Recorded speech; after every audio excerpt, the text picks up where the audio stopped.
What's up, Death Metal Podcast? Fucking episode, whatever. Like it, subscribe it, put comments afterwards, all that bullshit. YouTube, coming live on YouTube, Facebook. We're coming live from McDonald's right now. I'm in the back of Starbucks. Yeah. We put up a couple banners. What's up, everybody? What's up to my peoples, Death Metal Podcast fucking followers? How's it going? Chilling? So, check it. That was Ancient Death. Recently, I don't normally do any shameless plugging on here, but recently we put out a CD release, a cassette, and what's up, man? And also, we got more in store. So there you go, Laura. They're called Ancient Death. It's on NECROHARMONIC, Rada Records. But this Death Metal Podcast is not all about just plugging NECROHARMONIC. You guys know that already, because I barely even talk about NECROHARMONIC on here, right? I mean, if someone asks me something about it, cool. Yeah, man. Laura Squirrel, fucking killer, fucking supporter. What's up, Aaron? Go. What's up? It's been like maybe 2 months, right? A month or two since I've been on Death Metal Podcast. I figured in the summer, a lot of people on Saturdays are not home. They're at a show, or they're doing a barbecue, or they went out on the water or whatever. So, and also in Europe, like, people are at like festivals. Not that many Europeans are watching it, but I mean, I went on early tonight, so maybe, it's like 11:30 maybe in Europe right now. So we were supposed to have a European guest to start out the show, but they failed to respond, though. So yeah, man. What's up, brother? How's it going? Glad to see everyone in the chat, and also anyone who tuned in. Definitely appreciate the supports. I'm going to have on tonight. The thing is, like, every time we do this Death Metal Podcast, it's like very spontaneous. Sometimes I have interviews. Sometimes I just play it by ear. Sometimes I come on here to talk about music. A lot of different angles. And tonight we're going to have an interview with Rage Records, which was an old thrash and death metal record label that was from my area. They were from New York, and I was from New Jersey at the time. And they also wrote an old fanzine called Rage of Violence, which was kind of like my fucking gateway to death metal, and I was listening to thrash at the time. So, and I, at certain times, like, there was like that little crossover, little moment in your life. And they were, the guys that wrote that, they were part of definitely my crossing over into listening to death metal. So tonight I'm going to try to play more music and check out some stuff, man. So let's just check this out. And there's going to be people coming on too, like a lot of people. Check it out.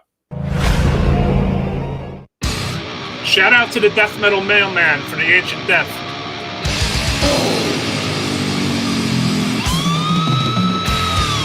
Compromised blood, calculated death. If I got you wrecked, caused by surge. Ignorant breath, straight to an end. Left consumption, divine fashion, immortality. I need you cremation, some content beyond me.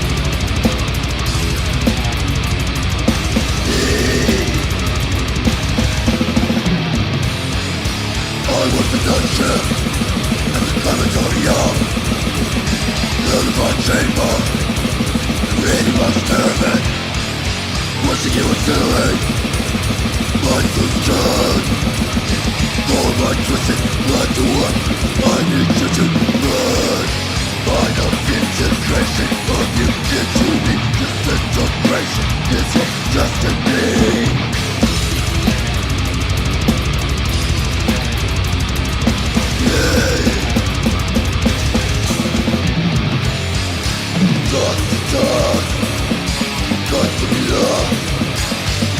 such feel in a very still.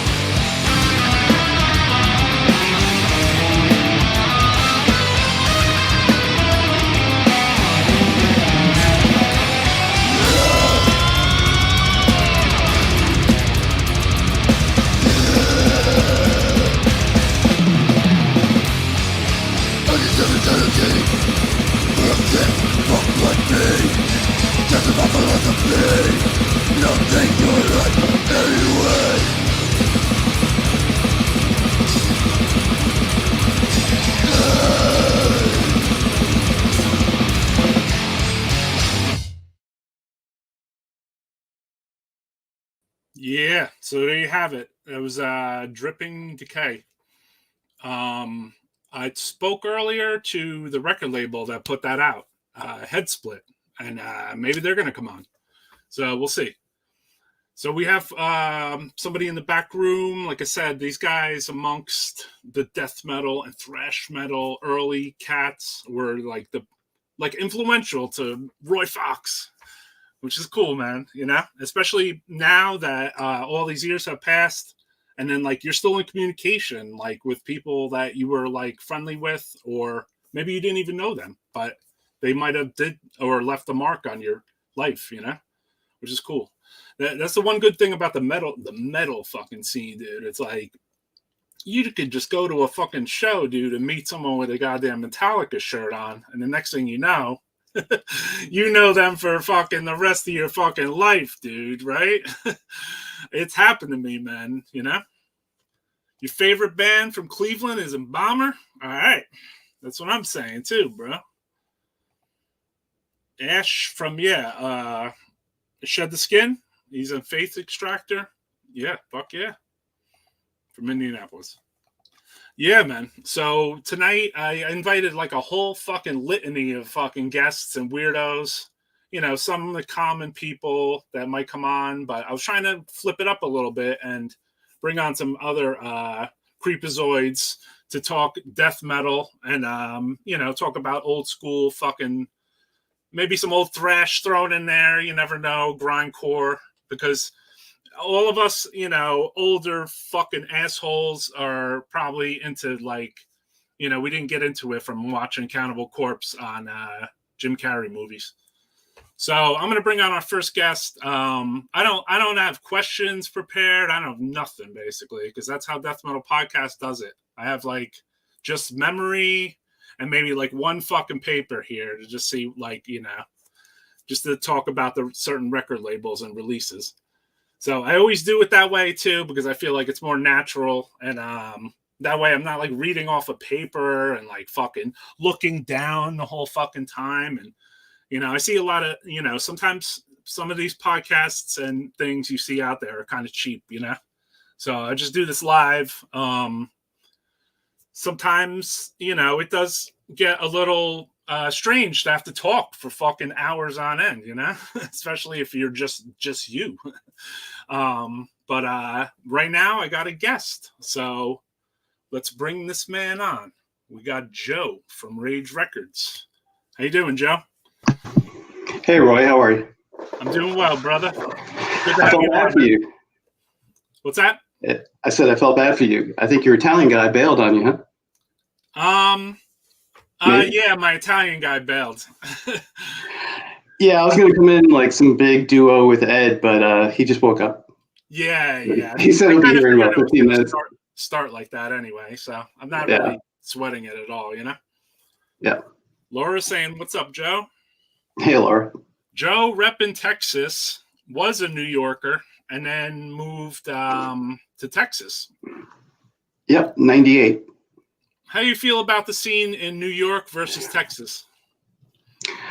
What year? Because it's a little different, right? I don't know. I mean, just in general, like when you move there and now, and then, you know, your old New York days. Yeah, so usually when I come on like a podcast, I like to mention maybe like some of the people that passed away, and this is kind of like a good segue because I don't want them ever to be forgotten, you know? Right. When I first moved out here, I didn't know anyone. The only person I actually knew was Wes Weaver. and I would go to shows by myself. It was kind of lonely, actually, right? But then you get used to going by yourself. But then I saw Wes, because we used to be friends from back in the 80s, right? We used to write to each other and stuff like that. I would send him records or whatever so he did play on air. So Sweet nightmares. Yep. And Wes was the only friend I had out here, so he was important to me. So I try to like just bring him up whenever I can, because I don't want him to down, you know? Yeah, I don't think any Texas metalhead radio fan is gonna forget him anyway, you know? No. You know, it's hard. It is hard to lose good friends, and then going to shows by yourself. Like I've been doing that, so I know exactly where you're coming from, because I noticed that you know, basically maybe I'm the only person into it. I don't know. Well, I had taken like a 10-year break. Oh, they're sharing. I had taken like a 10-year break when I moved out here, because I went to school and I got my degree and I started a job. And I didn't know anybody out here. And I think the first couple of times I was kind of like, I don't know, do I want to go all the way across town? I don't to see this band I haven't seen in a long time. But it was Possessed when I heard they were doing a show in Houston. I think it was 2007. That was basically when I started going to shows all the time again. So you started going to shows all the time when you moved. Well, you know, but I took like a hiatus of like 10 years. Basically. Yeah, I had when I moved from Jersey to upstate New York. I also I didn't take a hiatus. I took a hiatus afterwards, but like I tried to hop right into my local scene, which was Albany, New York. You know, that was like it's like an hour away from me. And I would go to like shows in Albany, New York, because I was like, I have to hop right into a new death metal scene, because I was so used to going to shows and doing things. And I remember seeing like AC out there right after Seth friggin' had his like heart attack or whatever, the coma thing. First time, you know what I mean? Yeah. So yeah, I carried him to the stage and shit. I met his mother at the show and his aunt. So yeah, it was interesting. But what made you feel that you had to take a little hiatus? You just weren't looking at things? Yeah, so I mean, I could have talked about it if we talk about Rage Records, but I'll just skip to it, I guess. I was working at Atlantic Records for like 10 years. Right. And then we started doing Rage Records. But I had gotten to a point when I was like 27 where like things with the label, well, I mean, don't want to talk too much about it without Ed, but basically we were trying to get a deal with Osmos to be Osmos America, right? Okay. So that we were kind of like, it was dangling out there for a while, but then it fell through, right? So that was kind of like heartbreaking for me at the time, because I wanted to take the label from like a little friendly label to like something like Relapse, right? So that was kind of like a setback. There were a lot of things going on. I was like 27 and I wanted to either take the label up or go back to school and start a career, right?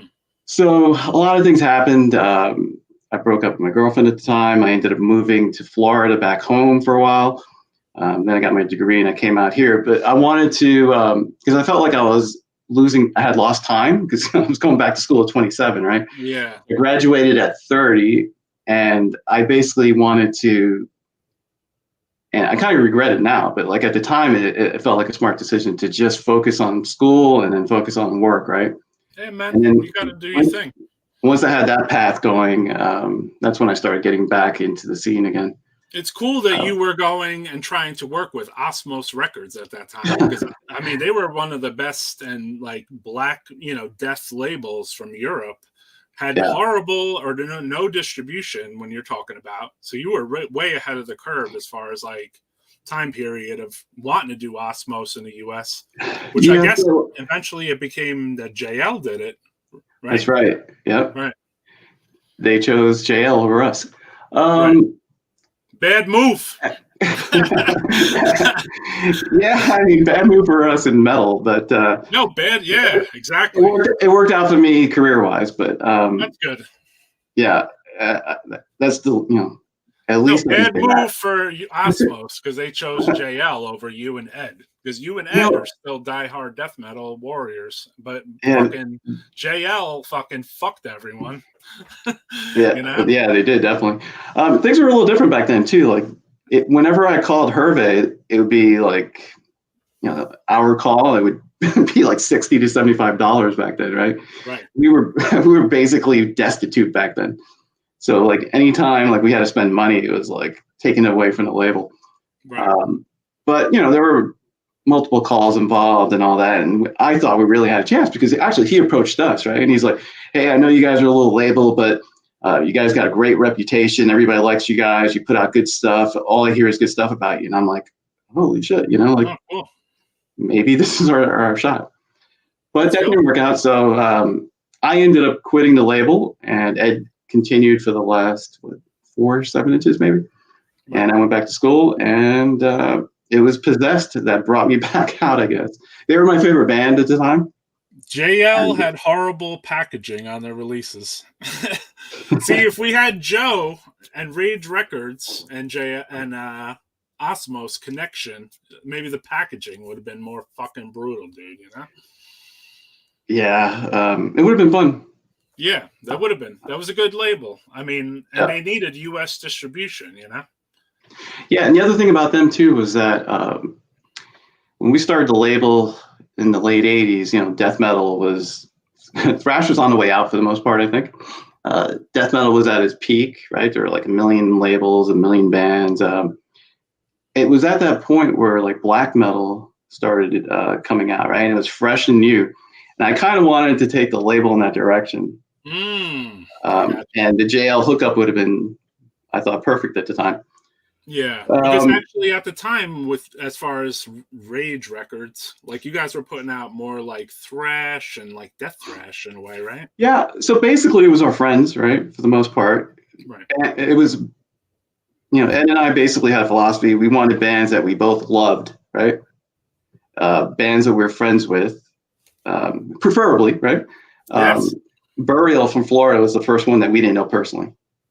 Okay. And when I first heard them, I thought they were really good. I'm like, oh, they could be the next big thing here. But then, Florida death metal kind of died out, right? Everybody started going to Scott Burns, and everything started sounding the same. And that became kind of like. You know what, though? Let's give the listeners here and watchers check out of Burial. Okay? Yeah. Cool.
Whoops, that was the second song, right?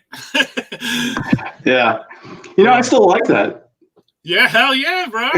I mean, 30 whatever years later, I'm like, yeah, I like it. Sounds good. Was it from Nate Shapiro? Scott was probably asked by a lot of these bands sound like Suffocation or Deicide. Then there's budgetary and time constraints. But Scott Burns' production got very cookie cutter. Oh. Nate is quite the philosopher. Yeah, I mean, those drums got very cookie cutter, I thought. Yeah. I mean, I thought some of those bands were cookie cutter too, so I didn't listen to them. I mean, I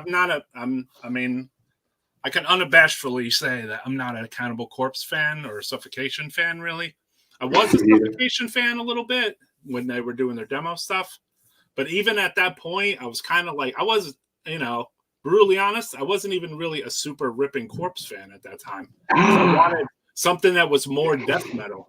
You know what I mean? I had that shirt on before.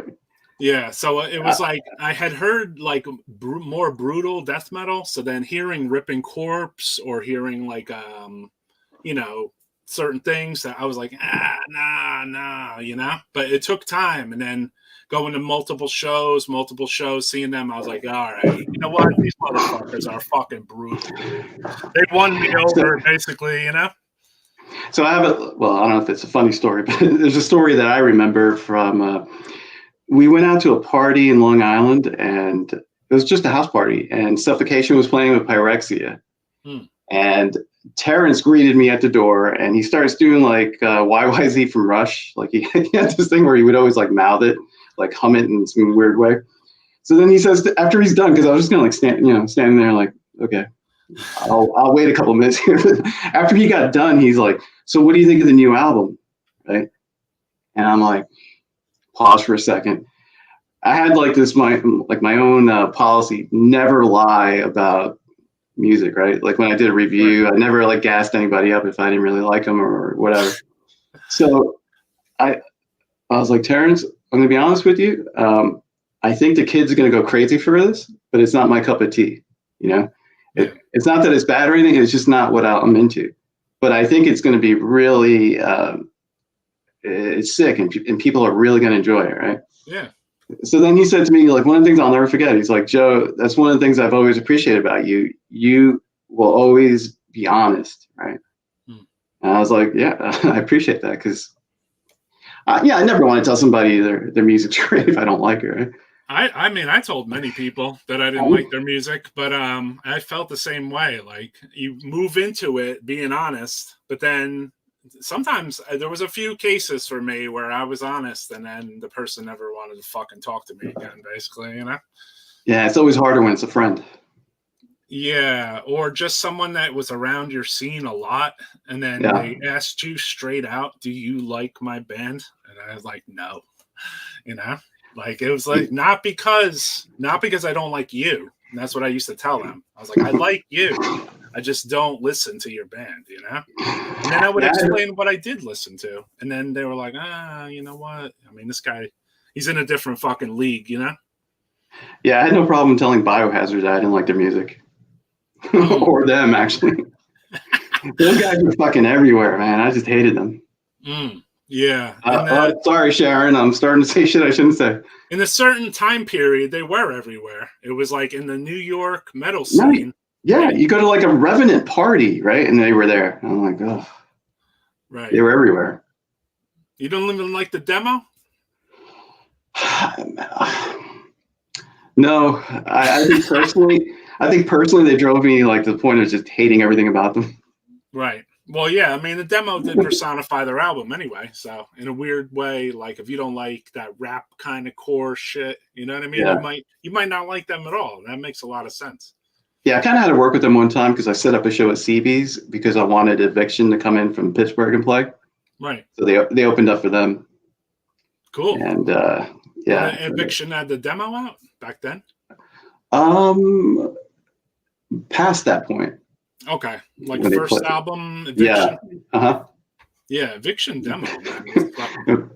Amazing. Back then I had the Mickey Mouse everything. Yeah.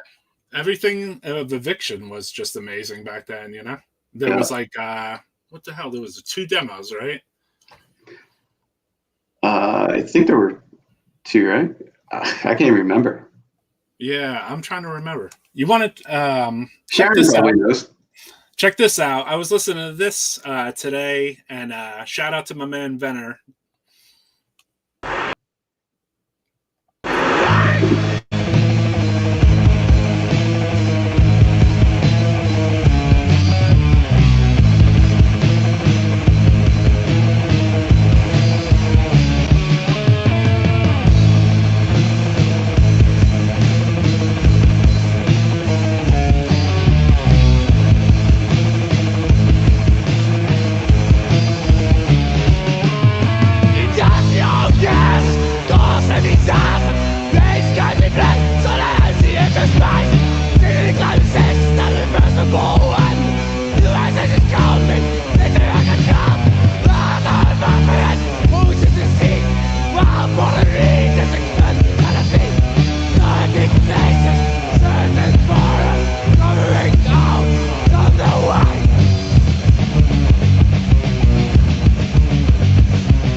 There we have Vigilant demo.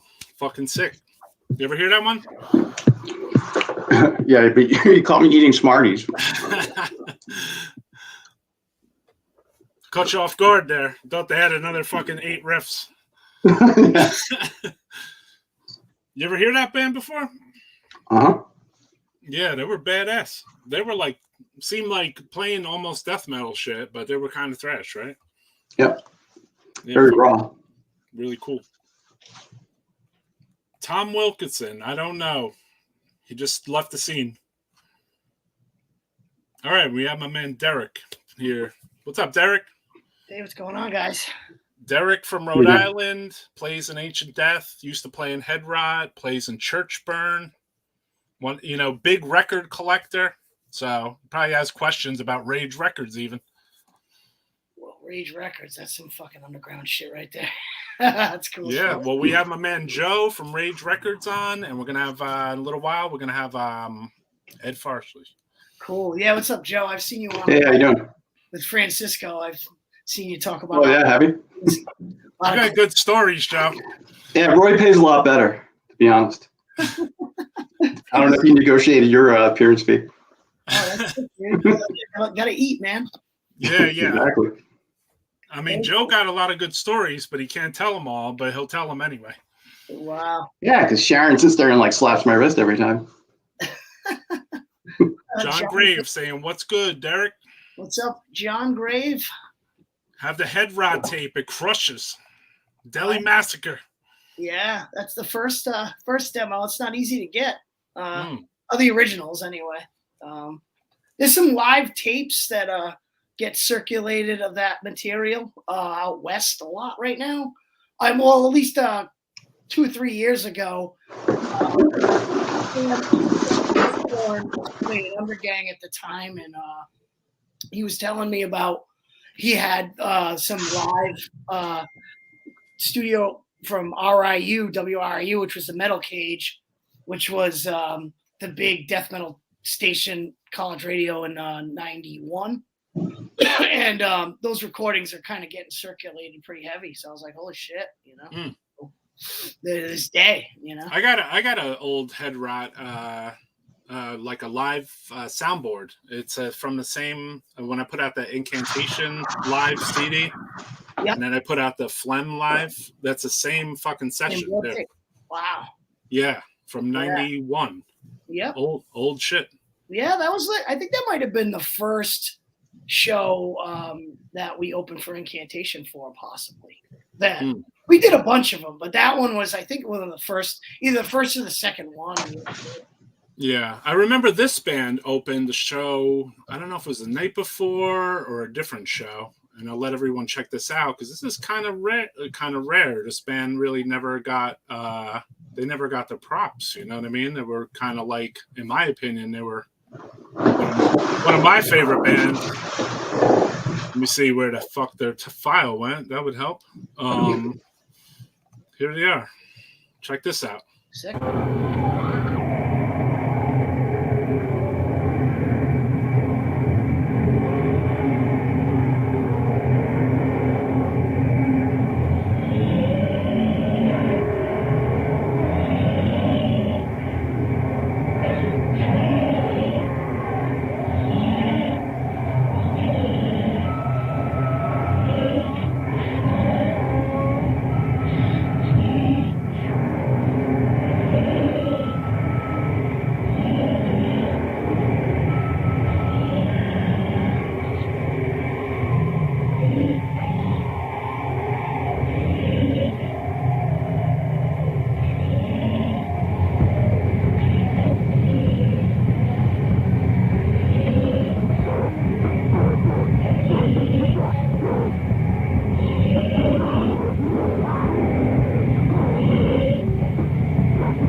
Yeah.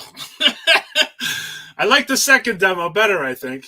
Yeah, those were our buddies back then. We played with them a lot. The second demo is like really, really my favorite, but the Retarded Monkey Village one there. Yeah. That's the shit. That band was so heavy back then. What's up, Ed? What's up? All right. Ed. Put your phone the other way, Ed. Yeah. That's good. You're good. All right, cool. All right, cool, man. Thanks for coming on. We got Ed Farsley. Is that how you say it? Farsley. Farsley. Okay. I'll never say it right. That's all right. Where's the junior? He died. You got it. So we have the duo who formed Rage Records back in the early 90s. When would you guys say exactly that Rage Records was like, you sat down and you're like, you know what? You got any money? Let's put out some stuff. I have my version of the story. I don't know if Ed does. All right, let's hear. It. You bring it, Joe. We were both writing our fanzines, and my next issue, like the first one I got printed for free, the second one, I lost that ability at work. So I went to take it in, and they told me how much it was going to cost. I'm like, holy shit, I'm losing money on this, right? And I had always kind of thought about doing a label, and it made perfect sense with Ed, right? I mean, we were like freaking frack back then. And I just out of the blue said, hey, Ed, do you want to do a label with me? And he's like, yeah, let's do a label. And I'm like, all right, that's the end of our zines then, I guess, because we got to put whatever little money we had into it. Yeah. And that was basically it. That had to be like 89, maybe? Yeah, because we were both working on the last issues in 89. Yeah. So when you guys say issue, did you guys work on the same zine together or two separate zines? Two separate. No. Because this is what I have. This is like I told you this already, Ed, like 100 times. But so here's the Rage Records logo. We'll talk about that in a minute. But this zine in particular, I had picked up when I was a young buck. This is number 2, right? Or this is the first? That's the first one. You're missing the Book of Armageddon, Roy. That is the godfather of New York zine. Okay, yeah, I am missing that. Yep. I feel like I have that though too. Probably. But this, yeah, I think I have that one too, though. Was that before this one? So, Ed had been doing Book of Armageddon for, I don't know how many years before that, right? I mean, I saw 3? 85. Wow. 85, yeah. Holy fuck. You got a double holy fuck from me and Derek. Yeah. Well, I mean, I'm 46, so I didn't really start getting into like underground and really truly until 89. And that's young, you know. Yeah, What made you, all right, Ed, then what made you do a zine, dude? Like, did you get some kind of zine or magazine, or what made you think like, oh shit, I'm going to pull together underground stuff, either talking to them, reviews, whatever it was, and said like, hey, I'm going to make this and spread this around? What made you do that? Reading other magazines, back in the day, I mean, that's the only way we found out metal news. Right. So I had zines like Bourvoy Cursions magazine, Don K, all these guys had magazines, them Violent Noise and stuff. Right. There was somebody. What was Bourgeov's zine? Yeah, that was Jesus. I didn't even know he had a zine. I just knew his articles from Metal Forces. Yeah, no, he had a fanzine also. I think it was Metal Militia or something like that. I forget the full name of it. Oh wait, no, something Noise, Metal Noise, I think it was. But like all the magazines back then, I used to go to the Village by Krang and Metal Forces and fanzine. The Slayer magazine I used to be able to get from import. So reading those magazines and reading about these bands that I was discovering through tape trading, wanted to get more involved and meet these bands and talk to the bands and get more material and T-shirts and stuff. Right. So I just figured the next logical thing when I started writing bands, I started asking questions, started putting a fanzine together. Same thing with Rage Records. I started the Book of Armageddon with a partner, my friend Mark Sokol. He had the same plan, and he was already starting to write bands, Celtic Frost and Slayer. So we started basically compiling interviews, and we started writing a bunch of new stuff that just came out and just put it out. Went to my dad's work, photocopied all the issues, and we just started selling it in record stores, and it was a great way to. That's my favorite part, where you get the free photocopies, because like a lot of fanzines and magazines back in the early days would have never been done without that. Absolutely. Thank God our parents had copy machines. That's it, man. They want you to speak up a little, Ed. Oh, sorry. No, I can hear you, but maybe which one was Violent Noise? I don't remember which. Was that Borshov's? Yep. That was I remember him and his fucking his article Yeah. in Metal Forces. And that was The like label. the only page I was interested in sometimes in the whole fucking zine, dude. You I know? think I just saw it in thanks lists in records. Right. Metal Forces a lot. I've seen that. I've seen your name in a lot of classic albums too. Yeah, me too. I Ed. remember that's I think why I know your name. Because all the take cards. Yeah, like we would see your name in like the immolation demos and stuff, and we were like, "Who is that guy?" You know? Yeah. Yeah. Because also at the time, I probably like maybe had a fanzine of yours, but like I didn't know who you were or your name or who made the fanzine. Like I wasn't looking at that part of it. I was looking at like the bands, you know? Right. Yep. That's how you start. Yep. Yeah. And the addresses. That was like the most exciting part. It was like, wow, a fucking address. Like Yeah. I can. So you were sending a letter to Celtic Frost? Yep. Yep. Wow. Everybody. Back then, you write across the Bathory. Right. Like 3 months later. Yeah. Wow. I mean, that's fine though. I mean, it was still cool though. Totally. Yeah.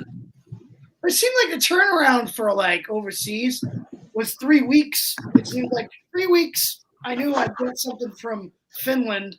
3 weeks UK earache mail order. 3 weeks back Yeah, then. in the 90s. Unless it was a early package. 90s. Yeah. Late 80s, early 90s, maybe. It was about 3 weeks to a month, unless they sent it boat mail. Yep. Oh, okay. Yeah. Yeah, I sent a few packages by boat back. Yeah, because There's you know still what I in always, there. you know what I always wondered? How the fuck did we get the money to do what we were doing back then? Even if it was just a few bucks each time. I started working when I was 14 years old, so that's how I got it. How about you, Joe? Where did you get your money from back then? Because I can't remember. I must have had a paper route or some shit. I was working at Atlantic Records. That was your first job?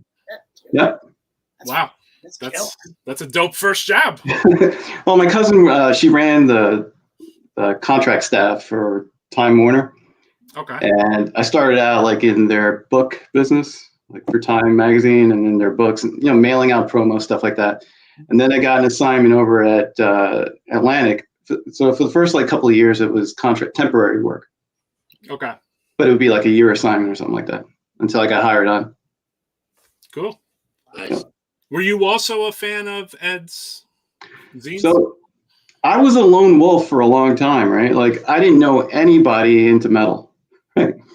I mean, nobody. And then this guy at work at Atlantic, Mike Carlos, he was, I don't know, wearing like a Overkill or Megadeth shirt one day, and we started talking, and he introduced me to Ed. And then that's when my life changed, because yeah, I had like, you know, I'd get Metal Forces and all that. And if I was at Tower Records, they might have like a zine or something like that. But once I got to meet Ed, it was like an eye opener. His apartment, oh my God, he has shit everywhere. I mean, this is like 80s, probably 86, 87. And he had like piles and piles of demos, piles of like concert videos, right? I mean, to me, it was like unheard of at the time. I was like, what the fuck? So I wanted to be like Ed at the time. I was like, so you write a zine? Okay, I want to do one, right? You know these bands? Oh, right. You know, Ed would start going to shows. Like back then, I had to like ride a train to like Lemore's or something like that. So I didn't go that often back then because it was kind of dangerous at nighttime. But then once I got to know Ed, like he's like driving to Lemore's all the time. Ed starts going to shows like in New Jersey all the time. We used to do Ripping Corpse, Revenant. We saw them like a million times, right? Oh, easily. And, you know, then like festivals everywhere, you know, Pittsburgh, Buffalo, you name it. Well, Revenant, especially Ripping Corpse, Revenant, like their flyers were like everywhere when we were younger. You know what I mean? Like when I was a young thrasher in New Jersey. So Well, I kind of feel like they set the sound for every band at that time, like Human Remains and the Demonacy, and there was all these like bands that are just heavily influenced by their like songwriting style. yeah. And the guitar tone too. It was like all that was all Ripping Corpse. Yeah. which is cool, you know. They all sounded different in their own way, but you could tell like They had flyers with fucking death metal art on them. That was very attractive. And then if you got on their mailing list or you got on Revenant's mailing list, these guys would staple a flyer or fold it up, put a fucking 2-cent stamp on it, probably at the time, and then mail it to your house. And then you knew what the fuck was going on, you know, like you could figure out like, you know, like, oh, there's something going on. And we had Dave Jengo from Revenant in the house. Yeah. Like your shirt, Joe. I saw that. Just noticed. So yeah, fucking huge. Like Ripping Corpse was a huge fucking thing. Was there anything that was huge and like closer to home? In Flushing? In Queens, probably not, right? Not in Queens. There's nothing going on in Queens back then. No? No. No, not in Queens. Well, I know you guys later put this out, but I think this was a big thing back in the day. Check this out. Later put this out. All right, here's a song called Terminal Dementia.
Roy, I watch that video like once a month, I think. Nice. Yeah, that's a great show. That's a How many times did you count Barbara flying through the crowd? Video, like. All right, we got Enrique in the house too, brother. That's a great show. How's it going? How many times did you count Barbara flying through the crowd? Lots of times. She's All right, we got kind of Enrique in the whole house show. too, brother. Hold on, I'm a little stuttered. How many times did you count Barbara flying through the crowd? All right, so we're back to Death Metal Podcast. Sorry, guys, might be a little echo in the house. Sounds good over here. We got sound from you, Enrique. We're back to Death Metal Podcast. Sorry, guys. Might be How you doing? I think somebody got to turn their sound down, Enrique. You might need to turn your sound down a little bit. Enrique in English. So, Ed and Joe, I got to ask, you were at that show? We were in the front row every time. Like I would always like stand right in front of Mary, kind of like in between Mary and Andy, and Ed was right next to me too. Was that Barbara in the death shirt? Barbara was, that was her about 12 times jumping. Yeah. There was I saw this dude diving. He had that Mutants for Nukes nuclear assault shirt, and I saw that tour. It's my 8th grade photo. The photo photographers take in yearbooks. I was like, oh, 6. That had to be 89, 90, right? And back then too, we had Barbara, which we also we also give our love to people we lost too. Joe sent me this photo, which has Lisa Marie Thompson, who used to hang out, was a cool death metaler, and she passed away after a show due to like a carbon monoxide or something. Yeah, that's exactly what it was. Hey, is that Ross back there? It is, yeah. Ross back there. It's a young Ross. And look, Joe got the Primeval fucking shirt on right there too. Wow. And his Budweiser. Wow. All right, Enrique, we got sound from you. Can you hear us? All right, we can't hear you right now. Yeah. I can show him something if I can fucking put in the frame. Here we go. It's probably a good thing. Oh shit! Oh wait, leave that back on there, bro. What's that? It's probably a good thing. That's on my wall. A pretty old one. No? Yeah. Wild rags. Yeah. I don't want to fuck it up, so I just hung it up. So Ed, that was Streets, and obviously Joe, that was Streets at that show. So was Streets a big thing for both of you guys? Huge. Streets was Huge, right? Streets was one of the best clubs. Yeah. And is this? There was an old show there too, which Joe sent me this photo. Was this taken at Streets? No, that's Little Moore's. Oh no, Sundance, I think. Sundance. That's Dark Angel, right? Gene Hogan? Yeah, that was Sundance. This is Dark Angel? Oh no, Sundance, I think. Mm-hmm. Gotcha. Sick fucking photo, bro. I like your hair back then. You got your badass Revenant shirt on back then, too. Yeah, I had that in like 5 different colors. Yes. Streets was incredible. Streets was fucking incredible. Especially that you were able to do like the old stage diving and everything. Oh, you could do everyone. Constant stage diving. It was insane shows at Streets. It was great. I remember Lisa used to cut her shirts into fringe. Yeah. Yep. Yeah. Her Barbara started that trend. Yeah, Ed and I tried to follow, but it didn't look as good. Nah, you guys. Yeah, the cutoff didn't really work for us. You guys couldn't carry it. No. Only Euronymous could carry it. Yeah, Ed and I tried to follow, but it didn't look as good. Is that you, Enrique? Hold on, I'll be able to mute the mic and tell who the one is that makes the echo. Hello. Francisco. I hear the echo coming out. Oh, yeah, maybe it was Enrique. It's Enrique. You got a lot of echo, Enrique. Bounce that fool.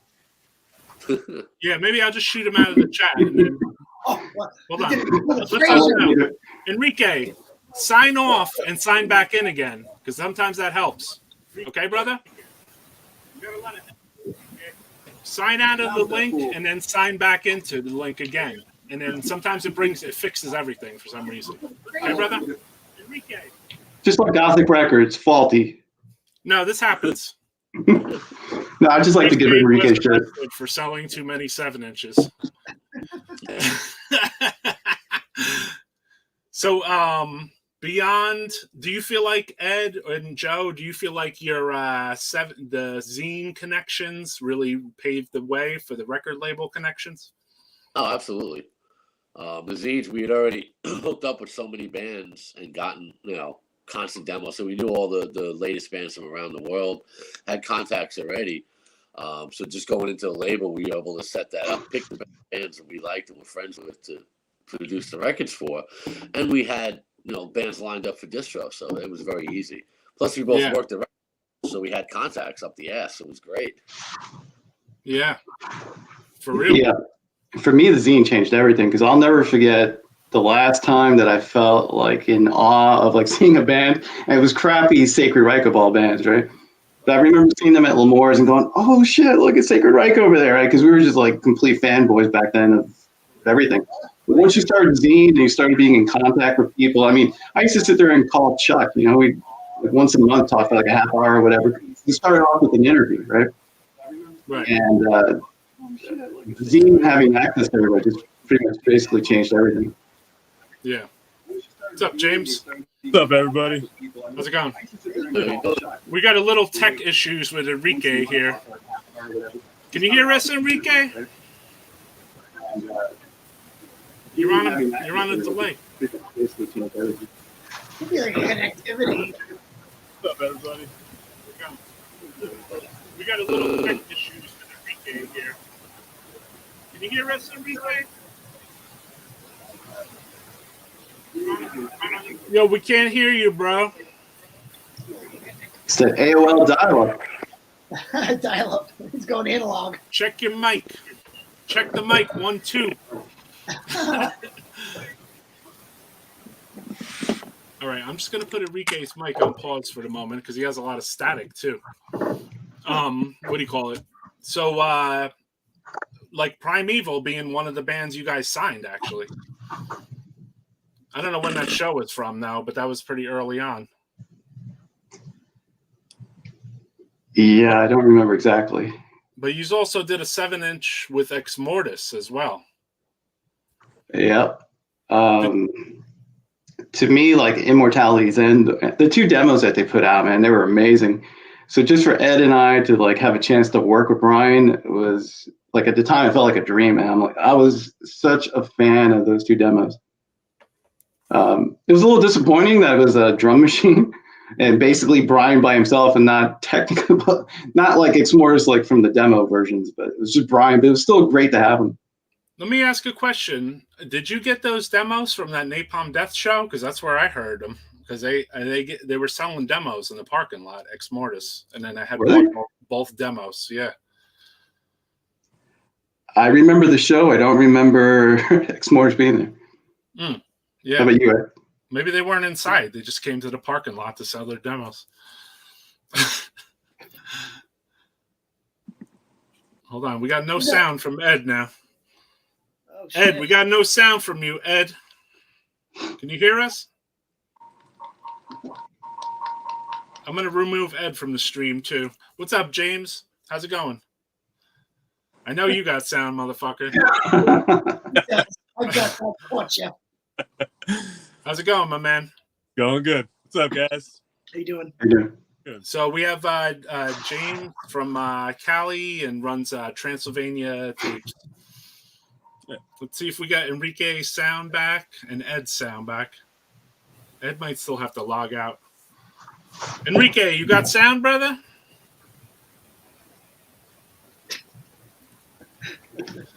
No. Don't fuck with him. Don't fuck with him, James. Enrique, what a fail, man. That sucks. Hopefully it gets fixed.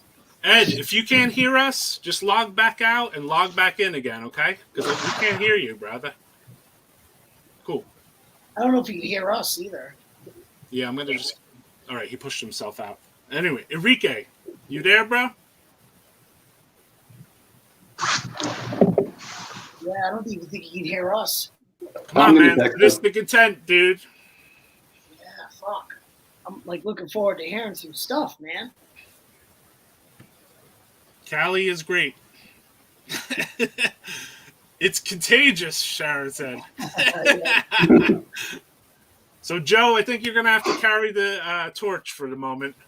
So That's fine. We go back to Rage Records. You also put out Nocturnal from New Jersey, who obviously...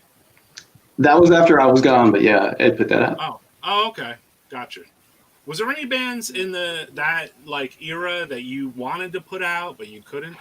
So I tried really, really hard to get Possessed when it was with Bob in the band, and basically just Mike. And man, I called and wrote constantly to get them on because Possessed was my favorite band back then. But they were just from their name alone, they thought they were going to get a big record deal. So they weren't into doing a 7-inch. Right. What about would you sometimes use your clout at Elektra Records to say like, "Hey, what's up? It's Joe from Elektra Records." No, never, man. Enrique says he can hear us, but he's got some problem with the audio. I told him that we can't hear him. Yeah, we can't hear him. All right, thank you for messaging him. Yep. It's hard to be the flight controller here, like on my side, so. All my death metal podcast listeners, you guys know there's a lot of technical difficulties when it comes to these programs. All right, Ed, we got sound from you, Ed. I saw you turn your mic back on and off. It's on now. Fuck. So you tried to sign Possessed after they put out that demo? Oh, yeah. I tried so hard, man, but no go. What about Immolation? So, I mean... If we had to say who were we friends with, like the top 4 would have been, Revenant, Primeval, Immolation was definitely in that group as well, right? So they had their own thing going back then. All right. Gotcha. All right, you're in, Ed. I hear you. Hear you. Cool. Can you guys hear me now? Yeah, we can hear you now, Ed. Okay. All right. So I'm going to toss the same question at you, Ed. In the early days when you signed some of the earlier bands like Burial and Ex Mortis, was there any other band that you thought like, hey, I want to sign this band? Wow. I think you kept pushing Infernal Hierarchy, I think, and I kept kind of like trying to delay it. What was that? You were always after Infernal Hierarchy, and I was kind of like pushing them back a little bit. Yes, and as soon as I was gone, you put it out. Full Prophet was definitely a band I wanted to sign. Yeah. There were a few bands from overseas I was looking at. Like Malediction I wanted to sign. I wanted to do a release with them. I was asking about Immolation. Did you want to sign them? Or they already had their ducks in a row by the time they already had their thing. They already had their thing. We loved Immolation to death. We were great friends with them and loved the band. We would have done it with them in a second. But yeah, they were already on their own path and doing their thing. And they were looking for bigger things at the time. Yeah. So I want to just peep out the cover of the zine again, because there's a lot of bands on here like Primeval. You know who that is, Ed? This is a different. That's Uncle Gogar. Yep. That's Imran's uncle. I remember. Yeah, that's right. Sick fucking flyer, bro. Yeah, I moved in with a guy named Imran, Pakistani family. I moved in there for about 2 years because I had nowhere to live, and it was interesting. They treated me like family. Yep. But Imran would try to he tried to have a seance, and he tried to summon demons, and he would start doing all kinds of drugs. And I was in the little room downstairs, and I could hear Imran and his friends up there trying to summon demons. I'm like, Jesus Christ! And he watched. Say if I'm lying, but he would watch The Exorcist every day for 2 years straight. Yep. Yeah. Yes, he did. So, did you have a direct influence on Imran? Me? No, man. He's a interesting bird, and he was that way before I even met him. I got you. Oh yeah, he's always been. Can you that guys way. hear me now? Yeah. Oh shit! Hey, there he God is. damn, we hear you, brother. All right. Screw my laptop. I couldn't figure it out. I just do it on the phone now. Yeah, sometimes it just you gotta move around through the devices. How you doing, man? Technology, Yeah. old man. So we got ENRIQUE CHAVEZ, who is currently in CENOTAPH from Mexico as the singer. Been so sick. I'm doing I'm their vocalist for the U.S. shows as their singer can't get a passport or visa out here. Okay. So I'm handling vocals for CENOTAPH in the U.S. shows. And you were originally the singer for Sadistic Intent, but going back. Right. In the first recordings, yeah. In the first recordings, yes. I'm actually back together with two of the other guys now again, two ex-members, and we're doing a new band called Lurking Terror. Okay. We're debuting November 11th. We're gonna do an Impending Doom ending. It's the original drummer and one of the guitarists. Wow. Cool. It's fucking great. Very sick, brother. And you had a record label like running back ahead of the pack in death metal because you were doing a record label where you put out CENOTAPH 7-inch, their second 7-inch. The Eternal. Yeah, well, it was I was helping a buddy of mine who couldn't speak English, so I was negotiating everything with him. He turned out to be, what they called back then a ripoff. You know what I mean? So I did dissociate myself with him. Haha. You still have that. Wow. Pulled out the old Rolodex, and there's Gothic Records, Enrique. Wow. Yeah, then I started my own label, Gothic Records. But yeah, I did CENOTAPH. We did Necrophile in the early days, and we did Nausea LA before I jumped ship from that guy because he was just, I guess he was burning everybody across the underground. Okay, so that And was. I was getting tied into it. Yeah. Yeah, and then so you switched. I was going to ask. So why did you switch your name to Gothic Records? I did it. That was his label, Baphomet Records, the original Baphomet Records, not Killjoys. Right. And then I started Gothic Records on my own. In first band I signed was a band called unknown at the time called Apsu. I signed them for their first 7-inch, and then their other band Magus, and it just went on from there. Yeah, those are all killer. Absolutely. Maybe we should give it. I'm going to give people a little taste of it, Magus. Okay, check it out, everybody. Go for it. Yeah. Yeah, man. Check out the fucking beginning of this. Is like just incredible. I don't even know. Drum wise, just I don't even know, man. Check it out, peoples.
There you have it, Magus. Jeez. Early release on Enrique's label, Gothic Records. Yeah, I think that was maybe, I want to say 89, 90. Any copies lying around? No. That was Those Scripter on drums. I mean, I gotta ask because Joe still has a Rolodex, so I figure you never know. No, those things are long gone. From what I know, somebody else pressed it again, repressed it, I should say, on 10-inch or something like that. Yeah. Sick. That was a good release. Like I said in the beginning, that first drum part, and it was like a blast beat, like a cheat beat. It was like a fucking straight up, it was blasting, but it was like a fucking death metal fucking beat, Yeah. Yeah, Prescriptor sent that to me after we agreed to do the app. So he goes, "Hey man, you mind doing this one?" And I go, "Yeah." So I heard it. I go, "Yeah." Immediately, I said, "Yes." Let me ask a question about you and Absu. Like, did you form the relationship through Baphomet Records with Absu, and then they ended up coming with you? No. Russ sent me the demo. I picked it up and put it on. After you go through so many demos, you find that one that just stands out. Right. I immediately wrote him. Yeah, I think he actually sent me his phone number. I know I ended up talking to him personally on the phone before even releasing it, Right. and we were from there. Yeah. Yeah, back when we used to talk on the phone to each other and pay. Yeah. Like Joe said. Yeah, it was good times. Your mic's on mute, Joe. Like back then, there was a certain little point where, like, if you had to call somebody, you had to fucking pay money. Like, it was like not free, There was no free calling anything, No. Yeah, Ed, I was mentioning the time that I was trying to talk to Hervé about being Osmos US. Yeah. And every call was like $60 to $75 or more. Oh, sure. Oh, it's crazy. Until the fax machine came in. Remember when the fax machine came in? That was lovely. Yeah. Enrique, tell them what store you worked in. What's that? Tell them the store that you worked in. The story that the store. Wild Rags. I never worked at Wild Rags. We got picked up by Wild Rags. No, I never worked for Wild Rags. That was Mike Abominator. No. Richard didn't like me. I mean, he wanted us to sign for that full album, and it just went downhill from there. we told him no, and he started ripping us apart. Through his fanzine and all that. Right. So, Enrique, I've been carrying this guilt around for years because I thought you worked there. No, never. No, because one time, Ed, one time, remember I was on the phone with Richard C. and he refused to pay us. Yep. And he was like, "What are you gonna do? Come out to California and try to kick my ass? Go ahead, I dare you, whatever." So that night I went out, I found some dog shit. I put it in a package, right? And I wrote to the attention of Richard C. Demo, please be careful with the package or whatever. And I mailed it to him. And all this time I thought Enrique answered the mail. No, I never worked for them. No, I work for other labels, but not Wild Rags. So it was Mike Abominator. I don't feel bad anymore then. Wasn't there some kind of shit? Wasn't there some kind of shit with Richard C. and some kind of storage trailer that they were going to hijack or something? I just remember this from Vital Remains because they had some kind of shit go down too with him. Everybody, Richard, so it's possible. Yeah. Yeah, I'm still waiting to get a dime, for the impending doom. You mean we never gave? He promised studio money. He promised us a bunch of shit. He started printing T-shirts of us, stickers, cassettes, 7 inches. Like, wait, we only agreed to a 12-inch. Limited edition. And then when we started getting upset about it, kicked us out of the store, started talking shit about us. And when we didn't want to do the full LP with them because of all that, he got really angry with us and just started a big war between us. And you ended up putting out the LP, right? The next thing, or I put out the next EP called Resurrection under Gothic Records, yeah. Right. And then they went on their own. I had left the band. And, do you feel like even though Richard C. kind of sucked, that he got the name out there of the band though? Oh yeah, I totally agree on that one. Yeah, he helped us out a lot. We got name recognition because of him. His fanzine, from what I remember back then, used to go out to like 2,500, which is a lot for us. I forgot how many countries. After one small little piece of write-up on there, the mails just started pouring in from all over the world, Right. asking us for more stuff. Yeah, so yeah, he helped a lot of bands, not just ours. I mean, he helped a bunch of bands to launch them, you could say, to get them on a different level. Yeah. It's just he didn't handle his business right, obviously. No, not at all. Gotcha. Yeah. Don't know the guy. Met him once at a metal fest. Yeah. I thought everyone. I wasn't sure if he did business correct or not. I know that something went around about saying he didn't do it correct, but I always, I don't know if that was just sour grapes from a fucking band or what the fuck was going on back then. No, we actually got together. I got together with a bunch of other record labels like Repulse Records, and I forgot how many, and I got their quotes from them, and I printed them out all on one sheet, all the quotes from all the labels and people that got ripped off by him, and that's what started. I mean, we were gonna sit down and take his beatings because he had a strong fanzine. We went back and started distributing that all the quotes from all the record labels around the world that were being ripped off by him, including bands. Yeah. There was one thing I did remember about Richard C., and I'm not trying to be Richard C.'s devil's advocate, but he would sometimes send his stuff without getting paid. Like he would consign shit to people. Because some of my own friends would get stuff free from Richard C. and then have to pay him afterwards. Yeah. That's great. That's the first time I hear about that. We did a small tour after we released that EP, like 4 or 5 shows across the southern part of the U.S. And we asked him for some vinyl. Hey man, can we get some of our vinyls so we could take it on the road, put on, sell it at the shows? He said no to us. We had to buy them ourselves. Jeez. Interesting. He said straight out no. And then I go, well, you're already making T-shirts of us that you have no rights to. He goes, get out of my store. Come back when you stop asking for rock and roll welfare. He told me. I remember that. Oh, that's fucked up, dude. Especially if you made him. It's just you'll be on welfare because he's got all your money. He's making off your hand while you're on welfare. Fuck. Yeah, like I said, we never saw a dime off that thing. Not a nickel, not nothing. The recognition, like we were talking about earlier, that was great, but that's all we got. Going back to here we go. Ross and I had something like $200 or $400 a month phone bills with no long distance, and our moms were pissed at us. Yeah, man. It was a rough time back then. Like I said, I don't know where the fuck I got the money to fucking send my goddamn mail. I was a little kid.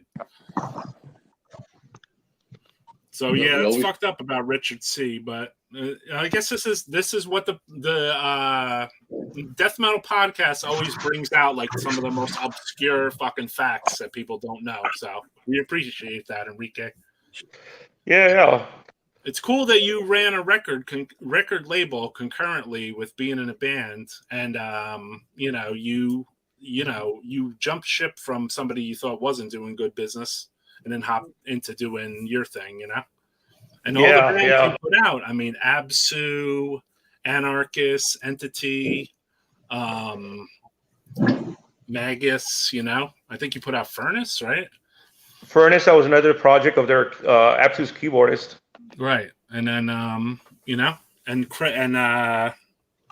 there was a comment here. I did Thy Primordial, Perverse Wrath from New York.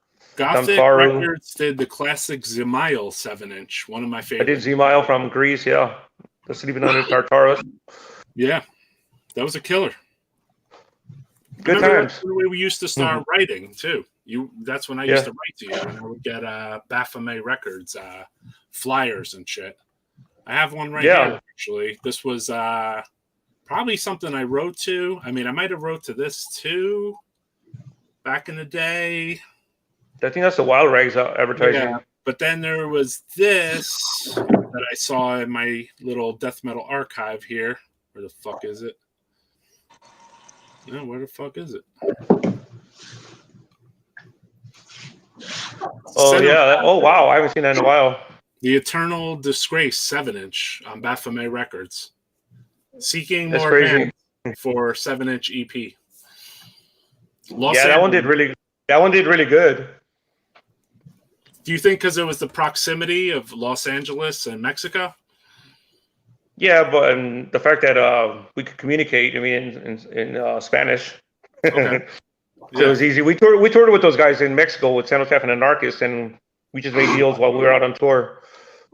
So just like your band, just like your label and Joe, you guys both like worked with like your friends basically.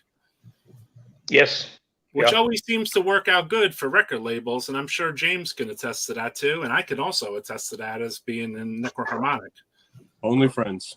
It works out so much better when you work amongst friends for record labels than people you don't know, because your friends and you both have certain expectations of each other, maybe, or know your limitations. You know what I mean? Yeah, I can attest to that in real time. You know, like Yeah. Me and Roy. You know, so everything that's going on now is very like transparent and fun. You know, you got a history with somebody. You know, kind of know what each other is into doing. Gives you a better outline of what you're looking to do. You know. Yeah. Yeah, me and Derek, you know, we've been pushing Ancient Death, and Derek plays drums in Ancient Death, so it's been very cool. I mean, the relationship with the band is good, and it's best to work with people you know, man, and know everyone in the band, because there's always that one member that might like be bitter or whatever, and you want to make sure everyone feels like, you know, part of the unit. You know what I mean? Yeah. Yeah. What about you, Ed or Joe? Did you got everything you guys put out looks really close to home? You got Numbskull, and then you got what was that Infernal Hierarchy band? That was False Prophet. Okay, that was pre-False Prophet. Well, what it was after False Prophet. They had to change the name because of another band had a copy written on. They didn't know that. But when I did the 7-inch, they had to change the name, so that's why they did the logo exactly the same style as False Prophet. Same. Gotcha. And at some point, you and Joe like kind of parted ways, and you did Rage Records, just you, right? Right. Yeah, we did the first 4 releases together. Then Joe was moving, so I took on the label myself and did 4 more releases after that, including the one with Metal Blade Records. Right. You had Epidemic, Numbskull, Nocturnal, and Infernal Hierarchy, I think. Yep. Infernal Hierarchy. I did the Numbskull, Sea of Tranquility, split 7-inch, the Epidemic 7-inch, and then Nocturnal. So you guys both kind of have history in like working for major record labels too, correct? Yep. Yes. Yep. Roadrunner during the golden days, the death metal days. Wow. Roadrunner. I was over at Century Media during the golden days. Yep. Wow, Yep. you too? Holy fuck. That's a good question. How did you get in? Like, it's kind of a very unattainable type of job to get at a young age. How did you get it? We had to sleep our way to the top. I know Joe did. You were sleeping with your cousin, bro. That's your honesty, man. Like that's No problem. I can only speak for myself. I used to get promos. I used to get promos for my fanzine that I was writing in the early days. I used to get promos from Noise Records, from a lot of Roadrunner, Road Racer, all the good stuff. And I used to know a guy named CRYPT who did radio over at Noise Records when they were in New York, when they opened their U.S. office. Right. He one day, he'd get me to do interviews with the Noise bands that were on tour or whatever. And then one day he calls me and he said, he just called me just BS about music. And then I sent him copies of the fanzines that I'd review and interview his bands, or just mainly reviews for Noise. But he one day called me up. He's like, "Hey man, I'd like to finally meet you. I'm here in LA, and I'd like to offer you something." I go, "Okay." He goes, "Yeah, come down to Hollywood. I'm working for a new label called Century Media." And I go, "I've never heard of them." He goes, "Nobody has. They're a label out of Germany right now. Yeah, but they're coming to the U.S." And so I go, "Okay, sure." I was interested to find out what, to meet him first of all, and thank him for giving me all the passes and free tickets and camera. Back then you had to need a camera pass, all that good stuff. And I showed up, and it was a tiny office, maybe 8 feet by 15 feet. Had 3 desks and a boombox and a fax machine. goes, "Hey man, this is my label manager for the U.S. He introduced me to Birgit Nielsen. He goes, we'd like to offer you a job here." I go, "Doing what?" He goes, "You're the one who knows. You're the only person that knows this kind of music here in LA." And I go, "Okay, what am I supposed to do?" He goes, "You're gonna be a publicist." I go, "What's a publicist?" I had no idea, you know. Right. He goes, basically what you're doing, you do is you build the bands in the U.S. You make them bigger than they are already. You just do the big write up. I need you to just do a paragraph of each band.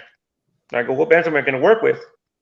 And he said, that's the Morgoth, Samael, Demolition Hammer. Who else? I can't even remember how many other bands. Grave, Grave, Asphyx, Unleashed. Yeah. Yeah, all that early stuff. Yeah. There was other bands like Despair and that didn't break big out here. Iced Earth. Iced Earth. So you were the first guy who heard some of that stuff too, then, because how would you be able to write it up if you didn't hear it, right? Yeah, I had to, some of the stuff I had trouble writing up. You know what I mean? Like I said, like bands like Despair, which I was not so into. Right. Or a band called Poltergeist I never had heard. But when my buddies like in Unleashed and all that, they were all getting signed. Like, hell yeah, I'm willing to work with this. Nice. How about you, Ed? What about you? Were you a publicist also? What was your job at Roadrunner? We lose Ed? He's locked up. He's on fucking freeze. He'll come back. Mm-hmm. What about you, Joe? You worked at what? Elektra? Well, it was Atlantic, Elektra, and Time Warner. Well, Warner Brothers. And you would see like Madonna hanging out and shit, you said? Yeah, she flirted with me. Yeah. I thought you only like black guys now. Was she always have I had a big tan back then. She liked the red guys. Actually, I did, but we got you, Ed? Yeah, I'm back. All right. I keep cutting out. No, it's cool. Sometimes StreamYard does that. When you worked at Roadrunner, what was your job there, or what did you do? Yeah. Basically, for me, I mean, I knew Auntie and Sophie through my fanzine, promos, interviews, and also I knew them. Opening for an intern in 1989, late 89. So they contacted me. They were like, "Oh, would you be interested in basically?" Hold on. Damn, I should have ran a fucking fanzine back in 1990, dude. I could have had a job at fucking like Nuclear Blast America, Central Media, all those places. You know what, Roy? Like, what comes to mind is like those, bigger labels like Century Me and all that. This is some like guy. Like, who do we find? Yeah. It's like a old school opportunist type thing. Who's the kids that are into this stuff? Enrique got a question in here, which we should put on the screen. Did Enrique see Terrorizer live in the early days? Yeah, I mean, we did. I mean, we actually played with those guys. We did one show. The second show we were supposed to play, they played. We didn't get to play. The cops broke it up. It was a backyard party. The backyard party show with the video? Yeah. Wow. Yeah. Just a small, 12-inch stage. We played with those guys. They actually play on the floor, which was kind of cool of them. Right. Little did I know that. You put out a Nausea 7-inch someday. Yeah, and now I'm married to his sister. Yeah, I'm married to his brother's sister. Jesse Pintado's sister. Yeah. All right, I'm back. Yeah, I didn't meet her back then. Yeah. Oscar's sister? Oscar's sister? Jesse Pintado. Jesse. Oh, wow. Okay. Yeah, he's married to Jesse Pintado's sister. Wow. Enrique. Right on. Yeah, when we saw Terrorizer would play here, they're too ahead of their time. You know what I mean? People would just kind of stare, not understand what they were trying to do. There was a few of us that we had heard the rehearsal demos. Like, right. Hell, we were excited to hear them, but most of the people were either arrogant or ignorant to the sound at the time. Yeah. But yeah, we play with those guys, and to this day we're still friends. With the Terrorizer crowd. All right, Ed, we got you back, brother. I see you typing on the other thing. Maybe not. Joe, going back to you with Rage and your zines. What were the fanzines that you wrote exactly? Well, Rage of Violence was the one I did back then. I mean, I've written for a whole bunch ever since. Like the last thing I've been doing is Compilation of Death. Oh yeah. Yeah. I haven't heard anything about a new issue. You wrote for that Compilation of Death book? Yeah, I did several interviews, and I think I did a thing on Bolt Thrower. So if I show you this cover, what is this? Does this bring back a lot of memories, and maybe talk about some of the bands that are on here? Because these are some revolutionary bands in a way. Sepultura, Obituary, Death, fucking Sacred Reich, Violence, Whiplash, Sacrifice, Hollow's Eve, Destruction. Yeah, so we didn't really know anybody at the time, right? So it was kind of like reaching out to some of the labels to get, we would say stuff like, yeah, we're interested in interviewing this band. Can you help us set it up or whatever? Right. Sepultura, I ended up calling from work and spoke to them for an hour. They hadn't become big yet, right? And I talked to Max for about an hour on the phone, and it was a little bit of a communication issue, but not too bad. The cover was a picture of Nuclear Assault of John Connolly, I believe, right? Yeah. My friend Mike, he knew Danny from somewhere, and I remember going to Danny's grandmother's house to talk to him for the interview, and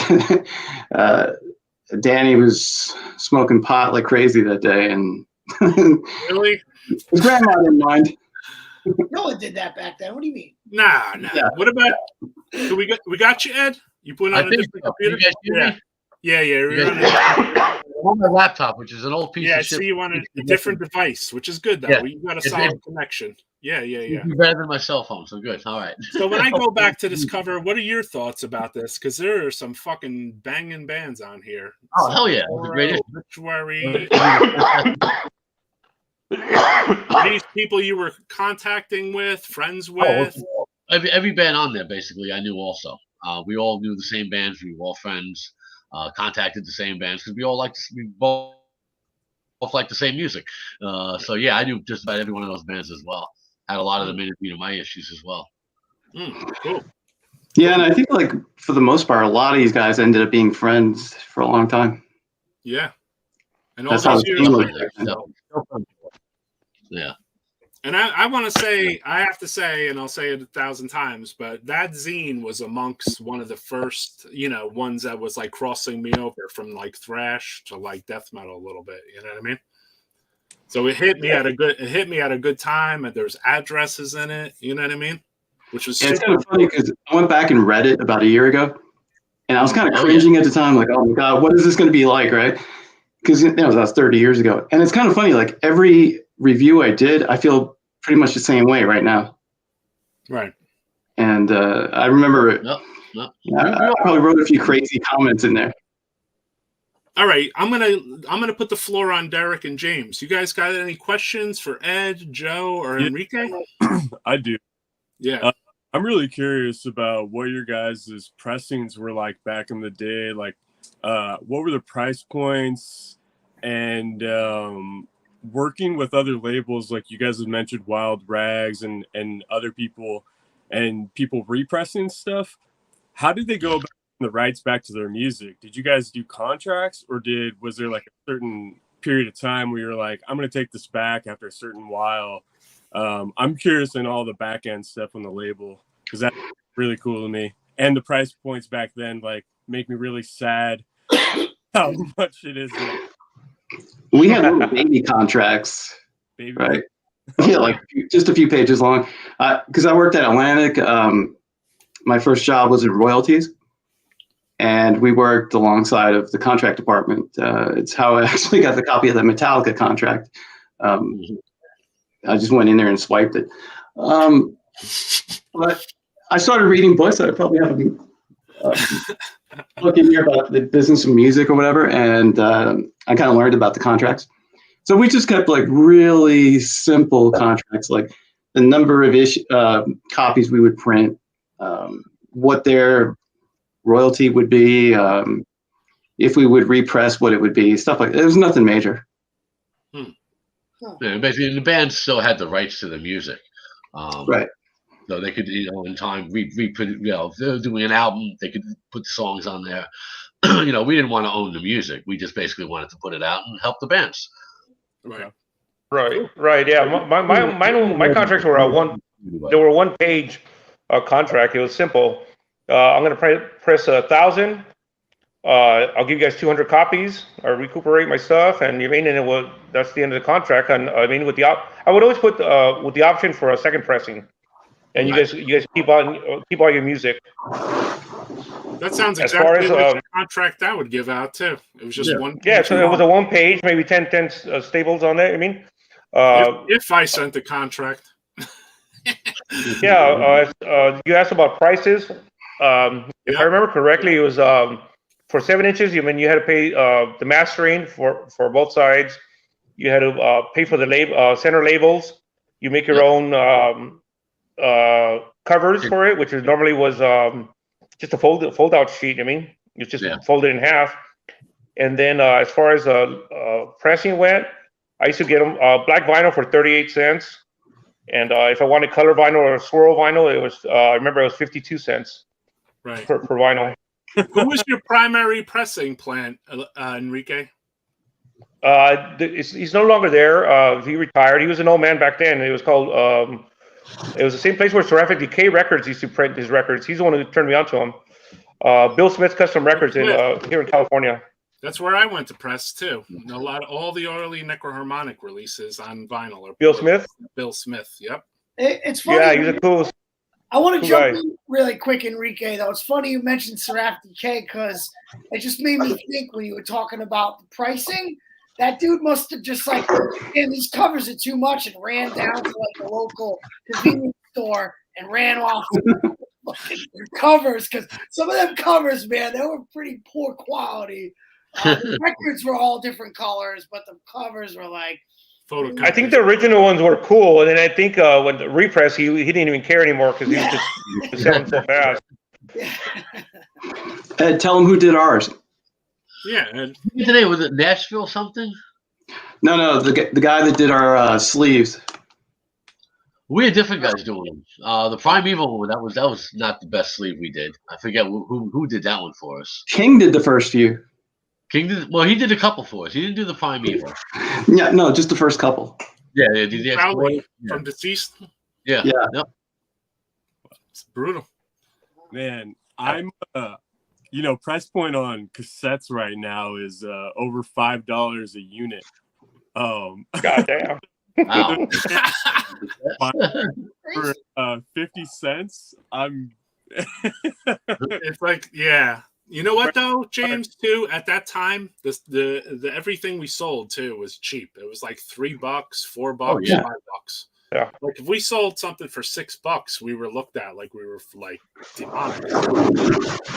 I'm talking $5 world. Yeah. Yep. Now you can't even buy any. You could barely buy the mailing shit for $5. Yeah. We used to sell our demo, if I remember correctly. I think it was $4, something like that, overseas, including the cassette and shipping. Everything was like $4 back then. Yeah. I remember 3 was the magic number for a demo. Yeah, 3.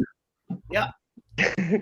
You know what? The way I funded my label was I got the idea of how to do it, and then little secret I figured out. I talked with Matt of Relapse when Relapse was on their way up.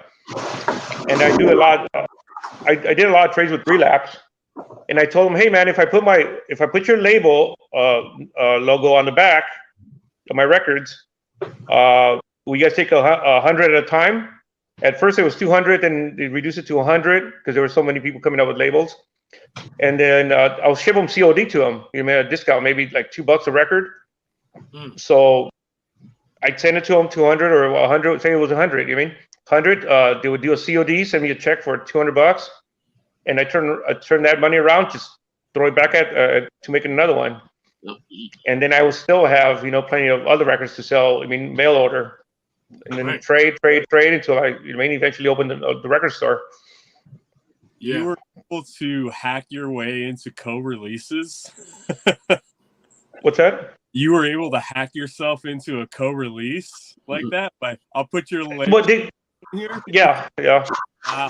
Yeah. Put their label on it, distributed by Relapse, and we did it. Californians were able to do that because Rotten Records also did that with Relapse back in the day. Yeah, with Incantation absolutely, and with Phlegm. Phlegm, So, yeah. I don't know. You Californians have good negotiating skills. Yes, they do. That's how I got my Epidemic 7-inch. Marco Barbieri, he was working at Metal Blade. Reached out. We knew each other from the fanzine days, so we were old friends. They said Metal Blade is looking to do a 7-inch, and they don't really know the market. You want to do it with them. So I did a Rage Records Metal Blade release, the Epidemic 7-inch. They pressed it. Oh wow! Money on it. Gave me like 75% of the copies to sell. Basically, I sold them all. So we worked out great. We did 2 pressings, 2,000 pieces. And great. And I got to work with Metal Blade. Crazy. Yeah. And Fucking killer, dude. You guys know, right, that your record labels like really made a big impact. Both of you guys and your zines made a huge impact on younger people and the bands that were on the label, whether it be Cenotaph or Absu.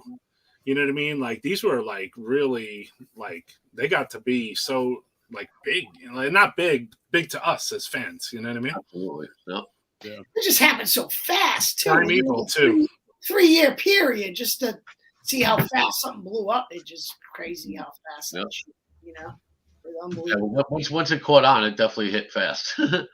The early 90s was an explosion of death metal. Great. And you guys were sitting there like back in the day, like writing those letters and just all night, basically, right? Sending multiple letters and every minute we had. Right. Boy, we had like stacks of mail, and the stack would be like that high, right? You get done, and you're like, "Oh shit!" Well, there's no stack. It was constant. Yep. It always got demos in the background. Right. Yeah, the PO box. I remember going to my PO box, and there'd be a yellow slip there saying you have more mail. Yeah. Pick it up at the counter, and they'd have a box for me. Yep. A little box for me with packages of demos and letters and mail orders. I mean. Oh yeah, back in the 80s, I worked across. I lived across the street from a hardware store that I worked in. It was my first job. So we were friends with the boss, and of course I knew him for years. So my mailman would deliver to both my house, my building, and the hardware store. All my mail, my family's mail, he just put in a box, leave it at the hardware store every day. Because there's so many you never fit in the mailbox, and he got tired of dropping it at a doorstep or waiting for someone to answer. So he just delivered it to the hardware store every day. So it was great. So cool. Package your mail. Cool. Yo, let me ask a question of both the labels. Anything come through a demo or a tape where you regret it to this day that you didn't sign the band? Let's start with you, Joe. Oh, plenty. I couldn't think offhand because there were so many bands. Is there anything you completely regretted that you got a demo of and you did not put it out? I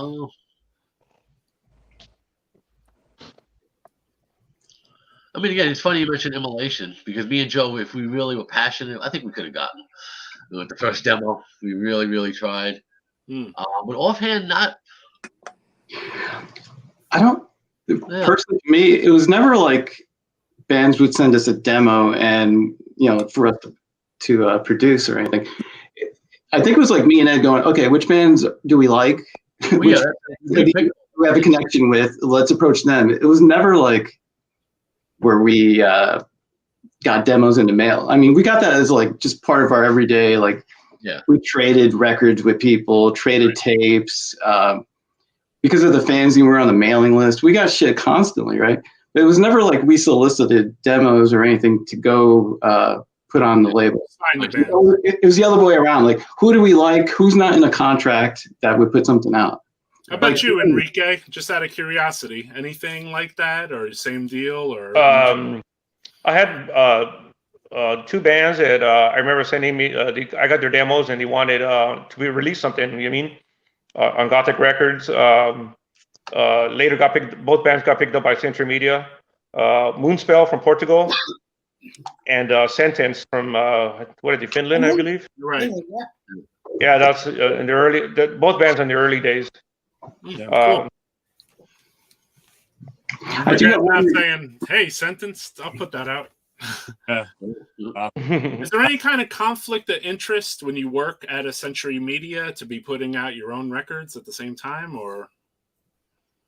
Yes and no. They told me as long as I didn't do it at work, it'd be fine. As long as I didn't take any of the bands that were soliciting demos to Century Media, and that they would have a problem with it if I was to, take one of right. Yeah, but that was it, Right. Yeah. Same here. I eventually quit. I was there. I was getting paid $600 a month. Paid once a month, and that wasn't feasible for me. Like, no, I rather. I make more money on mail order. Than stick around Century Media. And so I got ended up leaving. Atlantic. You didn't slide some extra packages and their stuff while you were there? What's that? You didn't slide some of your packages in with their stuff while you were there? Like, no, there's no way. Roy, I got in trouble at Atlantic. Yeah? Yeah, I got called in one day to the vice president's office, and she said, "We know that you have your own little independent label." And then she talked about how, like, other people knew about it because we were actually getting more airplay than like they were, right? Atlantic, like the Primeval 7-inch or whatever. It's more because we had good rapport with a lot of the guys that worked at radio stations. But then she said, I know that you use like the copier and that you were doing some of your label work here at Atlantic. So she told me, it's okay if you want to do this on the side, but you can't do it at the label or we're going to have to fire you. Wow. Yeah, I think there was a little bit of jealousy from like the metal department because our shit was, because they would have like, I don't remember what it was. Do you remember like those lists that would come out of like the airplay? Oh, yeah. The CMJ reports. Is that what it was? Yeah, it was CMJ and something else. There were 2 radio reports. Yeah, so like every radio show, whatever, would like have their things that they played the most, right? And for some reason, like our little 7-inches got played a lot in some of these places. Well, because we knew the radio people. Yeah, probably. Wow. Yeah, it's super cool, man. A lot right now, most of the major labels that are around, a lot of the people that work there, they have sub labels, so it's like the norm now. Oh, yeah. Yeah, it is. Yeah. A lot of them buy from me regularly and snatch up the bands that I put out, and I'm always like, okay. And I started following them. I'm like, wait a second, you work for like major labels. What's going on here? I didn't know that you had a side label as well. Yeah. And, but it's kind of cool. Yeah, the last album I recorded was for like a same exact thing. It was a dude that works at Relapse, has his own label. Translate. Yeah, yep. So we did our last record with him. Churchburn? Churchburn? Yeah. Yeah, I really dig Churchburn, man. That band's fucking awesome. Thank you. Yeah, awesome. Yeah, it's fucking killer, bro. Yeah, it's really, really fucking good. And, gotta support anyone that's an asshole, so. I'm a Rhode Island guy. So. You're right. Well, you can like throw a rock and you're in that. Yeah. So it's close enough. Yeah, Rhode Island are pretty rough motherfuckers. Yeah. They're kind of like New Jerseyans. They're like really fucking angry. Angry state. It was pretty hardcore at one time here. It's not so bad now. Everything's like, everything's soft now anyway. Is there just no working with like Hobbit, like any of his labels? Or you guys just like, we want to do someone else? There was a little bit of a rapport with one of our members because he was in Howl, which was a Relapse band. So he was kind of teetering around. Oh, I'm kind of dig this band, and they stayed in touch, throughout the years. And then when we had an opportunity to do that, it was just kind of easy. Kind of like the friend thing, Roy. You know what I mean? Like, right. They weren't like. More acquaintance based, but had a history. You know what I mean? Cool. So, yeah. And then with Ben, he does a lot of different things. Like he'll do metal shit for a little while, and then he'll kind of go off and like do some punk, hardcore. So he does a lot of different genres, and I kind of think that, you know, we kind of wanted to do kind of something a little more like metal based label, you know, which doesn't really matter, but you know, I think it gets pushed a certain way, in my opinion. And it was a good move to kind of get that. It was in a different coast too. It was also a good idea. You know, here on the East, do something on the West Coast. We can already distribute ourselves playing in this neck of the woods. So to have records kind of getting circulated over there a little more easily was a good idea as well, you know. All right, I got a question. I got a question for Rage Records. Who made this Rage Records logo? That was my friend Andre. He was like the receptionist at Atlantic, and he was like a little artist. He would do it all day long, and I asked him to do that. Cool. Nice. I do remember who made that. Where we got? I got a question. Oh, go ahead. Go ahead. No, Derek. It's for Joe and Ed. What was the first thing you put out? And also, what was the thing that sold the most? This was the first thing we put out on X Mortis 7-inch. Immortality's End. That was the first release we did. Probably the fastest seller was maybe Revenant. Okay. Was 7-inch? It was demo because 7-inch was on Thrash, right? Was it? Thrash? Yeah, all 7 inches. Well, the Thrash Records put out the first Revenant 7-inch, and then we did the second. That was the first one. You did the second. It was another one. Yeah. Okay. All right, let's give that a listen. It's all the pain igniting my spirits magnified. I rise above the chaos of being unified. Today I seek enlightenment to see beyond these walls. For now I sense the calling, a wisdom beyond my life. Exalted,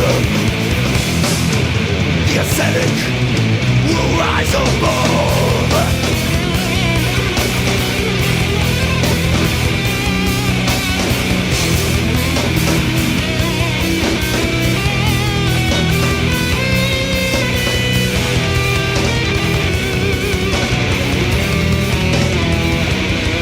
Exalted archer segments, a power that knows the limits. My soul is corporeal, my will in astral bliss. Destroy this mortal shell. I purge myself from weakness, exploding from within. I shed my human skin. Exalted, eternal, I shall reign.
Cool, man. Man, when I saw Oscar that, from Ceremonium here too. What's up, guys? Hey, what's Can you up? hear me? What's up, Oscar? What's going on? Yeah. How's it going? We got Enrique and Oscar in the same room. What's up, Enrique? Going. Not like I'm glad you Derek. played that, Roy. I'm glad you played that because Revenant played in Providence. That was one of the like first 7 inches I ever got. Nice. The show Revenant played in Providence at the church house, I think. I'm pretty sure it was church house. And that was like all the local like new fucking. That was like one of the biggest listens was at Thrash 7 inch. That was a big hit on Providence death metal scene. yeah, I got to admit for a second, I got a little emotional when I saw the comment about the drum work, about it being insane. Will was such a good drummer. Yeah. And such a great guy. Right, Ed? Yes, he really was. He was so cool and just phenomenal player. Yeah, Revenant were important to me also because growing up, like they were like the local fucking house band of fucking, you know, kind of like death thrash metal, you know. So got to always see them, and they, you know, that's how I met John McEntee because of Revenant, and yeah. We used to check them out at Studio One a lot, Roy. Yeah. Back in the day, it was like every other Friday or Saturday they were playing. It felt like they were like the house band at Studio One at some point. Wow. Yeah. Every time I watched him, I ended up like, you start out, you know, looking at Henry or whatever because he's singing, right? But like, 5 minutes into it, the rest of the show, I was staring at Will playing, man. He was so amazing. Yeah. Blew me away for fucking sure. You know? Good band. Yeah. Fucking sick. So fucking Hell Revenant. yeah. Revenant. Rest in peace. Yeah. Lost the drummer, passed away. What was it, about a year ago? Not too long. Wasn't that long ago. Less than a year, right? Yeah, maybe. Yeah. I saw Dave in here in the Dave Django was in the house here. Crazy. What's up, Dave? Yeah. Jersey in the house. What up? What up? I'm in Miami now, though. Jersey and New York like collided a lot, right? In a weird way, because you guys were both like kind of New Yorkers, but me and Oscar, like we were Jersey boys. You know what I mean? Yeah. Everything was so close, and like, you know, our scenes were pretty fucking intermingled. You know? Oh yeah, I mean, me and Joe were in Jersey every week for either Revenant, Ripping Corpse, or somebody playing. Yeah. It didn't feel like two scenes. It was connected to me. Yeah. That's what I mean. Like, same for me. Like, it seemed very connected. Like, the scenes were just, it was like right next Jersey to each had all other. the clubs too. New York really didn't have that many clubs except the bigger ones. So for the smaller bands like Revenant, Ripping Corpse, Cease, and all them, we'd have to go to Jersey. Yeah, go to the Brighton bar, right? Yo, at that time, would you say at that time that Jersey maybe had a little more death metal popping off, and like New York was more like thrash hardcore? Like there was, of course, you know, Immolation and Mortician stuff, but like it seemed to me that, but that was north of the city, with death metal bands, and then New York, and then finally, you know, it picked up like hard war, you know. Yeah, it was like New Jersey had like North Jersey and then South Jersey, and like South Jersey was kind of like where it was popping. Actually, North Jersey had like some stuff. It had Incantation, but like North Jersey, you had like Nocturnal, Ripping Corpse, Human Remains, fucking Demonacy. Yeah. To me, Ripping Corpse was the best live band I've ever seen, with the exception of like Slayer in the mid '80s. Yeah, I agree. They were just phenomenal. It was so good. Oh my god! What about you, old fucks? I gotta throw this out here. Let's start with maybe Enrique. What was the best old school show that you went to, or something that really like made you be way more into metal? I saw Blood come a few times. Those were the local shows. As far as a great show, I remember greatly. Had a Creator Voivod. I saw Slayer with DRI on Rain and Blood tour. Possess, of course, Possess Archangel. I saw Possess a few times. One thing I regret not seeing is Possessed with all their gear, all their armor. I never got to see them that way. I only saw him. I mean, Too at young? the end. Too young? I just, you know what? Yeah, I actually had tickets for me and my older brother. We bought tickets for Exodus on their Bonded by Blood tour. It was Exodus, Possessed, DRI, Agent Steel, Death Angel. It was just like $10. You mean?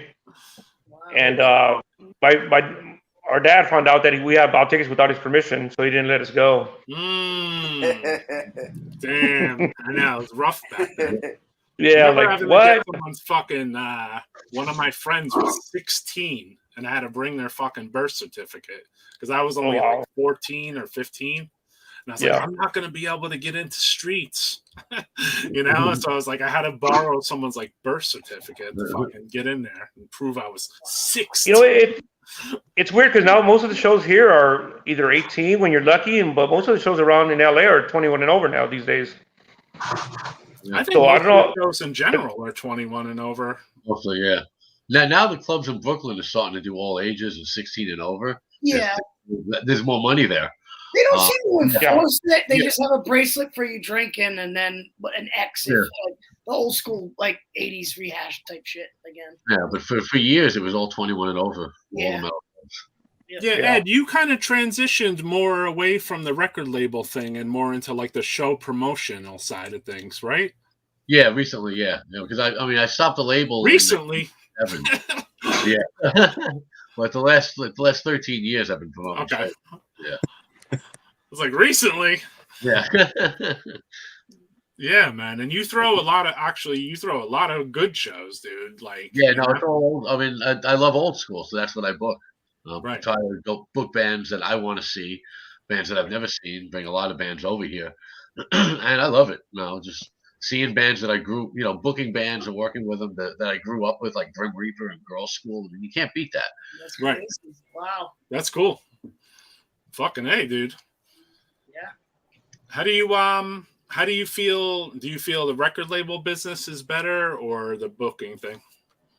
For me, the booking thing now, I mean, I wouldn't be able to do a record label. I'm so out of touch with bands and labels and all that, and how to promote it and sell it. Right. I go to a record store with a handful of copies and sell them like I used to. So I'm totally out of touch with that. But the shows are great. That's perfect. Do you feel like you had to change your MO to promote shows? Because originally we kind of did the whole flyer thing, and then it turned more into like the internet thing. Oh yeah, exactly. And when I started doing the shows, I would print up flyers. I still print up flyers for my festivals. Right. Circulate the city, go to every record store, leave flyers and posters and all that. But throughout the years, there's less and less record stores. There's only really one record store. That's a dead thing to do. Right. And so you got to do the internet. You got to step up. And unfortunately, I just do Facebook. I don't do any other social media. I don't know how to do it. I don't want to do it. So I never got involved with it. I'm limited with my promotion. What about MySpace? Nope. MySpace. It's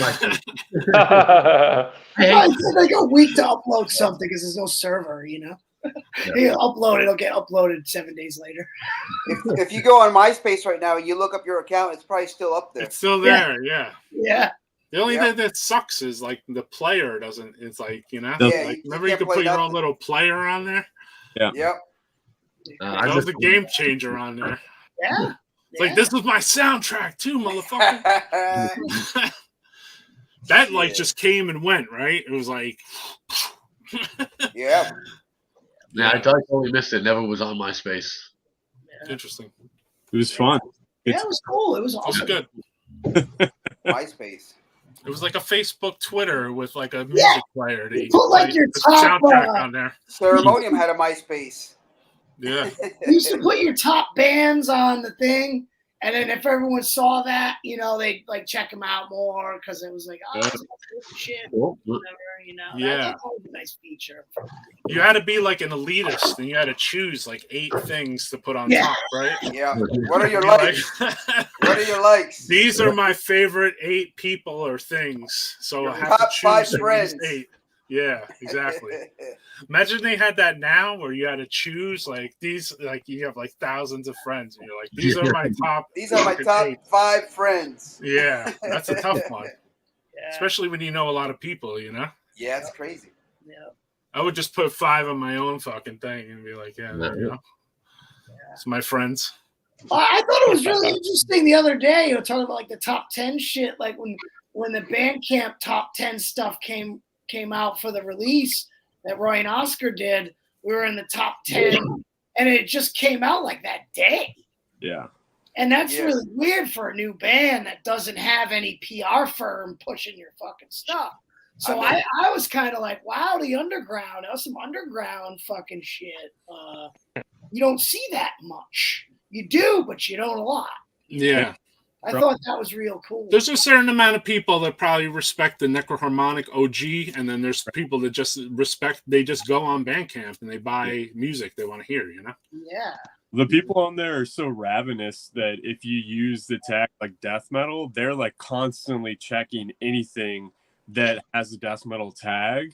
And it's like when social media still worked. So Bandcamp is how I do all of my business. And it's like, you know, it's a huge game changer. I used to put emphasis on putting all my music in record stores and putting and distributing them through all that. But it's just a ass. I can just sell it all through Bandcamp myself. Not like give a cut to any fucking record store. Right. And, I mean, I have to give a cut to Bandcamp and PayPal and all this other bullshit, but like, it's just it's super powerful.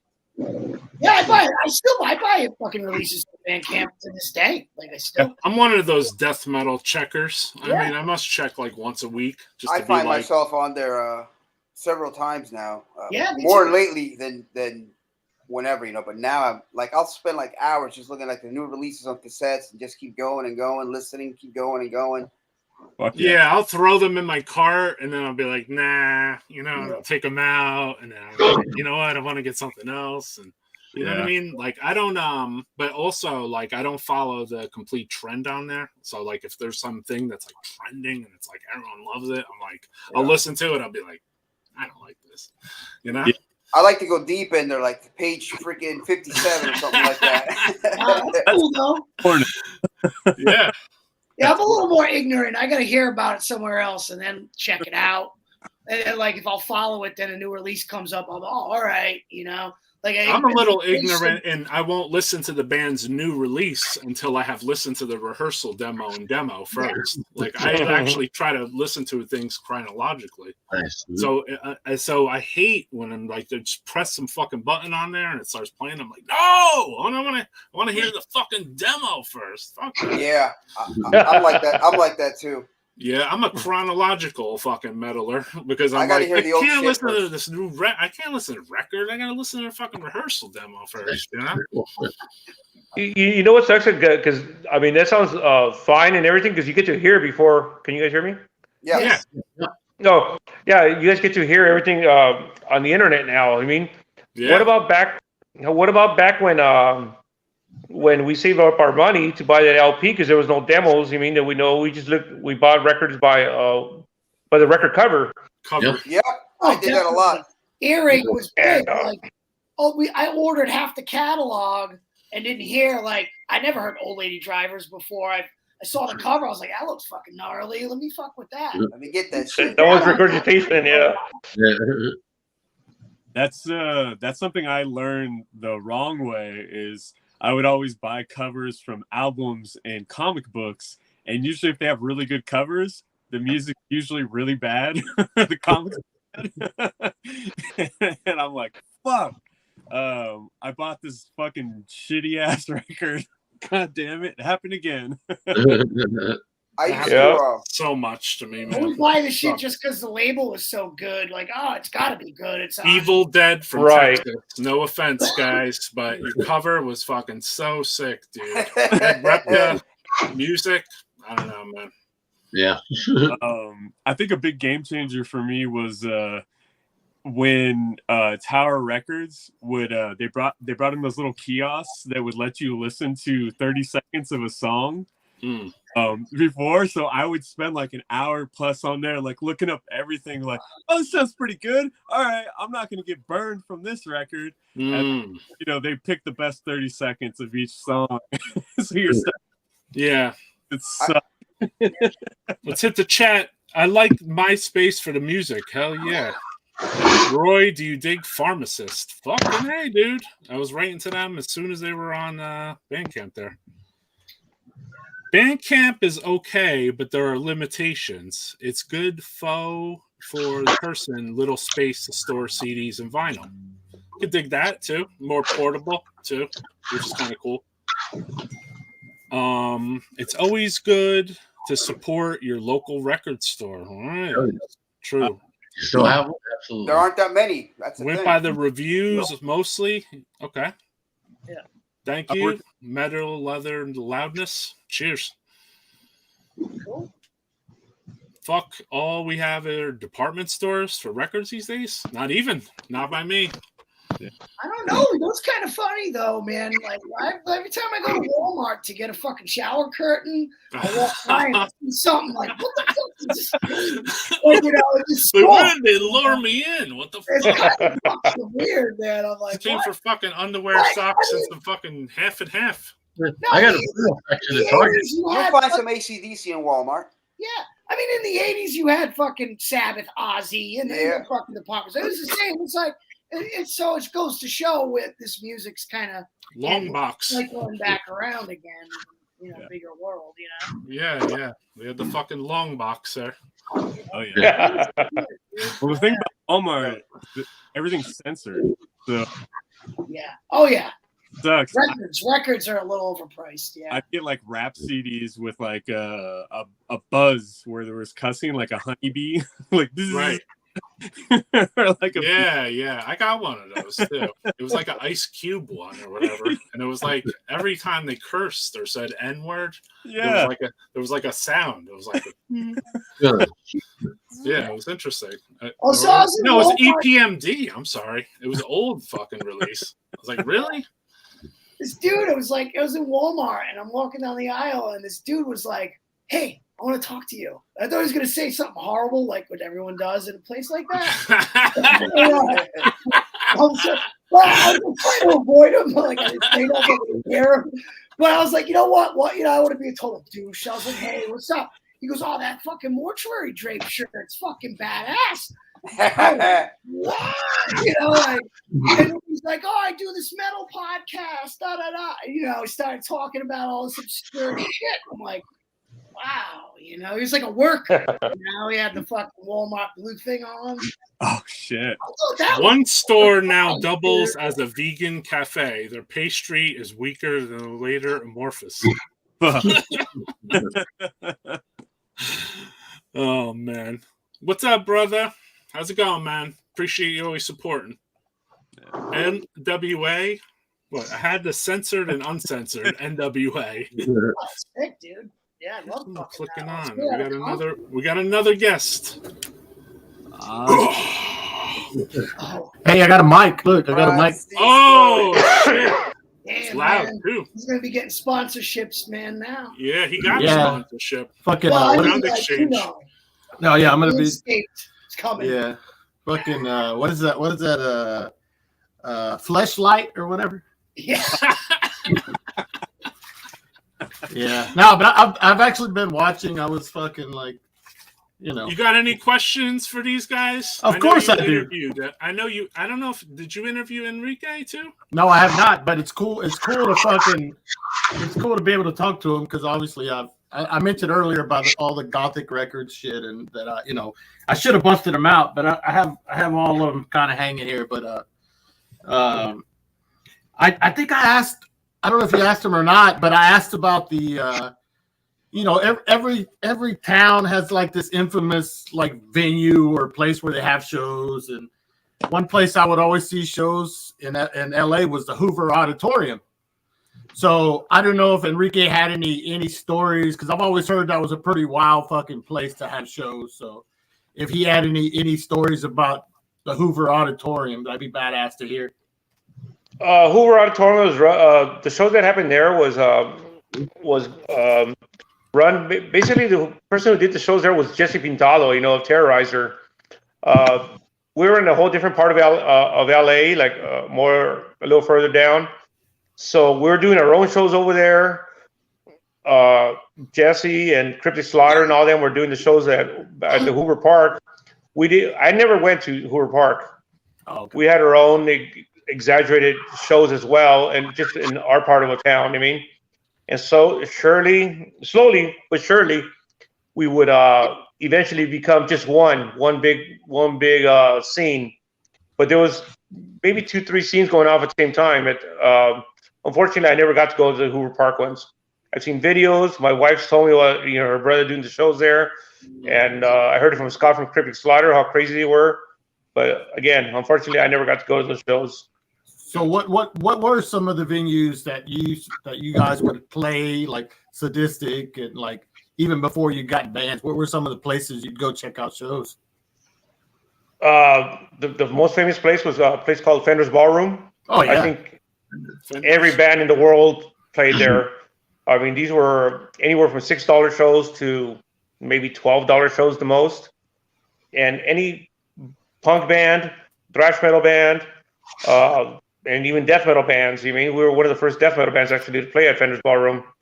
That was the place where anybody who was into the scene would flow to. You mean, it was every show, no matter what it was packed. It was, I mean, and back then people weren't on their phones. Remember that when the scene had no phones?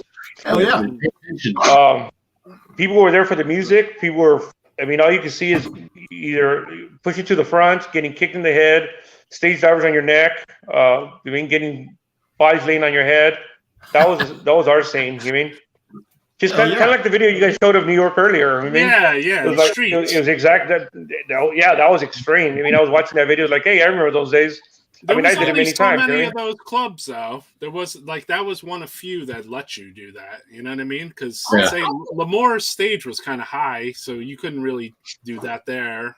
Well, I could say that maybe at CB's you could do that shit. I went to a show in like a pretty sketchy part of New York 2 years ago for Power from Hell in Corona, and let me tell you, it was pretty fucking wild. Like, people were like, this chick was ready to hit this dude with a bottle. You know, really drunk Latino, heavy Latino, ready to crank him in the head. He just gets up and just kind of look at each other like they know each other or something. And they just fist fought in the middle of the whole venue. And he's going to get cranked with a bottle, and they just walk away. Oh, no problem. Other dude pukes outside of the door all over people on the way out. Like, it was wild, man. And that was like 2 years ago. Yeah, I was one of the only white dudes in the whole place. You know what that Power from Hell? Yeah, Power from Hell. Yeah. Did you say Corona? It's in New York and Queens. Joe, Joe lived there. That's Joe. Yeah, I was gonna say that. Isn't that Joe where you lived?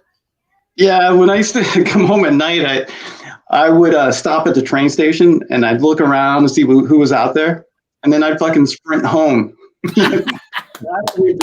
Like nobody would like or anything. Yeah. It's a sketchy spot. Yeah, it reminds me of that kind of shit a little. I definitely felt it was like, this is how it used to be. I remember this, you know? Yeah, I like that. I like to go to shows when I was like scared though. It was fun. Yeah, my first show in Houston, and I think Enrique and Sadistic played there, but I missed it, was the Axiom. My first show, like, that was our venue, the Axiom. And the first band I ever saw there was The Accused when I was 16. And it was the same thing. It was like people would like diving from the rafters and like, you know, not only diving off stage, but like catapulting onto stage and shit like that. I was 16. I'm watching The Accused like just totally kick my ass. It was amazing. I was like, yeah, this is for me. This is it. I'm hooked for life, you know? Yeah, we did do the Axiom. The hottest place on earth in August, you mean, to play. Oh, yes. Yep. And we came out where, you know, we were doing our whole stage show. I mean, from the beginning that we were doing. We came out in leather jackets, spikes, bullet belts, you mean, studs. And I remember a guy named Salvador. I can't think of his last name. Joe, you can help me with him. With Sal, you know, with Crazy Sal. Yes, Sal Flatteria. I know Sal. He came up to us like, my house, bro. He just works. "Oh, really?" Yeah, he lives about 10 minutes down the road. He works at my house like he's been working on my house all week, bro. Yeah, he's an awesome guy. Yeah, he came up to us like after we played the Axiom. He's like, "Are you guys fucking crazy? You guys playing the Axiom, the hottest venue on earth? And you guys are wearing leather jackets inside the Axiom with smoke and everything. We're releasing smoke from the smoke machine. Yeah. Good times. I mean, good times. That was a cool place to play. Yeah, well, yeah, that's fucking nuts. Well, Roy went to the Axiom too, so yeah. Oh, I was there with Anal Cunt and Incantation and Phlegm. Wow. Yeah, years ago. Oh, it was like shortly after, like right around, because Sadistic played like in '91, I think. Here's another Axiom fan. More Texas in the house. Hey, Carl. Hello. Carl. How's it going, brother? What's up, everyone? How's it going, man? Chilling. Hey, Roy, can I ask Ed something?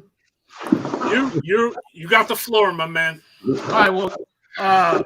Well, just kind of going back to the zines when you were talking about the zines. Like, I know he'd been doing it like he's like 84.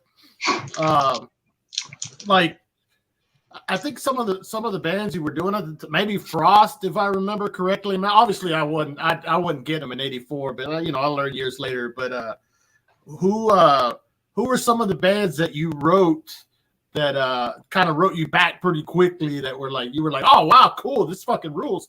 This band is writing me back. I mean, back then you have to write. I mean, bands like Possessed. I mean, for the first issue, we had Possessed, Death, Dark Angel, Athery, Hellfrost, and Slayer. And Slayer that we had. Wow. Hard. Yeah. All those bands, the starter kit for metal. Yeah. So I mean, we wrote to them all, and they all wrote us back, sent us logos, sent us pictures, different things, and it was great. So back then, most of the bands would write you back. Bands like Holy Moses and Artillery and all these bands that I wrote to when the demos and first albums came out, they all wrote me back. Basically, that's how you kept in touch with fans.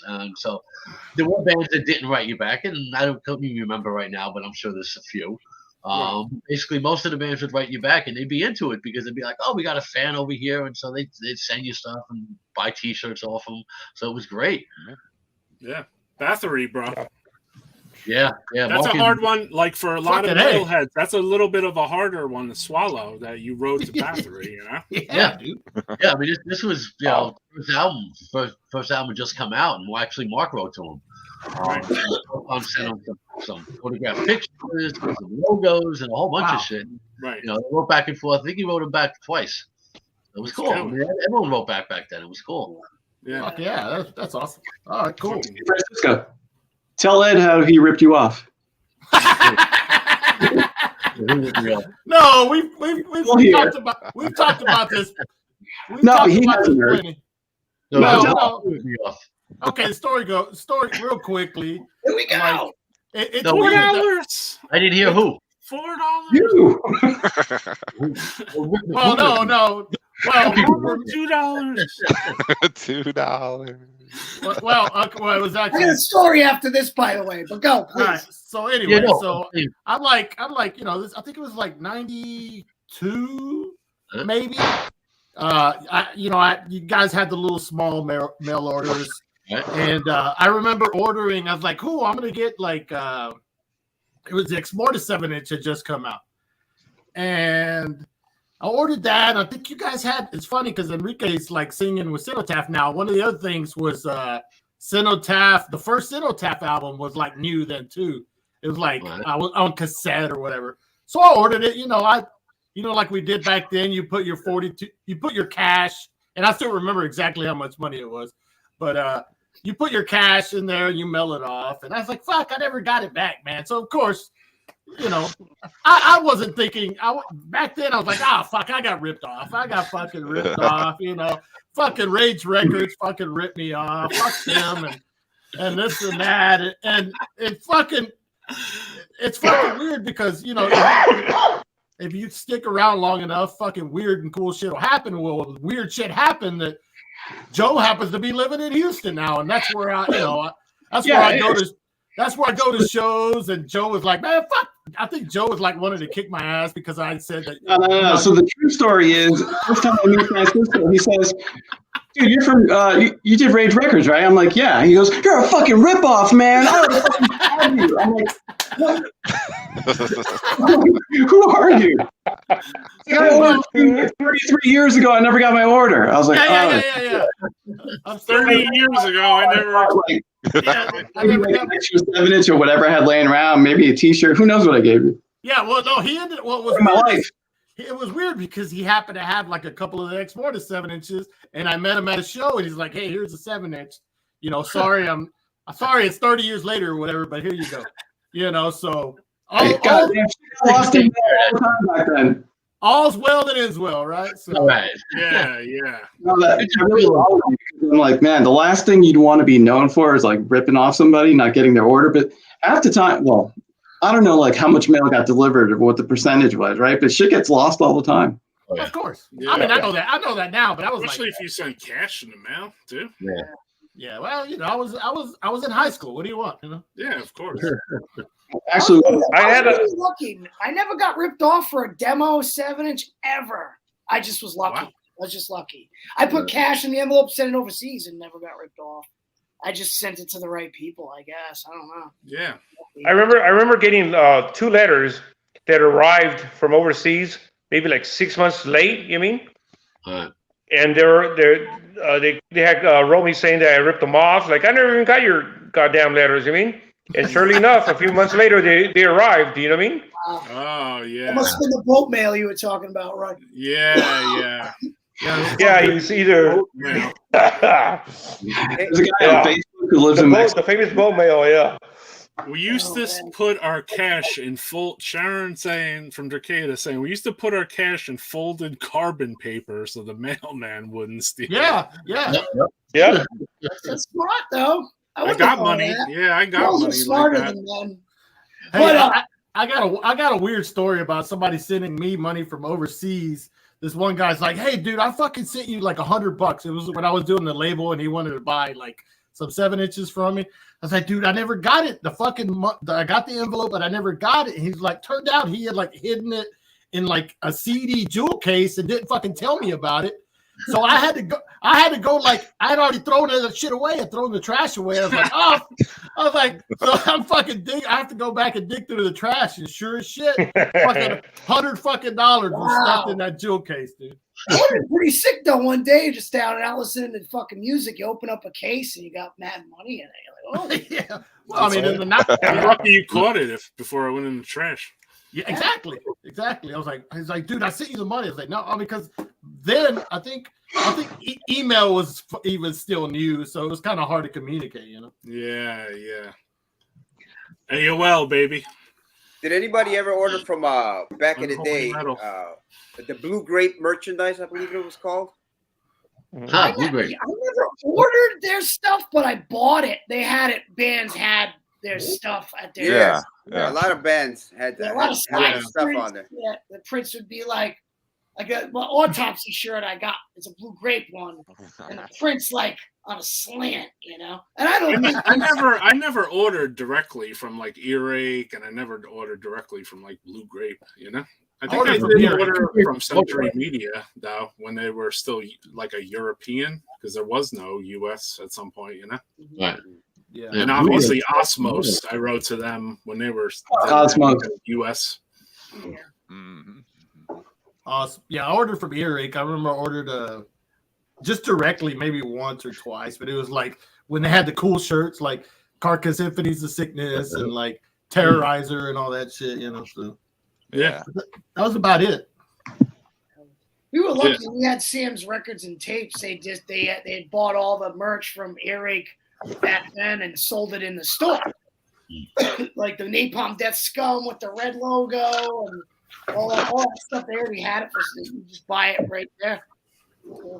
Oscar, tell your cat I said. I will. Yeah. Hell yeah. Fucking A. So, dude, I go to fucking DRI last week, like 2 weeks ago, whatever. And I heard $2. I got to tell you this shit. So I go to DRI. My buddy's band was opening too. And, DRI's classic stuff. We'll check them out.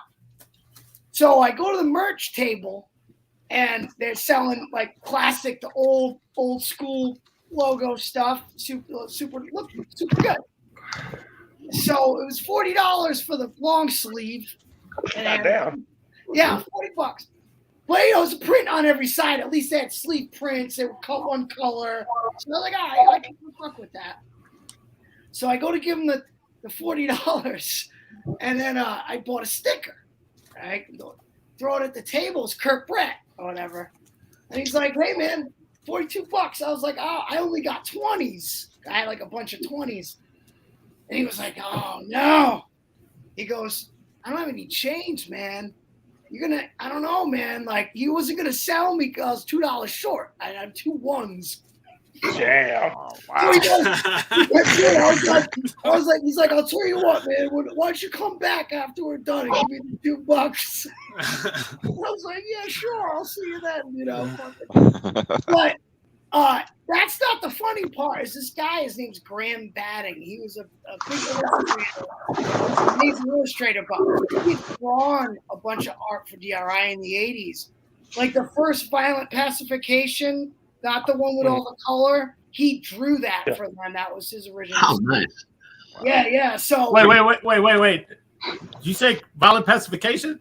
yeah, the original, not the color. 7-inch. That's the guy that drew that is Kevin Bakos, and he's one of the owners of Sound Exchange in Houston. Well, no, that's the color version. That's the, right. Yeah, he did that. This was the version without the color. That Graham drew that. So Gotcha. anyway, he got him a bunch of art, sent him out a bunch of art, and never got paid for it, right? So, because I was telling the $2 story, I want my $2 story, and Graham, I was hanging out with him the other day, so he sent him like a bunch of art. He never paid him. I guess years later, he went to a show, 2009. I was like, "Hey, what's up?" And he didn't care about the money. He was just like, "Hey, man, like, I'm psyched to see you guys. I'm Graham, you know." And I guess Kurt thought he was gonna fucking like tune him up. He got all fucking like, "Whoa, dude, what the fuck," you know. So apparently he's a cheap bastard. But Thank you, Joe. yeah. Oh shit! Good choice. Oh, hey, also, It lives on, Ed. I think Enrique has something to do with this one too. So I just happened to pull it out. Necrophile. Disassociated. Necrophile, yeah, my Japanese brothers. Yeah, and Yeah. these guys played in LA with you guys, right? Yeah, they wrote me one day, you know, back when it was slow mail. It's like, "Hey, we're coming to LA. Is there any way you can show us around?" I go, "Yeah, sure." Because by chance, are you guys playing? I go, "Yeah, we actually are playing. We're playing with Nausea, LA, and a couple other bands." Yep. He goes, "It was good, you know. This was weeks in advance." And when they showed up, instead of them getting a hotel, my parents took them in, and we were like sardines living in my bedroom. But they showed up, and then we got them on the show. We got them to play, I mean. And to this day, we're good friends. But yeah, that record meant a lot. I think, Oh yeah. if I remember correctly, I think Matt and Dark Descent re-released it. Oh really? Yeah, on the Isn't 12-inch, it from what I weird how, know. like, in the metal, like in the death metal community, like, we cannot know, sometimes we don't even know the other people, and they could just send us a fucking letter, and then next thing you know, they're staying on our fucking house and shit. Yeah, yeah. Only in the death metal scene, right? Only in the underground. You're right. I didn't know Necrophile played in the States. That's pretty cool. Wow. Yeah. They've only played one, yeah, in LA. They No, played they LA. played in New Jersey, too, at G. We Willikers. saw they them at G. did? Willikers, no, Roy? Yeah, we saw them Oh, at I didn't know that. G. Oh, that's right. That's when they stayed with King from Deceased, I think, right? Yeah, yep. Shit. They stayed at his house. Yeah. Yeah, that was during the same time. Yep. It was same I time. ordered that demo mail order too. I think I got that pretty quick with that and Transgressor 2 demo. I got the sound. Oh, awesome band, yeah. Yeah, awesome guys. Shout out to them too, man. Maybe they'll come on later. Takashi. Yeah, Takashi. yeah. He comes on. Takashi and Takaki, yeah. Takashi's been on here too, and they even times. rehearsed on here, which is cool. Oh, wow. Yeah. I'll tell you a cool story about talking about people you meet over the mail. And all of a sudden, they're at your house. Right. It was I wrote Autopsy. Autopsy wrote me back. Chris Pfeiffer wrote me back, sent me their demos, and then about a year or so later, I asked him, "Hey, you guys should come over to LA and play with us." He goes, "Well," he said, "Yeah, call me." So he gave me his number, called him. He said, I asked him, I go, how much money would you guys ask for to play LA? He goes, well, we have to travel and rent a car and get a hotel and everything, so we're going to ask you for $200. And I go, $200? I go, okay, I could do $200. Amazing. And so they showed up in LA like a day before, and he goes, well, they showed up at my house, my parents' house at the time. He showed my parents' house, and there I have Chris Pfeiffer and the guys from Autopsy, and I'm introducing him to my mom, who doesn't speak a word of English. And they played for $200. You mean they drove all the way from San Francisco to play LA for $200. Fuck yeah. And they paid their own hotel. They got their own car and everything. But yeah, it was like, wow, I got Scream Bloody Gore, Chris Pfeiffer right here in my parents' house. I mean, in my living room, like, awesome. Yeah, that's a cool story. I mean, yeah, they came and lived with me too for a week straight. I remember that. Oh, really? Yeah. Like before, like they did an incantation tour with Morn. Yeah. And they came and stayed and lived with my house. Like, it was cool. Wow. They had the Winnebago out in the parking lot. Yeah, they had like a oh shit. Wait, put that back up, my brother. You see it again? Is that in your Rolodex? Yeah, it is. What is it? 87, I think. Yeah. Venetia. Venetia. All right, nobody call that. Yeah, number. that's spelled wrong, Joe. Yeah, it's spelled wrong. Yeah, it's with a B. B as in boy. Hey, you got Madonna's info in that Rolodex, bro? That'd be amazing, dude. There's no big trail on that one. Nah, he's got fucking Kip Winger in there somewhere too. That's sick though. Damn. Takashi Tanaka lived near Peoria, Illinois. He played drums for Waco Jesus demo, The Destruction of Commercial Scum, and went to college here. I have the original demo. Oh, wow. Wow. That's sick. Autopsy at your parents is priceless. Yeah. Well, yeah, dude. I have something kind of similar to that, but he may not say it. But to me, it was cool because I remember the first time I heard Cryptic Slaughter was on a compilation. I think it was something Speed something. It had like Sodom. Yeah. Speed Death. That one. Yeah. Speed Metal. Yeah. Well, like in 2012, like me and my buddy Matt. Yeah, Speed Kills. We went to LA. Yeah. We went to LA to that Grindcore Fest, and that was me who did that show. Yeah. Well, anyway, so I'm sitting there, I'm like, dude, I'm fucking sleeping on Scott Peterson's couch. That's fucking weird to me, man. Because I remember, like, as a little kid, it's like, however old we were, it's like fucking, I think it was Low Life. Low Life was the song that was on that compilation. It was like, right. Here I am, like, however many years later, and I'm sleeping on his couch. It was just fucking trippy to me, man. So I'm sure he's out there telling everybody that I slept on his couch, So yeah.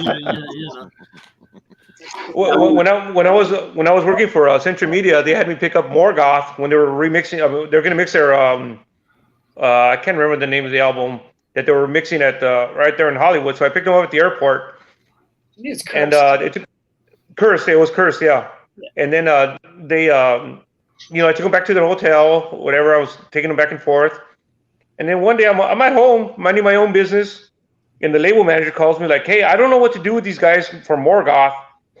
He goes, "What are you doing?" This is back before cell phones, right? It was at my parents' house. She goes like, I go, "Well," he goes, "Well, I'm taking them to your house. I'm only a few blocks away." Like, what? She dumped off Morgoth at my parents' house, and I made a few phone calls, and it turned out to a big party. I mean, to this day, me and Mark Drew are still great friends because of that. Sharon Again, wants to say Jeff from Carcass stayed at my house when I lived with my parents, and my parents were on vacation. Holy shit! Right on. Hey, gentlemen, I'm going to a show. I'm going to be heading out. So, all right, brother. Thank you for having me on. Appreciate it. Great to meet you. Talking to you.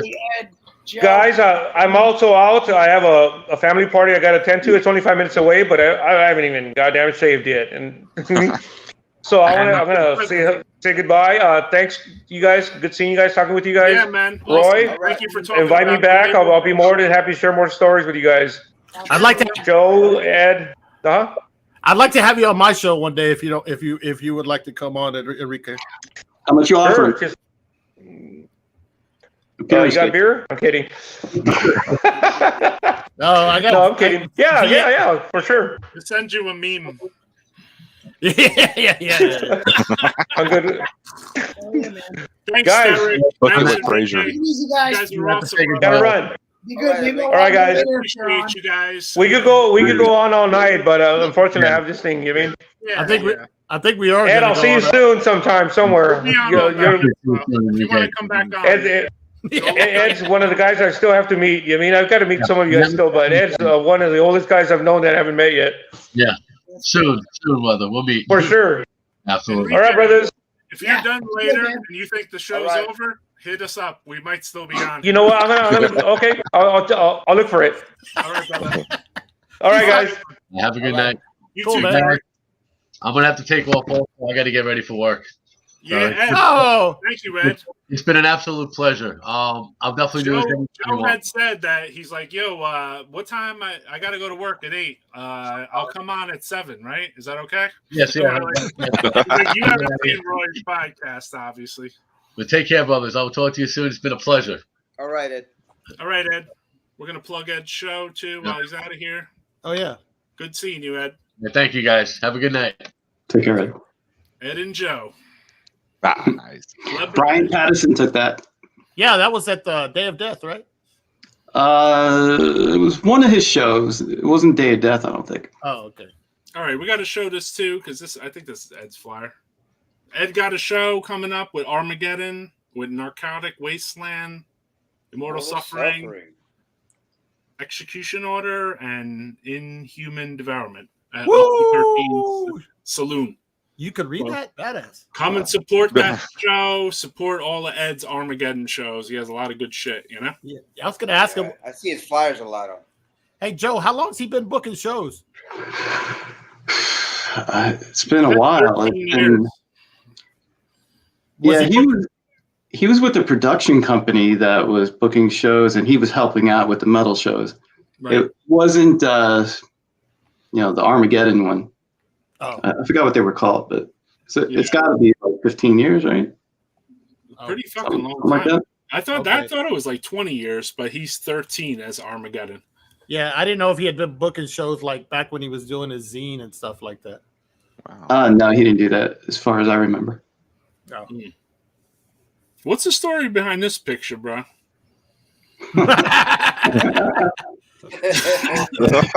that looks like that looks like a Morbid Angel fucking photo shoot right there. It's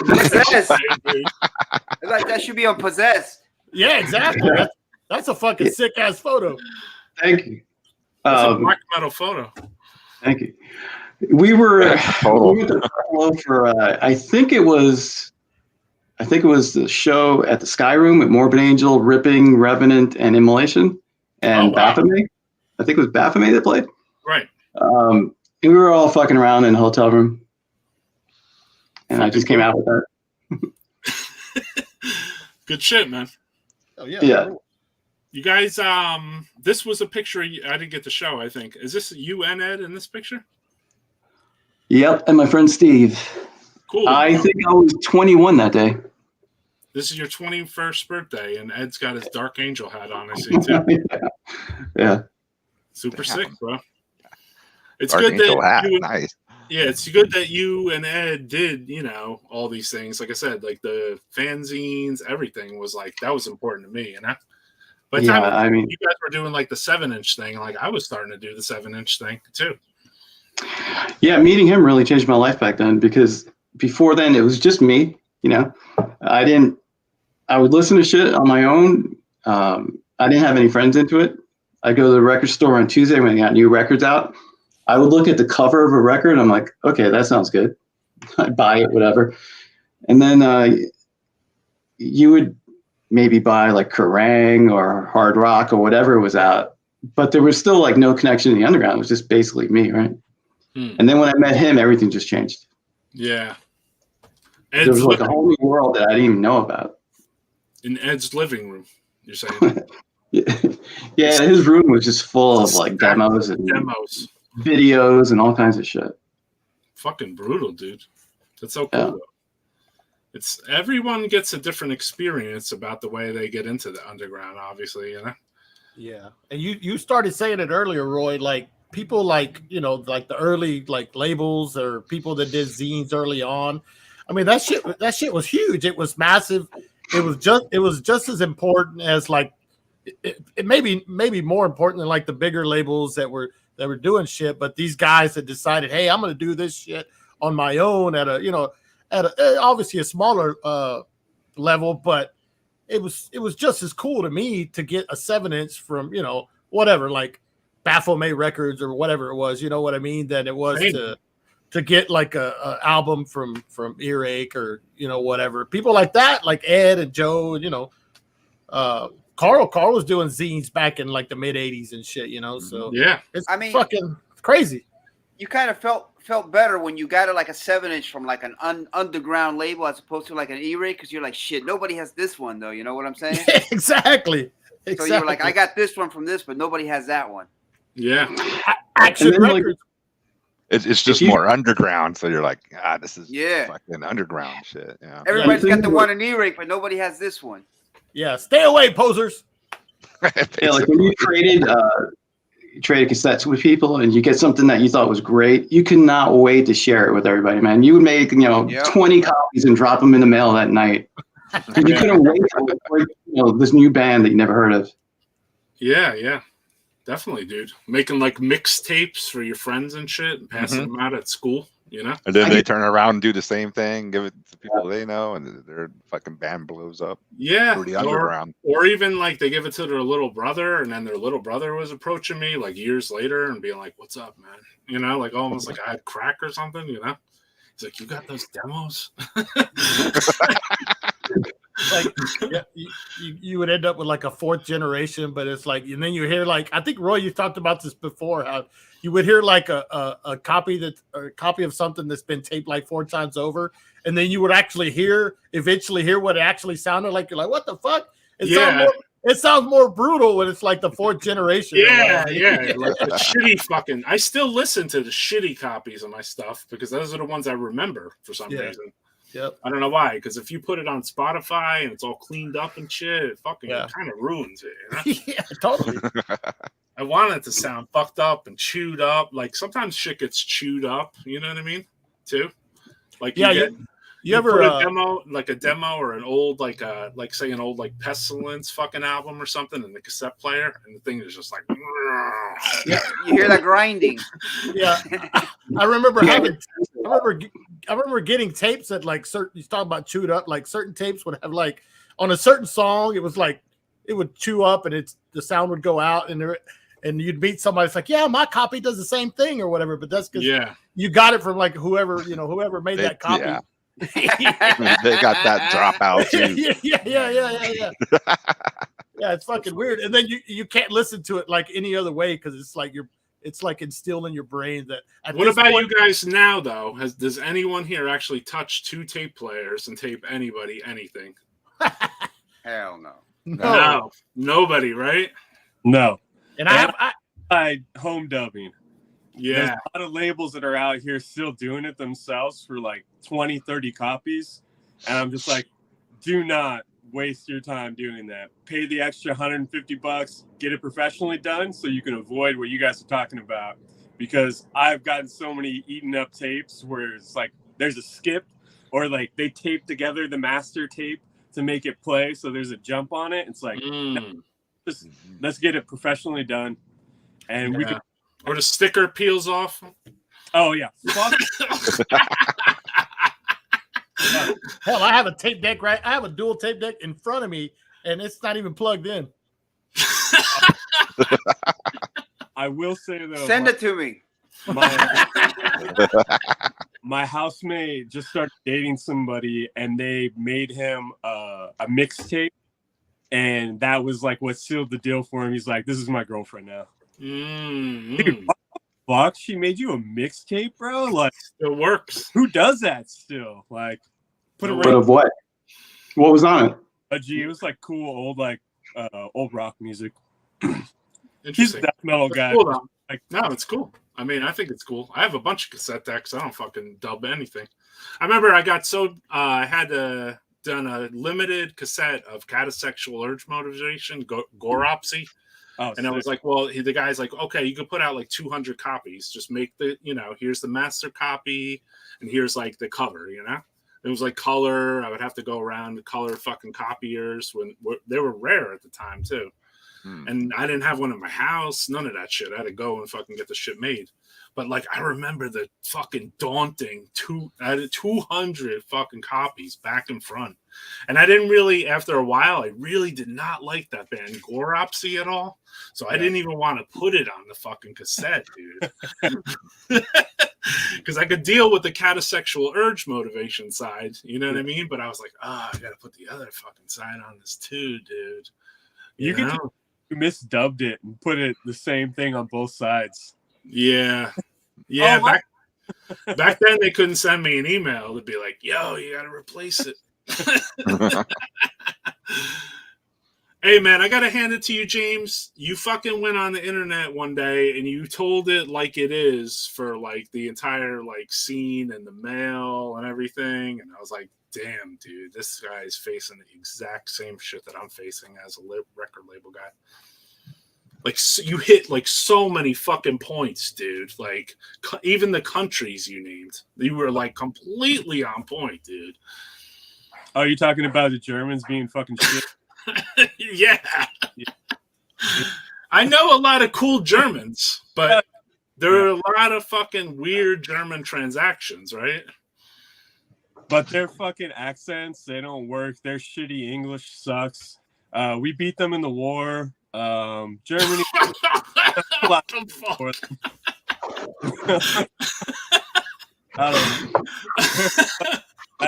They're still mad?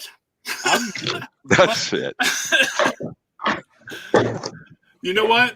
It's just weird because like there's that level of like not understanding, and then there's a level of understanding, and you can like read through it after you've been like a record label for a long time to see that there's like a level of like scammers, I want to call them, they're trying to scam you. They want the merch and they want their money back too, Yeah. Dude, weird. The Omega Vortex, the main guy Rob always rags on the German scene to me. He fucking hates it, and he's German, and he's like, it's a fucking joke. Yeah. It's like, it's not all the German fans or customers, but there's like this certain percentage that's just like really rough, dude. I don't know what the fuck's going on there, Yeah, I mean, there's some good Germans, I'm sure. Yeah, for sure. But his is more like the music industry part of it. Yeah. It's this fucking, he says it's ridiculous. Well, there is in Germany, being the epicenter of fucking metal, and as huge as it takes up like Europe, you could imagine there's so much business of music. Big business. Underground is big business there. Yeah. In Germany, especially because there's so much area to cover, and you know what I mean. Like when you look at the map of Europe, like Germany is like so much of it. You know what I mean? Yeah, it's almost Texas. Yeah, it's like a big ass Texas. Nothing is almost Texas, goddamn. I was waiting for something to say. Joe is fucking Texan. I don't care what he says. He's Texan now. Yeah, I don't know about that. Yeah, James is in the house. James don't dub tapes. Remember when you got the high-speed dub option on the cassette decks? That was a game changer. Except it had that fucking sound that like, shit, what is that? Yeah. Yep. I sure do. What about like more early days when you wrote to a band and then like they sent you their demo, but then they taped like 5 other fucking demos on it, and each one was like better than the next one, and then you're like, there's always some shitty one on there too. But like, there was like always so many good fucking bands. You're like, God damn, dude. I wrote to you. Your band's all right, but you put a demo. You put a demo on this tape that's better than your fucking band, dude. Yep. But yeah, but no one cared either. You know, they were just like supporting, and like, you gotta check these guys out. And That's probably how I mean, that was my gateway to actually like tape train and talk to bands too. Like I would tape them all the demo shit from my area, threw it on a tape, sent it along with, you know, my blank cassette or whatever the fuck they were asking for, $2, $3, you know, $5. And then, but I would send the cassette too, you know?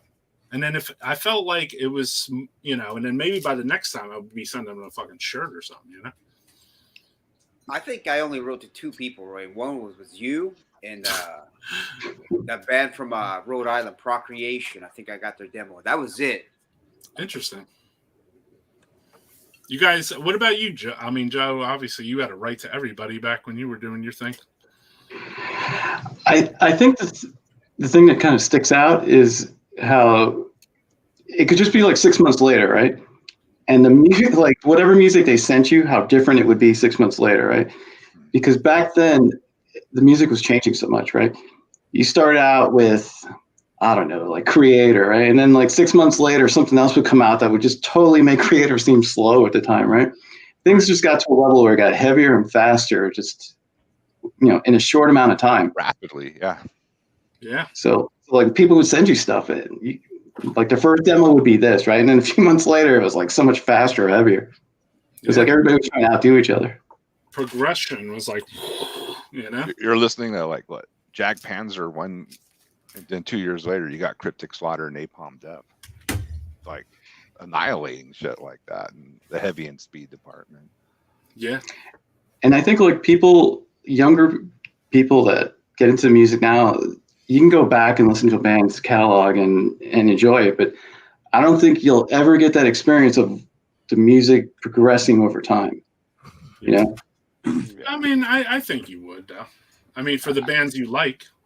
I don't think you can replicate that feeling of, seeing it go from this to that. The maturity. Oh, yeah. Oh, the maturity of the genre?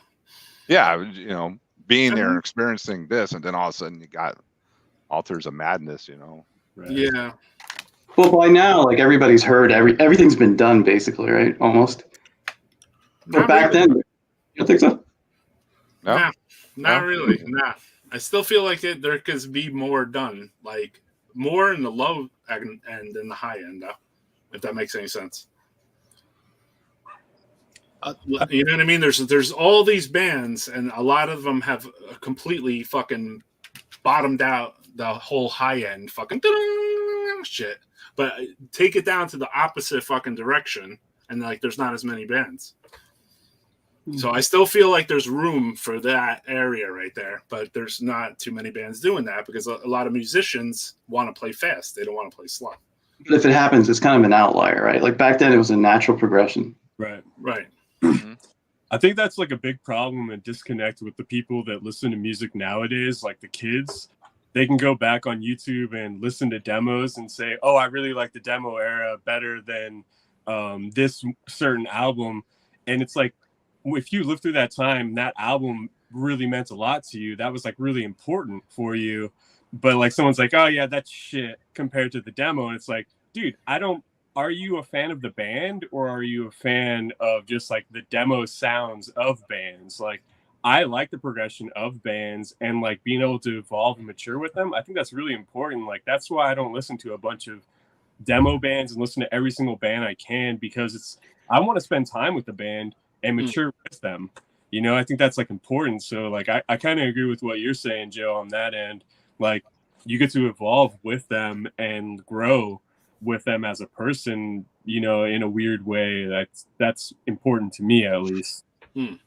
But shouldn't a band like change their name when they get to a point where they don't sound anything like singing? Yeah. Like demo to album, not like turning. No, I know what you meant, dude. Like HR. Some bands like you know, they don't sound anything like their first 2 or 3 albums. You're just like, what happened? I think the linchpin is the clean singing, you know, because or keyboard, too much keyboards maybe.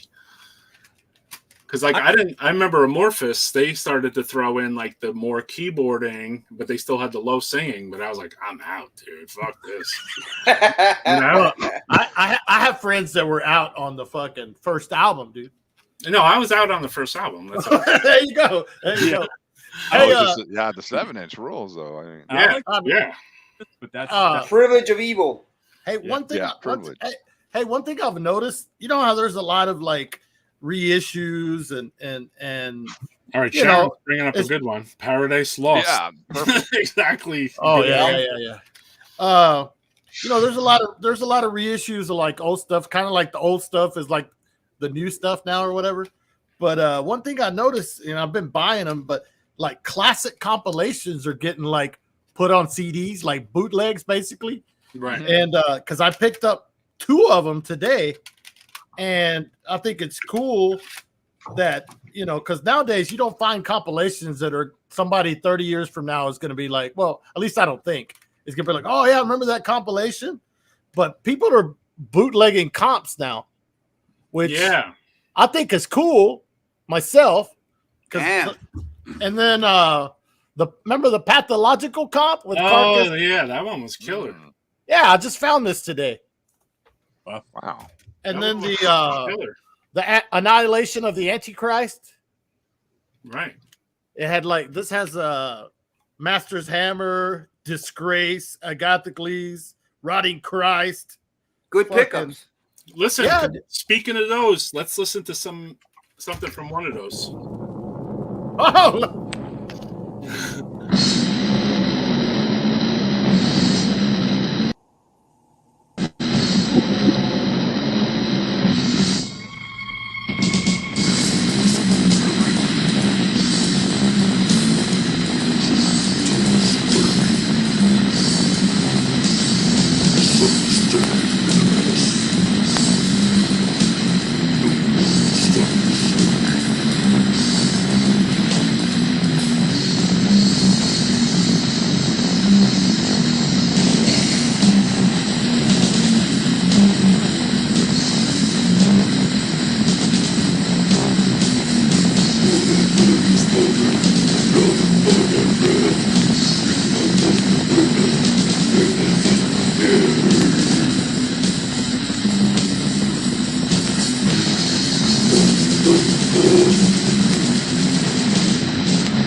Yeah, Fuck man. yeah, dude. I got the vinyl, bro. Damn right. Damn right. Boom. Yep. Yeah, so it was cool. It's cool that I was like, whoa, I thought it was cool that you could find these, you know? Wax, bitch. I don't even care about collecting vinyl, though. I noticed recently. I'm selling mine. You know, some people are like obsessed with one format: CD, tape, vinyl. I'm not the vinyl. I notice I'm like I go after the cheapest one, dude.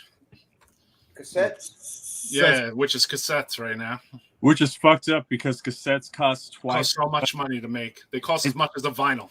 They're twice as much as a CD, but we still sell them for cheaper than CDs. Yeah, they cost as much as a vinyl if you really break it down, right? Yeah, that's what I was looking at the numbers. Oh, holy shit. fuck, dude! Really? Like, wow. Yeah. I had no idea. Me The only either. difference is you can make them in smaller quantities. You know what I mean? Yeah, you could print 100 or whatever. Yeah. You know. Oh, hey. You could print 100 vinyl, but the thing is, like, you know, years ago you would get the thing back in like 12 weeks, you know, or 6 weeks or something. But now you have to wait. Year.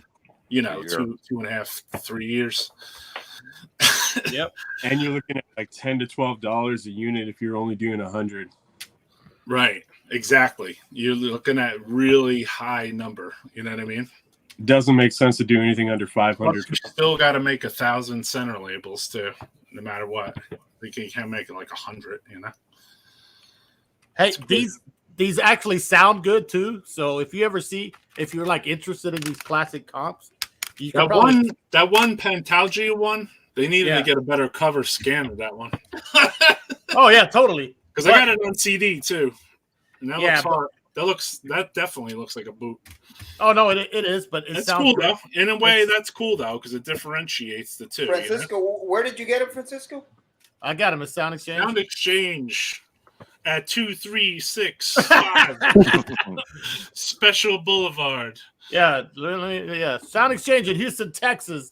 The coolest fucking record store in Houston. So, and they really are. Me and Francisco are going to cut a promo there. He's like, "Do you want it for NECROHARMONIC?" I'm like, "No."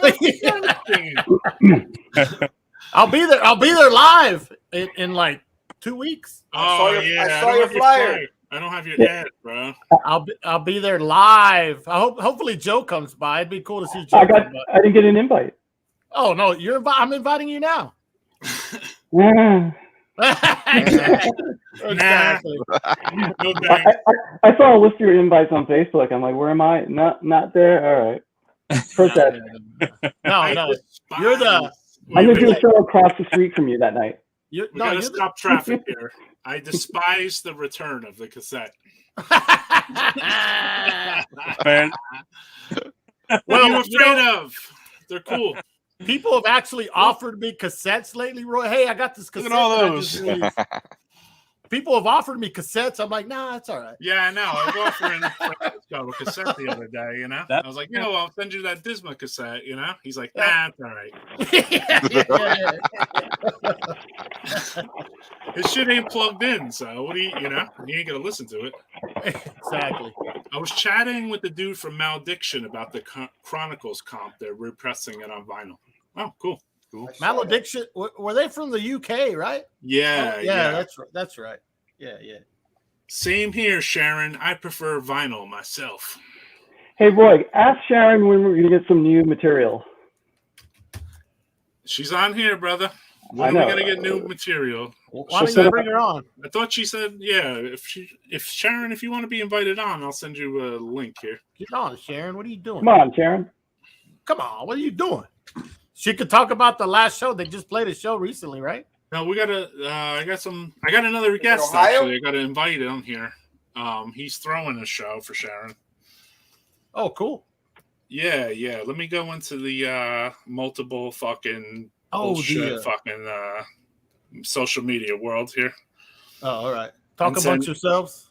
Yeah, talk amongst yourselves for a moment. I'm talking about the CDs you picked up. Can you tell if they're replicated or are they CDRs? Oh, dude, I have no fucking idea. I don't know if you guys.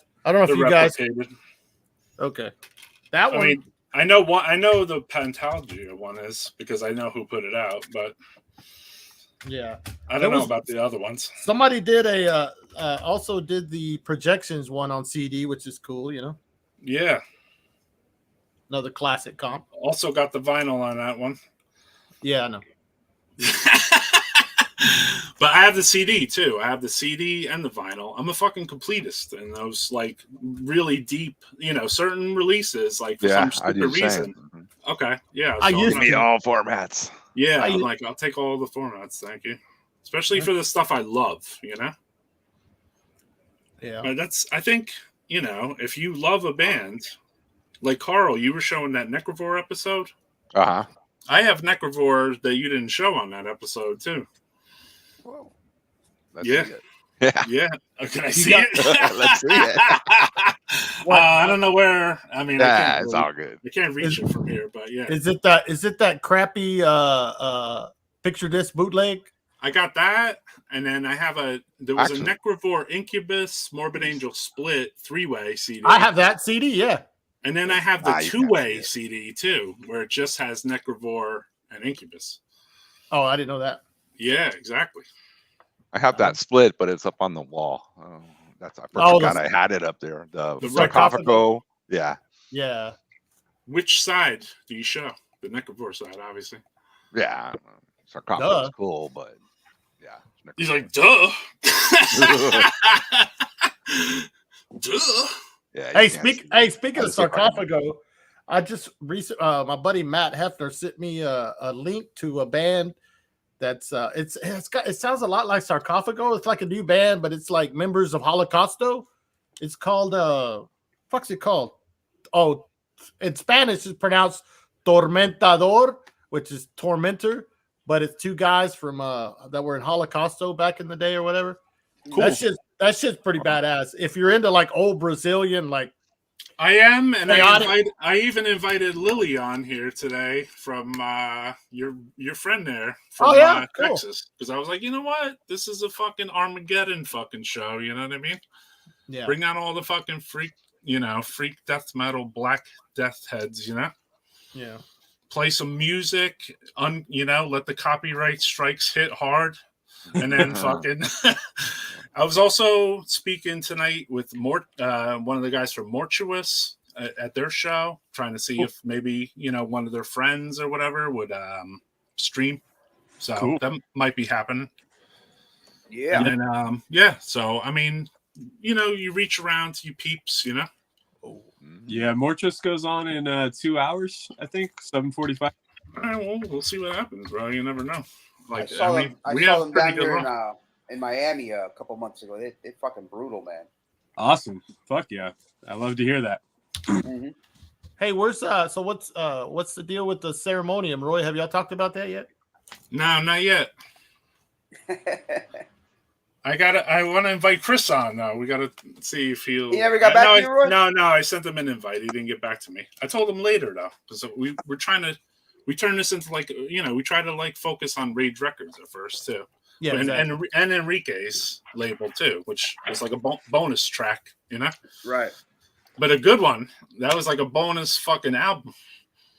It was cool having you had him and Ed on, Yeah, I mean this is and these Joe are just too, people I know in general. So I mean I know Ed better than Joe, but. You know what I mean? It's just in my circle and scene. I seen Ed at Maryland Death Fest, and every time I see Ed, like lately, I always think I'm like, "Bro, you got me into death metal, motherfucker." Like, not that he did, but he was one of the catalysts towards it. You know what I mean? That's cool shit, dude. So we got to give him props. You give him a big hug and shit. To you too, Joe. I mean, in a way, you too, man. You got me into fucking death metal, so thank you. Hell yeah. I don't want to hug though. No. I don't need. Yeah. 6 feet, dude. 6 feet. Yeah. Send free merchandise. Okay. There is a lot of hugging in metal, right? Between male to male huggings. Yeah. That shit has to stop, dude. Not very metal. I mean, it's not as metal when the people look super brutal and they got fucking spikes and all kinds of shit on, But if you notice, most of those people are pretty sticky, so you don't want to be hugging on them, It used to be drugs, not hugs. Now it's like hugs, not drugs. Yeah. right, all right. I think it's cool to I'm show done. respect. Yeah, it's cool to show respect for your other friends, though. You know what I mean? That's the only cool thing about like the man hug, that you're just like, yeah, you know, like we're good, you know, we're good acquaintances or whatever. You know what I mean? It's, I guess it's like people that I don't know that do it. Then I'm like a little like, yo, get the fuck off me. That's what I do. That's what I do. That's exactly what I do right there. Well, now, I mean, and I got to be all the way stretched out too, you know. So. Yeah, it took a little while for the pound to fucking come in, though. Let's be honest. Like, hey, man, my dad didn't even hug me. What the fuck? I still get fucking confused. I still fucking get confused when I meet somebody or I haven't seen somebody. Like, you want a fucking pound? You want a hug? What the fuck you want, man? Yeah. Oh, you give options. Yeah. Well, I wish I had a list of options when people come at me and they're like, NECROHARMONIC, you know? Me, I'm old school. I usually give you the hand, but when I try to give out the hand, the guy's like this, boop. I'm like, oh, shit. Yeah. And you got to do the West Coast one if you're on the West Coast and all this shit. And what's the West Coast? Oh, you throw a it's kind of like that, then a fist bump or some shit. I'm like, bring Enrique back and ask him. Yeah. James knows. Oh, yeah, he's on the West Coast. Yeah, there's a West Coast. When I went first to West Coast, I was fucking them all up. I was like, what are we doing? Yeah. He's just not flagging right now, but it's like dancing and shit. No, we back here. I just go with you live. I said I was going to try to have Mortuous on. You live with the guy from Mortuous. Yeah, that's cool, man. Yeah. The guy who runs Carbonized Records, or hug all the time. We send regular text messages of "I love you." Hell yeah. Yeah. No, Chad from Carbonized does not live here. It's the guitarist of Mortuous, and he plays in my death metal band as well. It's just him and I. Yeah. Evulse, yeah. Cool. Awesome, bro. Yeah. But yeah. Death metal household. Me and Oscar lived together. Oh, okay. We were roommates back in the day. Yeah, It's like a death metal fucking what is that MTV show? It was. Fucking New Jersey Shore. Real life. Yeah. Real world. It's real New Jersey Shore, bro. The real world of death. New Jersey Shore, like that. Well, shit, Roy. Remember back in the day? Back in the day, remember it was like on a Friday night. It was like, so you were either gonna have people at your fucking pad, or we were gonna come to the fucking attic in Patterson. Right. Yeah. Remember that? Yeah, there was like a burnt out. Oscar lived in a burnt house, and like burnt house on the third floor of the fucking attic. It was like I lived there for years. The house was fucking burnt out, but I was still fucking paying. The landlord would still come and collect fucking rent. Oh, okay. No, yeah. He was because he was like, shit, you're still good to go. He was like, you got light. Yeah, it was everything. confusing when you first would walk into your hallway and you notice the whole entire fucking hallway. I'd be like, don't go down there. Come all the way upstairs. Yeah. That was always cool though. I mean, in a weird way. I wish like back in the day we went in there and took like pictures with that shit. Right. Because that was a fucking cool fucking like. It was fucking dark, man. It was like all burnt up. The railing was melted. Burnt, but the fucking attic where I lived, it was untouched, and I still had electricity. So we used to go to Studio One to the shows, and afterwards we would like at that particular point there was a lot of us, Roy. It was like fucking 15, 20 of us, man. We were like, what are we doing? We're going to Roy's or we're going to Patterson. We used to fucking party, man. That's like the most East Coast thing I've ever heard. Like, you know, you got.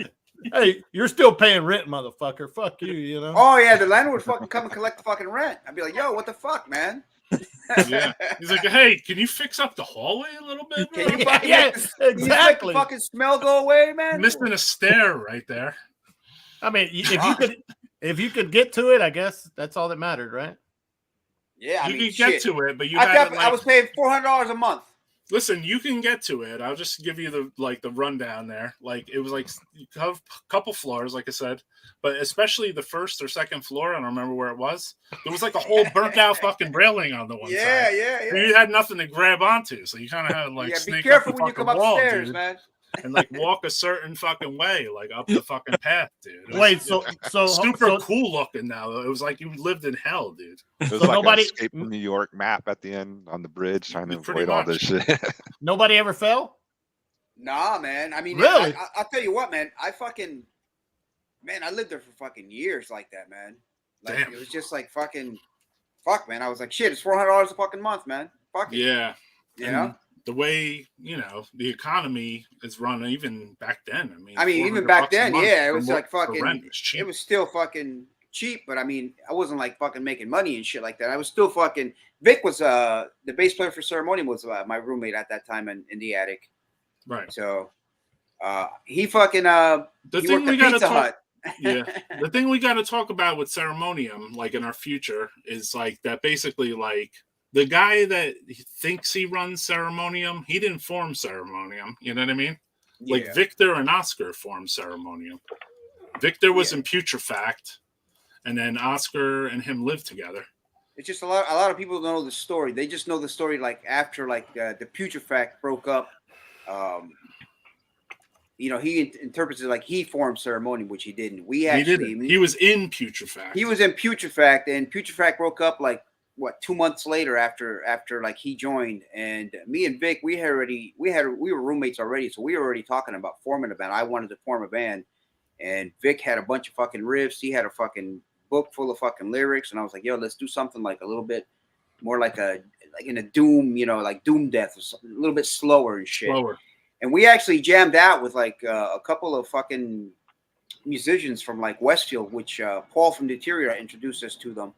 And we jammed out for like a couple months, but obviously it didn't work out. And Vic was the one that was like, yo, why don't we, get that new guitarist that joined Putrefact and see if he wants to jam out. And that's when Tom was brought into the fold. Let's give a listen to Putrefact while we're at it, bro, so we don't forget.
fuck yeah, man. Sorry, I miscued that a little bit.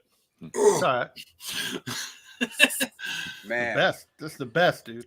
you just fucking Yeah, took me fucking back, bro. Victor wrote Fucking- some of that. You know what though? It was Man. cool that when Putrefact did the 7-inch, they just had the two people that played on it, which was Art and fucking Omar. And Omar. Yeah, it was just two dudes, you know? Brutal. Brutal. Yeah. So like even Vic was in the band, but like he played live with them, and then when they went to record that 7-inch in particular, then they just got together and just recorded it together. I remember when they recorded it, Omar had let me hear it, and he was like, "What do you think?" And I was like, "What the fuck, bro? Them fucking vocals, man." Fucking You know? brutal, dude. Yeah. I mean, overall, the whole 7-inch, I was like, "Bro, this is fucking sick, man." Yeah. Afterworld Records. Afterworld Records. The thing about that, when that 7-inch came out, I don't know what happened, but that was it, man. I was like, I don't know, Roy. Maybe like 6 months later, they were just like, there was no more Putrefact. Right. And it kind of sucked because that 7-inch, it was like kind of like a stepping stone to fucking something else that could have been a lot more fucking, just maintaining the band and a lot more fucking brutal fucking releases. But yeah, that's what sucks about it. It was like just like the 7-inch and the rehearsal, and I was like, well, yeah, you had Craig leave and then go to Incantation, and then you had Frank from Decay playing Putrefact, and then you had Pioli playing the Putrefact. That seemed like an afterthought. You even had Nick Orlando play for a little bit. No? From Evoken was from Evoken. Yeah. Oh. I remember I would go to like Putrefact practice sometimes. Yeah. And we would go Art's Basement, and he had all those board games stacked up on that. Yeah, he had board games and shit. There was like 400 board games like on a shelf, dude. And like we used to raid his fucking kitchen every time after practice. After Putrefact practice. Oh, we got John McAtee. Hell yeah, Miss Omar. Fuck yeah. What's up, John? What's up, John, man? Cool. They were they were around for 6 months, and here we are 32 years later, fucking or whatever. It felt like 6 months, but it was probably like a year, right? But still, still the same point is like how much of an impact, a few songs had. It's crazy. I mean, after the 7-inch, I still kept in touch with Omar. We used to hang out all the time, but he just wasn't into it for whatever reason. I never asked him why or whatever, but we just maintained friends, and we used to hang out for like years after that. We used to hang out and go to bars and shit. Mm-hmm. But he was a totally we would hang out and listen to hip hop together. Yeah, he was into the hip hop. Yeah, and Ledney did the cover art, right? Yeah. Paul Ledney did the cover art, probably the logo too. I believe he did the logo. Yeah. I have it here, but I got to look for it. Yeah. Before Putrefact, they were called Augury. You know what was the best part about Omar? He was like, Autopsy. That's all he cared about, dude. Right? And then they covered Autopsy. They did Autopsy at G. Willikers, man. Holy shit. That was the night we got fucking jumped. Oh, yeah. Omar got jumped. Yeah. I remember that. That was a crazy night. We went to fucking a whole gang of metalheads came to defend him afterwards in the middle of the street with like fucking shovels and axes. And Frank and Ephraim from fucking Decay went out there with fucking machetes and shit, man. Yeah.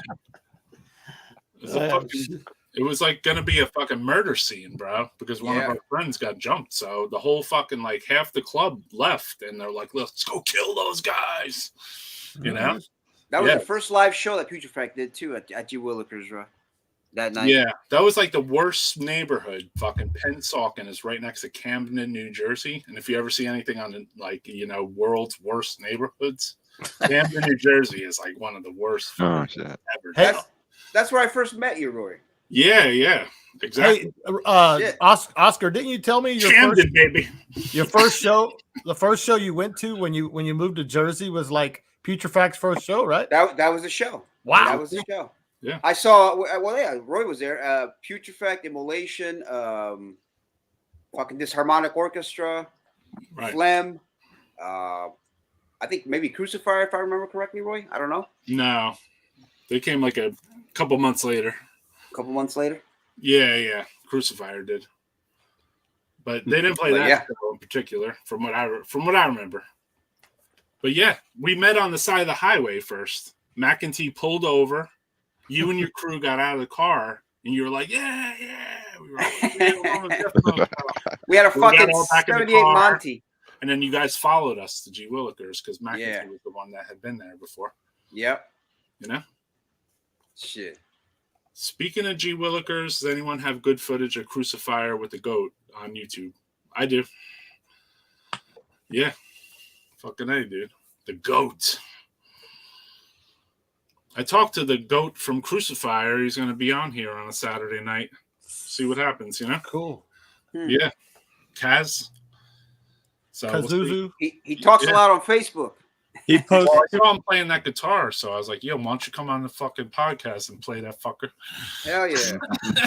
play them he's solos on Death Metal Podcast. He's a badass guitar player, dude. You know, most people know him for drummer or whatever, but he's a badass. Mm-hmm. Considering, yeah. He rips out, man. Yeah. Yeah. He's a terrible shit poster. Oh, Yeah. Oh, yeah. So bad. Yeah. Totally, dude. Totally. There's a lot of those. Yeah. I mean, some of them were funny, you know? Some of them, I'm just like, I don't know, you know? Stepping over the line for me, but don't care, you know? It's like, I'm not a fucking cop, so, like, I don't give a fuck. Just not into memes. Just like, Yeah. Memes. I don't Death know. metal turned into a big ass meme, didn't it? That's how Mortician got popular, right? Right, yeah.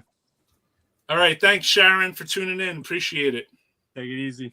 Dercada rules. We're gonna play Hell some yeah. Dercada later, and we got a show while Sharon might be still looming. They got a show coming up, and the show promoter's coming on too. Where the fuck is it? I knew I saw something about their Arcade. Either they're played or they're playing. Or There's they a show just played. coming up with Dercada. Yeah. Oh, okay. And also with the Black Vomit Propaganda. Yeah. Ah, shit. Ultra cruelty. St. Vitus. Yep. Oh yeah. My buddies are Damn. playing that show. Yeah. Francisco's Horse of Darkness. was with Dude. fucking. Yeah. That's Was a heavy show. $1 show. What's up, McEntee? What's Where up, you John? at? Another country? He's a fucking What's up, John? South America somewhere, I think. He's in Mexico still. Oh really? Yeah. Say hi Oh, to my peeps down there. I saw them maybe 2 weeks ago, I think, if I remember. Oh, maybe And- they came back from Mexico. Then I don't remember, but No. They I think Houston they was might be like in the, Nicaragua. yeah, Houston was like the next to last show, and he's like, yeah, we're gonna go like to South America and Yeah, do they some were going shows to like Brazil and shit like that. with Suffocation, I think. Yeah, Yeah. that's from Germany. Vasily, I know that guy. He's great.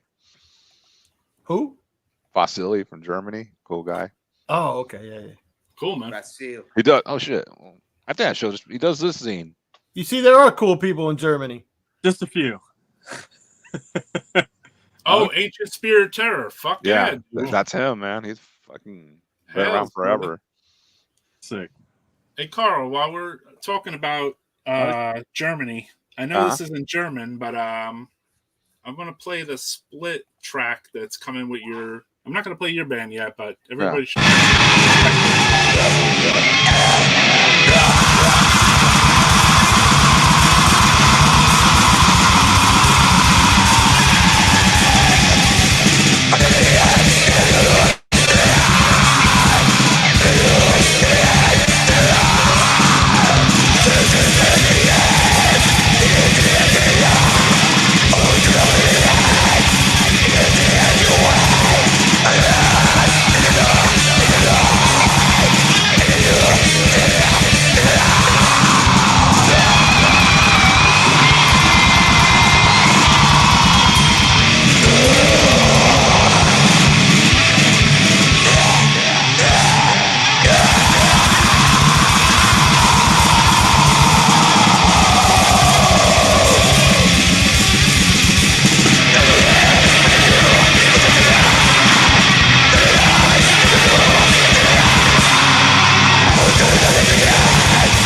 Total Attack. Fucking All Attack, ferocious. bro. Yeah. Fucking ferocious. Roy, do you or any guys remember 1990s New Jersey doom band Solemn, Exiled, and Azaru Brethren demos? Favorites of mine. Yeah. Fuck Hell yeah. yeah. Still Solid. talk to them and ask to put that out too. Fucking Rob. Fucking A, dude. You know? Killer dudes. Death Metal Household, where you had Rob from Elegy, and then you had fucking Funebrarum living there with Dave Wagner from Evoken. Yep. Shit, man. There'd be mad bands staying there, parties. Parties, everything. A lot of fucking death metal activities going on there, you know? Fucking jams in the fucking living room with the fucking, you know, there's always amplifiers set up and shit. Jamming in the fucking living room. Daryl Kahan and Dave from Funebrarum, and then Bazagorath as well, you know? And then, Yeah, you Rob know, in the basement. Rob was in Solemn years ago, and that band, It. Long time Oh, shit, ago. I forgot about it. I didn't forget. What's up, Alex? How's it going, man? Not much. I'm going well. Cool, brother. Yeah. Yeah, man. No, it wasn't like a rush for you to come on anyway. So when you were like, Yeah. oh, shit. Yeah. We didn't even talk. I showed the flyer of your show maybe like 2 minutes ago. So basically, you know, we're just chatting on here, you know? Cool. We're talking about Solemn from Jers. Solemn. I don't know if I. You're too young, brother. Yeah. Well, I don't know if I'm too young because now with the internet, it's like in so many reissues, right? I found out about so many bands that maybe I missed when I was a teenager. Yeah. That people talked about back in the day. Like, I don't know, like an example is like Lucifer's Hammer. Like in the mid 2000s, how many people were talking about like fucking Lucifer's Hammer? And then all of a sudden, nobody, like, with YouTube and things like that, right? I mean, nobody was talking about Bolt Thrower. Yeah, I mentioned that band. Yeah, I mentioned that all the time. Yeah, all the time. No one talked about. Nobody was talking about Bolt Thrower like a couple years. You know, not a couple years ago. More like, you know, in the mid 90s and shit. Upper 2000s, you know, like no one even mentioned the fucking word Bolt Thrower. It was just weird. Yeah, but you know what? Now it's like how many Bolt Thrower bootlegs are there made per year, right? Or just in general, the way like the mystique around the band, and it's like there's something, you know, special about it or something. I don't know. Like, I mean, I'm not putting Bolt Thrower down. I'm just saying they're a good example of a band that like no one gave a fucking flying fuck about Bolt Thrower, dude. You know, and then all of a sudden everyone's like Bolt Thrower. Yeah. Yeah. I caught them last year. They were great. Yeah. I fucking love Bolt Thrower. With, I love Bolt Thrower. An Autopsy and Newthrush in Oakland. It was pretty I great. could never really make it past the Realms of Chaos, basically, but I saw them, you know, at Maryland Death Fest or whatever. They played twice, actually. Yeah, in 2009. Yeah, that was the year that was when I first saw them. And yeah, it was amazing. And yeah, then I got to see them in 2013 when they started the tour with MDF. Right. They played under the tent, and that was like the last time that was like their first tour in America, really, in forever. And I remember, like, in the mid 2000s, where like I remember reading an interview with them, and they said, "Oh, we're never gonna fucking tour America again. Like the 2 times we did it was such a disaster." What about you guys with Bolt Thrower, like the early shit? In Battle There Is No Law, or fucking or my favorite is Realm of Chaos. My favorite is Realm of Chaos, but Realm of Chaos. I like War Master, and I like some of Fourth Crusade too. So I would say, oh man, it's hard. I like everything. I think I like all of it pretty much. Yeah, let's hear in the chat, man. I want to hear what's your favorite Bolt Thrower. Andy Wells, a personal friend of mine now. Yeah, that's right. I forgot. I was supposed to maybe play some Medical DV, and Andy Whale plays drums on there. Show and tell time, yeah. Get Realms the of Chaos. get the MP4 Realm of Chaos is definitely I think Realm of Chaos might be my favorite, but Yeah. Like I go back favorite. to For Victory a lot. The leads on it are just like so fucking good. Bolt thrower super hard though. Realm has Joe Bench's like there we go. Right dirtiest bass tone, and yeah, it has the dirtiest bass tone. Like overall, I think it's the best one. That's you, Hey. right? Right next to the Siverus. Bolt thrower. And Napalm. Are these you? I think they're you. Nothing No. is me. Nothing. I left Bolt Thrower a while ago. Pink Floyd the Wall. Fuck yeah, dude. Yeah. This guy's not scared. Yeah. Next to Exhumed. I dig that. Yeah. I listen to those side by side, you know? So I'm glad that someone's not scared to put that out there. Yeah. Pink Floyd's the best band ever. Pink Floyd. Hell yeah, dude. Andy Will has like quite a few bands he's working on now. He's got a Death Collector, and he's got Darkified? Darkened. Sorry. Yeah, Darkened. And then I think he's working on something else. But I can't remember what. But yeah. Realm of Chaos and For Victory. Love the production on both. No doubt. As a huge fan of Peel sessions, last week my OG press of Bolt Thrower Peel production value went up. Yeah. Battle and Realm saw them with Benediction and Autopsy and Pomona, and they killed. Yeah. Nice. Dope. Did we ever see them back in the day, Roy? I saw them. I saw them in Staten Island, and they played with your old band members. They played with Fungus, the guys who joined Ceremonium. Yeah, they played in '91.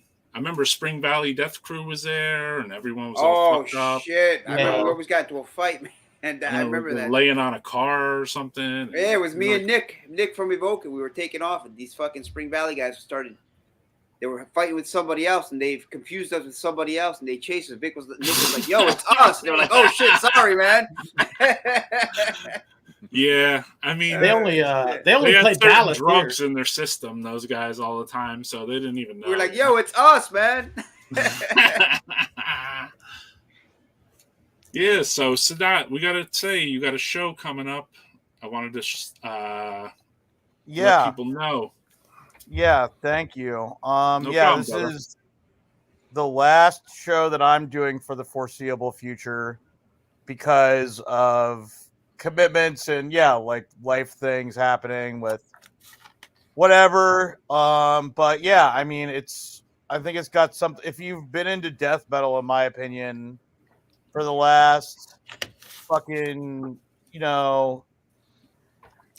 20 years, like even longer, like because we have Dercada fucking headlining the show. It's their first time playing New York in 9 years.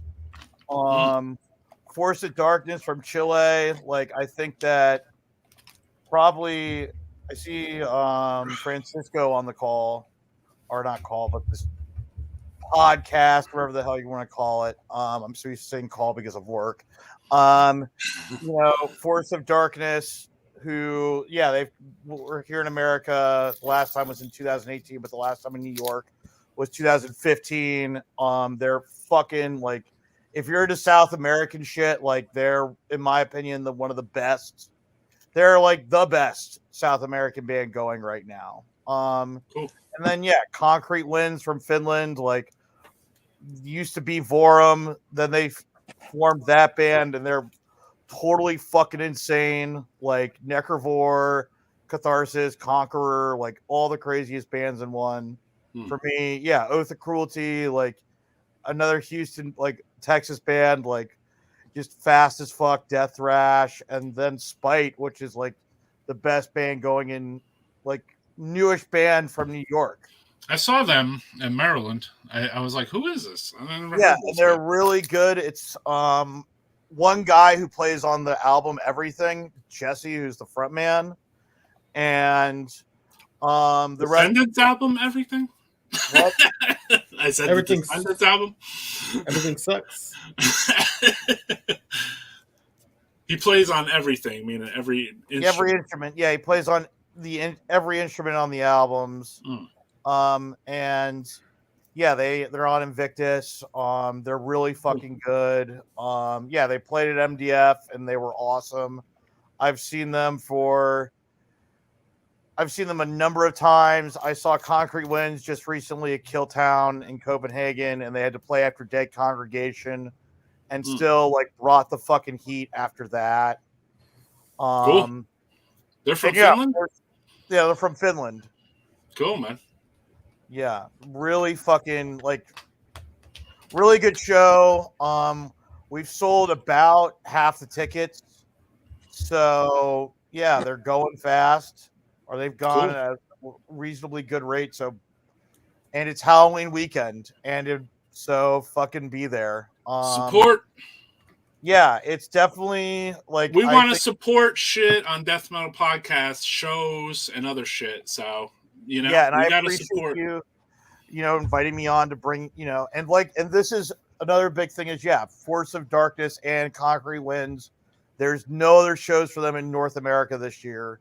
They're being flown in exclusively for this. Nice. And Oath of Cruelty is going to be only one of 2 East Coast shows for them this year. Yeah, Spite.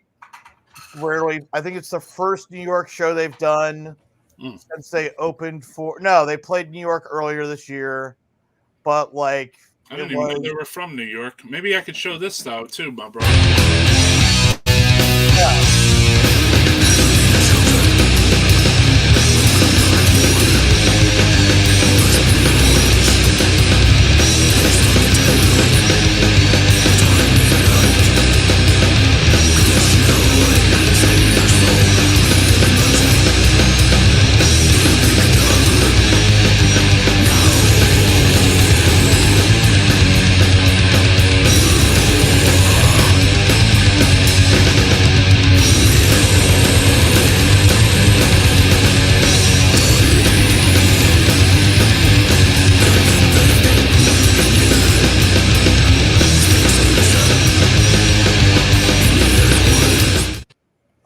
Cool, man. So much. Commercials. Yeah, it was recommended to me that I make. I made a promo video for the last Wergoat show, and that did really well. That show did really, really, really fucking well. And it was, Video promotion is needed nowadays, eh? Yeah, absolutely. Just to, that's what you call a stacked lineup, man. That's kind of outrageous how many bands you got on there. That's cool, man. That's Carl's styles. Thank you. It's definitely got. This show has been in the works for a long time, since pre-COVID. And this is not the original lineup, but I've wanted it to happen, and like some bands that were on it aren't able to do it because of things coming up or whatever, and I just like still wanted to do this because both the Cruelty and Spite like stuck through it. And this is the last show that I'm doing for quite some time. Cool. That's not cool, but yeah. Well, no, it is cool for me because I'd rather go out on top. Like, I'd rather not, I don't want to say go out on top, but like, I've been able to like really do a lot of cool shit with booking over the last 10 years. And for me, it's like, I'd rather quit while I'm ahead and personally like do that. And also like, I just have other things, I mean, I like that though. I quit while I was ahead too. Yeah, for my exactly. show booking. I did I never did a festival. I did one festival, and then I booked all the fucking bands I liked, and then I fucking stopped booking shows after that. Yeah, and that was in 2010, and I remember that it had like Womb and Disma. Yeah, I wasn't able to go because I was fucking 17. But I remember that fest, and like, you were able to do everything that, you know what I mean? It's true. There's like something to be said about quitting while you're ahead, because I think that a lot of people, I think if anyone else in this chat has booked shows, like it can be really fucking tiresome. Yeah. It can be really, really fucking tiresome. Yep. But not to be tiresome, it was 2009. And check this out. Whoops. Hold on. Now it's just me. Just me and you now. Hold on, Yeah. I gotta play that again. I clicked off the wrong months. But this is rare.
I'm assuming that was Womb. That was cool, yeah.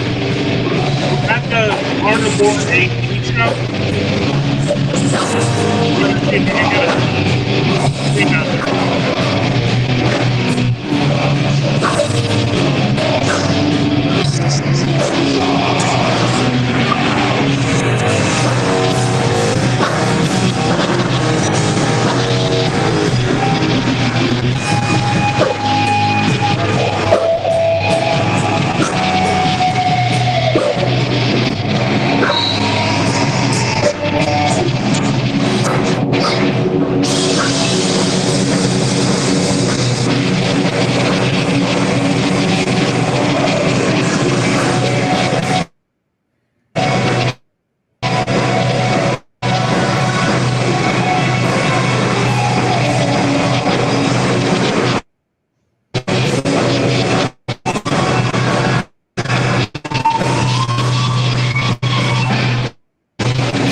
mic for a sec. This is a show NYDM. It's like Remember the Fallen.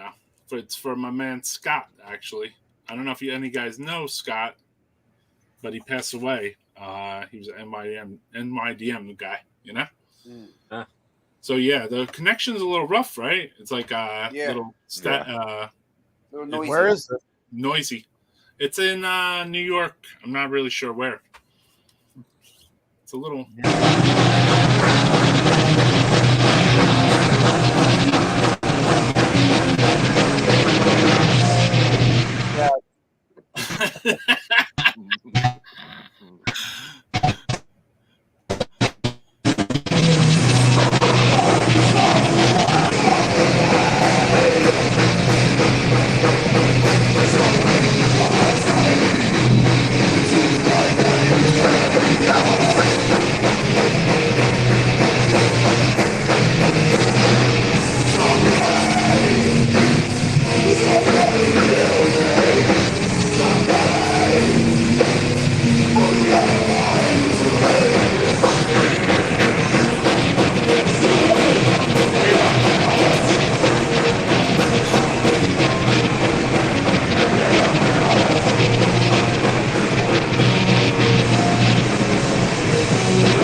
So yeah, that was that's a benefit show for Scott Kerr, and NYDM through it, you know.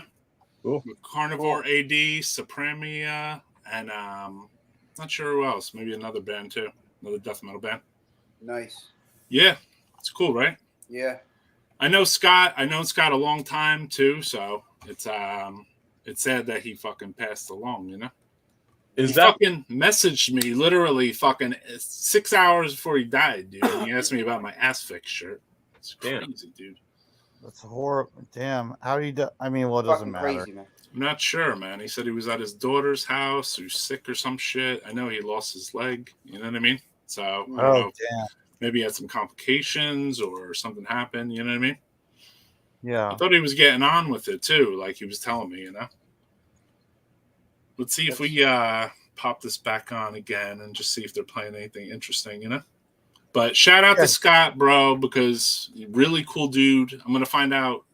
I gotta ask where he's buried because I'm gonna go bring the fucking shirt to him, bro. You know. I think he's in New York. I heard. And you guys know Scott Kerr? No? I mean, you don't recognize that name from Facebook? Maybe the name, but I can't picture him. Okay. Yeah, Okay. that's the same here. Yeah, I've known him for quite a while, and would always come to me at like different fucking vens and shit, you know, and talk. Him and his girl, Stephanie. So yeah, man. Yeah, it sucks, man. Yeah, bro. It seems like, you know, people passing away, and it's just like rapidly. Man, it's fucking fuck? crazy, man. Fuck. And it's not COVID either. It's like other shit now, you know? Yeah. It's crazy. But yeah, Sadat, that was Womb from my fest. Yeah, that's fucking awesome. Yeah, I always hear about, whenever I think about Womb, I always think about the story that Impurath told me when they played with them. Like, and Neil from Krieg had like a booth set up. And yeah, then Will Romer was there too, and fucking Will body slammed Neil. Right. And yeah, that happened, dude. Yeah, and it was at some strip club somewhere. Was that a strip club? It was there. Yeah, I got it on video, kind of. Like, not completely, but I was standing on the stage, and I filmed the Black Witchery set and the Womb set. And there was like some yelling in the crowd, and then next thing you know, I saw Will just storm over and just fucking body slam the guy. It was weird. It was weird. It was like oddly timed. You know what I mean? Like, I don't know why. You know what I'm saying? Yeah. It was cool, it was cool though. He deserved it. Yeah.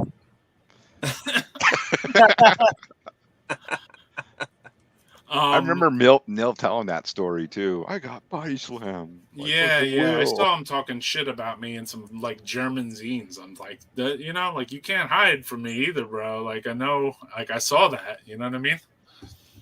Well, how you know long what I'm ago? saying? Like it's like Probably- weird how small the scene is, right? Oh yeah. That you could see. How long ago was that? Like probably a long time ago. Oh right? yeah. Yeah, Like a long yeah. time ago. Fucking- Neil's not even the same type of person he was back then. Yeah, I obviously didn't know Neil then. I knew Neil when he lived in Philadelphia.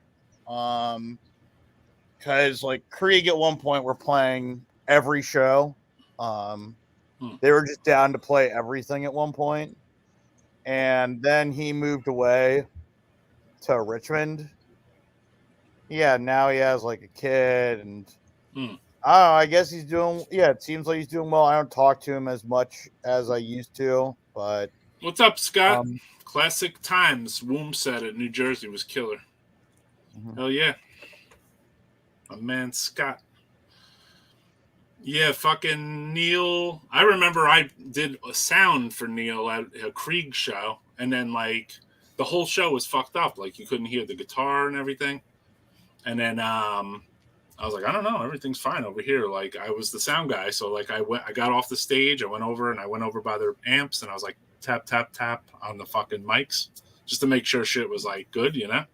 And I could hear it through the PA, so I went back on stage, you know, back in the sound booth. And shit was like, I don't know, he was like screaming and like something wasn't working, and then he just fucking cut the set short. And I was like, I don't know what the fuck just happened right there. Like something was fucked up with the sound, you know? And then I went back on the stage and I was like, I went over to the guy's amp and I turned it on.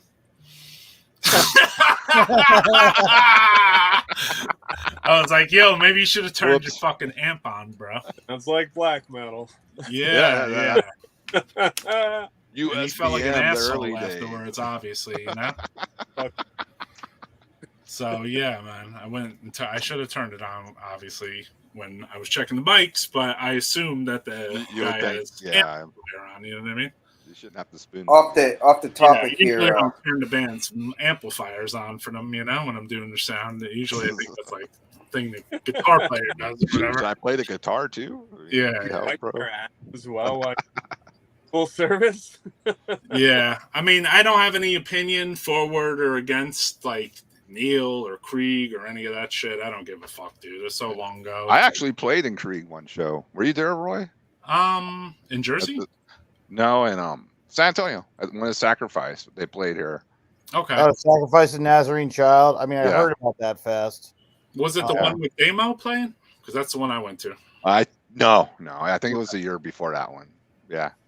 Right. Me and Alex helped them out, and Bernie from Lust. Oh, the Judas Iscariot. Did you guys like? I know that Bernie from Lust did and Neil did something with Andy from Judas Iscariot, and they did a Judas Iscariot live set. Well, what that set was actually Prescriptor on drums. Yeah, I remember that. Hearing about that. And Neil on bass, and Andy on guitar. And San Antonio, I don't know about any other show that they might. Yeah, that's the one I'm referring to. Yeah. Sacrifice the Nazarene Child, or just like its own Sacrifice. Show? It was a Sacrifice, so. Yeah, I remember hearing about that from my buddy Ryan Allen, who's like an old LA head. He drove out there with Chris Hatewar. Yeah. I remember Chris up there with his video camera. He got all that shit. Like the fucking name of the fest, Sacrifice the Nazarene Child. Yeah, it's great. Yeah, that was good shit. All the black metal bands. From That's like a do not entry fucking name, you know? If you're false, do not entry. I saw some of those lineups, like Cemetery Urn on one of them, Wolves of the Apocalypse, which I think had Damo did that. And it was that was the one I went to. Yeah. It was cool. It was some LA guys and him doing like Bestial Warlust songs, right? Yeah, they were on actual tour, like with gospel too. Yeah. Oh no shit. Gospel. Yeah. Oh wow. Yeah. And they had Andrew from Abominator was on guitar or something, or maybe that was the later tour. But I hit up Andrew today to ask him to be on, but he said he worked 7 days a week. So Dornspawn backed up Damo when he came by himself and did a couple Be Still songs, and we fucking destroyed those songs, but not in the cool heavy way. But Damo was fucking soldier through it. Yeah, it was cool. Yeah. I remember there was this one band that played. They were called the Adimus or something. Oh, from Houston, Adimus. Oh, they were fucking phenomenal, dude. Yeah, that's Ruben, and who else is in that? That was a lot of guys that were like in the kind of imprecation lineup that came back like in mid 2000s. Even though like the band was like dressed up and like black metal-y. Oh, they went fucking full tilt. They went really full tilt. Full tilt fucking. Normally that turns me off right away. I'm like, I don't know, you know? No, not them guys. Yeah, no, those guys played fucking deep, man. Danny, deep, but brutal. Yeah, Danny from Danny's in Oath of Cruelty now. He's the other guitar player. He was in the Dumas. Milton is in. He was a guitar player. He's in Imprecation. And then I can't remember who else. Who was this band? Adumas from Adumas, ADU. They put out a couple albums, right? Yeah. Did they? Yeah. I have to check it out. Ruben on drums from Imprecation. Yeah, Imprecation, Ruben on drums, and it's David was the bass. It's black metal. Yeah, total black, like a lot of like synths and stuff like that. Super tight live. Like, I mean, I can fucking get down with some synths and black metal. No, it was evil. I love it. Yeah. Yeah, but I'm saying, like, I love that shit in black metal. Like the old Polish shit has mad synths, and that shit sounds evil as hell. Which shit? Polish? You'll probably dig it. Yeah. Which one? Which country did you say? Polish? Polish, yeah, like Velas, Oh, like Graveland, like Evil- Evil Feast. Yes, Yeah, dude, they fucking do incredible it band. right. I fucking love Evil See that Feast, one. dude. One man fucking, but sounds Yeah, fucking and great. Necron. I don't know your real name, so I'm just referring to it as that. It's Carl, dude. Carl. Yeah, Either I don't way. want to call people by their fucking whatever. How Did dare you- you speak my Christian name? Yeah, well, it's like sort of there's another band from Poland that's like two guys, Diabolical Full Moon, and it's Heard of them. it's insanely good. Hmm. Like they do a Velas cover on their full length that they put out last year. They just put out like an EP too. It's total like yes, very synth heavy. Really, really evil, like up there with Evil Feast for me. Cool. Yeah, That Evil Feast, that's new? They've been around a while. They got a couple albums, man. Yeah, they got like 5 Okay. records and they're all fucking incredible. They And got 5 they're all- records? Damn. Yep. Yeah, they got 5 records. They got a couple of splits. It's really, really good. Reminds me of the old like somber records type releases, you know what I mean? This fucking yeah. Well, double. Were you guys into the Black Legions bands? Hey, oh, it I the love camera? Black Legions. That fucking jacket looks super shiny. Oh no, dude, it is. It's Yeah, like man. that glossy ass fucking. Yeah. Yeah. How do you do? Yeah. How do you do that? UV a lot. Mad UV coats. I Wow. don't. Yeah, Yeah, I but the don't. Black Legion Super band, fucking shiny. I 16 love that. UV coats from. You guys I ever love you guys ever hear the band Famine? Yeah. Will from Deteriorate the Guitars, ex-guitarist, other Oh, yeah. project, black metal No. project. Oh yeah, you guys would I've like that. heard of it, but I never listened to it. Yeah, That's they're some killer. some fucking sick shit. Fucking dark, you know. Yeah, he's got a fucking. He did everything. He does everything on his own too. He's got a fucking video on YouTube. Check him out. What is it You again? I gotta make Famine. a Famine. Famine. Okay. Yeah. Yeah. What do you guys think about the Dark Legions of France? Like in that little Oh, cult so of like, Vlad fake- Tepes, Belkacem. yeah, yep. Those bands are incredible. Like yeah. It those, was like created very small amounts of demos too, right? Like all the bands. It seemed Yeah. like several. It was like I would say like 15 bands. It seemed like in they the had a long- lot of bands. Black Murder's another one. right. They were really, really good. Torgeist. Mutilation. I'm not huge on them. Mutilation's the most famous one. I like that more.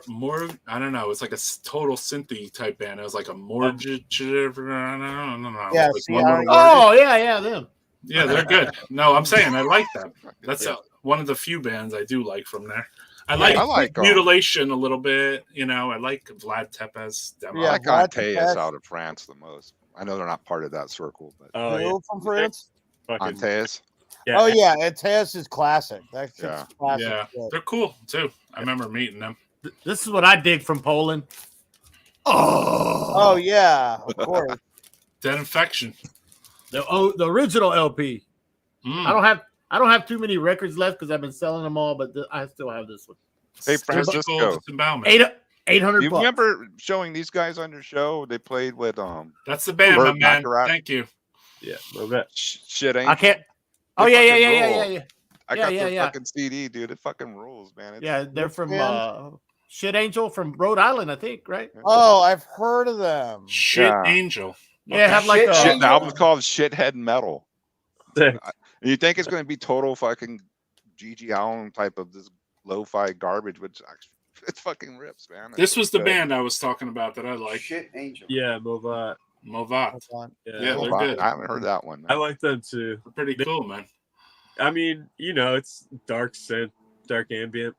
It's good. Yeah, it was different. It's just The something- American contemporary version, the Black Twilight Circle is fucking great too. Oh, yeah. Yeah, Black Twilight Circle bands. Yeah, they're all really. What do you good. feel about these bands though? Are they doing anything like they're not? Are they killing people, burning anything, like I you mean, know, stabbing Those people? Black Twilight guys, the I hope one, so. everyone who's in it right now, I mean, or No. like the reputation that some of those guys have gotten over the years.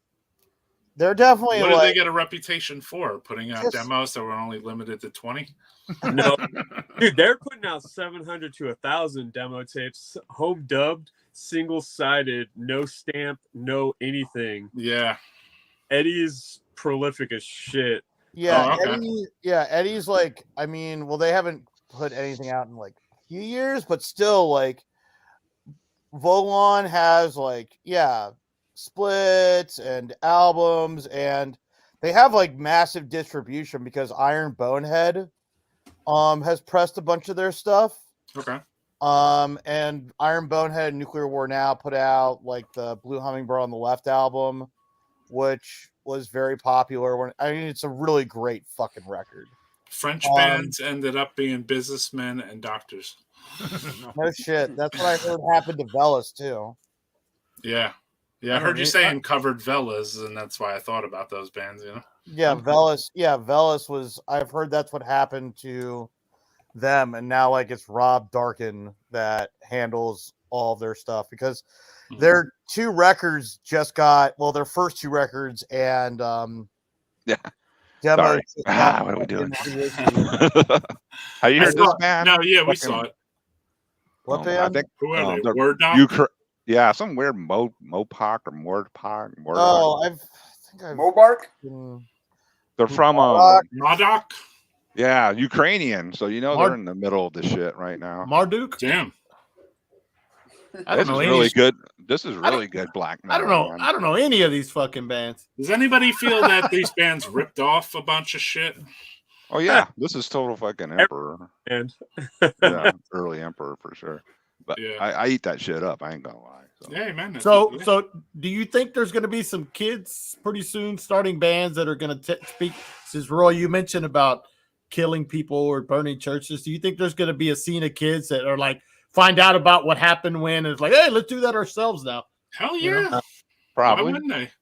kids I are don't know. I'm surprised it hasn't happened already, just to be honest. I mean, I guess with History repeats itself. I mean, you guys are all older than me, so like in terms of, I feel like with my generation, I'm 30, and like unfortunately, what people my age I feel like are going to be known for, it's like, oh yeah, those guys were like really intense, and then a lot of them got into heroin, and then they fucking robbed each other, and that's like going to be Wow. damn fucking insane, and it's not going to be as cool as that. Oh, That's just man. my opinion. That sounds real cool, though. Yeah, we're talking about Blake Judd. He's old. Not just with him, but like Interesting Sam that you- Osborne from Cryptophragium. He did that. Yeah. Interesting that you put that spin on it, you know? Yeah, but Sam Osborne only ripped off a couple of artists. Like he's such a minuscule person in the scene. I wouldn't put him up there. And I'm not going to tarnish the other guys in those bands. Yeah, I wouldn't. No, I was about to just say I would not tarnish anyone else in Cryptophragium because Ian and Dakota are my two best friends on the face of the fucking earth. But Seattle? What? Do you live in Seattle? No, I don't. But I met them years ago at Hell's Head Bash, and we stayed in contact with one another. And I've gone out to Seattle multiple times to visit them. Actually, Ian lives in Nashville now, and Right. Dakota's moving to Nashville in a couple of weeks. Yeah. I like the Warp Chamber and stuff like that too. I like Warp Chamber more than Cryptophragium. Oh, And- Warp Vomit? Yeah, Warp Vomit. Yeah, whatever. Same thing. Warp Vomit was cool, but yeah, Sam Osborne, whatever. He ripped off my housemate. Oh, really? Oh, he ripped off Are more you than from I thought. Portland or Seattle? I'm from Oakland. You're from Oakland? Oh, no shit. Yeah, he ripped off Mortuous. Oh, no shit. Some girl wrote to me and asked me, she goes, do you know what number my crematory record was numbered? Because Sam Oh, yeah, Osborne that was stole Haley. it. That was Haley. That was Haley. And I'm like, yeah, I do, actually. I got notebooks here with people's names in it. So I But- pulled out the notebook. I knew which person got it, which was weird, Normally I wouldn't have something like that. Yeah. Who would have thought that fucking numbered LPs would be used as like serial numbers I know. or whatever I to had track it. them down? I had it, though. Wow. On that That's particular fucking- release, I happen to have like just I'd be like every like- one. fuck that. I'd be like, fuck if I know. Each one had its own Yeah, notebook. but that's not to tarnish those bands. But I guess I was just throwing out an example of like something extreme that happened. I don't know, because I guess for me it was like, oh yeah, all of a sudden, because in Seattle he did a bunch of other shit too, like he fucking robbed a drug dealer, and shit like that, and now apparently he also fled to. You just shouldn't talk about any of this stuff on here. Let me ask you this then. So the generation of the 30s, you would think of that. So what would you think of the generation of the 20s, like 20-year-olds? A bunch of fucking cancelers? Any murderous kids. The people in Seattle and Pacific Northwest is isolated. They got into drugs. Oh, okay. Like Yuri, but like the only reason why I'm like, don't talk about crimes because shouldn't snitch. And also Sam Osborne, there's a good Sam Osborne from the same exact area. Yeah, there is. True. Yeah, there is. I know. I always feel bad for that fucking guy. Like, you know, so like the good Sam Osborne, the normal one. No, and I understand that. Same fucking name. That sucks. What's up, Iris? But I mean, yeah, Yuri and all those guys, they got into stupid shit. But they're just kids. Totally. They're just kids. That happens all everywhere. Great. I love all the scenes. I mean, like I said, Ian and Dakota are two of my best friends, who I talk to on a regular. I booked Cerebral Rot's first U.S. tour. Cool. And Cerebral Rot. Yeah, and I drove Cerebral Rot in their last tour on March. So no disrespect to any of them. It's just, shitty things happened. And I guess for me, he's shitty Sam for a reason, man. Come on. They happen everywhere. I didn't know that about him. Well, I didn't fucking know that about him. I didn't know that about him. Well, you didn't leave with your van and your wallet, did he? No. Okay. No, he never robbed me or anything. He was always nice to me. I guess for me, it was just shocking. And then everyone was like, oh, well, he was shitty Sam. And I was like, well, I didn't fucking know that. But, no, I met him in 2016 in Chicago. When he played in Irreverent. Poor the other guy though. Like again, he's a good guy, man. The other dude, he moved to California or whatever. Yeah, and he's successful, but he's got like, you know what I mean? He's got like Holder now with his wife, and it hasn't stopped him from being successful. Oh, he's in Holder. Oh, okay, I didn't know that. But, and Holder have become very successful. No, I knew that. I just didn't know they were. And his uncle is Buzz Osborne, so there's also that. Yeah, that's true. And he was in Funaburn, that dude, right? Yeah, he is. I think he still is. Oh, okay. He was in Undergang as well for a second. Who? He was in Demons. Undergang? Yeah. Yeah, it was in Demon Sea for a year, I think. Yeah. I gave Ixthra his first dab. And really? It was an interesting time when they all came over. A couple kids just got killed in my driveway.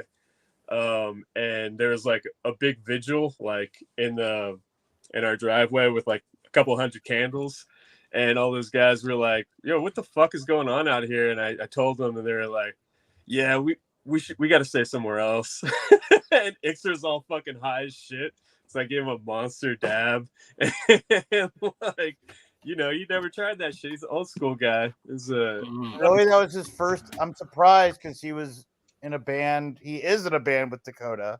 Well, this on the Demon Sea tour with all of them. I don't know when he first went on that tour with them. Like 2015 with Antaeus. Yeah. Yeah, I met Dakota right before actually that happened because he flew out for when Niflheim played in New York. Oh, okay.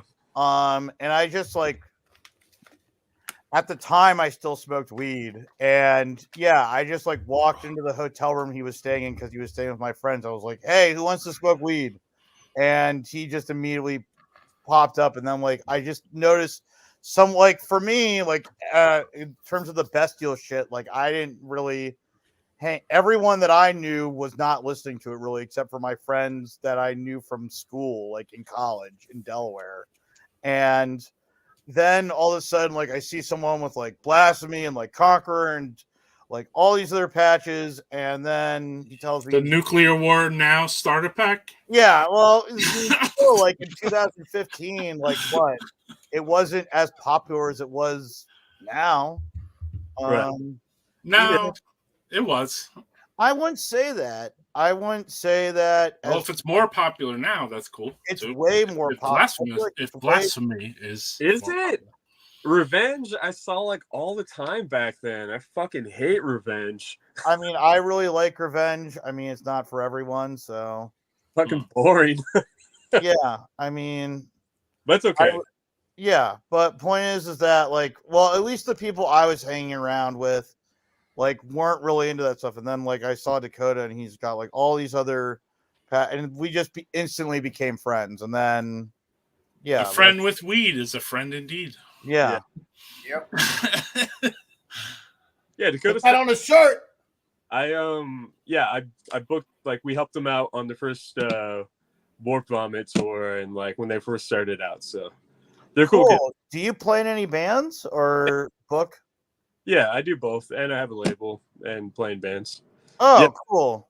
Band played with Sam, and we actually dropped off the show with Warp Vomit because some other band was playing, and I don't like them, so I'm not gonna. But they're a local Oakland death metal band that's kind of popular. But I think they're shitheads. But yeah, so I think it was like Skull X and Necrot though. They also played.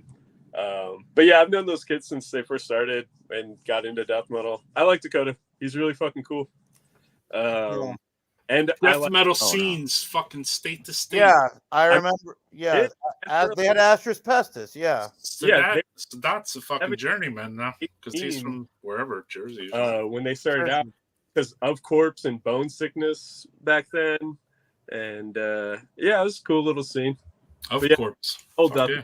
but with them.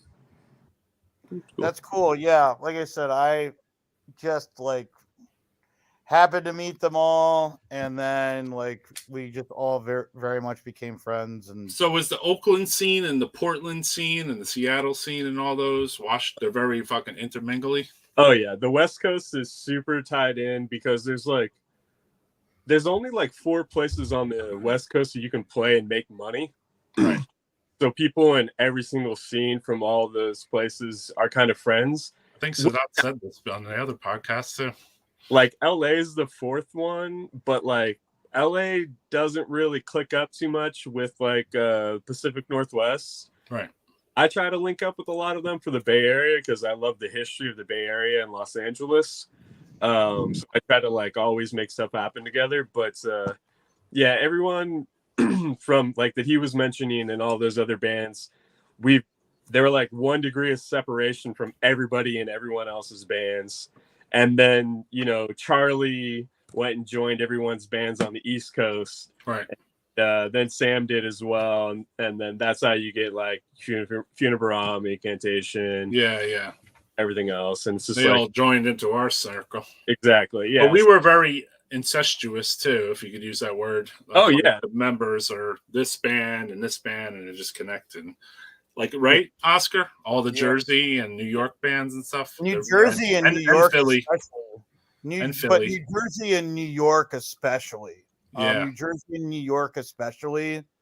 I've noticed over the years, and then like little bit from Boston, like little bit, not too much. Although I guess Justin from Innumerable Forms, yeah, I didn't realize that he played on Dormant Hallucinations. Yeah. 7-inch for Funebrarum. I had no idea until like someone told me to watch Innumerable Forms this past Killtown. And yeah, Philly is like, I don't know, in terms of like current times, Philly has got it's very much its own little thing. New Jersey and New York still though, like the connection's very real. Yeah. Philly, I saw, has a little bit of a thing going on right now.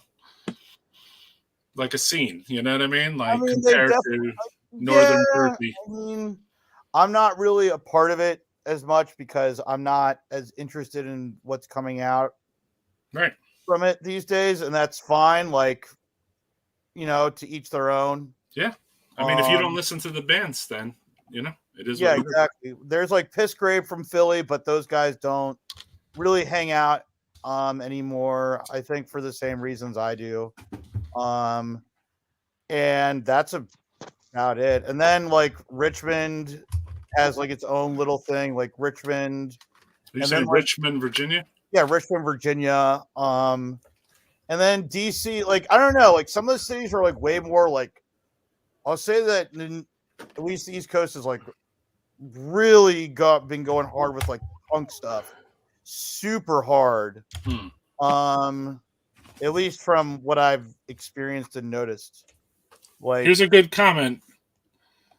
Fetid is one of the best modern death metal bands from the Northwest, and I've heard recently. Demo is awesome. Yeah, they're awesome. And Fuck yeah.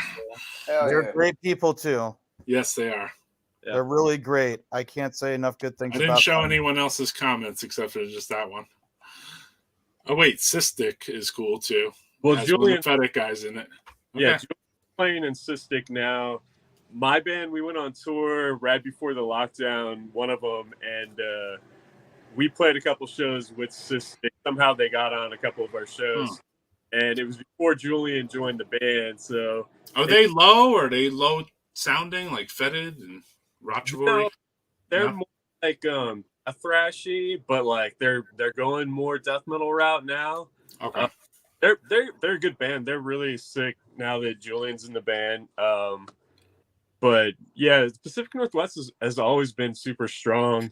And it's just no, it hasn't actually. I mean, years ago, it wasn't strong at all, dude. Like back in like when I got into death metal, and then the entire 90s, early 2000s, maybe things started popping up a little bit. So I mean, it's been strong for like the last like 15 years, maybe. Yeah, I mean, Razorback made their money off of the Pacific Northwest. That's true. That's true. Yeah, that was That was Wasn't that like that? Wasn't that like two guys or something? Right. Yeah, exactly. That's what I mean. Like two guys with 16 bands. Yeah, exactly. Like Kevin and Tim. Shout out to Billy. Billy's gonna come on here too, and we're gonna talk fucking horror shit. Yeah, my old bandmate just joined a new band with like the main dude from all the Razorback bands called Dripping Decay. Oh, I've heard of them. Oh, yeah. With Neil. Yeah, with Neil. Yeah. He's pretty much like what made Razorback, their money.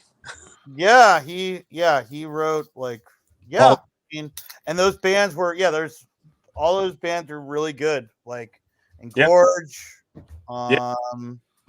Like stuff that I grew up listening to. Yeah, so the Pacific Northwest has been really you're right. Like, you know what? Let's give a listen to Dripping Decay because I'm trying to get Head Split to come on. Maybe you see come on.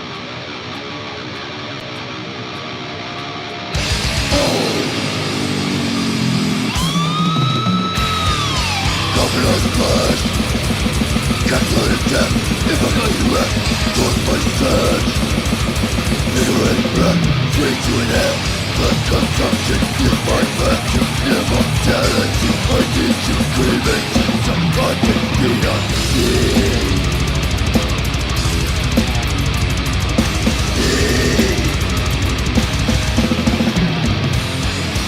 I was the gunship at the crematorium.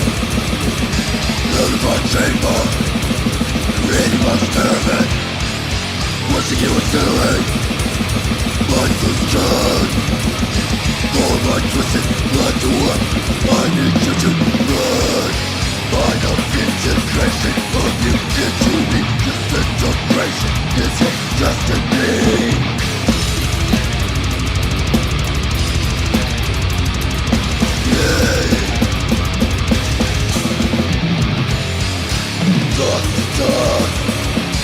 Got to be lost. Presence built in a very spill.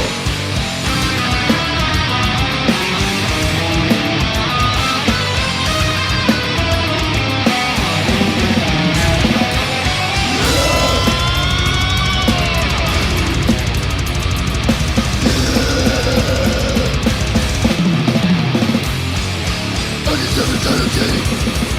sick, fuck like me. Just about philosophy. Nothing good anyway.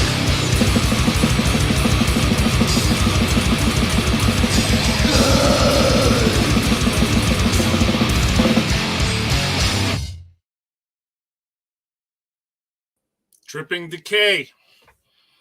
Hold on a sec. Bring my co-hosts back. Kill this video though. That was killer stuff. Yeah, Stuff. the guitarist in my old death metal band. He's the vocalist in that band now. Really? Cool. Oh, I didn't even know that. Yeah, I didn't know you had a connection to them at all. Yeah. I was just talking to Dylan yesterday, and I was like, "Come on the podcast, promote your fucking label, bro." He's like, "I might." So I'm like, "Do it." Dylan's cool, man. He's somebody that I've been trying to get on to do Bandcamp for a while. Gotcha. Astros. Yeah. I hear someone He's talking about the to be Astros. dad. Houston. Oh shit. Oh, that's what it is. Everyone's up the club over fucking the Texan there. Oh, let's not forget Infestor, Victims of Internal Decay, Blood Ritual, Body Bag, Savior are all awesome 90s. Right. That's true, man. Infestor, too. I only heard of Investor, but I'll check out what are the other ones? I want to fucking make note of that. Yeah. Victims of Internal Decay. They're good. Yeah, they're killer.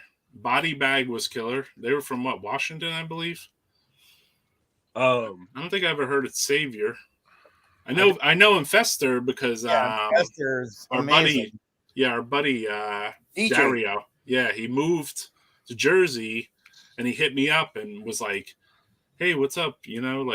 Robert D from the Meat Shits gave me your fucking number or whatever." He's like, "I'm coming to Jersey." He's like, "You want to hang out?" And I'm like, "Yeah, let's hang out, dude." I moved pretty close to me, and then I brought him in my circle, and then he joined Evoken, So, yeah. Cool. A small world, which was cool. Stayed in there for a while. Effluvia is really fucking cool, too, from Pacific Northwest. Kind of like old school grindcore / death metal. They've been doing it for a really long time, but they kind of fly under the radar. Yeah. Or Drawn and Quartered. Yeah, Drawn and Quartered. Fuck yeah. Yeah. Even that band, I guess it was Engorged, and then Super Bad became Nelt Rote. Oh, Nelt Rote were... Before Nelt Rote, they used to be a punk band, and they were fucking awesome as a punk band.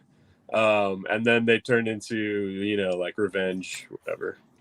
I mean, I would say it was, I don't know, to me it, turned into something... it felt like an amalgamation of everything I love about extreme music. Yeah.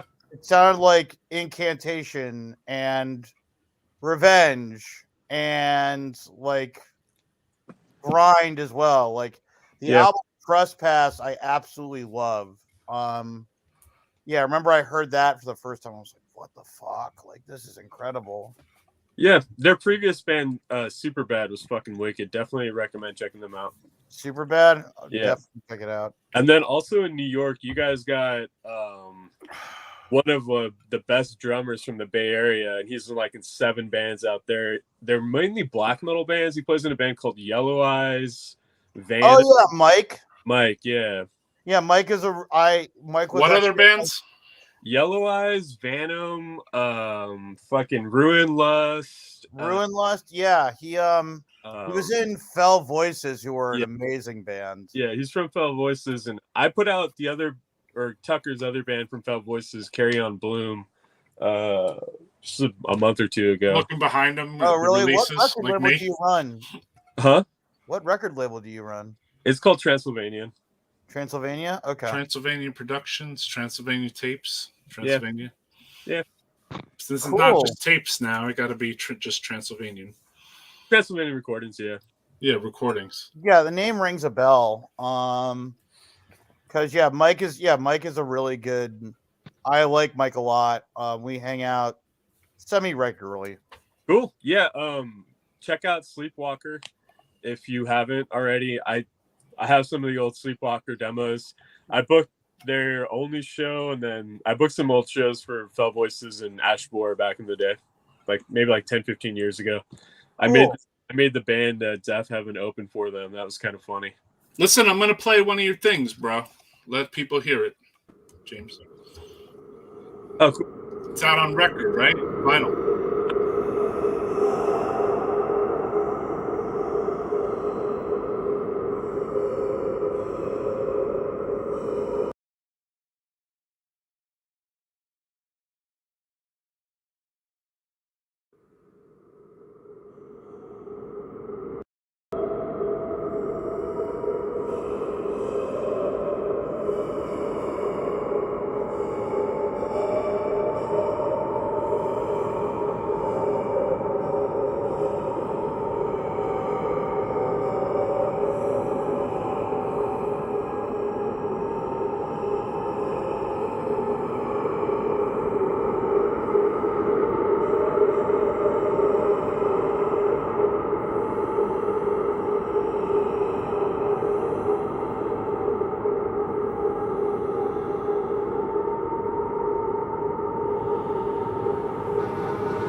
This sounds like a Brooklyn.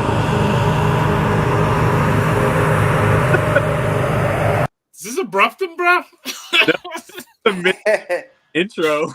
I was like, long intro. That's a long intro, bro. Even fucking Quarton is like, all right, let's get this shit on the fucking road here. Come This on, is the one man. that I listen to, though, right here. This is my shit right here.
good shit.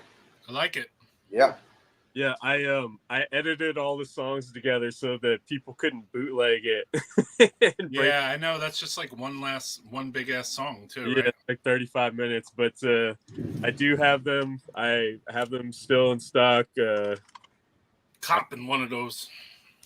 Um, Downloaded it off your shit, and now I need my own copy. Then A real one. I just got repressed of the full length. Bring that back up. Nice. And then another, they're split with Stygian Obsession. Like that, what we were just listening to, that was a live recording. Right. I had to re-record this. That was fucking live, Oscar. Hell yeah, that was fucking sick. And I had them re-record this album live, like they did that last one, and put it on the B-side for this cassette. And Vinyl officially announces it's being hand-delivered on Friday after here. Exclusives. Well, but outside of this crowd, people don't really buy CDs. Which, you know, whatever. I mean, people that watch this podcast, they probably do, yeah. Yeah. I have digital monitors and like a fucking recording studio set up, so I don't listen to like CDs and stuff too much. But you know, I respect it. I still collect them, but I buy them to have them because I feel like I'm not going to. I don't even know, like that the world's going to end or something, and the computer's not going to work. And I don't think that's why I'm buying them. I'm buying them to support the band if I like it, whatever. You know what I mean? Right. I bought four. I want real shit. I bought 4 CDs today. Yeah, that's what I'm saying. Like that's fucking awesome. Yeah. To answer a couple questions in the comments. Which one, brother? From Texas, and Go Throne. He was asking if Ludacris reunion happened yet. The first one happened, and they headlined Northwest Terror Fest, but they're playing in Oakland on the 12th of November with this really, really fucking great blackened death thrash band from the Bay Area called Funeral Chant. I like them. They're fucking. I've heard they're awesome. They fucking rip. They opened for Immolation, didn't they?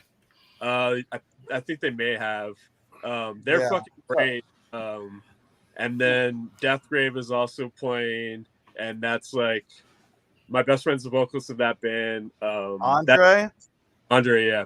So that's gonna be a really fucking fun show, and it's the weekend after we all get back from Merciful Fate. So we're all pumped on 2 weeks of just like excellence. Fucking metal. Yeah. So yeah, well, speaking of Goat Throne now, there's one thing I wanted to play because my man Carl, what do you call it?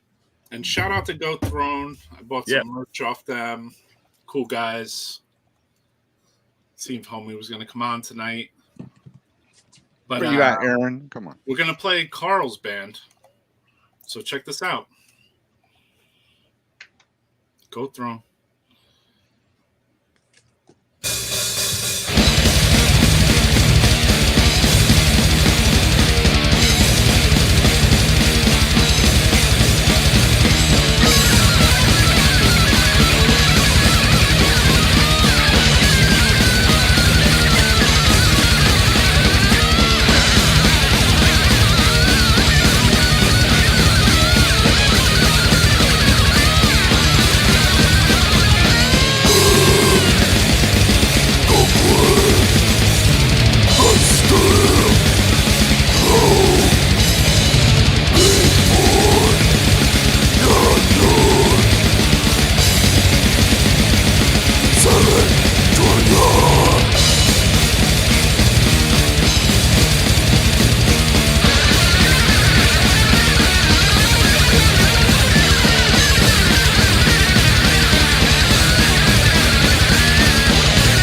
Smitten, conquered, oh.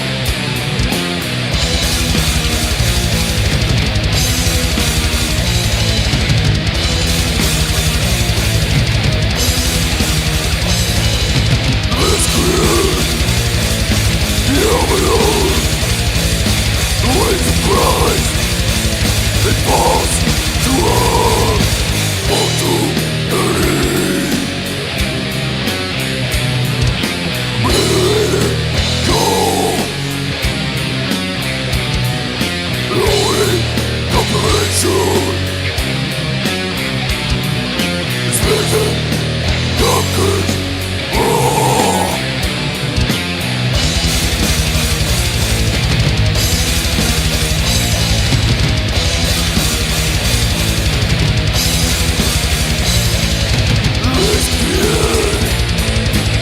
Ambulance, raise guns, bolts, doors, roof.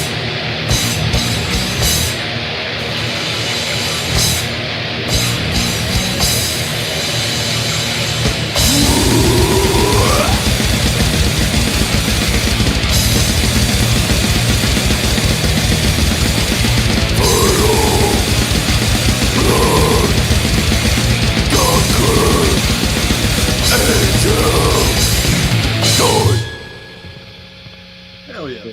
Cool, man. That was Yeah, killer, I bro. love Carl. That's your band, Pius Yeah. Lemon?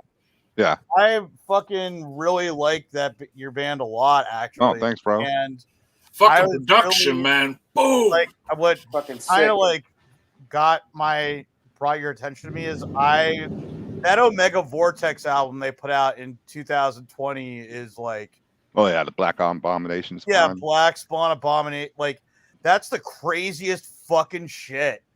Like it's so ripping. And then I was like reading an interview in a zine that they did, and it was like, oh yeah, we're doing a split with Pius Levis. And then I was Yeah. like, oh, I've never heard of this band. And I was like, now I know why they're doing a split with this band, because both your bands really like Necrovore. Yeah. Yeah, oh yeah. That's the connection right there, This man. drummer sounds like he hits hard, covers the snare with sweat at the shows. Oh, fucking Mike, yeah. I remember hearing about Pius Levis from my favorite YouTubers from San Antonio. Cool. Oh, that's fuck. I know. Probably Josh. I get Yeah, a lot God. of fucking, what do you call it, vibe off of it, like Abominations and Desolations in a weird way. Like I feel Yeah. like little fucking vibe under there, brother. It's Totally. all, Doesn't surprise me from you, obviously. yeah, it's based in old school Black Death for sure. So. Yeah. What do you- Necrophore, Old Morbid Angel, all that. Yeah. What's that? What do you do in the band? Guitar.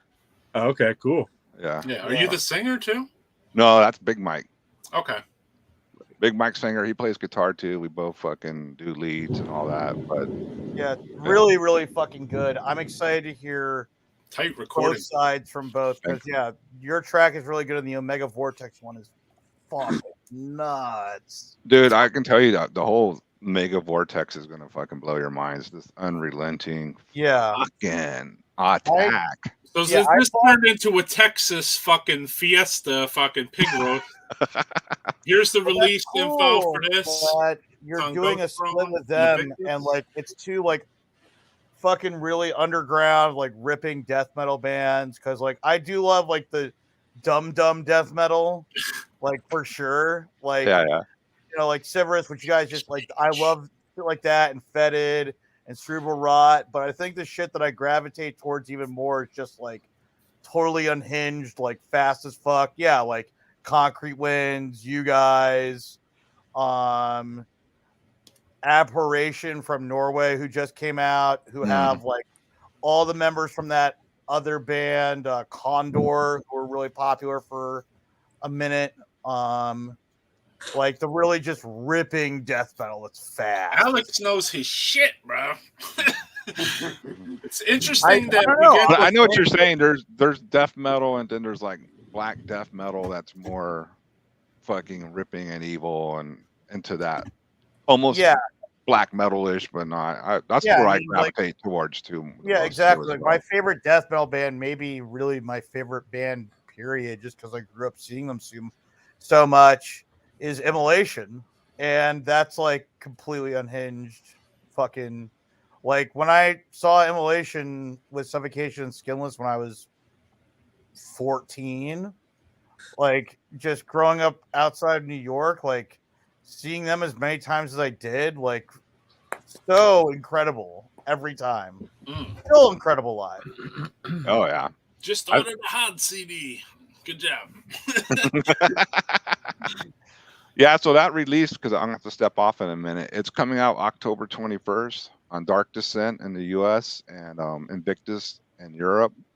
And it'll be on CD first and whenever vinyl comes out. But Aaron Gothrone's doing an exclusive cassette of it. So if you want a cassette, you can get it. And it's called Roy Fox had the exclusive too on this one.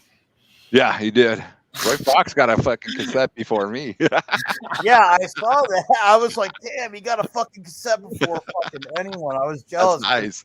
I got it Yeah, before like- Omega Vortex. Yeah, Omega Vortex, dude. That shit is like the most ripping shit.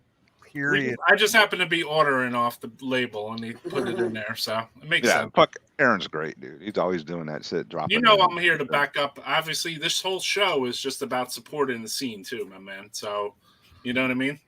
I even hit up Aaron too, and I was like, "Yo, I hope I didn't twist anything up for you," you know, because like I showed the fucking cassette online before like the band got it, you know. Nope. We don't give a shit. Yeah, but you know, like for me, as a person who runs a record label, I think differently. You know what I mean? Oh yeah. I mean, as long as you're not uploading Transylvania, it before it comes out. Yeah, that's of course good, man. not. I don't have time for that.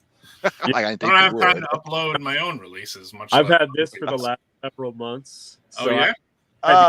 The vinyl line because I'm like, oh yeah, I can't share this with anybody. It's just been, it's been sitting around for so long. There's dust on it, and it's almost like you got desensitized towards it because you're like, oh yeah. Yeah, you gotta keep some stuff private. I like how they released it. They came off a tour and then it came out. Boom. Well, they came off tour and then they played that show with Autopsy, and then they had another tour for another month lined Yeah, up. they're on tour again. I just saw that. Okay. Yeah. But I'm gonna have to step off, Roy. Yeah, man. Take Some it easy, other man. shit. Good shit, brother. Fucking cool Later, hanging Carl. with all you guys. Take it care, easy. bro. Later. Take it easy. Take it easy. Yeah, I'm looking forward to catching that tour, or at least catching Mortuous. We'll be catching it tonight. Oh yeah. I mean, I tried to hit your boy. They're going on in 3 minutes. Oh, maybe not. Unless he passes, I don't think he's gonna see this now. So, but I told Colin, Yeah. I'm like, if you want to pass this link on to a friend or a fan or somebody, because at first he was like, maybe I can give my phone to somebody. I was like, no. I was like, just give this link and then just have someone log in. I mean, if Dakota's there at a show, but I don't know if Dakota's sober enough to even hold the camera straight. Like, Yeah, Dakota would he Fuck be you there? up. Well, I don't know if Dakota will be there. It would be super hard for me to get some of my friends to, Roy, Yo, what's up? I wanted to give check out this band. If you guys haven't checked this band out, Ungodly Rest. They're from Mexico. They're like Ungodly Death Rest Doom from Mexico. Yeah, they're from Cool. Mexico. Cool. Cool. The bass player from Autopsy mixed and mastered their album. oh, So Greg. it's got a little vibe of like Winter, Paradise Lost, and Autopsy. Oh, perfect. That's awesome. Awesome packaging too. They got a little slipcase in it and shit. What- It comes with a poster and a sticker. Cool. Greg is supposed to be on here. That's his name, right? Greg, yeah. Yeah. I hit him up and I was like, yo, come on the podcast. And he's like, sure. Yeah. So that'd be cool, man. Because he has a good history of good release. He's in Autopsy now, obviously, but he's in other bands. And then beyond that, all the mastering and recordings and everything he did. Wow. That's playing that Ludacris show. Yeah, That's I love Greg. I've recorded with him several times as well. Oh, yeah? Yeah, we painted his studio over COVID because, like Morbid Angel, I used to work As a payment for a recording? Yeah. Well, Morbid Angel worked at a car wash together, and everybody in Evos were all painters for the same company. Right. No shit. Yeah. Cool. Yeah. So we would just like go paint people's shit and like we buy white band shirts and make white band shirts. That's how we became friends with Sadistic, actually, from Seattle. Their guitarist is a painter, and then like Mortiferum, they're painters, and it's Yeah, that's funny. pretty cool painters. Painters of Death. Oh my god. How's the studio? Talk to me. Talk to me about the studio that all these people are so like beautiful. It's like a rarity in town. It's got a massive room, a nice like control room that's isolated, a vocal booth. That's just in general though. I notice a lot of people are like death metal bands are gravitating there. So is that you think there's like a sound coming out of there? Yeah. Certain board, something board or something. No, it's if you are worth a shit and you're on the West Coast, that's where you're recording. If you play heavy music, if you play like technical wankery bullshit, you could probably record with somebody else. But if you want your shit to have some balls, you record at Earhammer. I mean, even Undergang used to tour the U.S. just to play there, just to record after. Oh yeah. I remember that. It was smart. And there's sessions to get mixed by Greg. Yeah, I mean, you definitely hear his shit in here, man, because you hear it at times. I heard the album a couple of times, and at times I'm like, man, I hear a little bit of that little autopsy tone there, you know. The solos, you know, they're like, wow, the little whiny, doomy, creepy solos. So you hear a little bit of it there, and just that sound. So he does a lot of like DI and rerouting signals, and then using like you can record there, and then he'll go and change your tone a little bit differently to give it a certain finesse, and like he's a pro with it. So everything that he touches, especially if it's death doom, if it's any sort of like heaviness, it's gonna sound immense. I play in a death doom band, and we've recorded with multiple other people, and every single album we've recorded and then thrown away, and then just went back to Greg and we're like, nah, we fucked up. We just need to only record with you because this is just so much dramatically heavier. But it's like, you know, the bands that he's played in over the years, you know, he was in Graves at Sea and Laudanum. Oh wow. Yeah, Graves at Sea. I didn't know that. Awesome. Graves at Sea were awesome. Yeah, and then like, you know, he's just done so many different projects, and Mortress was the first death metal band that he ever recorded. The first release I put out on my label was he did their demo, and like ever since then he's been doing a bunch of other death metal. He was more of like a doom guy before that for the recording. Yeah, because he plays in a band. He was in a band called Brain Oil, and that was like his main band. Oh yeah, sludgy as fuck. Yeah. And then you know, he's played in a bunch of bands, and I know Graves at Sea. I remember that one. Yeah, I remember he played years ago. Nelt Rote told me, Kevin who was in Nelt Rote told me, like, right when they went into the more, like, we'll say bestial territory with Insignificance, Greg was the one who recorded that. Yeah. Greg did engineer my old band God Harvests LP a long time ago. He's fantastic at what he does. Also adorable. He is. I can confirm all of that. And his new cat is fucking cute as shit too. I met him at Maryland Death Fest, and he was like a hippie, bro. I like it. He was a good guy. I mean, he's just he's down to earth. Yeah, it was cool, man. Yeah, he's cool. I think I've met him. I didn't even see Chris Ryford or fucking Danny, and I know those guys. You know, check but them I out. met the bass player. Ungodly Rest. That's what you said. Ungodly Rest. Yeah. From Mexico. They're from Mexico. That's awesome. Yeah, all about the Mexico scene. What label? They're on Metal Casket Records. Okay. We always need to know the label, bro. Yeah. Typical. Metal Casket Records. I'm always looking for bands from Mexico and trying to link up with them. I was supposed to be playing that Total Death thing. Total Death in Mexico? And I just wanted to play with Disgorge and Undergang, and then Mortress got their like month-long tour, so we were like, all right, well, one show versus a month. we're gonna have to bail. And then Undergang dropped off, but like I became friends with the main dude from Disgorge through social media from that. And that was fucking awesome. Me as like a little teenager listening to Disgorge, I was like losing my shit at the opportunity to be able to go play with Disgorge. Like I know it's a different band now, but like I don't really like American Disgorge. So like that was a huge honor for me. And then to go play with like CENOTAPH and all those other fucking wicked bands. Yeah. Cool. Yeah. Snet. But you know, Snet play. That did play. Yeah. They did play. They were awesome at Killtown. You went? They were, yeah, I went Oh, to yeah. Killtown. They were awesome, and they were really fucking cool guys. They're little kids, right? They're like pretty young. Yeah, I think they're like in their 20s. Yeah. Cool But dudes. really cool dudes. Like really had like a great fucking crowd reaction.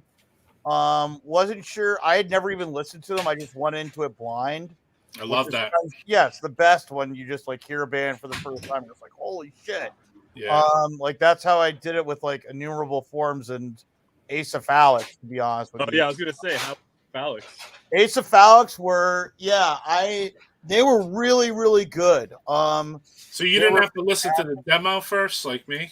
I had seen Ace of Phallics' name around, and like I guess I never listened to it because if I'm being honest, like I had heard Vastum beforehand.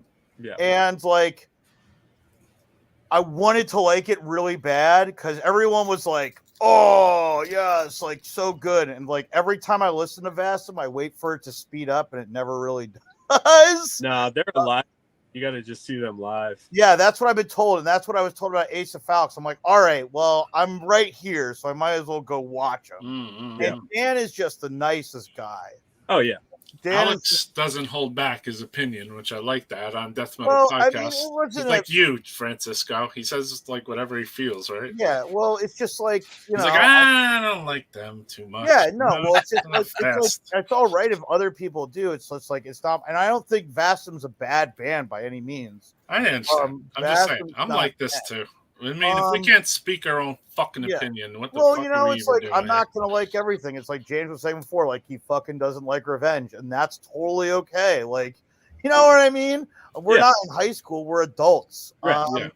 Anyone who gets offended at this point by someone not liking a band can leave the fucking hall. Right. Yeah. Yes, I I agree. I like Conqueror. I like Death Worship. I like Blasphemy. I Yeah, just think exactly. I've walked out on them like 4 or 5 times. Yeah, so there you go. And if you don't like it, you don't like it. Hair, it's just like, all right, you lost something when you went short hair, man. Like, cool. Yeah, but point is, yeah, Ace of Phallics were really, really, really good. Yeah. And it was good to reconnect with Adam because the first time Killtown Report. it was like, no, well, it was just like it was good to reconnect with like a lot of old friends and like, you know, from the guitarist. yeah, I met him many years ago. First time I traveled really out of state for anything, and got on a plane to go anywhere was for this fest in Oakland called Dead Fest in 2014. Oh yeah, my old booked that. My old bandmate is Greg Deadfist. Yeah. Oh yeah, I've heard. I mean, I never met him, but I had a lot. There were a lot of really amazing bands that played, and I was staying with a friend who, at the time, like moved across the country to Oakland, and that was happening there. So I had a place to stay, and yeah, that's a Grave Up People shirt I'm wearing. But I really, really, really, I like saw Fiend stayed with the same place I did, so I met Adam and Johnny in 2014. Oh, sick. Cool, So man. like Small scene, bro. and we stayed together. Like so, yeah. It's just like I known Francisco for a while too. Yeah, Adam and Johnny are brothers. Fiend, the 4th release I put out on my label, and I did vocals in Fiend as well. And I just had to kick Johnny out of both of my bands because he moved. But yeah, I love those guys very, very much. You got a question. Did you say You got they're a brothers? question. Transylvania. You almost said that you said that they were brothers. They're my little brothers. Oh, they're your little brothers. I'm like, oh wait, how? I'm like, they're brothers. No way. They have 2 different last names. Yeah, well, they've lived their whole adolescence together. They've lived with Johnny lived with Adam growing up. Yeah, and now You got John a question, brother. Yeah, cool stuff. I'm a human fucking brisket. Yeah. Transylvania, did you get to see the punk band Strung Up? Yeah. I've seen a lot of punk bands, but to be honest, I don't like It's punk a death metal podcast. Yeah, I don't really like punk music, so I don't want to give like an opinion that might like, not be favorable. I support all bands from the Bay. Fuck Fresno. Fresno. I lived in Madera, but I'm not gonna hold that against you. That's not my hill to die on. I do put out bands from Fresno, and I have a lot of friends there. My parents live there, so it's fine. But yeah, Johnny and Adam are the highlights of that area, and I love those boys. Cool, man. What bands are they in again? Say it. Ace Phallic, Cerebral Rot. What else is he doing? Black Braid. I always thought Cerebral Rot was from like the Washington. Johnny's filling in every now and then. Every now and then. He's like their new live drummer. He was in Evolve. He was in Swamp Witch. He was in Sepulcher. He's in a band called Healing Magic that just like went on tour with like the Calvera Brothers. Yeah. He's like Max or Igor's drum tech. Yeah. And then I would love to see Johnny again. It's been many years since I saw Johnny. I was really happy to see Adam. Yeah, so Adam, he lives in Alaska now. Wait, Adam lives in Alaska? Yeah. So my housemate was playing in Ace Phallics. I didn't know he lived in Alaska. That just never came up, but I guess we were just so busy talking about other things. Wow. There a couple of months ago. Oh, wow. Yeah. But the new Ace Phallics record is definitely, I think it's the best thing that they've done because he's had so much of the songwriting process. So there's a lot more crust into it. So there's a way heavier bolt thrower vibes to the album as opposed to like just being like typical death metal or like the dummy death metal shit. Listen, I want to play something, bro, and I want you guys' opinion after this. Yeah, absolutely. I fucking hate it.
was pretty Yeah. fucking sick.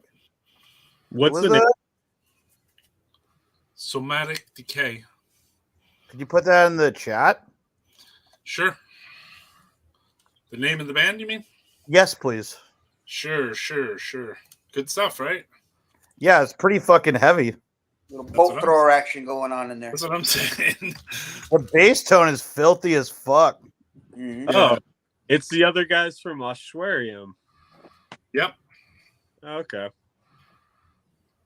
Yeah, I like the Did artwork. you work with them? I played a show with Ossuarium, and then I put out one of the other dudes' other bands, Funeralic. They're on Iron Lung Records, so they're like kind of like Innumerable Forms, you know, like they're, I don't know. I wouldn't put them out. I think they were heavy.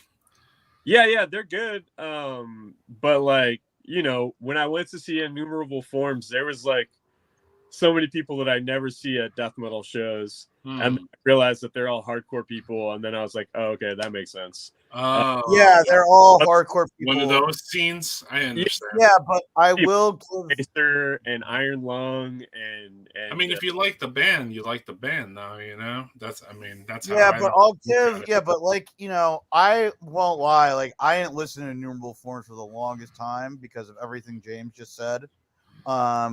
I'm going to go out on a limb and say I didn't like the Wake and the Cadaver fans, but I liked the Wake and the Cadaver. Oh, I don't like the Cadaver at all. Oh, I don't like Waking. Yeah, I don't like. Those guys anything are about fucking goobers, and I'm so glad that my friend. I'm just saying, like, I put them out, and I wasn't gelling with their fans afterwards. But I mean, some of them, you know, like the labels, I was, you know, like the other labels that put them out, and certain like Indonesians and people that I was knowing at that time. Yeah, I mean, I I large base people that I think fans. everything about them sucked. The fans, yeah, the music. Fans sucked, not the music. Since every band is releasing tapes these days, is any company making a good tape player these days? My deck broke. Any opinions besides Craigslist and eBay? Thrift stores, too. eBay. No, the thing is, though, I could tell you something about this, okay?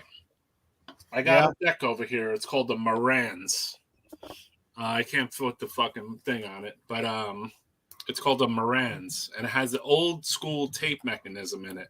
So after a certain point, they took this certain specific tape mechanism that they make in Japan, and then they switched it to a cheaper one. And that's what they put in those ions and all those ones. You know what I mean? Oh. So. No. Yeah, if anybody like Scott, you know, like, but at the same time, I thought like maybe if I bought like a Tascam one, which you would think would be a little more high end, right? That it would have like a different mechanism in it. But it didn't actually. It had the fucking same one as the other fucking one. No shit. It just had better features with the other shit compared to like a fucking $99 one. It was racking out, etc. You know? Yeah, just with like Innumerable Forms, though, I will say that like, just circling back really quick, like when I heard live, I was like, holy shit! Like I hear some like Theragothan leads and like old like Finnish Funeral Doom leads. I'm like, fuck, this is fucking sick. But yeah, I could tell like you can. And the only reason I even went and watched them, I was like, oh yeah, someone was like, Justin played on Dormant Hallucinations. I'm like, oh, well, no shit. Now I'm gonna give it a shot. Because yeah, I had the same reaction of like, oh, this is fucking hardcore guys playing death metal. They're just blah blah blah blah blah. And then I won't lie, Justin's stage presence, and I said this to the members, I'm like, you can tell he's been in hardcore bands because he like thanked everyone during their set. That sounds like something I would do. Because I know everyone at the fucking show, dude, you know? I thought their music sounded pretty good, and then when I saw them, I was just like, who are all these fucking people that I only see at like hipster hardcore shows that are here? And then I realized like, oh, someone's like, oh yeah, it's people from Mind Eraser. And I was like, oh, all right, well that makes sense because it's like 1 degree away from Hoax. And I'm like, all right, yeah, I mean, they're good. I'm all about hardcore dudes getting into death metal because they're the only ones with money, and they're the only ones straight up. Like most of my money comes from hardcore kids, so I'm like, you guys want to come in and buy shit? I welcome you all with arms wide open. Come on in. Okay, yeah, I guess I don't have as much since I don't have maybe I don't own a record label or anything like that, and my job has nothing to do with music at all, thankfully. Well, usually someone, customer types buy shirts from me, and I could tell they're not into it. They're just buying it because of what's on like a picture, you know? It's how it calls on it or something, you know? Well, for me, it's just they're like, kids that are just found the internet and they're trying to listen to something different. Like they heard Power Trip or like some Gatekeeper. That's what the Waking the Cadaver fans were, though, too. They were like their own little fucking subset of people that thought they were listening to something different. But they were also like smoking meth and like beating up their girlfriends. No. Yeah. Waking the Cadaver fans are juggalos and fucking rapists and like. Yeah, exactly. That's like hardcore guys. They're gonna be brutal at shows, but like I get what James is saying. Like the hardcore, and I have no problem. There was hardcore kids. Yeah, there was hardcore kids. Yeah, I mean there was definitely that, but then I don't know, everyone I ever knew, the early stage swoopy hair kids. Yeah, too. but no, because I remember seeing Waking Cadaver shit and like people that were into like deathcore because that was so big in New Jersey. Yeah. And all those people just like did heroin and like punched holes in drywall. But let's not turn a beautiful thing. Heroin. Interesting. No, I like that perspective. I mean, I wasn't around that, but I mean, that's what I noticed, and I was like, because I would go. I remember like being at shows, like younger, and like seeing like at Summer Slaughter, because I would go to like, right. fucking, when I was younger, like a teenager, and like I'd go there to see like Suffocation, and they'd have like some shitty deathcore bands opening up, and like there's all the deathcore guys there, and a lot of them wearing the Cadaver shirts, and they all sucked. Oh yeah. That's cool, though, man. They made those shirts. Yeah, I mean, if you made money off of it, Roy. No, it's not because I made money. It has nothing to do with that. Like, I signed them because I went to their practice, and then I was like, yo, this band fucking rips, bro. You know what I mean? So, and they kind of reminded me of like a Ripping Corpse thing going on at the time, live. So I was like, yo, man, they sound fucking hot, dude, you know? So I never got that vibe from them live. It just sounded I signed them from that. And then, I don't know. I just like guided and talked and, you know what I mean? Treated them like, my bros, and we try to put stuff out together and make plans. You know what I mean? Yeah. Yeah, I mean, I think it worked because all you guys are like, I hate that. And so I'm like, well, that means I did something, right? Yo, you did a lot of things. I was talking to someone today about you, Roy. I'm like, how many fucking awesome bands did I find out about because of Roy Fox? Right. Like Disciples of Mockery in particular. Like Disciples of Mockery, Crematory, Interment. Like I always those bands would have not blown up the way they have if you hadn't been like, I want to fucking put this out and like reissue this and get people to hear like some real cult death metal. Especially Disciples of Mockery for me, like arguably the best death metal to ever come out of New Jersey to me. It's pretty great. I'm not fighting with you on that one, bro. Besides the first two Incantation records. Yeah, I'm not fighting with you on that, man. Roy, what I'll give Disma throw in there too, but yeah, Disma, of course. The fact that you made Evoken to me, that when you were telling that story of introduce them to each other or whatever. Ever so. Yeah, and exactly. And Evoken's one of the I didn't even know that either. And like Evoken, I just saw them again like recently on Staten Island, and they played for like their families. Like their families came out to the show. And they played for 90 minutes, and it was incredible. Yeah. Cool. Yeah, Evoken goes way back with me and Oscar. Friends with Nick Orlando, who wrote the music for Evoken. I went to high school with Nick Orlando. Oh, no shit. Yeah. He sat in front of me, and we had like a a handicapped teacher with a stick pencil on his hand, and he used to turn pages with it, And then Nick would hold up his notebook, and he would have like metal logos on him, and he'd be like showing me, and I'd be like, yeah. You know what I mean? So like, no shit. Basically, I think he was only in the school for a short time, because then next time I kind of seen him, he was around Ronnie Dio, and he was living in Newark, and then he's like, "You remember me?" I was like, "Fuck yeah, dude! You're fucking death metal like me, motherfucker." And then started hanging out with him and Ronnie and shit. And then I remember Nick even telling me, he's like, "Yo, I'm gonna make a band, dude," because we had listened to I don't know, we listened to Disembowelment or whatever. Yeah, of course. And he's like, "I'm gonna make a band. It's gonna be called Funerarius." And then he did. He made the demo, but that was like the genesis band of Evoken, Wow. Yep. No shit. Wow. And they also had another two. They drew a logo, and they had a band which was supposed to be a band too. It was supposed to be Asmodeus. Yeah, that kind of morphed into the Evoken fucking, at that time. And then they self-released the CD, just limited to 500 at the time, which nobody was doing that. Like nobody was doing that, dude. Then. Yeah. So now cool. Look at Evoken, and like they put their work in. They are.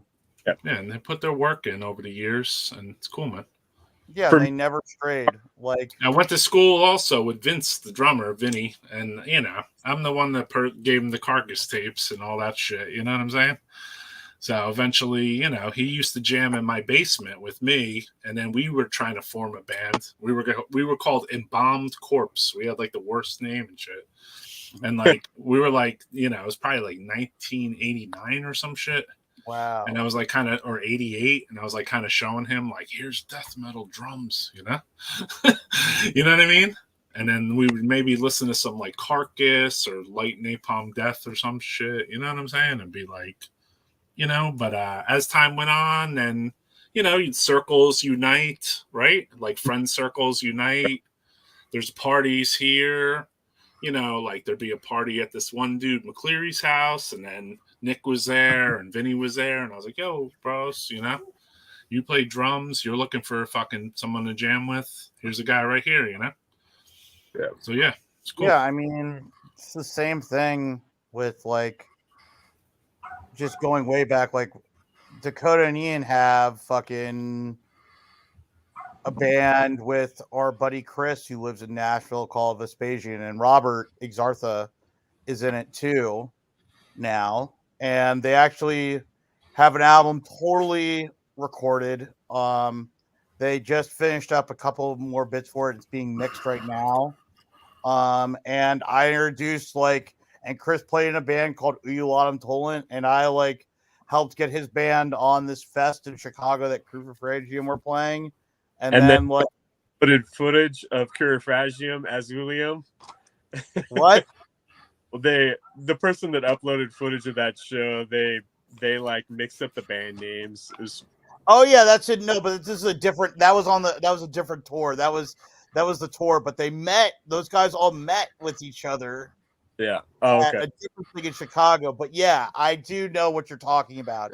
Yeah. Funerarius has a demo called "Into the Autumn Shade" that Ceremonium used for the first record. That's right, bro. Oh wow. Yeah. Yeah. That's because we were the Rotters that hung out together. And we were the original Rotters. We talked to each other. Yeah, we all just but it's I helped be hey, I got them on fest, and those guys met, and then they started a band. Awesome. And yeah, it's I know exactly what you're talking about. People just you meet at fests, yeah. And then you connect people, and you're like, oh hey, you guys should be friends, and then boom. I remember when Oscar and Victor formed Ceremonium, and then we met Tom at Lemoore, and then he was with this guy named Wraith, and he used to he had a big upside down cross on him, It was crazy. Yeah. He used to get up on stage when Morbid Angel used to play. He used to get up on stage. It was at the Morbid Angel. Was it at the Morbid Limelight?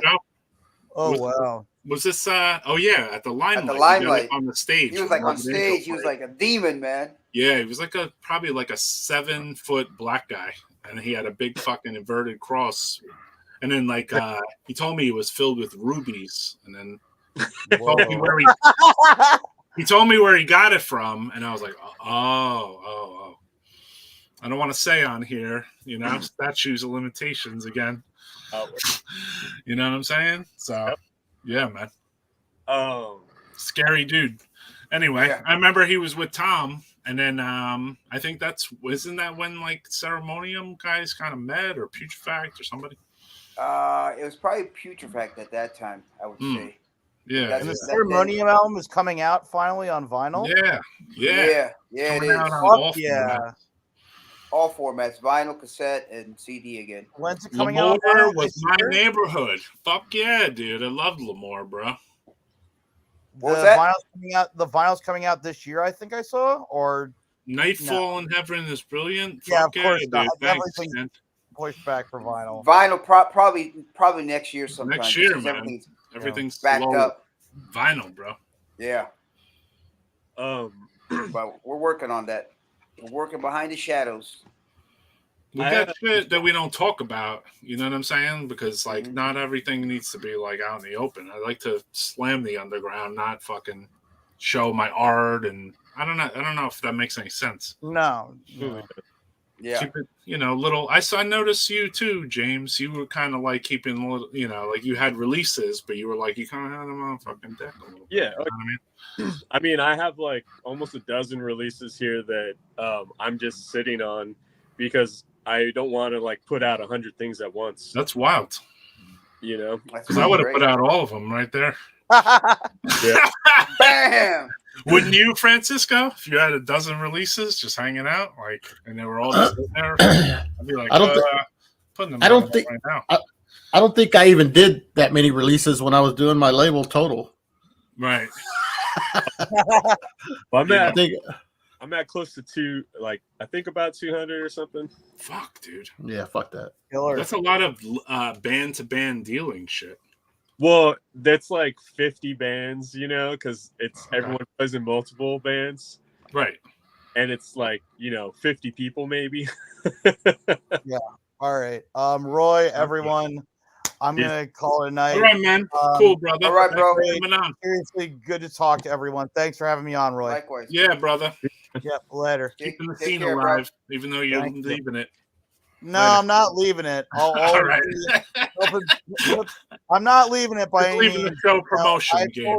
I've told all my friends, it's like, you need a driver for a short weekend tour, I got you. Like, you need someone place to stay, I got you. Like, you need help, like, I'm always a phone call away. But yeah, cool, it's time bro. to take a break from booking things. Send your number, bro, because when I want to go to Finland, I'm gonna give you a call and you give me some tickets. Thanks. Absolutely. All right, I'll talk to you later, Roy. All right, yo. Take it easy, man. Take care, bro. So I got, man. And for you guys who've been around for a while, but I wanted to answer Adam talking about Rigor Sardonicus. Okay. Yeah, let's see what we got here. You guys like Rigor Sardonicus? I wish you used real drums. I wish that all one-man bands had. I wish every single band had a real drummer. That's maybe my biggest hang-up on bands, like, because drummers are the only thing that I watch when I'm watching bands, because they're artist workers. So every band could be better if they have a real drummer. Ninja tactics, must show you strategy. No, drums are kind of distracting. Oh. Don't talk about Cinderella in here. First Cinderella rules.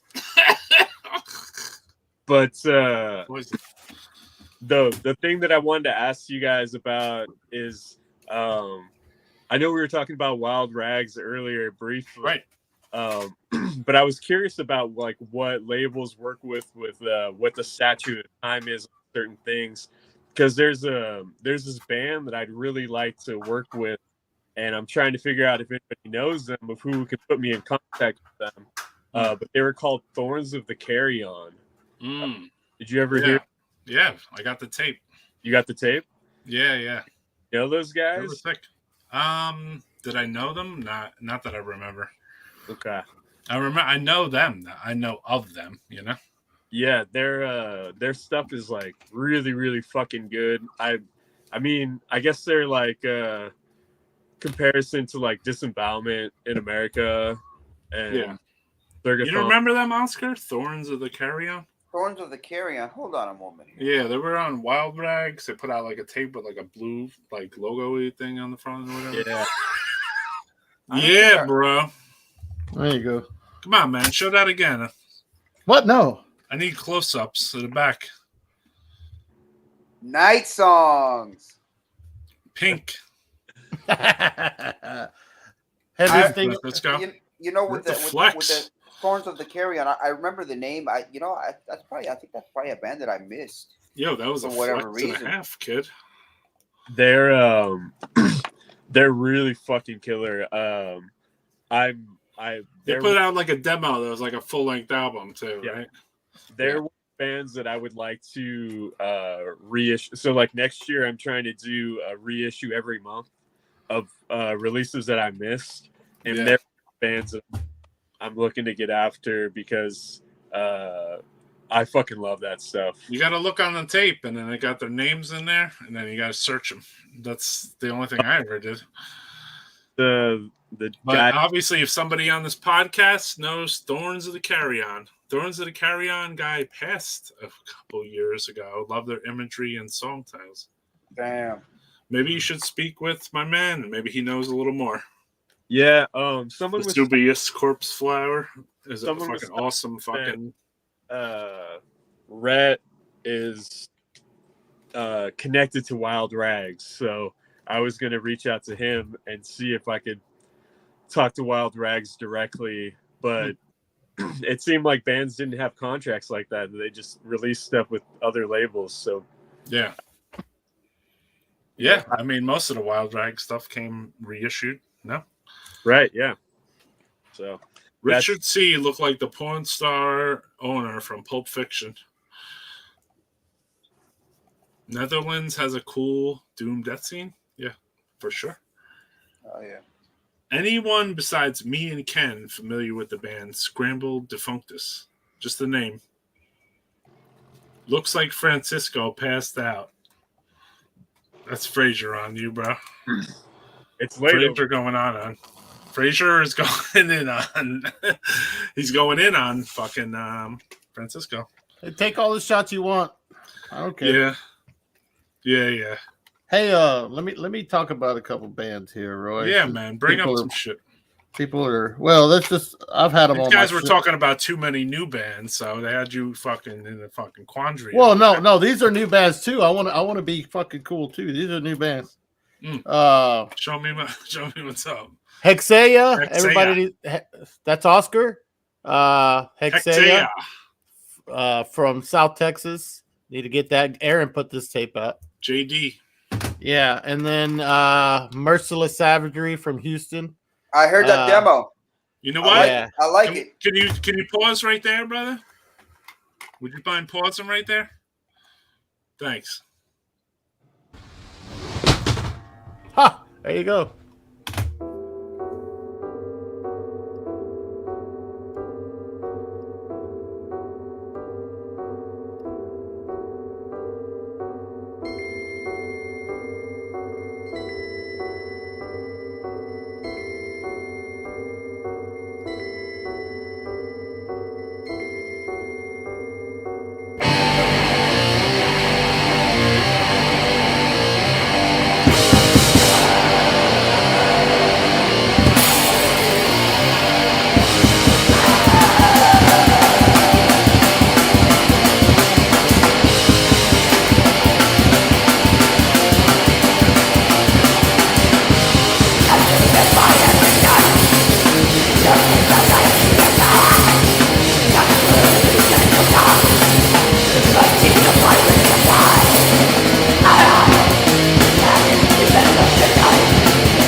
Deathmo Podcast.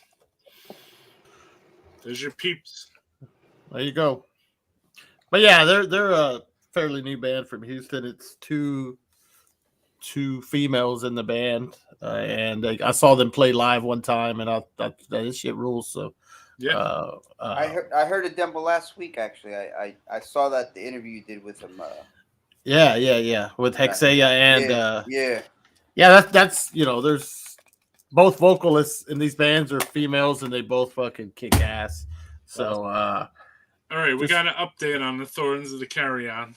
You can contact Sons of Thorns of Carrion guys in the comments below of Thorns of Carrion Gardens of Dead Winter video. There was a box set of Thorns of Carrion discography. Interesting. Cool. There you go. Maybe their sons are in the comments there. Yeah. Fast internet, yo. Yeah. Yeah. Would have took me 3 years to figure that out if it was ulcerous phlegm. Back in the day, like. So, where's the Ceremonium record coming out on? When's it gonna come out? No, who's putting it out? NECROHARMONIC and Rodder Records, my label that I started. We're putting it out. Fuck yeah, that's so it'll be a co-release between us. Yeah, cool. We put out some other shit. Let me see here. I showed these at the beginning of the podcast. Yeah, Ancient Death. Ancient Death tape and fucking thing. And then today, well, we put out this Disma on brown fucking whatever the fuck tapes. What's that? Mortuous? Oh. And then today this came in. Disma Limited Green, bro. Oh, cool. So we'll have these for sale in the next couple days. Fuck yeah. Check it out, man. Buy shit. Yeah. Support NECROHARMONICS and Rodder Records. How much did stamps cost back then? How back much when? Stamps? Yeah, back when. You got to narrow down the time frames because obviously it just went up like progressively, right? Like, I think the cheapest I can remember was maybe 20 cents, right? Yeah, 20 cents. 20 cents? Yeah, I think so. And then to send it international was like $1.20 or something. To send the tape to fucking like you had to put 12 of them on the envelope.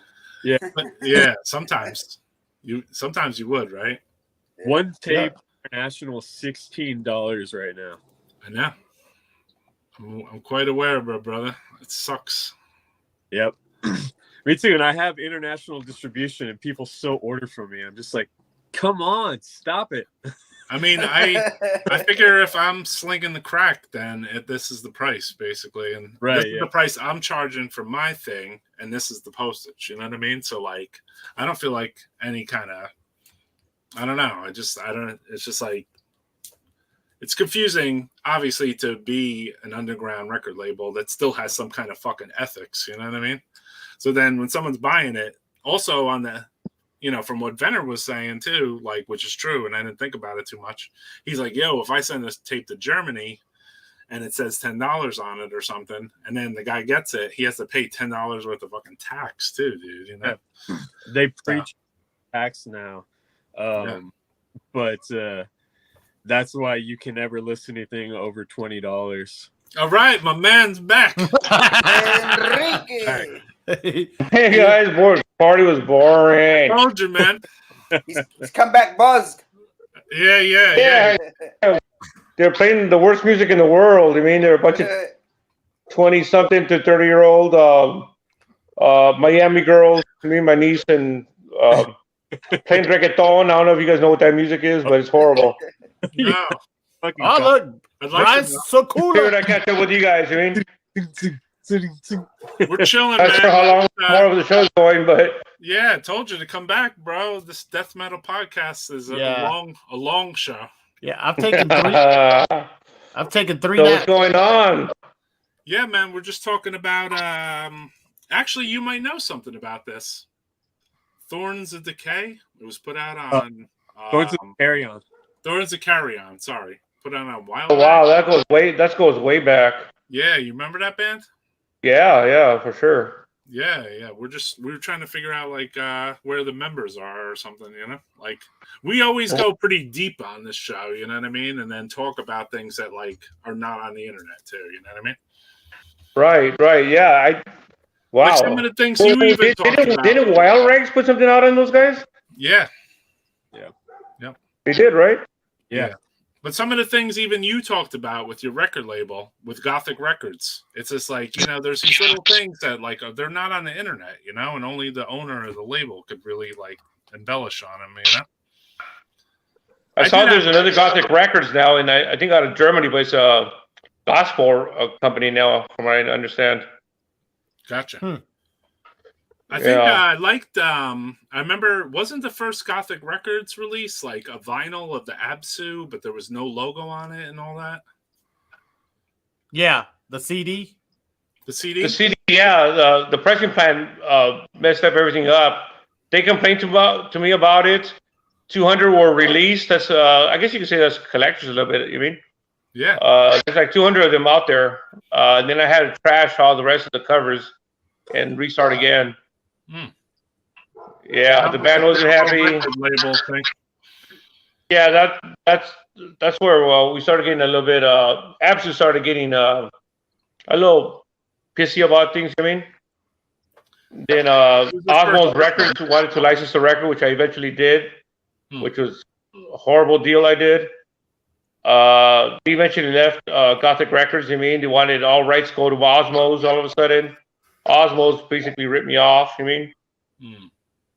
And but yeah, it's a whole different story. But yeah, I mean that CD release was it had no logo. It only had a print on it. It said Absu in regular print. Okay, all right. I just remember something from back in the day, and you know, but it was a cool release. You know, like you face the trials and tribulations of a record label owner like Transylvania here. And Francisco, because he was a record label owner, and now Oscar is also a record label owner.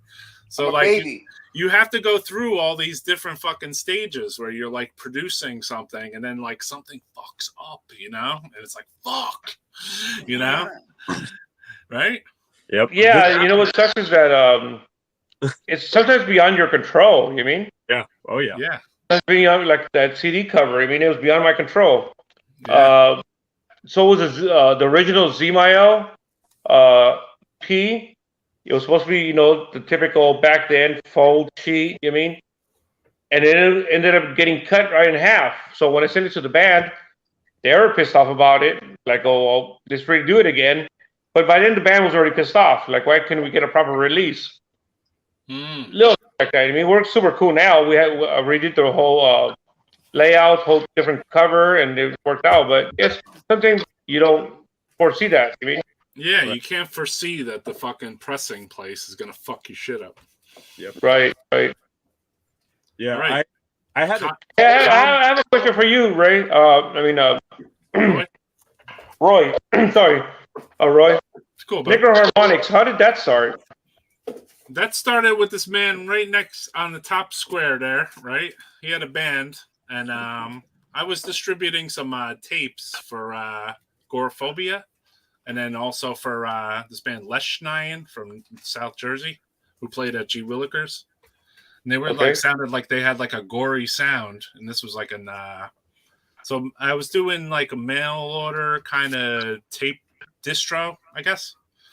And then, so I had 2 tapes out. It was like Leshnayan and Agoraphobia, and then I bumped into this guy a few times, and then I heard his rehearsal demo of his band CEREMONIUM. And then, you know, we would sometimes see each other at like Putrefact rehearsals or shows. Yeah. And then he's like, yo, man, he's like, you should put this out. And I did. I was like, I put it out, you know, I put out their 7-inch and they fall in heaven, you know. And then at the same time, I was in heavy, you know, this is probably the part people don't know, is that I was like in heavy contract and negotiations with this band called Disgrace from Finland. Yes, you guys know them. Fuck yeah. I paid to have them record a 7-inch for me. It was called Autumn Sabbath, and they recorded like 4 songs. They sent me a reel-to-reel. I put a contract with them. Everything, like I did everything. they had sent a cassette tape along with the reel to reel saying like, here's the music, you know? And I listened to it and I was like, I'm not putting it out because I don't like it.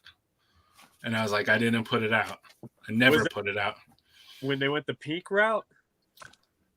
It wasn't that deep. It was like second album-y, kind of like, I don't know. You know what I mean? Like, it was still early 90s. It was 92 when they recorded it, or 93. So like it wasn't into the labyrinths of depression, obviously, but it was like, you know, they had they recorded some other recording. It was called The Bride's Wedding Dress or some shit. And which some of the songs were like kind of like, they weren't rock, but they were still death metal. And the guy gave me the recordings, and I used to trade with them, and he would send me fucking rehearsals, live, whatever the fuck, you know? You know how it was at the old underground. And then I was like, yo, I want to put out a 7-inch with this fucking band. I've been listening to their 7-inch on Seraphic Decay, like super fucking hard, you know? Yeah. 7-inch rules. And I went through everything, bro. And they sent me a reel to reel, and then they sent me a cassette along with it. And once I listened to the cassette, I said, I'm not putting this out because it just didn't hit me like, you know? Yeah. So I have to stay to my own morals to say, like, you know what? I don't like this. So, like, why should I put it out, dude? You know? Dude, I respect that so much. I still have the reel to reel. It's going to be 30 years old, actually. Now I know why there's 2 sheets. Now I got the story. I always wondered why they were separate. Oh, so there you go. There you go. Oh, you have it. Yeah. Yeah. Oh, yeah. I've had this since then, and I fucking love it. This is one of my favorite 7-inches ever. And didn't that have a different yellow cover, though? Or is that a difference, a Miles 7-inch? No, that's the original cover. Yeah, because remember how you said they were cut in half? That's what. Now they weren't supposed to be cut in half. Now I understand why. Hey, what was Torched Records? So we did a split label release originally, and then Z-Mile didn't like back. Releases. You're good at Torched Records is a good friend of mine. His name is George. He put out he only put, I think, one other record out from a local band in LA called Excruciating Terror, a grind band. Oh, yeah, that band? I know them. I know Never Victor. heard of them. I know Victor real Yeah, well. you know what? They played grindcore the first show. Oh yeah, Look, the first festival we did, they played grindcore. Yeah. Yeah, I know Victor well. Yeah, Victor Garcia. Yeah. Yeah. I got those guys back together after I think it was like 10 years of them broken apart. Yep. Play the festival. Yeah. Dope. Yep. I was there. Fucking it was like a massive, like huge fucking pit whenever they were like, yo, I gotta take a piss, fellas. Old style circle pit for Excruciating Terror. I remember. Yeah, but, by 8 o'clock, it was Repulsion, Sadistic Intent, Nausea LA. At 8 o'clock, the venue told us, like, no more people. It sold out. I mean, it was 1,100 people strong. You mean? Yeah, it was a lot of people. I was there. Yeah, I remember. Yeah, 8 o'clock, and then I found out they were selling tickets on the side, letting more people in, but they didn't even tell us that they were selling tickets, the venue. Wow. Yeah, they were thinking it was so illegal how packed it was. Well, you were there, you said. Yeah, it was crazy. Like I said, whenever Excruciating Terror was playing, it was like jam-packed and like fucking just massive fucking circle pit. Like massive. So yeah. That was fucking cool, man. Yeah. I'm glad I went to that. Yeah. So Torch. So who was the ET guy that was Torch Records? He was in ET. He was a friend of mine named George. Damn, I can't think of his name. George Solis. Just another fan. I mean, he put out. He helped release the first Gorefest album. Not under his name, but he funded that first release for them. And then he's like, you know what? I want to release a record to myself. He didn't do it for the record label part of it. He just did it to trade and get everything in he could, you know? Yeah.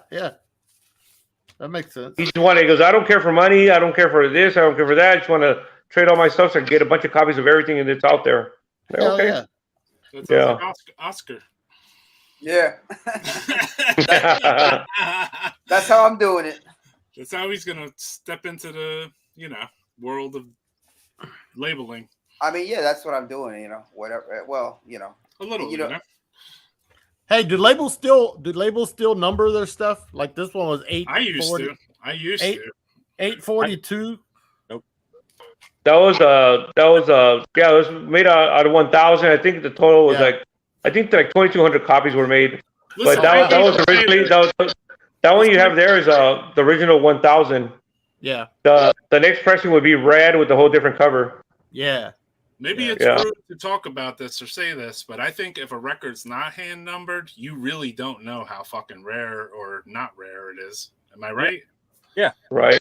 Because it has a fucking number on it and only X amount of people. If it says like number -1,000 or number -300 or something, then you're one of fucking 300 people. There's 6 billion people on this earth, first of all. So like, that's not a lot of fucking, that's a very fucking. That's very small spec, yeah. That's a fucking microgram and nothing. Right.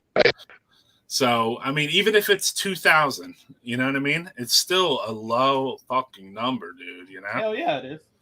It's just not that many, and if it's hand numbered, yeah, I mean, that you got to move it to the other side, though. I got that. I have that. I ordered that from you, Roy. Yeah. Number eight. Wow. Numbered in the color of the vinyls, too. Oh, wow. Oh, wow.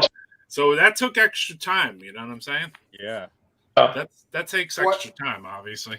One of my favorite fucking bands, man. Dude, those demos are just man. Fucking A. It's like that's the fucking the strings are like just like hanging off the guitar, it seems like on those fucking demos, just the back of the just the back of the Nightfall in Heaven 7-inch. I had the I think it was the Exordium demo shirt. Hell on the yeah. back of that. Hell yeah. Fucking brutal, man. Crematory. Yeah, the mini LP was good, but it wasn't like those, because I think they tuned up and everything. Yeah, you know what band? There's a few bands I would have loved to work with. I had contracts with a couple bands for 7-inch. I had Divine Eve. Oh hell yeah! That was my next release. It was supposed to be 2 songs, and then a band called Demoncy out of Georgia was the next one. Demoncy. Demoncy, yeah. I was talking about Demoncy when you were gone, actually. Yeah. Oh, really? Yeah. Yeah. I still have the contracts. I still have all the artwork, the logos. I have everything. I mean, it just didn't work out. It's just I could go into that story whole separate. Wow, that sounds like my Cadaver CD, double CD demos. Oh, really? That's what. The bands were ready to go. I'm the one who backed out. I mean, it's just a different time and going through a whole different change in my life at that time. I mean, yeah, some things just don't come to terms, and then you don't put it out. Yeah. Yeah. I mean, or something else happens, or someone else gets involved in the middle of it, and then next thing you know, you're not doing it. But you got all the artwork, you got all the music. You're like, I'm putting this the fuck out, dude. I love this band. And then next thing you know, it is what it is, though. Now I got Crematory is one of the heaviest acts created. Demos are unreal. Dump truck mic shoved into the exhaust. Best of the best with honors. Yes. Hell yeah. Divine Eve. Fuck yeah, dude. That guy from Divine Eve, I remember them. Yeah, they would pass out their demo cassettes and they would send 20 covers with it and be like, do what you want with it. Which I thought was cool. You know what I mean? And I'm like, oh shit, maybe I saw that. Yeah, they did that one EP for Nuclear Blast, and that was pretty much it. I mean, yeah. Bring back the them, Exordium shirt. Yeah, I will, brother.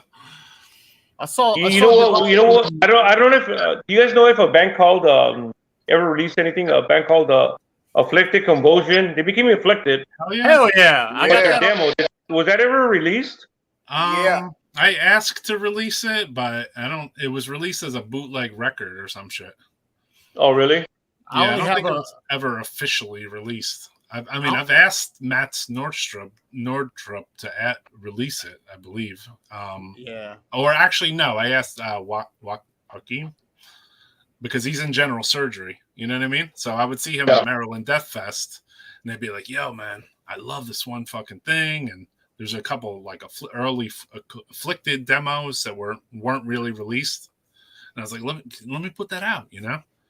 And then he just said something about the drummer or something. Like a lot of times, like sometimes you want to put something out, but there's a member in the band that has progressed 20, 25 years, 30 years, and they're like, nah. Wasn't a good drummer back then, dude, you know? Yeah. It happens. I got you take me when we were trading stuff, Roy, you take me that Afflicted Convulsion demo fucking long ass time ago. Hell yeah, bro. That's where I remember getting I got the demo and the t-shirt, you know, as a promotional thing. Yeah. And then I started writing back to them, and then I lost contact with them. They were killer, man. And the promo demo, yeah, I think that's when they changed their name to Afflicted, and it was just like a short promo. Do you like that album? They went all hippie on me. I wasn't as into the album. I was into the demo. The album. I'm looking at my CD now, but yeah, on the back they look like a bunch of hippies and shit. The Odious Reflection demo, and then the promo demo, and then the Afflicted Convulsion shit. That's what I was asking the guys to like release, you know. But it was just like, you know, he's like, I'll ask and try, and you know, like I've done this with bands like for years on end too. You know, like you know, talk to them at shows and be like, yo, can I release your stuff? I mean, even with Crematory, you know. Like I had asked that guy like so fucking long ago, you know. I had asked Demolich to put out their stuff like 20 fucking years ago, maybe. You know what I mean? So dude, sometimes it takes a while just for the scene just to catch up to like what the fuck is listed. Like, I don't know. Well, it's funny you mentioned that because I just got something else I got from you on a tape fucking way back when was the Pertinence Avulsion demo. Yeah. And somebody just put that out on a CD, which was like, I was like, whoa, holy shit. I got some right here, bro. Fucking, they just came. Those fucking clear CDs, they look badass. Yeah, I just got a. Yeah, I was like, whoa, somebody's fucking reissuing a fucking. I talked to Pertinence Avulsion after that, and I was like, yo, can I put out some shirts? And they're like, yeah, go ahead. So I'm probably coming out with Pertinence Avulsion shirts. Oh, wow. So yeah, man, they're killer. They're fucking dude. Especially the heavy fucking part in the first song or two. Like, oh yeah, dude, it's fucking heavy. So fucking yeah. Tuned down, brutal.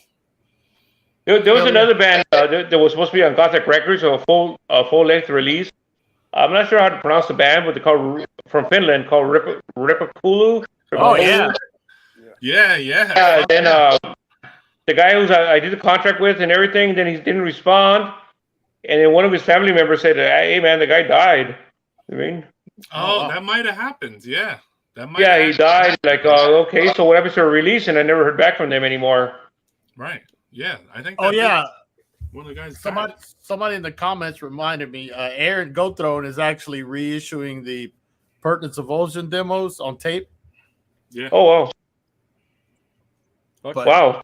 He'll offer me one, and I'll have to politely decline because I don't even have my tape deck plugged in, right? So just reach down and plug it the fuck in, dude. You don't have an amp, is that what it is? No, I have my stereo. Like my stereo is literally in front of me, but dude, nowadays I just listen to my fucking YouTube.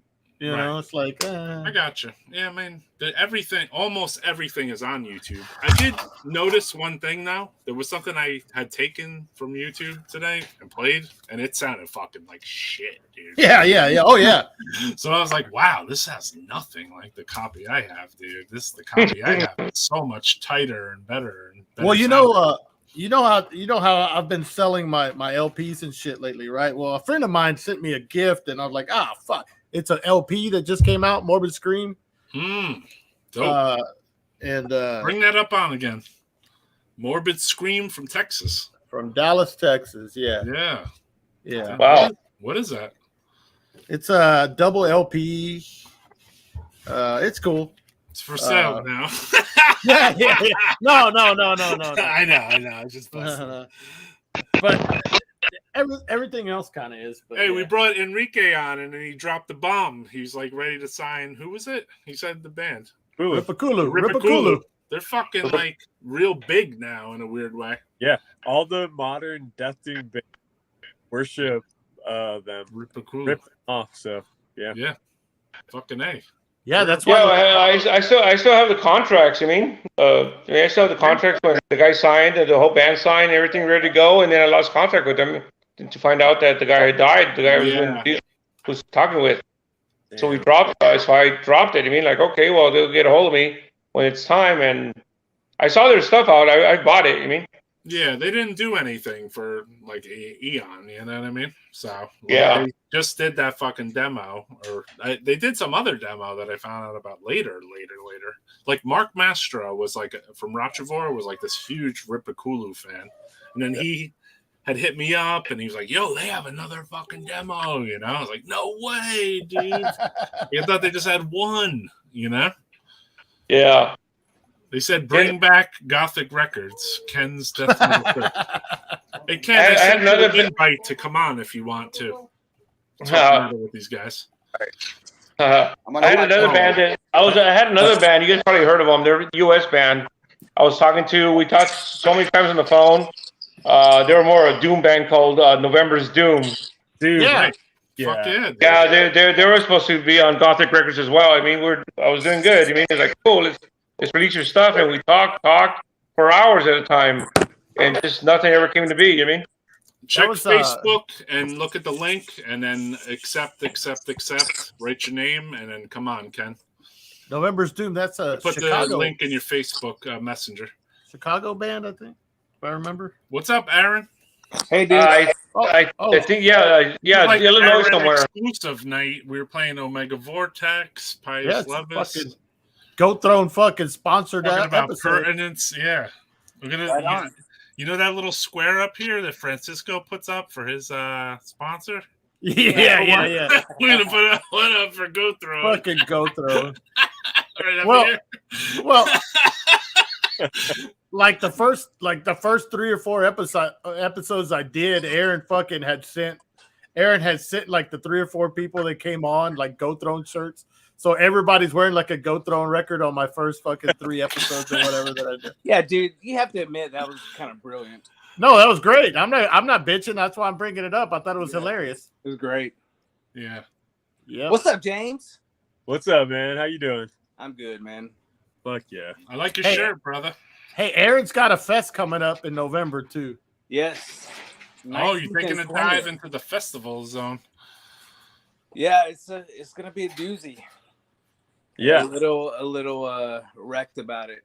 I've never booked shows, and this is the first one. So his first show was a 2-day fest. Yeah, dude, it's crazy. You better chill, kid.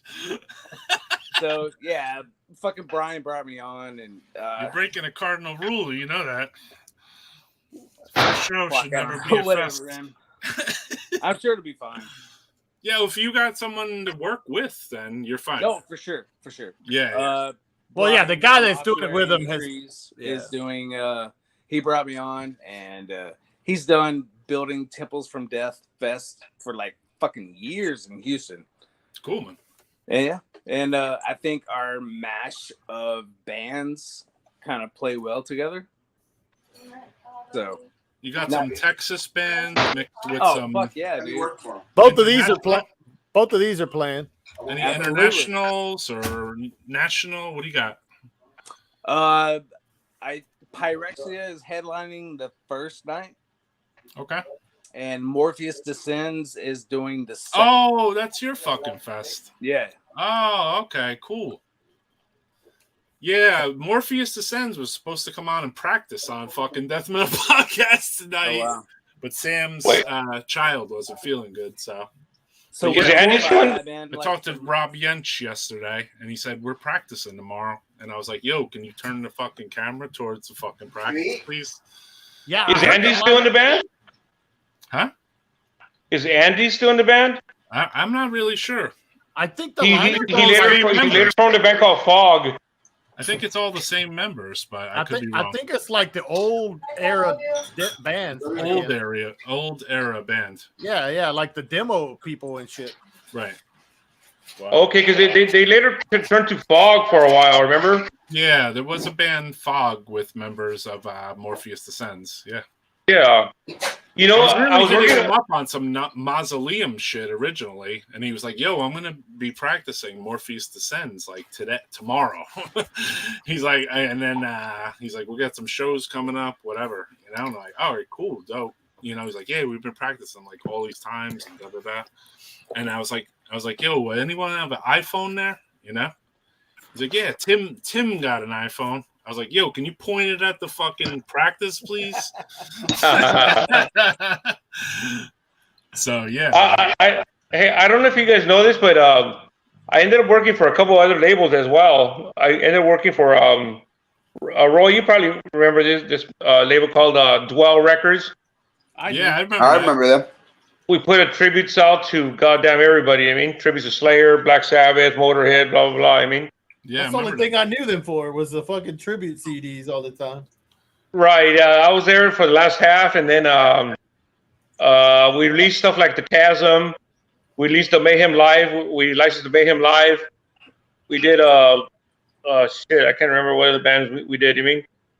And then we left from there to make a label called. Me and my partner left to make a label called World War III Records. Remember that? I remember World War III. Yeah, you guys put out that Deteriorate. We did Deteriorate, Volt, Sentinex, Hate, what Sentinex? Belphegor. Yeah, we did so many records on that label. I mean, damn. Hate from Poland, right? Hate from Poland. Yeah. Yeah. Dope. I was into them. Yeah. Yeah, we were busy. I had a busy. You've been busy because you were doing Baphomet records, you were doing Gothic records, you were doing Dwell records, you worked for fucking Century Media. World War III. You're World War III. World War III, yeah, dude. You've been the busy guy, bro. You're off. Evoking. There you go. Evoking. I just remember somebody just typed it in. Evoking. Yeah, we released Evoking as well. The Celtic Frost tribute, no? We did the Celtic Frost tribute. That was before my time, though. Okay. At the end, we did a Cannibal Corpse tributes. God, we did every kind of tribute. As the tributes came around, there was better known bands on it. I mean, I remember. I think Slayer 2 had everybody. Incantation had everybody. Well, Records focused just on tribute albums because they were selling so well, or so Dwell Records was a sub label of a record company called, the umbrella company was called Country Music Heritage. Okay.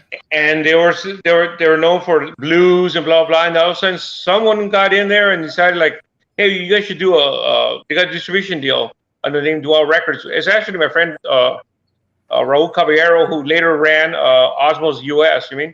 Right. He got in there. He's like, hey, why don't we do a tribute to Celtic Frost?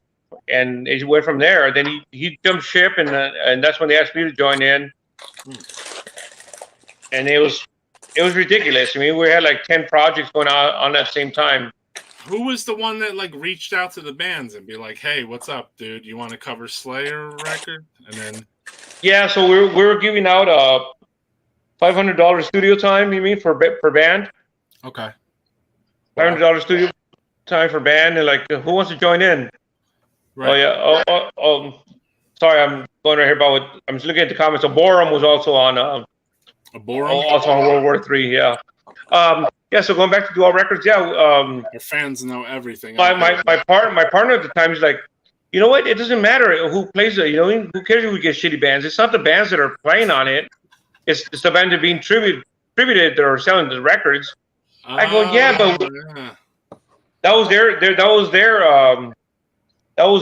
deal. You mean that was their action. You mean? And so when I stepped in, I go, why don't we get some more respectful bands to start joining in? You mean? Let's call our friends. You mean?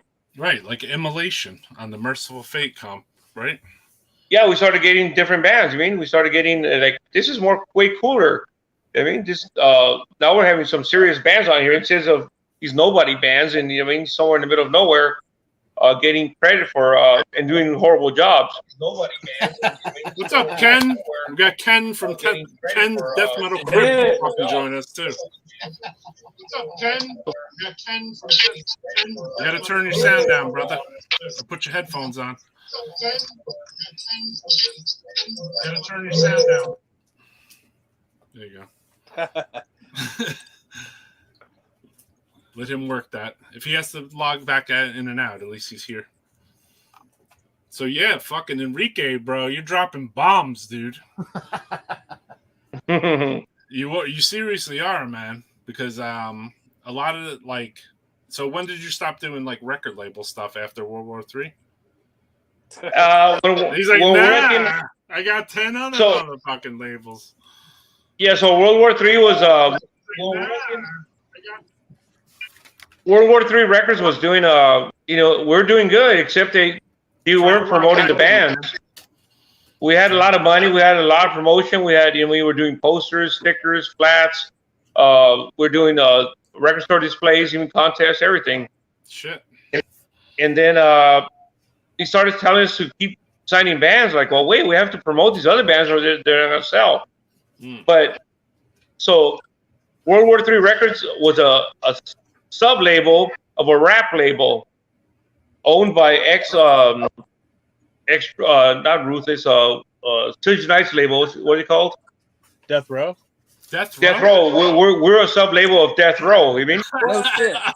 What the fuck? You went from a country label that put out death metal to a Death Row. And it was a sub-label of Death Row, but they wanted nothing to do with it. I mean, they wanted nothing. It was supposed to be a whole different sub-label under a whole different umbrella. We were like a sub-label of a sub-label of Death Row. Wow, interesting. That's wild. And so yeah, we had a lot of I was there in the meetings when they were signing all these. Would Easy? We were there. I was there in the meetings when we were signing rap artists. You mean like Busy Bones and stuff like that of Bone Thugs and Harmony? I mean, I was in the meetings like, what are we doing here? I mean, that's awesome, so basically, World War III was a sub-label, and they wanted just to keep generating releases because it was what they call cash flow. But none of the records were really being promoted, and then that's when he decided, like, this is just bullshit now. I mean, we're kind of burning all these bands.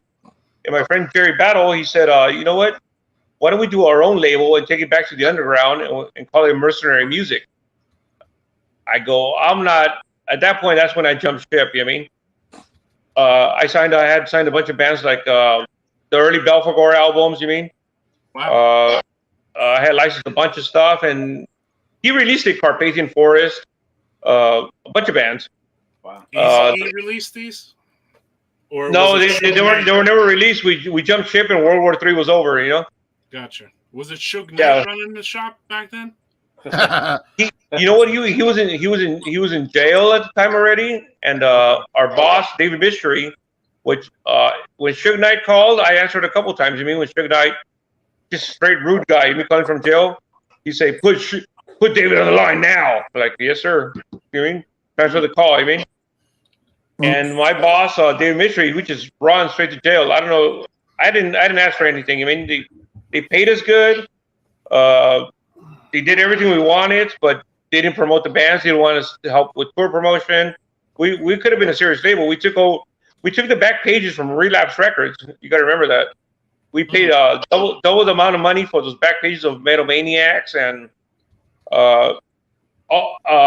Brave Words. We took. Remember, Relapse was on the back pages of every single magazine. All of a sudden, World War III was there. I mean, right? Because we paid more money for it. I mean, and when we found out they were going to promote the bands, and we were only selling so many, and the bands were like, "Well, you promised us this and that." We had to quit. We had to quit and say, like, you know what, we're taking it back to the underground. I mean, contracts or we return to you, and we did it. I mean, we put it back. We give the bands back to the rights back to the band. Damn, man, that's a wild fucking story, brother. Yeah. Wow. Death Row. Hey, I got some Gothic Records relics here. The museum. Well, yeah, you have more than me probably. 500 years of infamy, 7 inches of amazing. The ad, and then how much was it worldwide? Oh, let me put it back. $5, I bet. Anarchist, hold on, I'll have to bring it back up. Wait a second, Francisco. Yeah, $4 US, $6 elsewhere. including shipping. 92. There's another one. Sadistic Oh, yeah. Intent, Calm Before the Storm. $5, $6 elsewhere. This is not a Wild Rags release. There's another one. Magus. Magus, yeah, we played that earlier, yeah. All right, now this one, I'm sure Enrique probably remembers this, but I pulled these out of my Absolute 7-inch, but this is fucking. I'm not gonna read it, but I'm sure he's gonna remember what this is. Oh, it's an old. Oh, this is the thing he was talking about earlier. Yeah, about Richard C. Yeah. God damn. Oh yeah, that's when we went to war with Wild Rags. I went to war with Wild Rags. Yeah, exactly. Exactly, dude. Exactly. Yeah. What's up, Ken? You got to connect because you seem a little lagged. Sometimes that happens on here, and you got to log back in and out a couple times, just a little bit. You know what I mean? I don't know why. Yeah, I'm not sure. Yeah, you're good. All right. I hear you. You. Sound. Yeah. I hear you guys like double though in my headphones. Yeah. So when that happens to me, I just take one of my fucking headphones off, and then sometimes I don't hear it. So try that. You get that, Francisco? Sometimes I hear echoes. The double edge. Jimmy's not making it any easier here. Yeah, the double headphone, and then I take one earbud off, and I'm just like, all right, now I'm good. It's confusing though. You know how he asked him earlier about the price of I think he was talking about black vinyl, but whenever you did colored vinyl, how much extra was it back then? It was 53 cents. Cheap. Yeah. It was super cheap, man. Yeah, when I was doing 7 inches, it was 30, I thought it was 45 cents for color and 37 cents, I think, for black vinyl. From what I remember. Something like that, yeah. And like 50 cents for colored vinyl. Yeah, it can't be. Yeah, so basically, when you did the cover that closed, that folded in half, even if you did two color and a colored vinyl, your whole 7-inch would be still costing you about 65 cents, maybe. Yeah. One. James is ready to fall over right now. Yeah, it used to cost me, like, with mastering and everything, covers, I think total for 500 7-inches was probably what, like $600 maybe? Damn. Yeah, times have changed, man. I think so. Yeah. But so let me ask, how did you print your covers? Did you get somebody did you know somebody or who used to do your covers? Gosh, I can't remember the print shop that we did it at. But eventually he told me no more. He said it was outside their standards, and it was too satanic, basically. Yeah, right after the Anarchist 7-inch I did, it had Jesus with a bunch of stuff on it. It wasn't even that bad, but they say like this is gonna be the last cover we could print for you because of graphics on it. Yeah, that happened to me Yeah. too. They tried to put out the gut hyperintestinal vulva desecration 7-inch. I had the same everywhere I issue. brought that thing, dude. They were like, "We're not printing this. My grandmother works here. My wife works here." I heard every fucking excuse there was. Same thing to me when I did the first Vomit Spawn 7-inch. I'm like, I mean, keep in mind, I'm in a small town, right? So I'm like, hey, can you print this for me? And they're like, fuck no, Yeah. So we're not going to touch my that. wife works here. Yep. We got you, Ken. I see you moving. I remember now. You guys Go ahead. Sorry. I'm hearing you guys like 7 times each. Ooh, that's interesting. That's interesting. Sometimes you got to log in and out for some stupid reason. Undo the headphones, right, Francisco? You use get rid of yeah. Sometimes like you log in once or twice, and it just like picks up on you for some reason. So log out and just log back in, and then I'll re-invite you to the chat. Sir Speedy Printing. Now I remember the name. Speedy. What's Sir up, Paul? Speedy Printing. Yeah. Sir Speedy Printing. I remember that place too. Yeah, that's who was doing it until they told me no mas. No mas. Oh, I used to use United. to press my 7 inches. Those records. Yeah. I heard that United sucked back in the day. They said they had a bad vinyl. I never had any issues with them. They were cheap. Yeah. But I do remember price. Bill Smith and I can't remember who else. Oscar's 7-inch was pressed at Bill Smith, and so was that crematory. You know that crematory he held up? That was also printed at Bill Smith. That was one of the among the last things printed at Bill Smith, actually. Wow. Yeah, I remember he Bill sold Smith. his machines to like some other companies. Well, Wild Rags used to print their vinyl there too. Oh yeah. Yeah. Steve. Oh, you want to hear a funny ass story? Sure. So my band, the Sadistic Intent album, I mean the EP, The Impending Doom, it was released on 12-inch, blah blah blah. It sold. I mean, it did good. And then all of a sudden we saw he announced that it was released on 7-inch with 3 songs, only 3 songs out of the 4. Uh-huh. And then out of the 3 out of the 4, he changed one of our song titles. I go, wait, you have no Wild Rags has no rights to re-releases on 7-inch, and why did you change the song title on the 3rd song?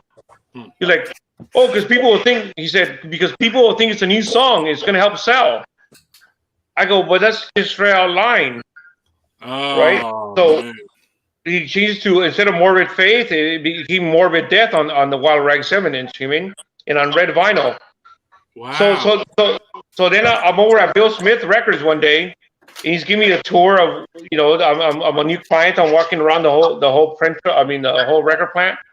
It was a small little place, a record plant, and I'm walking around, and I'm looking. I go, I see the Seraphic Decay records. You mean? Piled up, you mean? Then I look, I go, hey, how many of you have you printed of this record? He goes, oh gosh, that's Wild Rag's record. I think it is a 3rd pressing of 1,000, maybe. He goes, why do you ask? I go, because that's my band. Damn. Busted. I go, he goes, you didn't hear from me. You got to take it up with Richard. I'm like, okay, no. But yeah, that's a true story. I mean, was that when Bill Smith, the father, was still alive? Back then, right? The father, short little old man. I mean, he's a super fucking cool guy. Yeah, he was fucking cool. I mean, I only talked to him on the phone, but yeah, good guy. So did he print the cassettes without your permission too? Cassettes, T-shirts, stickers, various. I'm sorry, I have it. Damn it. Coffin Text, Gods of Creation is an awesome death metal album. Oh, that's we put that record out as well. I mean, yeah, we did Coffin Text. Yeah, we did that on Dwell Records. You're the Don tonight, brother. You dropping bombs. You're talking about like completely like well-known death metal releases, and you're like, yeah, Ripakulu, signed that. Yeah. I was busy. I mean, I was busy back in the day. I was doing the fanzine. I was doing promoting shows. I was doing this. I was doing that. I mean, yeah, awesome stuff. What was your fanzine? We had 3 issues. I did 3 issues. It's called Deadly Distorted Noise.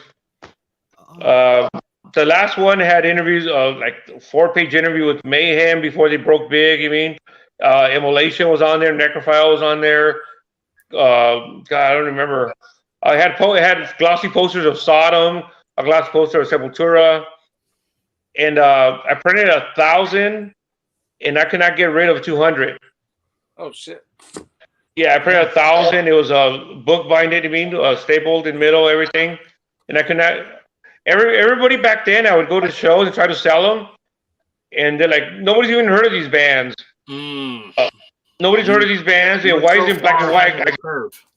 I could get Circus Magazine for color for $3. You mean for $1 more? Right. I go, yeah, but these are upcoming bands, and nobody would buy. I mean, I sell one here for $1.50. I mean, right. I had that problem with my record label at some points, and I'm sure Goat Throne will go through this too, because you're kind of like a younger label, and I'm sure Transylvania too. Come on. Like you put out these releases that are so fucking far ahead of their time that basically it takes fucking years for people to figure out, oh shit, that man is fucking sick. I fucking hope not, dude. So that I'm telling you right now, man. James already knows. So that's why nobody buys my band shit. We're just too far ahead of our time. That's what it is. Sometimes. You know, that's what I was telling you about. Enrique is spilling the beans right now, bro, by telling you that, you know? Yeah. That's what I was telling you guys about Terrorizer. When they played LA, people were just like, what the fuck is this? You mean? Yeah. They would just stare at them and like, where are they? You mean? You see Jesse, Oscar, Pete Sandoval behind on the drum kit just going off. And people were looking at them almost laughing. I mean, at the time, I mean, like, what the fuck is this? It's just a bunch of fucking noise. Wow. And then look at them now. I mean, or look at them when World Downfall was released. I mean, it was the same song, just re-recorded. I mean, yeah. Hey, thanks, James. Too. I see that you were helping Ken in the chat there. Appreciate that, brother. Yeah. Maybe we got Ken now. He got his headphones. I mean, he looks good. He looks great. Oh, Yo, go Throne. Does it sound okay? Is everybody cool? Yeah, you're good. You're good. All right, he's good. I like it. Oh, it was good seeing everybody. He's like, my beer's done. I'm out of here. Hey, now that Ken's here, I know Ken has probably every Gothic record, fucking 7-inch. I have a lot, but I don't have all of them. So Ken probably has every one of them. Yeah. Ken, you got a good collection of Gothic and Baphomet records, 7 inches? I have every release Gothic Records has ever put out. Wow. Fucking A, dude. I am in the presence of greatness here. No. Hell yeah. With Enrique Chavez, A Calm Before the Storm, one of my favorite Sadistic Intent releases ever. Oh, cool. Thank you. You know, we recorded that record live, except the vocals. That's badass. Wow. All the music was recorded live except the vocals. I came in and did the vocals later. Brutal. What about Impending Doom? Where was that recorded? Because that had a really good eerie ass fucking recording. Oh, hold on, I'll tell you.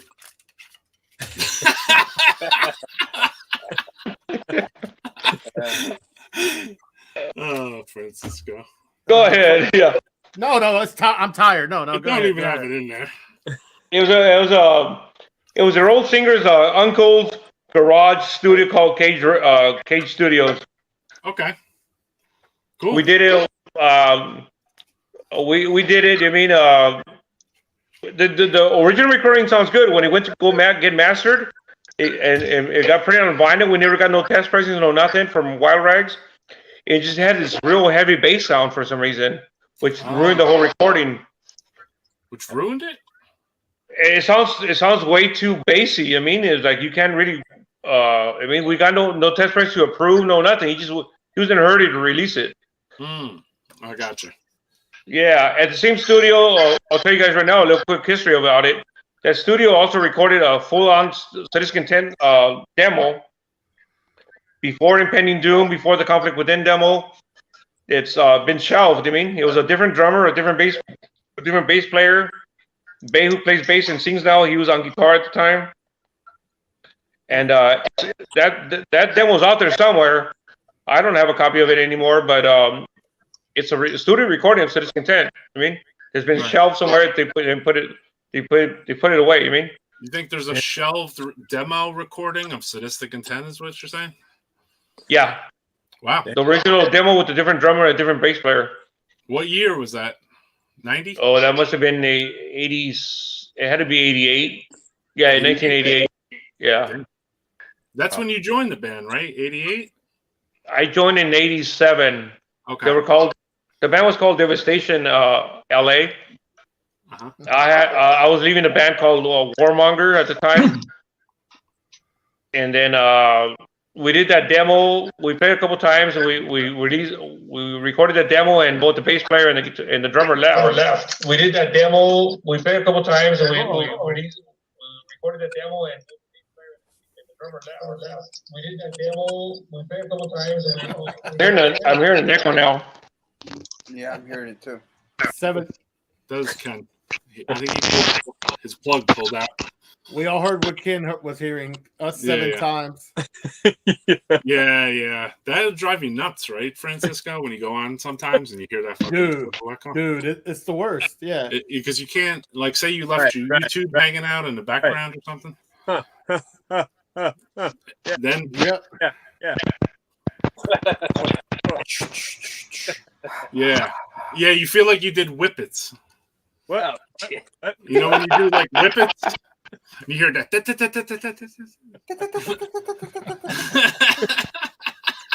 I remember we used to go to the Grateful Dead hang out in the parking lot. We went one time. Yeah.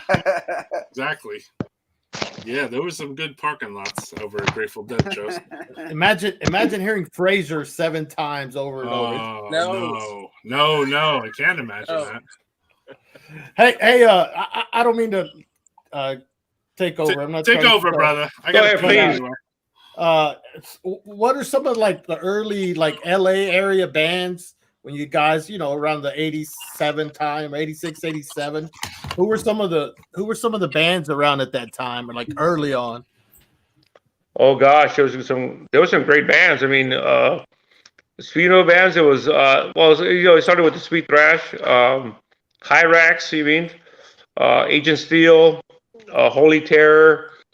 Then the underground was brewing at the time with bands like Darkness LA, good friends of mine, great fucking band. Terrorizer, Nausea, Necrophagia LA, band called Preacher. Oh yeah. Blood Cum, Resistant Militia. But you know what? Back then, you could count the bands in one hand. When Sadistic Intent showed up on the scene, we did a couple of shows, one here, one there, with some of the lasting bands. But they all broke up right around the time when we came on the scene, leaving us to represent LA. You could say. Yeah. All bands were gone, or broken up, or temporarily just not doing anything. So it left us alone. To I don't know what you call it. To represent, I guess is the best word I could say. Right. Yeah. It's wild. Oh, go ahead. I'm sorry. No, the CRYPT Slaughter was broken up. God, all those bands were done. At least for the meantime. Yeah. And so it kind of left us alone, and then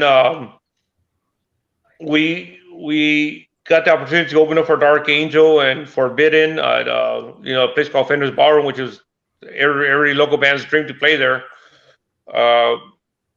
And when we played, we had Combat Record Interest. We had we had a bunch of people. It never worked out. With anybody. All the labels that were interested, they just never worked out for whatever reason. Central Media was when I started. Central Media, Unleash was pushing Central Media to sign us. Grave was asking for them to sign us, but for whatever reason, it never happened. But going back to what your original question, there was a lot of good bands. FC Again Tormentor. I don't know if you heard of them. Oh yeah. Their initials were Fatal Catastrophic, Demolishing Noise. Tormentor. They're an original grind band. Terrorizer. There's a band called Arch Enemy from LA as well. There was a lot of good bands, but unfortunately, they were all breaking up. Right when we came on the scene, they were all breaking up. Yeah. Damn. And I know you mentioned earlier about the Mexico tour with Anarchists and CENOTAPH, and I think maybe Shub Niggurath played too, right? No, a band called our good friends, Blood Soaked. Oh yeah. That band rules. I have that split with. This is the split with Cacofonia. Yeah. So they called us up and like, hey, we want to bring you guys out to Mexico after our Impending Doom was released. Like, well, who in the hell are we? Show us proof of the plane tickets. That was all new to us. Yeah. Next thing you know, we have plane tickets. Like, oh shit, this is serious. Yeah. We were put it this way, we're so young, we didn't know what the hell we were doing. We knew we were playing. We opened up for Dark Angel and Forbidden, Dr. No, I forgot what the other bands were called. Our bass player was 16 years old. Wow. I was 17 going on 18 or 18 maybe, but Dark Angel came out after we played, and they asked us like, "Come on backstage, drink some beers with us." Like, oh, we're not even old enough to go back there. I mean,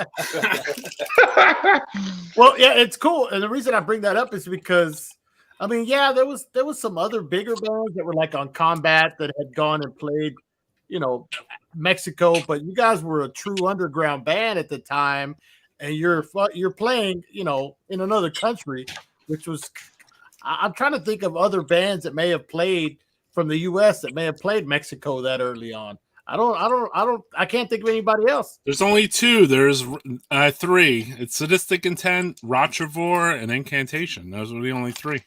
Yeah. Oh, the underground, yeah. But before that, it was before that, Demolition Hammerhead played there before. Devastation from Texas played there. Devastation, Recipients of Death from LA had played there too. Oh yeah, that's right. And Death had played there, yeah. But I mean, you know, Death and Devastation were on Combat, so they were, you know, they had label help. But as far as I think underground bands, I think you guys were the first band, which is fucking crazy to think about, man. Yeah, we did 4 shows out there. I mean, we treated like royalty, which is kind of weird because we only had a 4-song, the demo and a 4-song EP. I mean, yeah. I remember going to against the city of Guadalajara, and then the promoters were there waiting for us. We went out. We went on.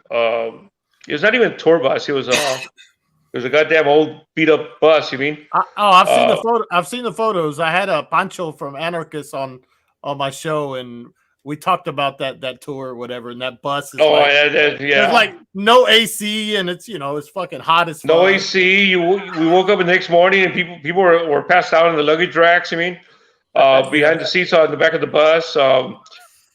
We heard the rolling bottles and cans go underneath our feet. You mean? yeah. But yeah, we got to Guadalajara, and we're like, okay, we're gonna take you guys to get showers. We're doing then we're gonna do a radio show. We're gonna take you guys to eat. We got a record store appearance to sign autographs. Then we got sound check. Like, who the hell are we? You mean? I was like, who the fuck are we? I mean, we're just man. Well, that's the thing. Yeah. Oh, go ahead. What helped us was that we spoke Spanish. I mean, yeah.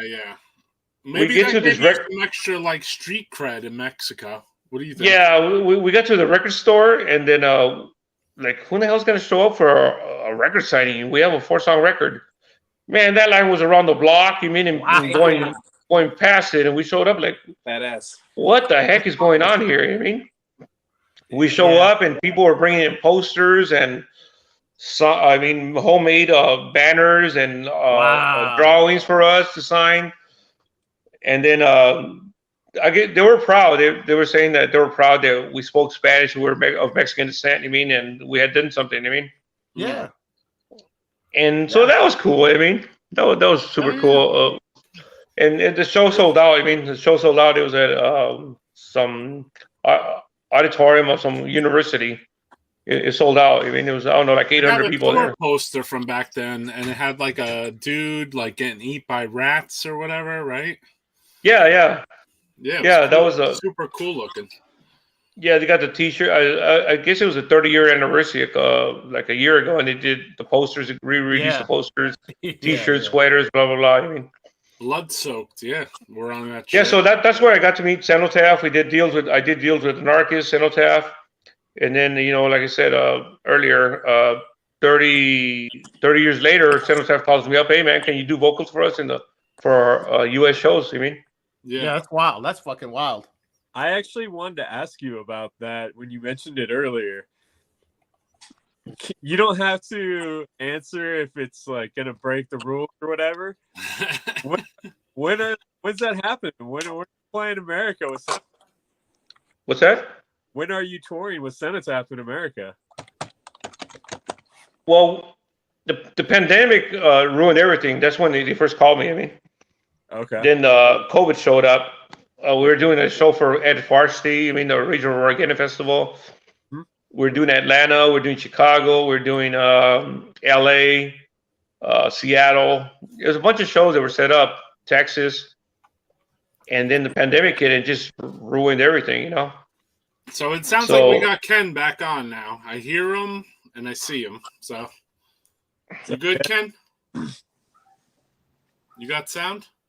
I think so. I can hear the background noise of your keyboard. I can hear you. Yeah, so I think you're there.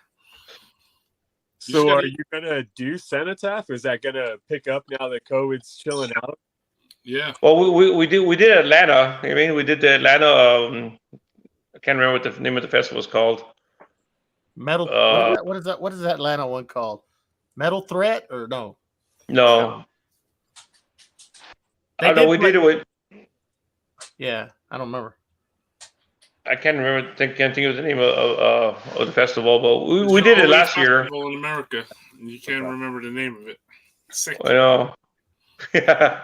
Well, no, they played here in Houston. Mass Destruction Festival. Yeah, that's right. That's what it is. We did that. We know with a bunch of cool bands. I mean, our brothers in Monstrosity and everything. I mean, great show. And then we we just did Destroying Texas Festival.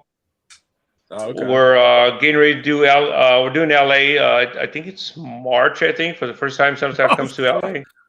Are you coming? Hey, you're upside down. I think you're good, Ken. We can see you. Spider-Man. Yo, we can see him. Can he hear us though? He's upside down. No, you're good. You're good. Leave it Am I like good? that. Maybe we're upside down and he's You're not. good like that. You're good. You got sound? Yeah, I'm good. I'm doing this from my cell phone. Yeah, you're good. You're good, brother. I don't know why this camera was. You're 100% now, my man. Anyways, yeah, we can hear you, bro. If you have any questions for Enrique, he seemed like he took over the podcast here. Enrique, like, fucking took over the podcast at this stage because he's living an amazing lifestyle. Someone else asked a question, Enrique, too. Just throw this out here before Ken. Enrique, what Mexican bands were you into back then? Leprosy or Ripping Flesh? Cenotaph for sure. Cenotaph before they're called Cenotaph, they're called Damn Cross. Mortuary. Anarchist, definitely. I mean, those a great band. I mean, noisy grind band. I mean, but I love them till this day. I mean, yeah, I wasn't a big fan of Leprosy. Blood-Soaked.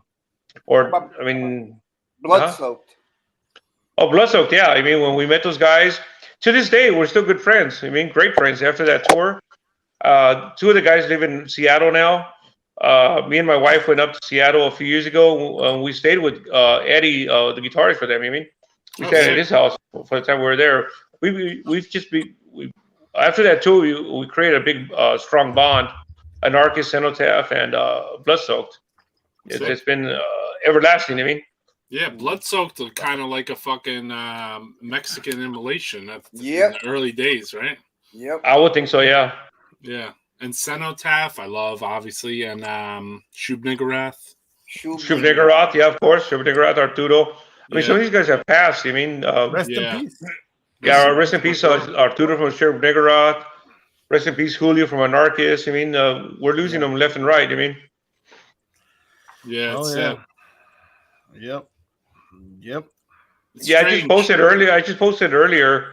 One of the LA death metal pioneer guitarists, my friend Adolf from a band called Nocturnal Fear back in the day.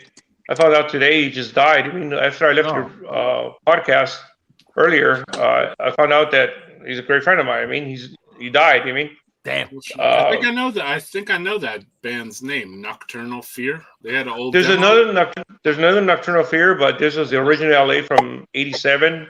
Okay. They're now known as Dark as Death now, after the threats from the other band. But yeah, it's a hard one. I mean, it hit home for me earlier today. Damn. Sorry to hear that, brother. Sorry to hear that, man. Yeah, I mean, it was a good guy. I just posted on my. Black Mortuary in Image is a classic. Saw them play the entire 2019 with Convulse and the Chasm. Yeah. I was gonna book Mortuary earlier this summer. I think they were gonna do a run, and then something. I kind of thought it wouldn't go through, and then I backed out, and then the whole tour canceled. Like, I don't know how many people would love to see them. I would, I know, but Well, that's the best shows to book. I mean, the bands that you want to fucking see, dude. I mean, that's why at some stage I used to book small club shows, and then I booked one show, just one, that I was like, why the fuck did I book this? And then I was like, I ain't throwing fucking shows anymore, man. I just want to see bands I want to see, you know? Yep. I don't want to be fed a relapse package. I was like, nah, man, I'm not doing that, dude. You know? Like, after that, I was like, it kind of soured me a little bit. I was like, I'm throwing my own fucking shows for myself, basically. Exactly. Right. And don't ask me to play. If I want you to play, I'll ask you, right? I mean, not necessarily, but if a band played too many times, like, you know what I mean? There was just those certain bands, like we had one that were called Unhallowed. You know, like they wanted to play every fucking show, dude. So we had to be like, yo, man, you can't play every fucking show, dude, you know? You played last Friday. Yeah, like you're not playing for me again. I felt bad. Like I felt bad because I was like, yo, man. He's like, well, when can we play? And I was like, I don't know. Why don't you hit me back in like 6 months? He's like, 6 months? Yeah. Like I only throw like one show a month. So I mean, like I'm not gonna, you know, I'll hit you up if someone cancels or something, you know? Right. Yeah. So yeah, they did play. I mean, they got to play a few gigs, you know, but you know, you just like who the fuck wants to see the same 4 bands every show? No one. Let me ask you guys a question, all of you guys. How often are shows happening in your guys' area? All the time. Yeah, here in the Houston area, where Aaron's from the same area, we have shows all the time. Here in Miami, it's picking up. It's picking up a little bit. In Oakland, there's multiple shows every night. Damn.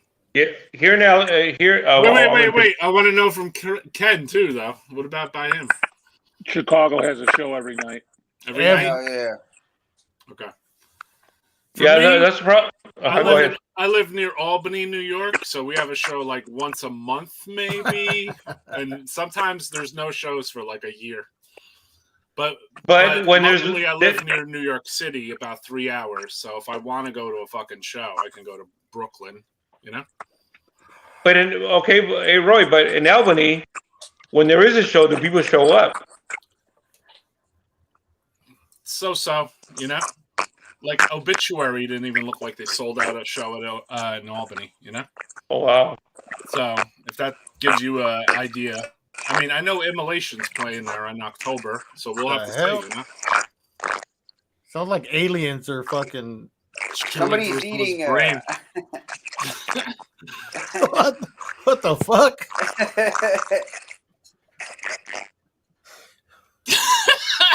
Who is that? Some kind of alien transmission or it's something. almost a fucking cat under the table eating the fucking wires. You better check for Canuck, bro. And look at eating over there. All right. Here, I mean, in LA, we have shows almost every day. Daily. Monday, Tuesdays, Wednesdays, Thursdays, Fridays. Friday and Saturdays, sometimes 2-3 shows a night, you mean? In the same night, you mean? Yeah. That's what New York was like, too, man. It was like, it would be like there'd be a fucking show in Jersey and a show in fucking New York, in Manhattan, mostly back then. But then eventually it was Manhattan and everything switched to Brooklyn, you know? Well, it seemed like over COVID, LA didn't shut down. They didn't stop. Black metal went crazy. They were doing fucking shows all the time in LA. Yeah, that's something. They didn't give a fuck. That's interesting. Hell, we even stopped here. Yeah, Texas even stopped. Yeah, LA was like, nah, fuck that shit. Interesting. Ohio has a lot of shows going on all the time. Ohio's been ignorant. Festivals everywhere. I see a lot in Texas, man. For real, Texas you guys too. have a lot there, man. I mean, we have a lot of shows, but you know, not every show is like jam packed or anything like that. Right. That's how it was in like Jersey. You know what I mean? It would be like we'd have a lot of shows, but they weren't all fucking like packed. You know, they were like half the size of a New York show. Miami's got a good crowd at the last shows that I went to. I went and saw Crowbar. They had a good crowd there. Mortuous had a good crowd there too. Fuck Left yeah. to Die. So Damn, good crowd. Both of those shows, fucking Crowbar and Mortuous together. Well, I mean, from what I've seen, and Kim can answer this, but Chicago seems like they just jam-packed shows all the time there. Same kind of what somebody else just mentioned. It's they have a lot of shows, but I don't think every show is jam-packed. It just kind of depends on the bands that are playing. Autopsy's coming here in October. Yeah. When they're playing with all local bands, that place is going to be elbow to elbow. That's gonna be packed. Yeah, but Chicago has a hell of a local scene, so They do. Yeah. So you can go to a show almost every night, and there'll be that'll be a decent crowd, But Chicago's a working town too, so everybody's got to get up and go to work the next morning. Right. You know what I mean? Right. So, Yep.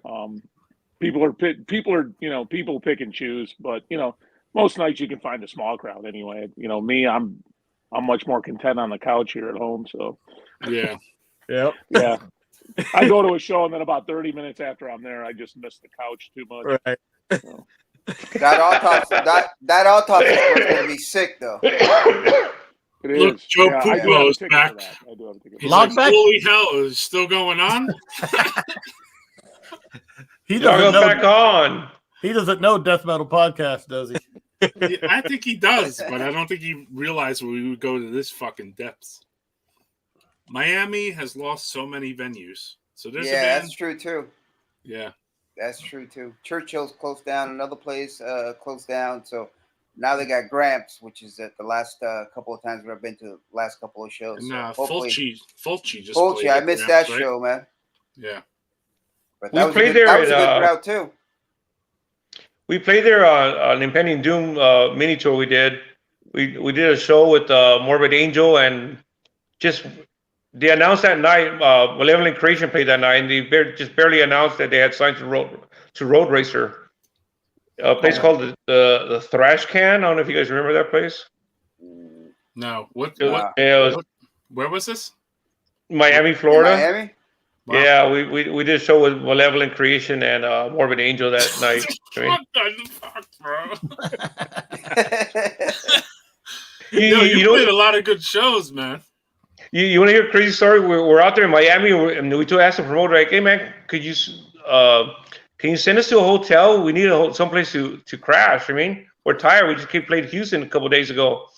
Yeah, go to this hotel, blah blah." So we get to the hotel, and we looked at it like, this place looks fucking expensive. You mean we're a fucking poor ass band? You mean?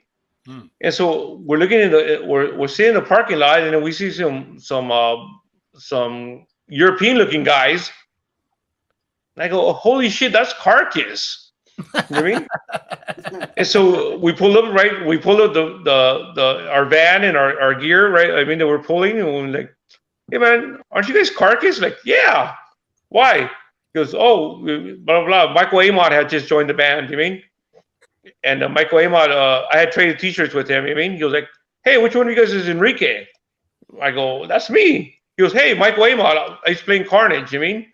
Shook our hand. He goes, what are you doing out here? He goes, we're playing with Morbid Angel tonight. He goes like, what? They're playing tonight? I go, yeah.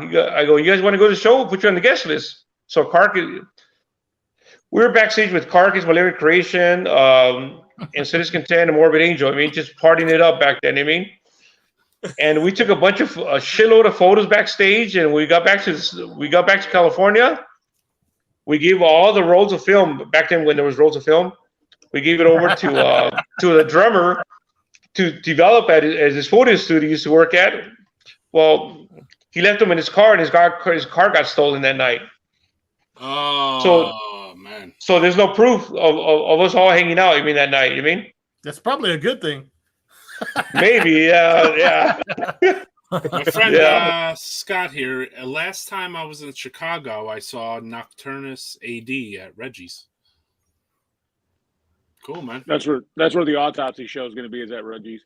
Yeah, Nocturnus AD. Just saw Mike Browning and them. They're fucking good. Yeah, I saw him too. Enrique needs to seriously write a book. So much death metal history. I read. Yeah, bro. You're definitely stepping into book territory, homie. Yep. You're like, yeah, you know, we were just like rolling down the street and, you know, touring more. And we met Carcass. Fucking Carcass was just like on the side of the road, you know, we just pulled over. Yeah, basically in the hotel parking lot. I mean, yeah. And told them, hey, just show up to the show. What they were doing is they were starting their tour the next day with remember the Pestilence and Death tour? Yep. They did. Yeah. I went to that. They were playing the same club just the night after. So they were there one day before, and they had no idea that Morbid Angel and Malevolent Creation and us were playing. Wow. But you guys were from so far away, though. You know what I mean? Compared to like Morbid Angel, maybe. Yeah, I got some cool stories of that, but we'll talk about it some other day. When we should, because you got to remember, Pete Sandoval was a good friend of ours back when it's Terrorizer days back in L.A. Yeah. So when he left to Morbid Angel, he still kept in touch with all of us. He called us frequently. I mean. So when we went out to Florida, even Mike from Nocturnus, you mean, we ended up at the rehearsal area studio was storage area where they practiced. We went to their store. Those garages, right? The yellow ones. Yeah, the storage ones. We went there and watched Nocturnus practice. And that same night, we ended up at Morbid Angel's house. You mean? Drinking it up with Pete Sandoval and Richard Burnell, rest in peace, and what's the name? Trey. Drinking it up, blah blah blah, and I have to tell you, I won't play on this podcast what happened that night, but I mean, it's kind of a little embarrassing, a little crazy. I mean, fights broke out. I mean, that's left for another story. Was there a dog involved? 2 dogs. Okay. That's what I was gonna say. 2 pit bulls, you mean? Yeah. Getting ready to be unleashed on us, you mean? Right. So they kicked us out, you mean? Right. It was Morbid Angel versus Sadistic Intent, basically, and I mean, not by choice, I mean, but just drunk, all of us being drunk. Yeah, like you guys have to battle them or something. Yeah, and when they released they brought the pit bulls out, like, okay, we're out of here. We're done. I mean, and we still had to play with them the next day in Miami. Damn. You know what I mean? And we still had to meet them up the next day at their house to follow their back then they had the school bus converted into a tour bus. We followed them we followed them as much as we could because our what were you guys driving around? Just like a regular van or something? Or it was a van with pulling. We're idiots. I mean, we had never done this shit before. I mean, again, we're 20 years old. You mean, the bass player was like 18, maybe. We took the drummer's van, passenger van, and we hauled an open trailer. If that makes any sense, stupid, idiotic things we did. I mean, so like, would you put a tarp over it? Yeah. Well, that tarp was gone. That tarp was gone within 30 minutes after we got on the road. I mean, so yeah, we showed everything was wet. I mean, everything was wet. We were getting, yeah. I mean, I could go on and on about that tour. I mean, that Miami show I was telling you about, the amps didn't want to work because they were all wet on the guitarist. And we're like, fuck, everybody's waiting, and we only have so much time here. It goes by time, of course, on the shows. And all of a sudden, here comes Phil from Malevolent Creation, and he unplugs our guitarist Rick's amp and plugs it in. He goes, just take off, start playing. I'll fix the sound. You know what I mean? So a shout out to Phil. I mean, Faziana. I mean, cool, man. And yeah, boom. The next day, we played again with Morbid Angel out in West Palm Beach. Another crazy show. I mean, a bunch of the Morbid Angel tour. Rose got arrested for bullshit. I mean, fights that night. Good times with those guys. I mean, it sounds like it. Yeah, sounds good. We were young. We were death metal. We didn't give a fuck. That night at Miami, we got paid a cool $90, man. Right. $90 fucking, and they didn't let us sell any of our merch at the venue. Wow. $90 to drive from Houston all the way to Miami, Florida for $90. Okay? Yeah. That storage facility is a quarter mile from Brass Mug, our main death metal venue. Everybody always goes there and takes pictures in front of Morristown. They should take pictures of the people's storage. Exactly. I've been to that storage spot when I was on the Phlegm Incantation tour and then the Killing Addiction guys. Like the show got canceled and they like took us in and then they let Incantation and Phlegm play in one of those fucking garages. Oh, I got a recording of it too. It's killer. There's that funny video. Well, I'd say it's funny because it's Morbid Angel rehearsing and like the guitarists are outside, but Pete's like inside with the I seen that one. Yeah, they open it up. He's like fucking dripping with sweat or whatever. Like, oh man, brutal. We're death metal. I mean, yeah. That fucking death metal. We just is fucking classic, man. Yeah, it's funny because even here in my small town, like there was bands that played, but bands used to even here would rehearse in the storage sheds until they got kicked out. Right. First time I saw Sadistic Intent live was '94 at the Milwaukee Metal Fest. That each band was only supposed to play so long, obviously, with being a festival. You only got so much time. And Rick, literally, they tried to stop. They were telling him, last song. And Rick, nods to him. Yeah, no problem. They go into another song right when they were. Yeah. And then they start playing another song. The guy runs up to, the sound guy, or one of the guys runs up stage when they're getting ready to, end that song. And they go into another song. And the guy's literally trying to stop Rick from like going up to the mic and start singing. And Rick like shoves him out of the way. And they played one more song. So they ended up playing two more songs. Hell yeah. And man, those guys were those sound guys were not happy. But I don't think Rick and Dave fucking cared. And then right after that, as soon as I got off stage, I took a picture with both of them that I still have. Awesome. Yeah, that's we did our first show with when we opened up for Dark Angel. They give us 17 minutes to play. 17 minutes to get up there, prove ourselves, and it was a big promotion company that did those shows back then. And you guys got 17 minutes. Well, we turned around and was like, why don't we mix the last two songs into one giant one? And we ended up getting 22 minutes out of it. And they couldn't stop us because they didn't know where the last what the song ended. Right. Was that Golden Voice? Golden Voice, yeah. Yeah, that was Golden Voice. All the old LA Flyers, Golden Voice. Oh yeah. Yeah, Golden Voice presents. Yeah, we did that show. After we played that show, they called us up and like, hey, would you guys like to open it for Dark Angel again? Like, all right, let's do it again. A different venue, yeah. So we ended up proving ourselves, yeah. That's killer. What album was Dark Angel on when you opened for him? It was the ending of no wait, that was Leave Scars. Leave Scars, yeah. Yeah, Leave Scars, yeah. That's good. I don't care too much for that record. I'm a Don Dottie fan. I'm a Don Dottie fan, but yeah. To this day, we're still good. We're all good friends now. Yeah. Were you around the scene before you were in a band? Yeah, you know what? I saw Slayer.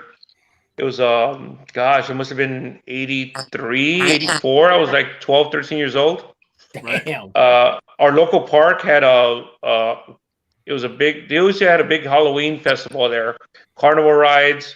They had a thing called Battle of the Bands, and it was Slayer headlining. Slayer was from my hometown. Town's like maybe 2 by 3 miles big.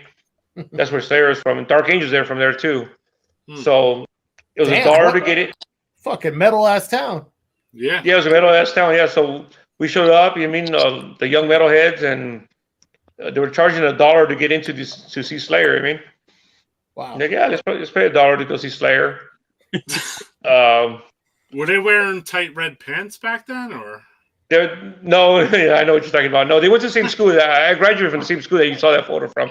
Oh yeah. Yeah, we graduated. Yeah, I graduated from the same school they did. One of the schools they did with Dave Lombardo and them. And then it was $1 to get in. Like, cool. I mean, thrashed around for a little while. The next year, we went, and it was like, yeah, they're having another battle of the bands. Like, cool, who's playing? Some band called Dark Angel. I go, who's Dark Angel? And I saw Dark Angel for $2. I mean, on Halloween night at the same place. Damn. At the local park auditorium. Damn, dude.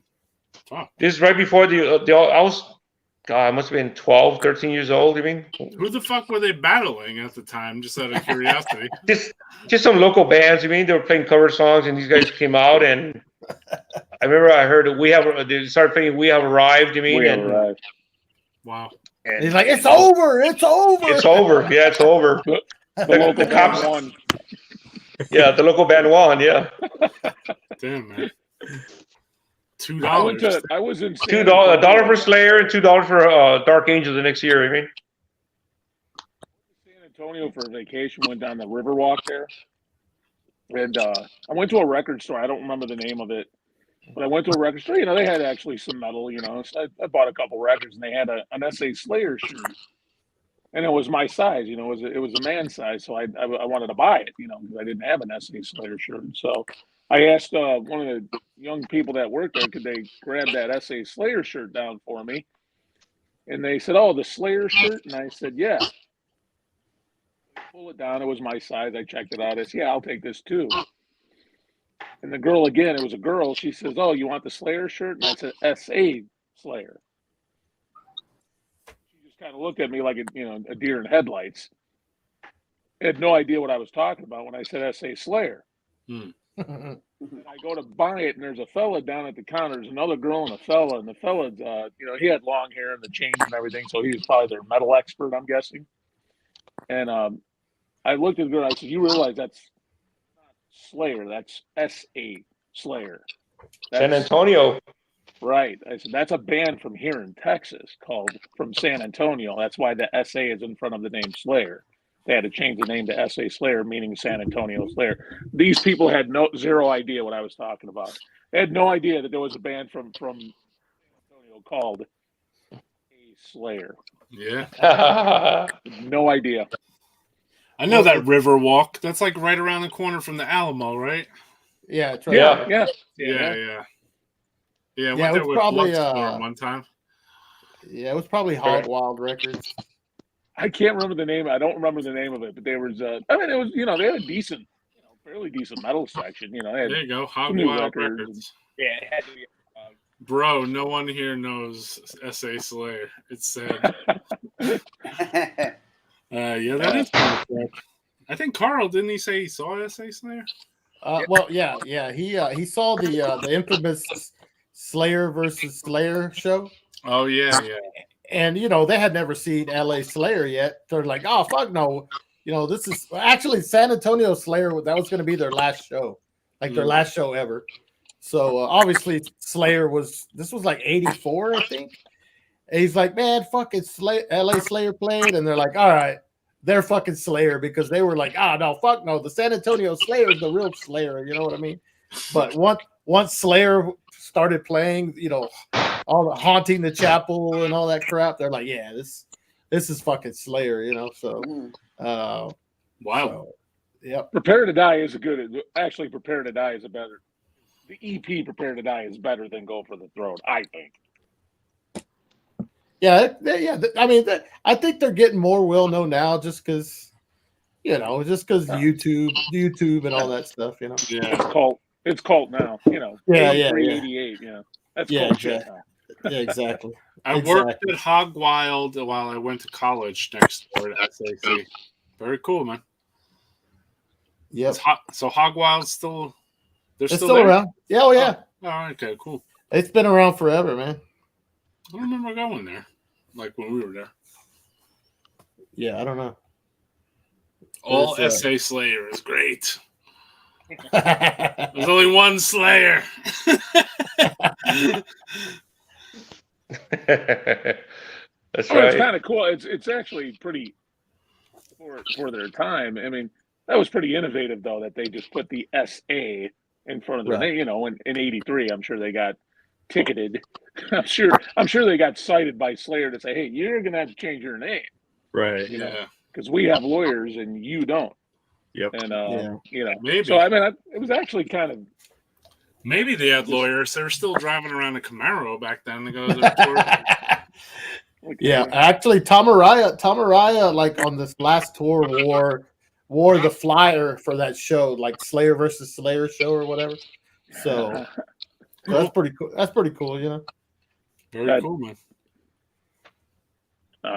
That SA Slayer stuff's pretty. I don't know. Yeah, I mean, if you like early metal, yeah, it's badass. Absolutely. It's definitely a piece of, you know, U.S. metal history for sure. Yep. Yeah. So they had something to do with Juggernaut too. That band, that speed metal band, Juggernaut. Something to do with that band. Man, I wish Carl was here. He's the San Antonio expert. I don't know if you guys remember that band, that Juggernaut Baptist. I know. I know the band, but I don't know the name lineage. sounds familiar. I know the name. I just with that SA Slayer, did they put their SA after went there? No. That's weird. Yeah. So they already knew another Slayer was out there ripping up shop.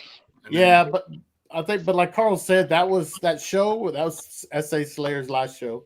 Right. Wow.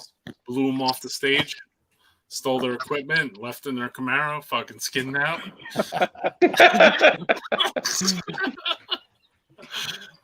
Yeah, I think Carl was at that. Yeah, Carl was at that show. Let's see what we get. Actually, you know what? I gotta digress. I think I may not have one released by Gothic Records, which is didn't you do some Enrique like Profane Grace? I do not have that. I do not have that. I have everything else, but I do not have that full length. You know, Profane Grace is actually, it's not even music. I don't know if you know that. Oh no. It's actually audio of somebody being tortured. According to them, it was there's no music to it. I mean, it's just sounds. I heard it like, this sounds creepy as fuck. You mean? It sounds obscure. It sounds this and that. It just sounds of like chains and metal banging around and people being tortured. They say it's an official recording. I don't know if it's true or not. I mean, but I go, you know what? I like it. I'm gonna be fucking extreme and release it. I mean, fucking hey, dude. I gotta hear that. Yeah, man. I'm gonna play that at Halloween at my house. That's like abruptum and shit. Yeah. Yeah. It was just wild sounds, and I hear people. You hear somebody like, I don't know what it is. It sounded a little on the industrial side, black metal. I mean, dark, evil. It was just something like, I go, I need to release this, and I released it. I mean, hell yeah. Alex Cooper. I went to go see Alex Cooper last night, actually. Oh, well, Teddy Tommy answered. He said Steve Cooper, the singer of SA Slayer, sang on the first Juggernaut album. Oh, there you go. That's what I knew. There was something with Juggernaut. Yeah. Sick. Thank you, brother. Thanks, Teddy Tommy. There's also a band called Dragon Slayer from England, biatch. Oh. I have that too.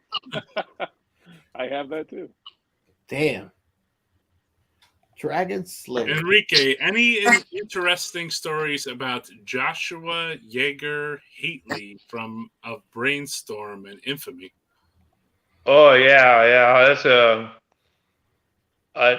originally LA pioneer. I mean, in extreme music.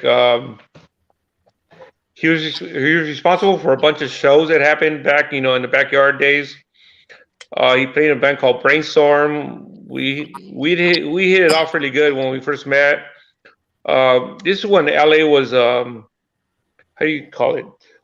So LA was made in different parts of LA was doing their own little scenes. You know what I mean? Somebody asked about Cryptic Slaughter in the Hoover days earlier.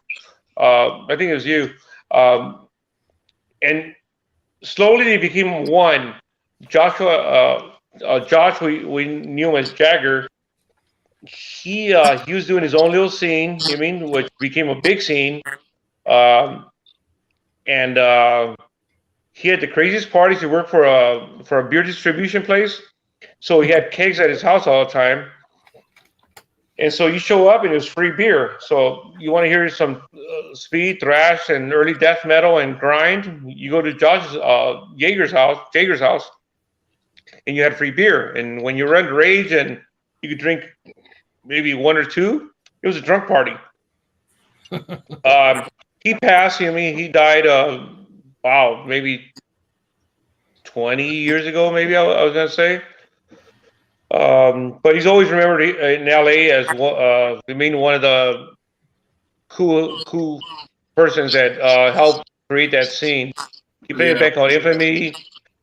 Gosh, he was in so many bands. I mean, but Infamy was his baby. When I was over at World War III Records, we actually released the Infamy album. I remember. Yeah, we released that one, and I mean. To this day, rest in peace. Podcast. Yeah, I don't know who it was, but there was someone else on this live stream or whatever, and they said Infamy was the most like famous kind of the whatever California, your area band, you know? They said they were you know what? With the biggest influence. Yeah, they were a little after either after or the early days of Sadistic Intent. I think they were after, but he had a previous band. I can't think of his name right now, but he at his house, he was known for the shows. I mean, for the backyard parties. He had Terrorizer, Darkness. He had Infamy. He had us play. I mean, as a matter of fact, we played 2 songs at Sadistic Intent there at his house. We Sadistic Intent, Darkness, Terrorizer, Nausea. We're doing 2 songs and then rotating. I mean, that night. I mean, on the same instruments, on the same backline. Cool, man. Yeah, I like those old like party fucking show things. Those are cool. Yeah. It's so cool. Enrique, you actually contacted me many years ago. I had a small label. I only did 1 release. But you had contacted me about possibly doing a license deal for the Wolfen Society. That's right. Yeah, that's when I was over at Dwell Records. Yeah. That was my label, was House of Death Records. Okay, yeah, we're talking with Vincent. I mean, Vincent Crowley. I mean, we really wanted that one, and at the time, that's when we started. That's when we were doing the Chasm. We did the Chasm, Mayhem, Evoking, Coffin Text, and then we jumped ship. So all that was all that information got lost. You mean? It didn't get lost, but all the deals were broken off. I mean, so that's when we moved over to start our label World War III. You mean? With Death Row? Yeah. That's so fucking cool, dude. I swear, man. Yeah. Like Easy-E roll into the office, or No. Easy had died by then. I mean, I'm a big fan of NWA. I mean, I still have their singles. I mean, on vinyl. From back in the day on Ruthless Records, No, Easy at that. I mean, all sugar. Yeah, this is I guess the biggest artist we had on the label in the rap division was Busy Bone, which he released his debut. I mean, was Busy Bones or Both Thugs in Harmony. Yeah, Both Thugs in Harmony. Yeah, we had him. He was the moneymaker for us. So that was 89, 2000. I want to say, about 2000. About 2000, I remember Busy would call us. I mean, and I talked to him for a long time. I mean, I was sending him all the promos of all the releases we're doing.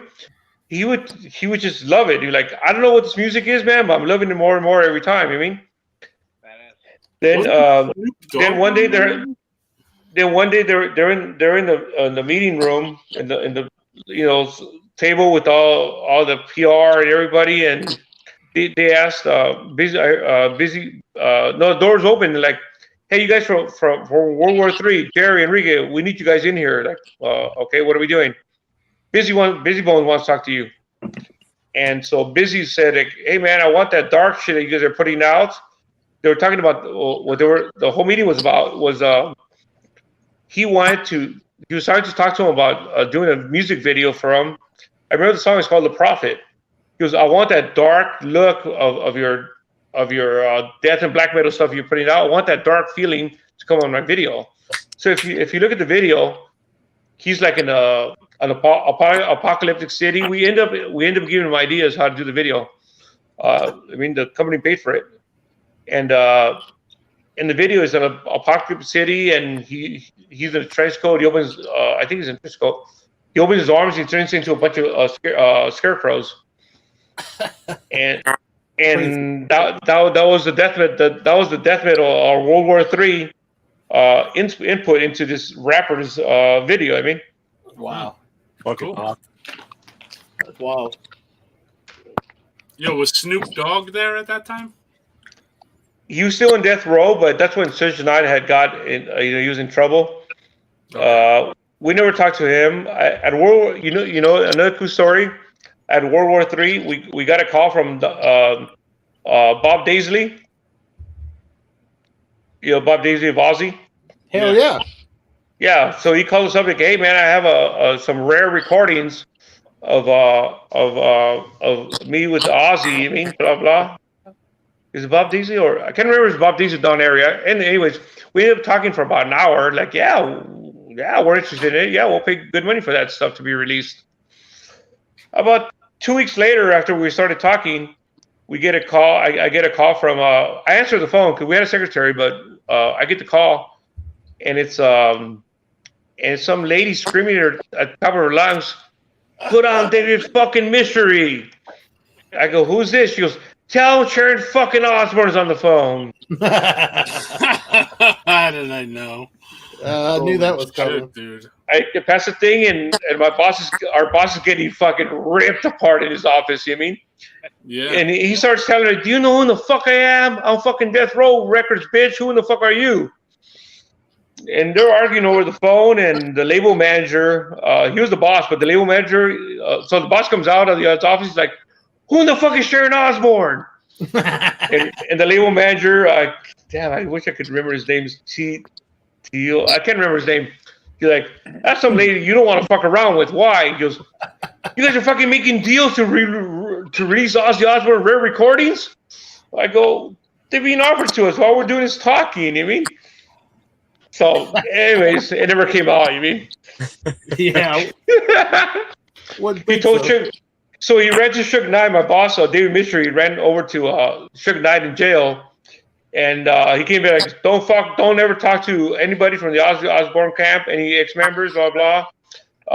Do not accept any calls from Sharon Osbourne anymore." Yeah, so Death Row was afraid of Sharon Osbourne. Yeah. Figures. There's a clip for you right there. Enrique, incredible to hear your stories. Wolfen Society, I got the CD, no EP. We wanted to work with Wolfen Society. Vincent Crowley. I mean, we wanted to work with them a lot, especially at release. Unfortunately, it didn't happen. I mean, because we had to move on. I mean. Yeah, Enrique, amazing stories. You should take over Death Metal Podcast. I'm out. CENOTAPH at DTF this year. Y'all kicked ass. Cool, man. Well, thank you. Awesome, brother. Yeah, An dude, unsung band from the LA area. Definitely man. got a lot of fucking know anything stories, about bro. Demolition? Demolition, those are good friends, yeah. Demolition's I always love that demo. When the Tomb Beckons demo, I always love that demo. Yeah, we did a lot of great fucking shows, those guys. I mean, there's days somewhere on the radar. Yeah, I mean they were supposed to.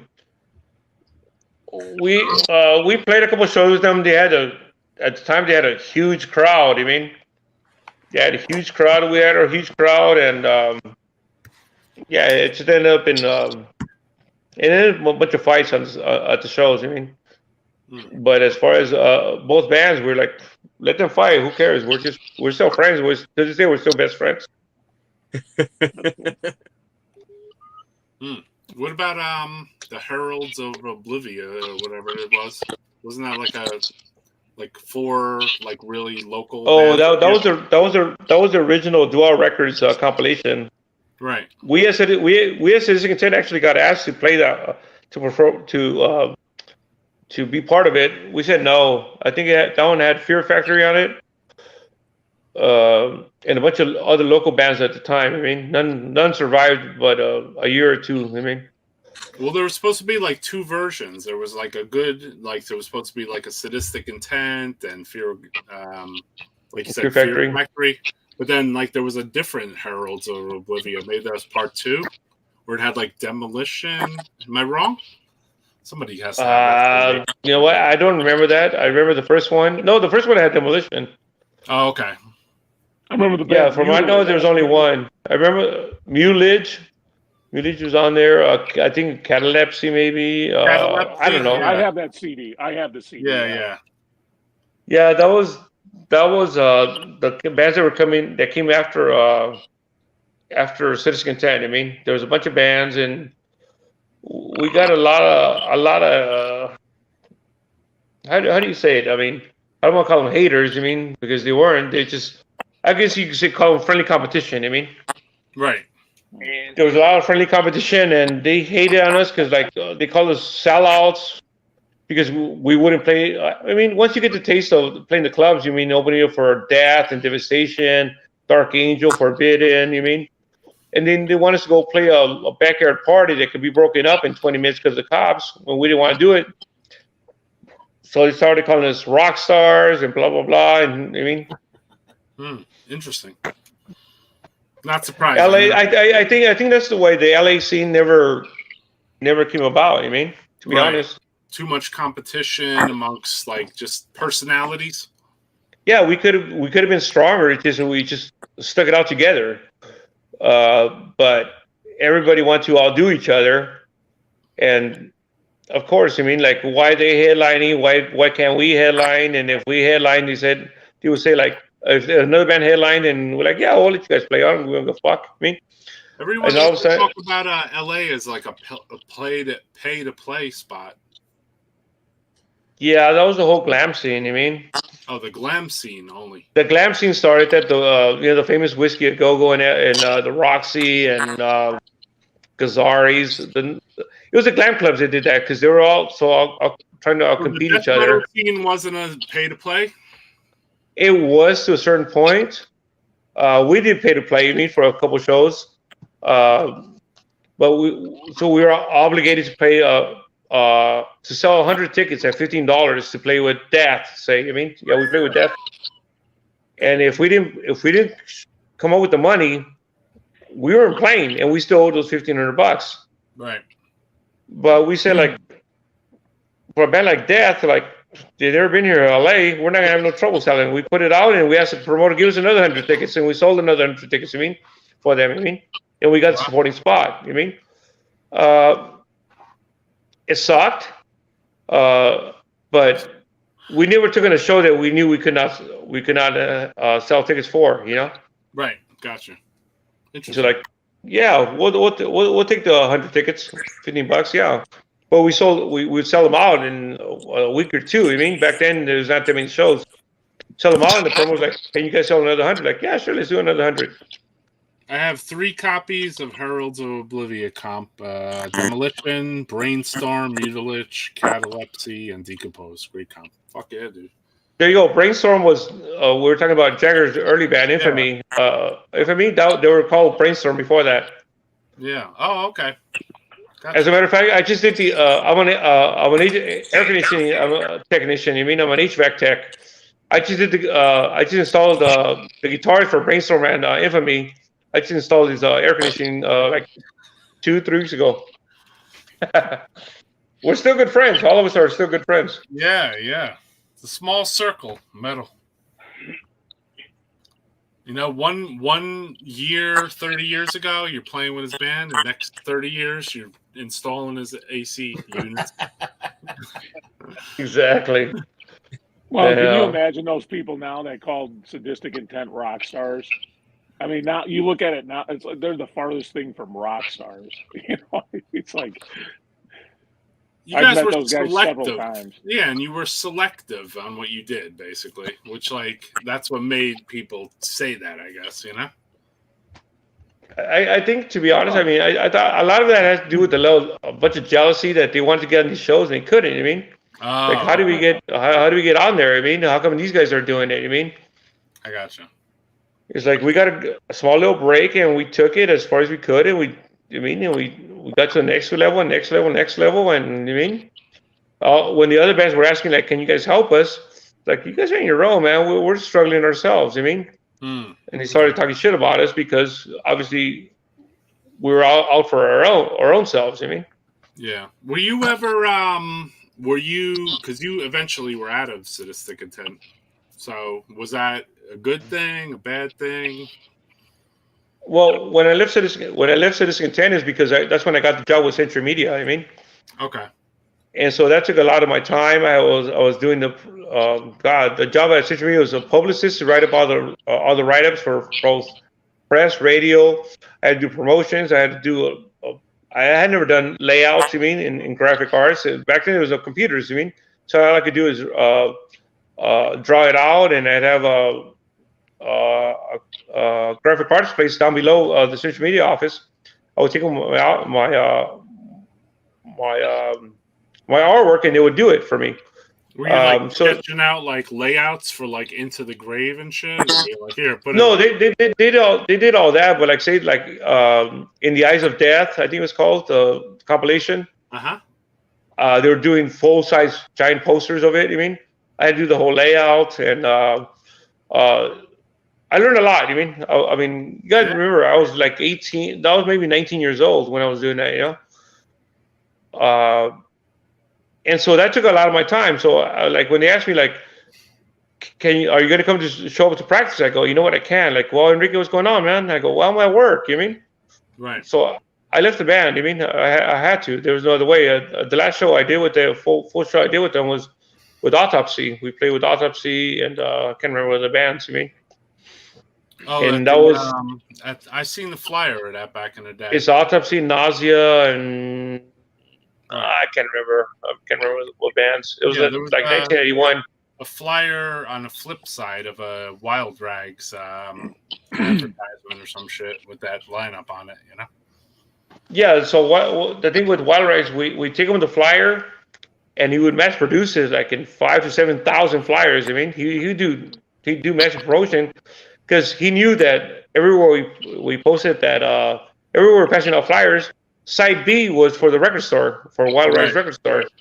So he printed for free for us, and he knew that we're going to be out in at every show, at every venue, at every record store, passing them out. So that's how those flyers got out, and that's the name became bigger and bigger because it's like, how did he get all this money? You mean to print all these flyers? Well, that's one thing that Wild Rags we talked about that earlier. That's one thing that Wild Rags did do for us. I mean. Interesting. Yeah, I have that flyer. I've seen that flyer, and I thought it was either with Morbid Angel or with. Oh, it was Immolation was supposed to play that night. Immolation was played that night, and the promoter last minute is like, "Oh, I can't afford Immolation." Like, what do you mean it's sold out? You mean, like, he was just a greedy promoter. I mean, a greedy promoter. Tell Immolation that it costs too much money to come out here. I mean. I saw Immolation before they recorded their first album. They played Michigan Death Fest 1 with Morbid Angel, and they did a fucking Morbid Angel cover. Wow. Right before Morbid Angel went on, too. Immolation was the band, and then and they did a Morbid Angel cover. That's cool. Wow. Man. That was a long fucking time ago. We did a Morbid Angel cover, but at the Autopsy show, we didn't do it with Morbid Angel. That'd be kind of weird. I mean, That was the first time I saw Fatal. You guys remember Fatal from? Hell yeah. Yes. Yeah. Yeah. Released the CD with them with their demos. That's right, you did. Yeah, that was a great band. Oh, yeah, I got that Soul Burns. That's where I got the Soul Burns demo. Was that show? Yeah, that was a fucking killer band, man. Oh, love that band, especially the 7-inch on Thrash Records. I mean, it's just like so well played and fucking. A somber dark. evocation of nihilism. Yeah, that's a great EP. Killer one, man. Hey, Roy, man, I have to bail, dude. Cool, man. You said a lot.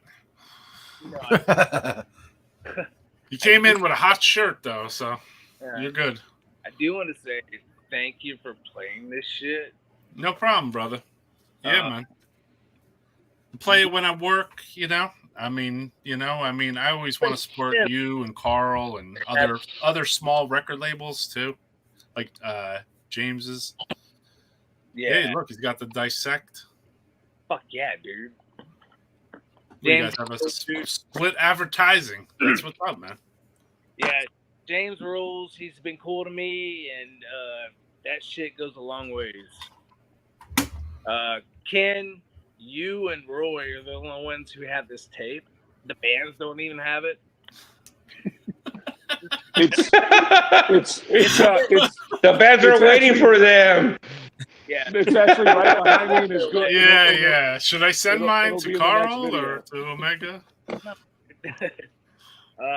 You fucking rule, dude. I appreciate it. Yeah, he offered me a tape, but I was like, nah, I don't. I did. I gotta reach out. No, I appreciate it. I'll wait for the CD. No, I know.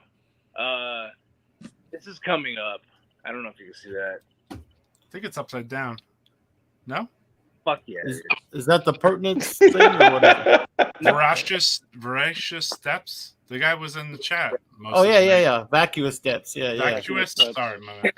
Yeah, that Pertinence Divulsion is coming out too. So yeah, nice. That was cool. The weird thing about that is, I know a guy. He put it out on tape in Mexico, and he was like kind of being a dick. He was like, "Nah, I'm not gonna trade you the fucking tape." All right, I'll fucking press it myself. So that's what's happening. So cool. Yeah, you're gonna be a shithead. That's what happens. Be on the lookout for a Pertinence Divulsion shirt on NECROHARMONIC too. Nice. Badass. They're one of my favorites, so they're cool guys too. You know, Pertinence also, obviously. Hey, also this man, Abhorrency, James. Yeah. They're actually playing Houston. Oh yeah. The November 19th. Maybe Francisco will be there. Is that the one that Maggot stomped at the 7-inch, Aaron? Yes. Yeah. And then I got that 7-inch. It Ruins doing the vinyl of that one. Correct. Jimmy? Oh, that record's great. I was gonna say, should I pull out that shirt too? I got some bunch of. Who's doing the vinyl though, Jimmy? Who'd you say? Sentient Ruin. Sentient Ruin. Yeah. They were gonna go with Profound Lore, but Chris was like booked up for like a year and a half, and they, bands don't want to wait, so they put it out. Then Mattia jumped on it, and or Sentient Ruin, so he's gonna put it out. So that's cool.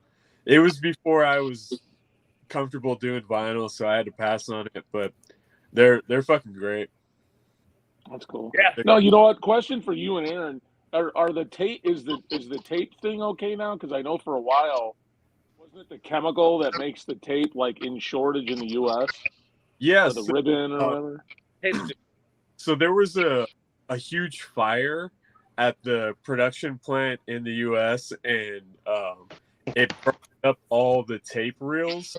So they had to start all over and create brand new tape.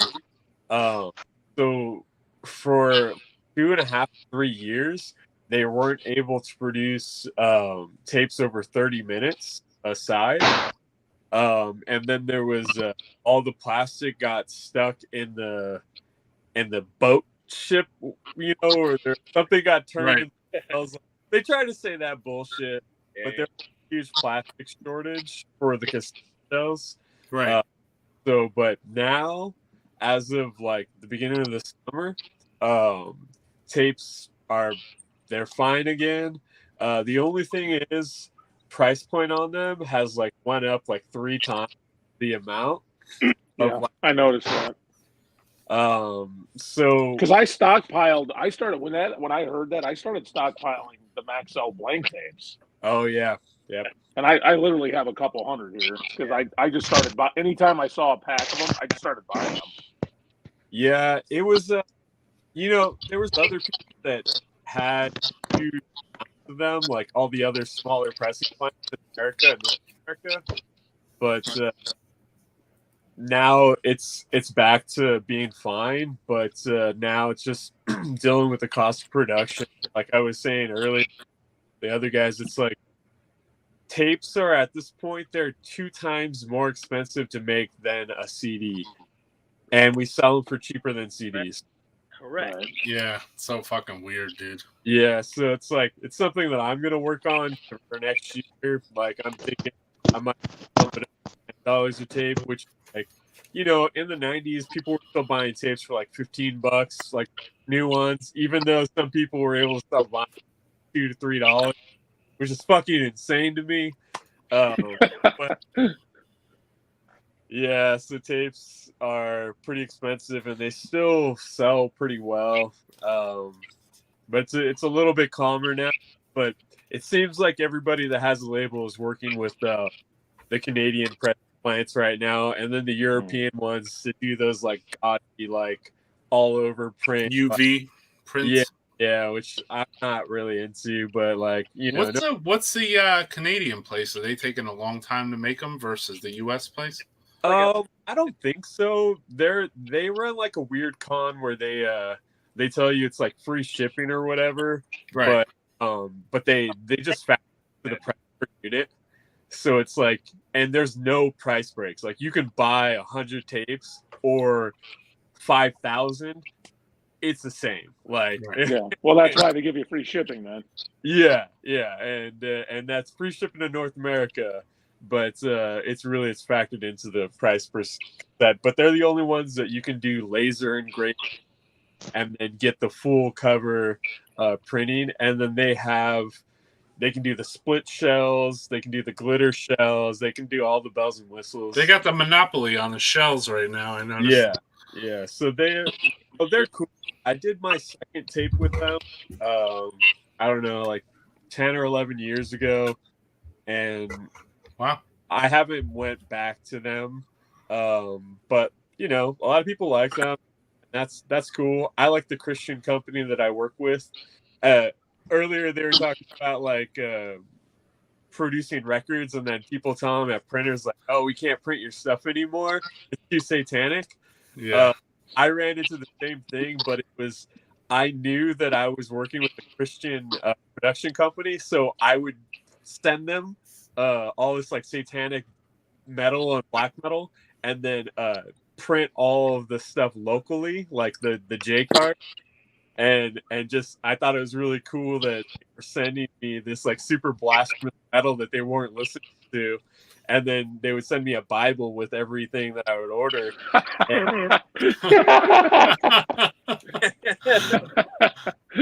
He's like, I'd be going to Office Max or something and printing out, a couple hundred J cards, fucking folding them, and then not knowing what sizes were. So I'm like cutting to the wrong size and being like, "Hey man, can you reprint these? Like maybe like a little bit bigger."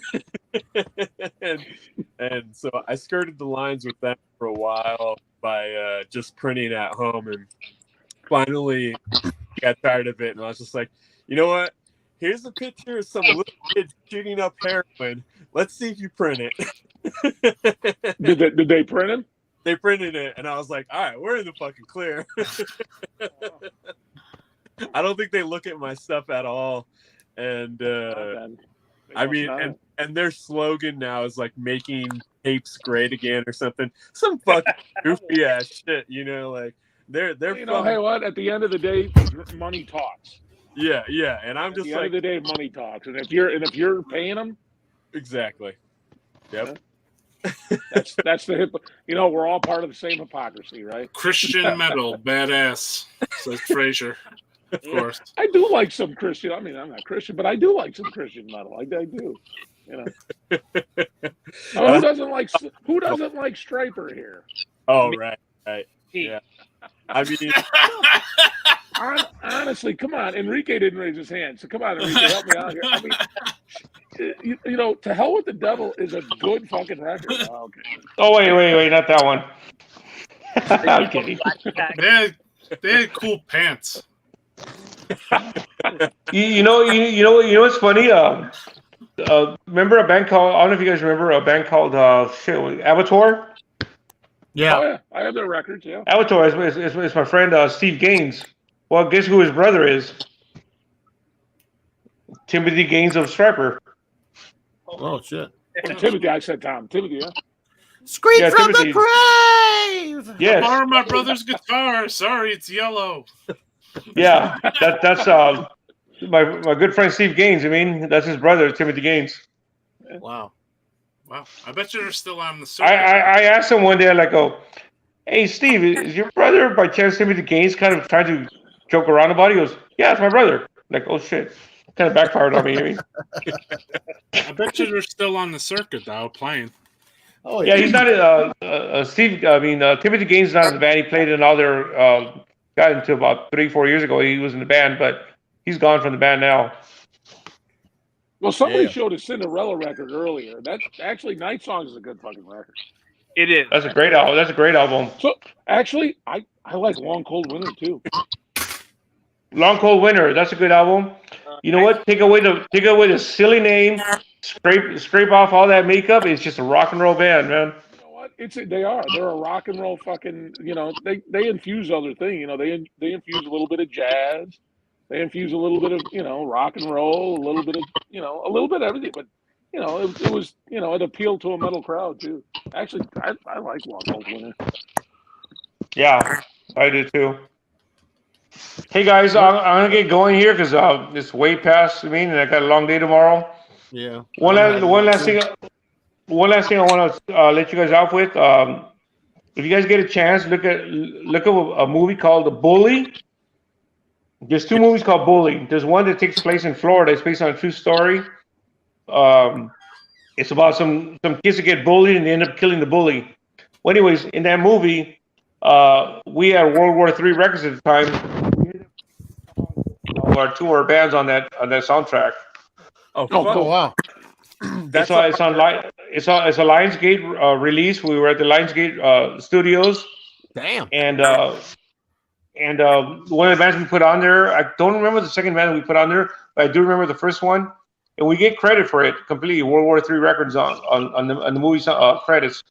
But there's a band called Fog. That's why I was asking you guys about Andy Ford earlier. Yeah, that's a good band. Andy Ford, which is Morpheus Descends became Fog for a while to be black metal. When it went black metal, I think they're back to Morpheus Descends and dropped Fog.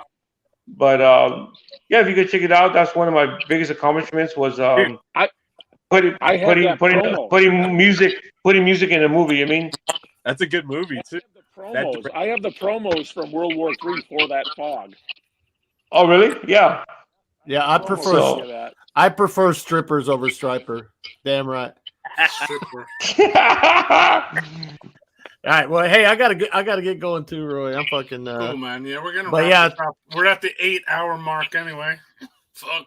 8 hours. Wow. You are, yeah. I am. Yeah. I mean, I did. Great talking with you guys, man. Be in touch. Yeah. Hey, Enrique, I'll hit you up about fucking doing a show, man. There's still a lot of shit I'd like to ask you. Yeah. If you want to hear, you asked about the Hoover Days with CRYPT Slaughter and Terrorizer. You could ask my wife. She could join us, and she'll tell you everything. Because she was there on the side of the stage for all that shit. Yeah, it'd be cool. I'll hit you up. I'll look for you like online somewhere, Facebook. Yeah, for sure, guys. Guys, it's been a pleasure. I gotta go. Thank you. All right, brother. Yeah, man. We're gonna wrap this up anyway. So, all right, Roy. Everybody. Thanks for everybody who tuned in or was in the chat, supporting Death Metal Podcast. I appreciate everybody that came on. Enrique, thank you, man. You really brought a lot to this tonight. And yeah, thanks, buddy. Fucking amazing. Thanks, buddy. Thanks for the invite. We'll do it again soon. Ken, you're amazing too, bro. Show's killer. It's good to fucking see other, underground death metal. Fucking Transylvania, same deal, brother. You fucking killing it out in the scene, dude. All your tapes are fucking murderous. Francisco, you already know, brother. Me and you are, we're like the tag team fucking fucking guys, Yeah, we go way back. Yeah, but I'm saying even when we go online, like we're like tag team questioners, Yeah.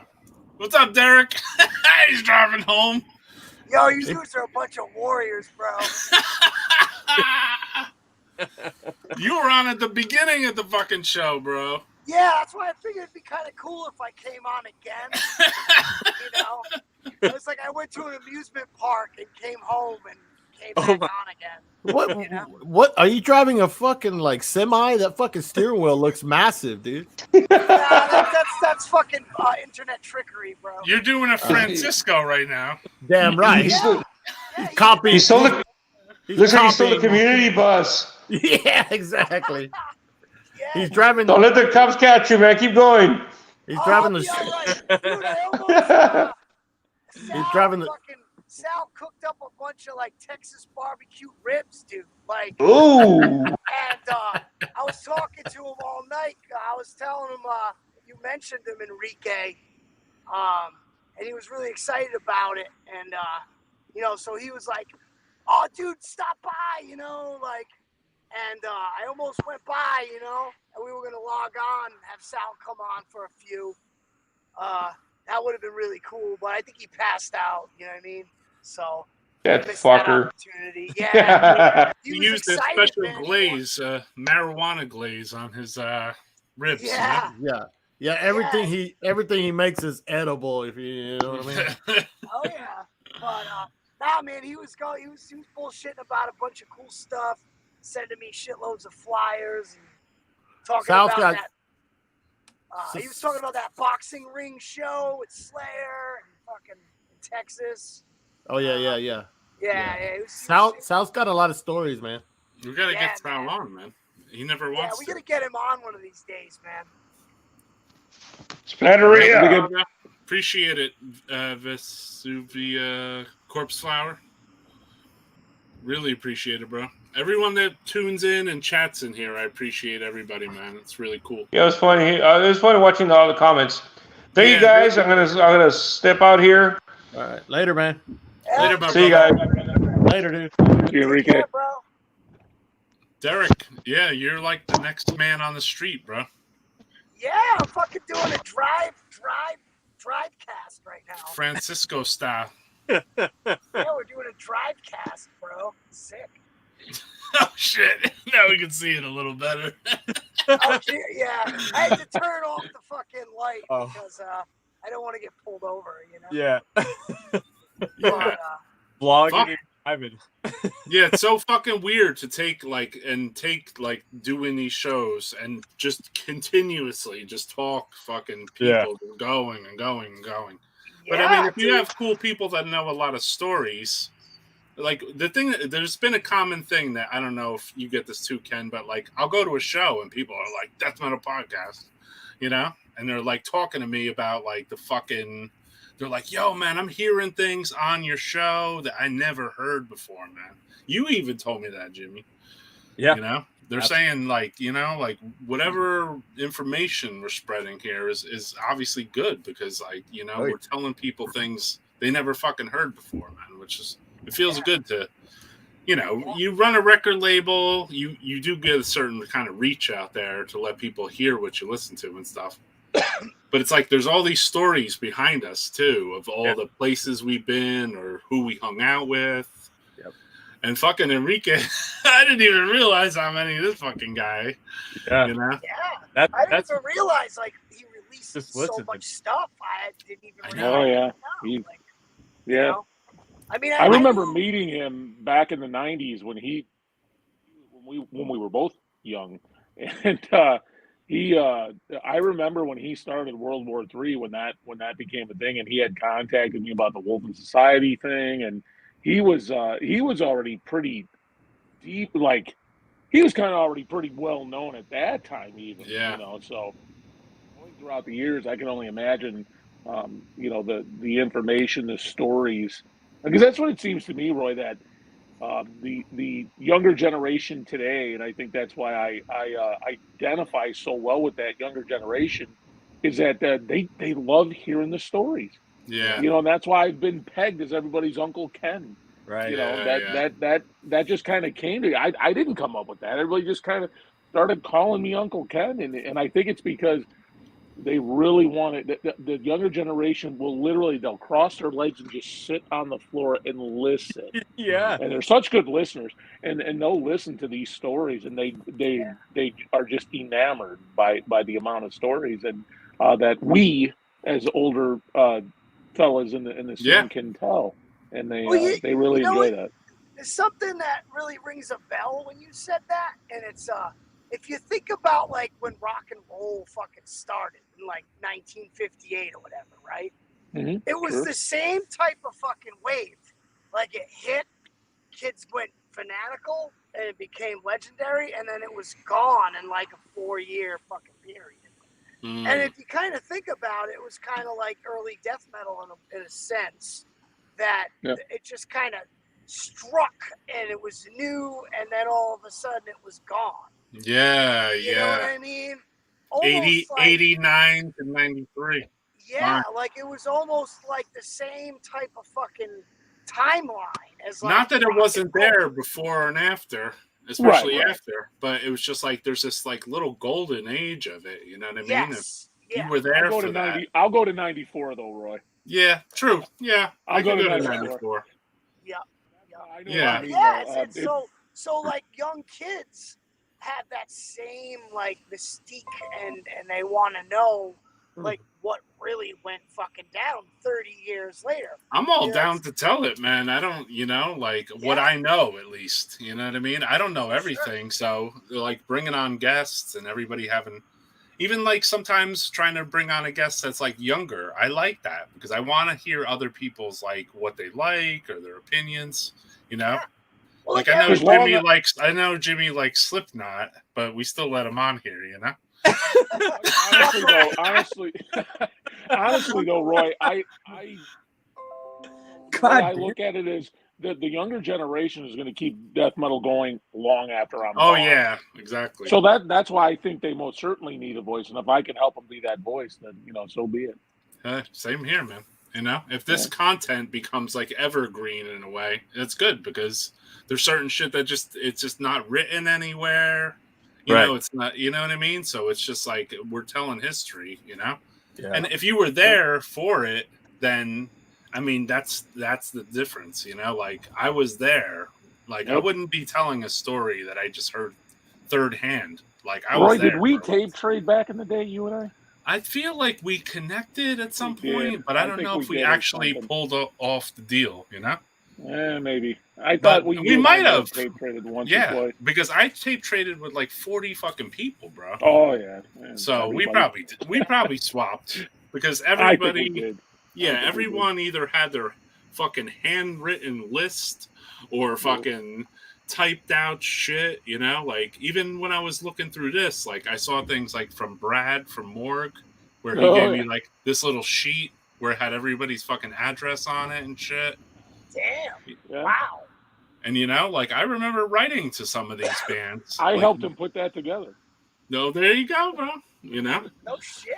Wow.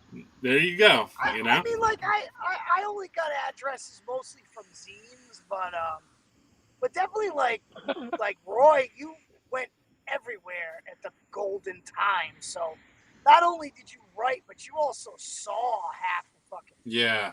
I mean, I have to thank Incantation for that, though, because, without hanging around with them, I mean, yes, I hung around other death metalers before them, but it was like, they were like a gateway and to being and moving about like different states up and down the East Coast and inwards, Yeah, that's how I met you, bro, Yeah. Fucking Incantation, Yeah, we would go to Rhode Island multiple times or Massachusetts, and then you guys would come to New Jersey and play. You know what I mean? A couple times, a couple times, Or we brought, when I brought the corpse molestation Joe around, and we got him all fucked up and shit. Yeah, fell asleep. Well, it's kind of funny that at 15 years old, I had a bigger weed tolerance than Joe.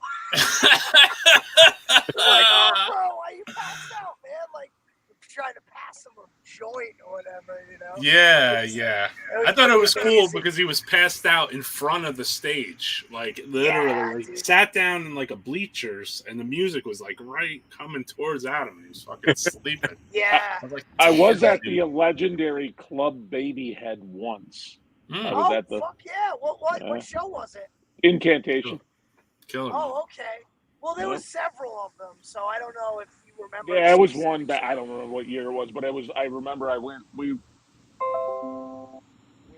to the East Coast to go see some shows, and we went on a vacation, and I remember we drove, and we went to the famous. That was the one place we had to go to because we would get the flyers for Club Babyhead, Club Babyhead, Yeah. Club Babyhead, and Yeah. we had to go Yeah, to the that was infamous Club that was Babyhead. definitely the most legendary Jim as far Fleet. as death metal. Like Oh, every Jim band- Fleet, yeah, Every Phlegm. band made it, and pretty much people you would imagine. I think one of even real early Pungent Stench, like before the second album, Right. played there. You know, like, and that was like, you know, the best era for me. You know, to see that with, you know, 40 people, you know, Right.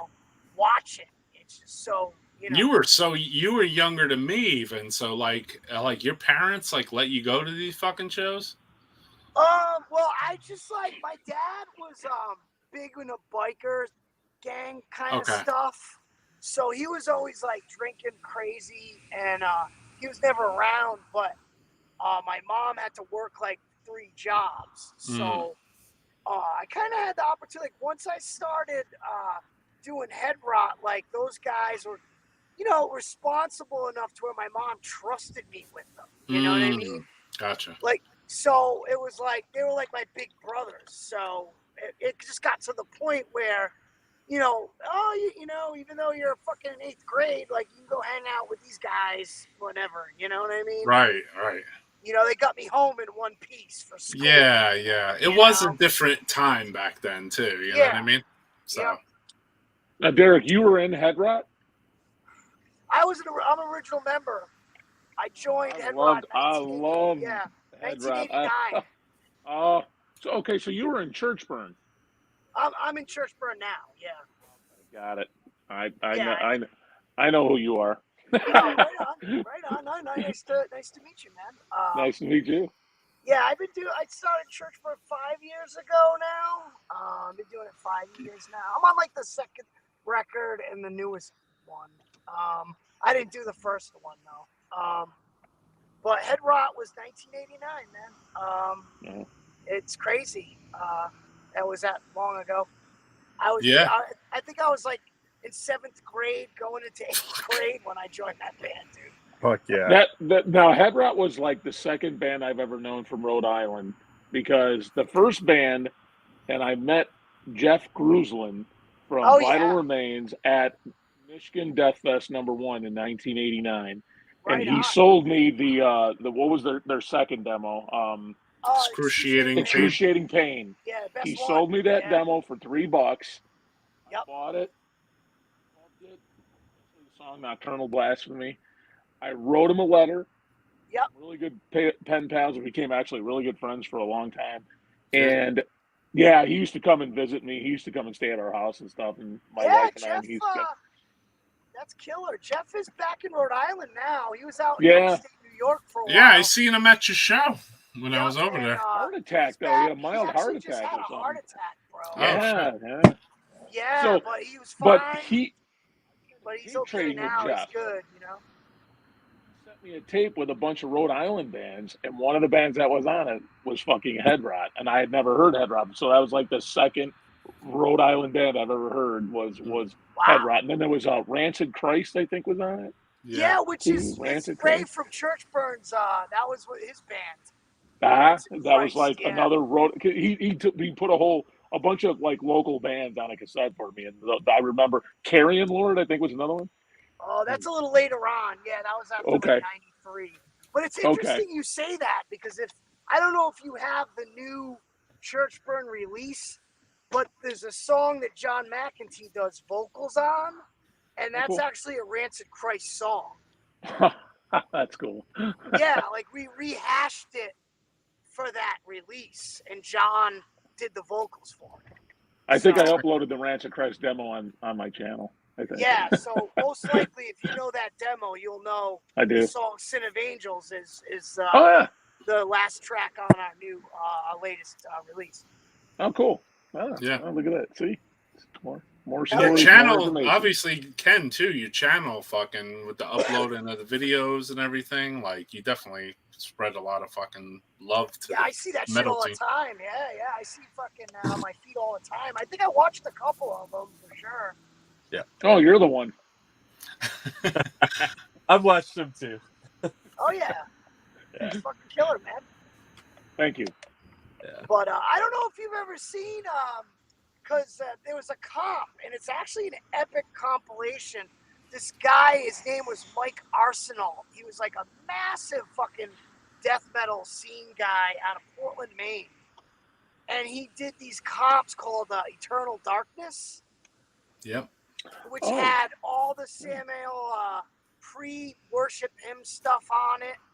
All the Impaled Nazarene demo stuff, the Demigod demo stuff, and he put out like 2 or 3 volumes, and those fucking comps have every classic band on them before they were signed, you know, and they're really good. I mean, I would try to find them on YouTube, maybe. I got one of them. Yeah, they're really good. But Head Rot, that was the first comp that we got on. It was That's just cool. like a demo style fucking blank tape, you know. That's how. Yeah, they and he did would it, like you know? didn't he like color in the cover or whatever? On the Yeah, comp like the tape? cover art was like, you know, like hand done, but like clipped all the logos and just slapped addresses in the J card. You know what I I mean? Gulp Your Guts is still a great demo. I love that Thanks, demo. man. I mean, Oh, like I Gulp You. everyone seems to love that one the most, but my favorite is the second demo actually. Sufferance of It's- Dismemberment. Yeah, like, cause like it just seemed like the band was starting to like really get like hot with the riffs and like the songs are getting more fucking, you know, it was just Those were starting made to get. because you can't find those anymore. Shout out to Skip, by the way, because I was just staying at his house a couple weeks ago. Yeah, man. Yeah, Roy, you always stay at the Skip Palace. He was showing me the old Head Rot original drawings for the 7-inch and shit. It's cool. Among the Remains. Yeah. Yeah, that was cool. I just left the band when they got that deal. Is that when they photoshopped your ass in the back? Yeah, they photoshopped me out. But there was no Photoshop. I don't even know how he did it back then. Yeah. You know what I mean? But Scissors, yeah. No Photoshop. Yeah, we got that deal for that 7-inch from playing in Ohio with Embalmer. A guy fucking approached us about it, and we had never gotten any other interest from a label, you know. Right. So that was like at the end of my tenure with the band, you know. It was a Dissident Records, right? Yup. It was definitely like from playing with the Embalmer dudes, because I think like they had us up for something in Ohio, Right. and that's where we got that whole deal. And I had left shortly after that, so I didn't record on that one. Gotcha, man. That was a killer one. Yeah. It was You know what- checking out you know the what's- uncolored art. Yeah. You guys were talking about, you know, there was no Photoshop and stuff like that back in the night. You know, everybody was cutting and pasting stuff, and today, like, fans like try to get that look, and it's like, no, yeah, use what you have. Yeah, James, you must have only been did cutting that and 'cause that's all pasting shit, dude. At we some had point. scissors and paste. Yeah, dude. I would have gone to Michigan Death Fest, and we sold out of demos. I hand recorded them with a fucking double cassette deck. You know, went to fucking the local printer, ran off fucking 50 copies, you know, and just fucking stayed up all night long, dude. Fucking one at a time, you know. I remember with Ceremonium 7-inch when I had to lay it out. It was like I had to go to this like print shop place, and then he printed out just the fonts. So there was just fonts, and then I had to go back to him again, and then he made films of like the logo or did something with a photo, and I just like laid the thing like a sandwich almost, and like just taped the edges around the edges, and I was like, just make it like this, and they did. He just like pasted out the parts that were like kind of fucked up looking. And that was the end result, man. Fucking amazing, dude. DIY. Somebody Max. mentioned Grave a little bit earlier. I think it may have been Enrique, but I was good pen pals with the guys in Grave for a while, for probably more than a couple of years, maybe.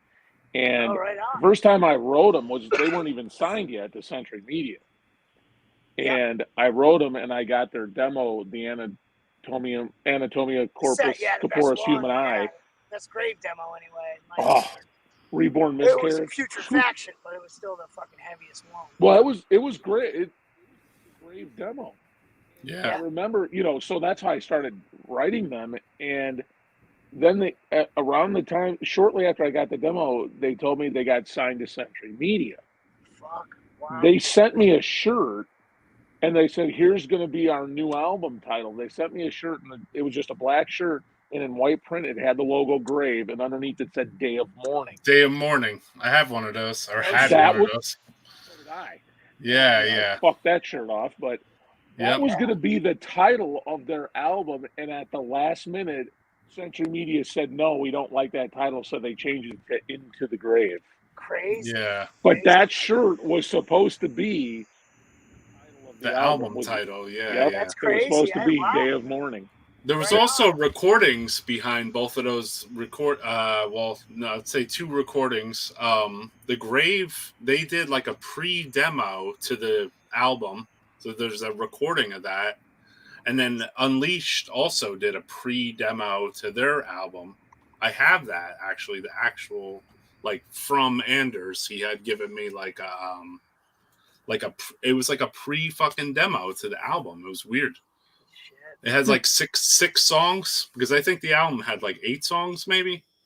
Yeah. And it's like a little bit of a different mix or a different recording. I don't know if it's the exact same shit. Same with the Grave. There's like a different. I have one of the tracks on cue, so I'll play it when we outro. You check it out.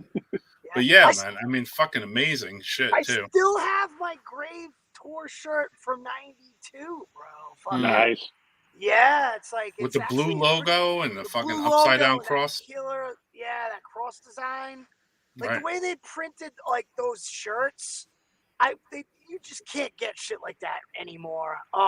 Like the Unleashed shirts, remember how they did that like super glow type print, and it's just iconic. Like I never see shirts quality like that anymore. Like there's good shirts out there, but like back then they just put a lot into stuff. Or that's another band I wrote to from Sweden, was that because Grave told me to write those. I'm like, hey, can you I'm asking the Grave guys, can you like recommend any other Swedish bands? They're like, yeah, write Unleashed. Yeah. All right, so I write this band called Unleashed. I'm like, hey, do you guys have a demo or something? They're like, yeah, we got one. It was Johnny Hudlin. And he's like, yeah, we have a demo, it's called The Utter Dark. I'm like, I'll take it. How much do you want? And he's like, $3. Okay. Yeah. It's got The Utter Dark demo for $3. Wow. That's sick. That's one of the best fucking death metal demos there is. That is a good fucking demo. Put out, in my opinion. It probably, the first album's pretty good, but that demo probably is. It's heavy. It's just heavy. That's what Derek says all the time anyway on here. He's like, that demo blows that album away. Yeah. I mean, the first album, it's not that it's bad. It's great. It's a classic. But the demo's heavier. The production's just got that flatness. You're right. They're trying to make everything legible for the listener.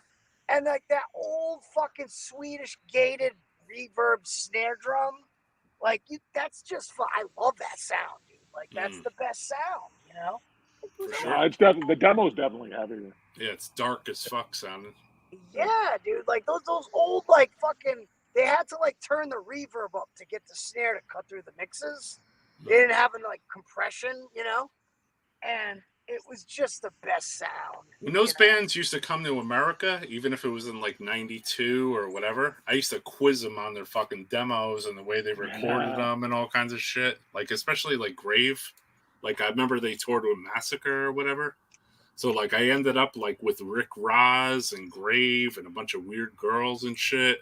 and I just like hung out with them all night. We ended up at a hotel room, and I'm like, so on that third grave demo, I was like, how come that's so fucking heavy, dude? And they're like, yeah, we used an octave pedal, but then we used like a 2 octave pedals. We turned them all the way to fuck down, you know? I was like, I just remember I asked them, like, what do you guys tune to?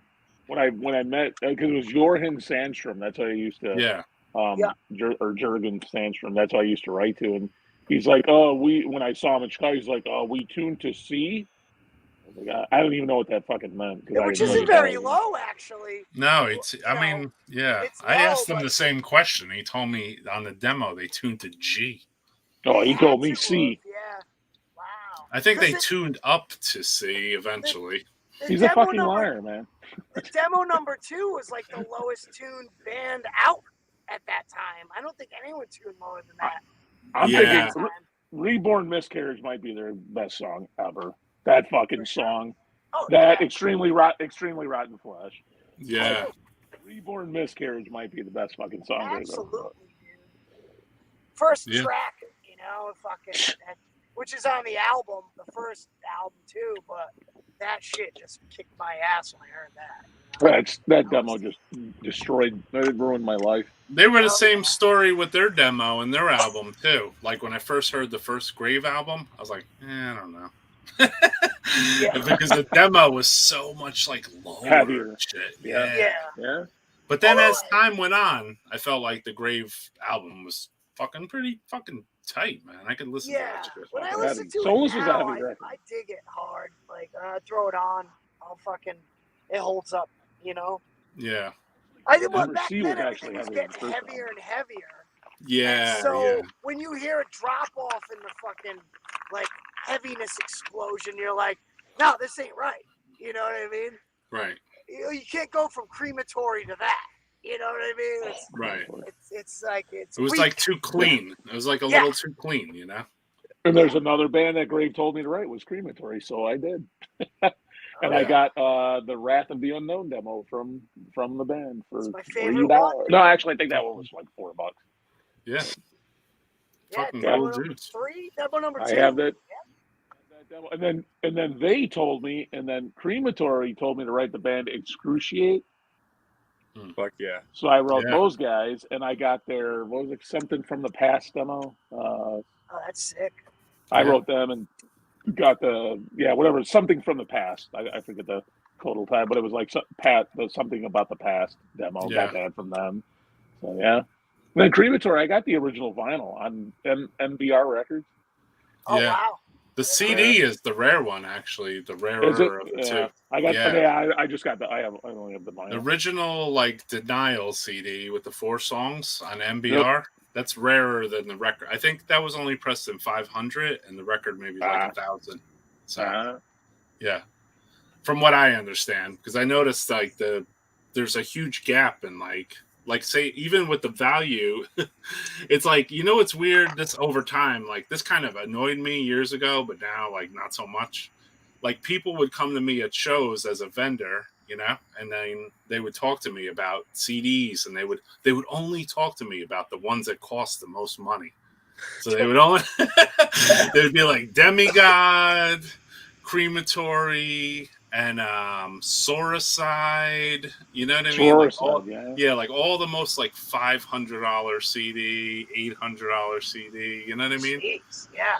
It was like, I was like, come on, do you listen to those bands? I have all those CDs. You're telling me those are worth $800 each? I mean, like at some point they were selling Soricide CD for like $800. Not now. Well, I have both of them. What do you? The original Iceland. The original Iceland version, I have both crazy. At some point. I have the split they did with Course of Ruin, and then I have the Entity. Yeah, it's the Entity. At some point, they were running eBay. eBay pretty much was gauging. So eBay sets that market? No, the fans buying and the bidding. Yeah, absolutely. They were the ones setting the fucking values, basically. Yep. So it was like kind of like those bands. Kind of money I mean, me neither. Are you even kidding me? Cenotaph CD, even Cenotaph Gloomy Reflection CD. Oh, I have the that, original version Horus on Records. Horus, it's worth fucking like a pretty penny. or That's it was, or I don't know. Like after things get like reissued, it's either like it goes up in value afterwards, or it like retains the same or goes down. You know, so it just that depends shit's gotta on the be pressing. mint. It's got to be fucking mint to even. I mean, I don't even think about spending that to begin with. But Nah. that shit's got to be fucking store quality, man. I don't think I've ever spent like fucking over $50 on a piece of. Oh yeah, like I'm the same. Yeah, So, I mean, I'm lying. Maybe like 100 tops, one or two times in my life, but that's about it. I've spent some money on records. I'm not gonna lie. Yeah, I know you. Probably a couple hundred at the most. You know, maybe about 200. I don't think I've spent more than like 200 on a record, but damn. That's probably the most I've ever spent. CDs, no, I haven't spent that much on CD. I'm looking at the Entity right now. It's $1,500 on Discogs. There you go. There you have it.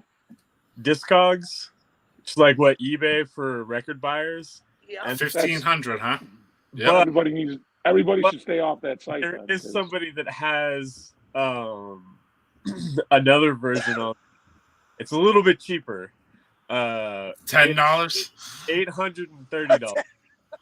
No, well they bootleg that one too. So there's like a $10 Russian version as well. But you know what? Split Ruin, I think, is more rare than the Entity. They did a split CD with 2 songs each with the band Course of Ruin. Yeah. That's actually, and They're it's both actually rare. Yeah. The songs on that one are actually heavier. It's 399 pounds, so like $550. Are you kidding me? Yeah, there's only one not even available in America, and 325 people are looking for it. And that $1,500 CD, there's 500 people looking to buy it for $1,500. That's Right. ridiculous. Discogs is weird. They show like how many people own it, how many people want to buy it. Yeah. Those are pretty wild. Don't do that. Don't tell those people don't do that. Don't I buy know. that For that. $1,500, they could do like 2 pressings. Huh? Right. I'll sell it to you for $10. Yeah. Yeah. See, there's this called Beat Clean. They were like a American metal band. Their demos were getting sold for $800 to $1,000 for their CD. Who's this? Weekly. Oh yeah. And wow, that much. I was like, I know the people personally. I put out other bands, and I'm like, how do you feel about this? And they're like, we fucking hate it. We don't get any of that money. It's these fucking random fans. Yeah. Money. And it's just like, and I'm like, dude, you guys could just put it out yourself and you guys sell it. Like, right. Why not just do that and like curb the market? And finally it got reissued, but like people were selling bootlegs for like $500 on eBay. Wow. And these guys are dirt poor. They're like, yeah, we wish we broke up because nobody gave a fuck about us. We played, and then people are selling their demos for $1,500. But like, that one album, Dead as Dreams, is looked at as like, it's like one of the main like atmospheric like USBM releases. Well, like it influenced like tons of bands, but they were just like this little obscure band from Oakland, and they're just like, yeah. I like when the price tag matches the brutality of the CD, like say Demigod CD. You usually see that floating in the hundreds. You know what I mean? Mm-hmm. So like, yeah, that like it's like cool. Rochevore, same deal. You know what I mean? It's like, all right, that's cool because those bands are good. But I hate when I see like a CD that's not as good. I'm not gonna put this band. I'm not saying they're horrible, but like Igor, it's what the fuck is their name? They're from Puerto Rico. Organic Infest. Organic Infest. Yeah, it's like, dude, I'm not spent like what the fuck, man. Like there was like somebody was selling this shit for like some astronomical price, and I'm like, that's not really a great CD, dude. Oh, you can have that CD. Yeah, that's what I'm saying. Here, I'll give it to you right now. Here, as a matter of fact, I think it's right here. Yeah, it's like fucking dude. That's not even a great CD. It's just rare. You know what I mean? Yeah. That's why I was always confused. Like people would talk to me just about those releases, and I'm like, "Do you listen to other shit, or are you just looking at eBay's I have value?" I have the first one on cassette. Mm. I got the second one here. Right. And here I pulled this after it. Remember Order from Chaos, Stillbirth Machine? Oh hell yeah! I just saw someone that was flaunting. on Wild Rags. That's the Wild I Rags saw one. someone flaunting a tape version of that. It was Greek and it had a different cover. I was like, "Oh, what the fuck is that?"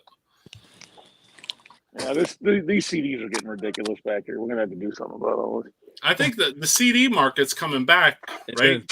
Yeah. Oh, it's been back. That's been back. I feel like it's been back, but not so much because, like, say, like X amount of years ago, like no one, they all wanted just records. Yeah. Back in terms of people are getting into an age where they're looking back and they want to buy the. I don't know how much people are buying CDs of modern. Like I put out CDs and they sell, but like not nearly as well as tapes. And like fucking tape buyers are such a small market, you know. Everyone's listening digitally, so it's like it's so weird. But I think we're getting to a point where people are going to start wanting physical media again, and CDs are just really good for that.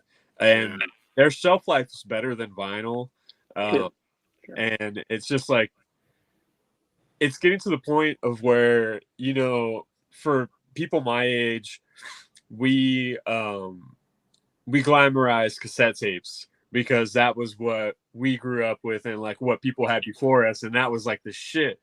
But like right now, since the kids that are younger than me and even younger, their parents had CDs. So they're like, oh yeah, I want to collect CDs and I want to be a part of this. And so they're wanting that. And then you have the digital generation. But I think that some of them are going back and wanting CDs and finding some of them. And everyone's using Discogs now.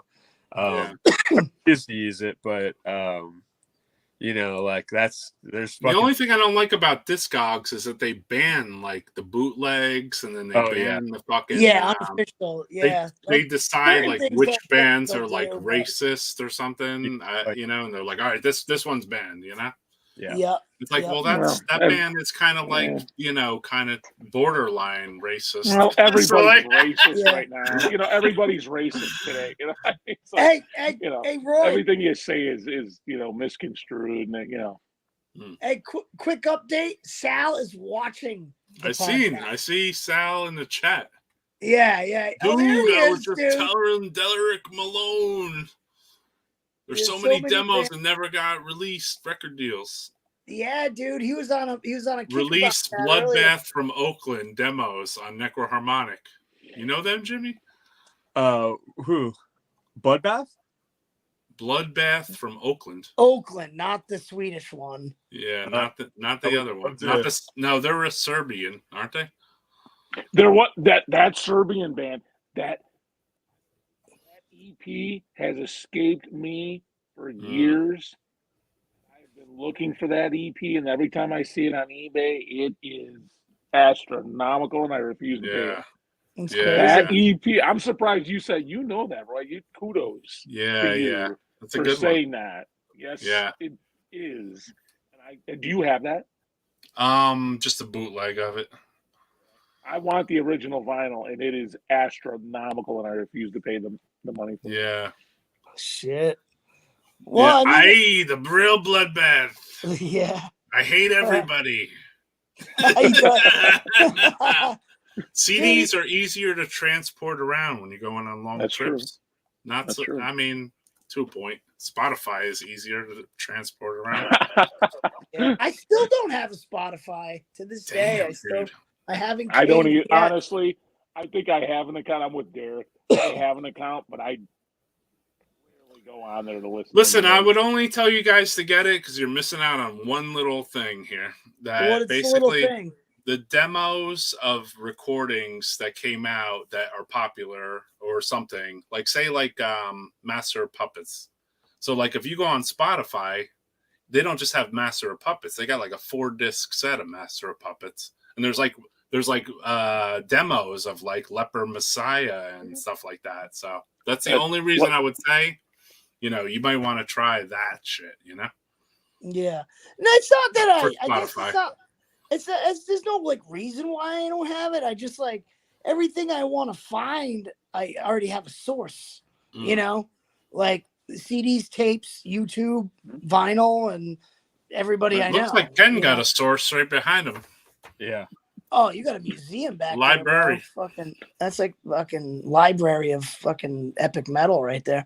Is that in the basement? I always wanted to ask you. Yeah, it's part of the basement. It's the crypt.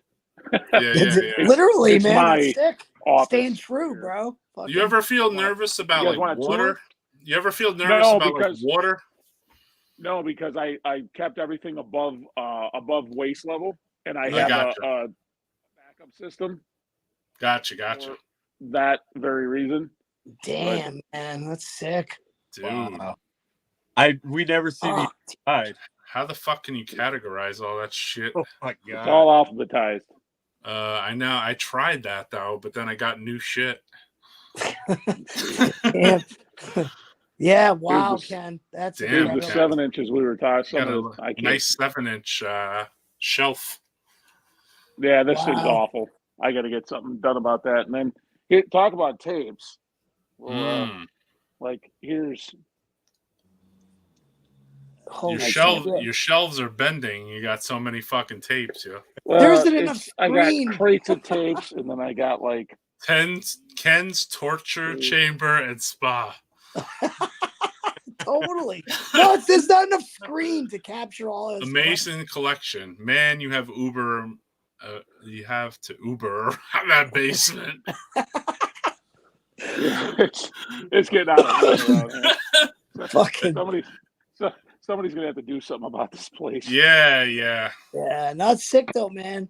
I think you about don't my need- own collection sometimes, and I'm like, what if I died right now? I like told my kids. Oh, I'm well, like, it all just goes to my son. Sell my My stuff. son and my you know? wife. Yeah, I told them Yeah. like, just sell my stuff slow and get the highest price you can get. Yeah. My son claims he would never do that. He claims that he would keep the collection intact in its entirety, and he claims that he would make it a family heirloom that he would pass down to future Oh, that's generations. killer. That's Does your son like death metal shit? Nope. Yeah. Yeah, my kids don't like metal at all. He doesn't like Yeah, which metal is at all. fine. It was totally fine, you know. It's just kind of, like a different value system, when you say that. Because, like, I don't have any kids or nothing.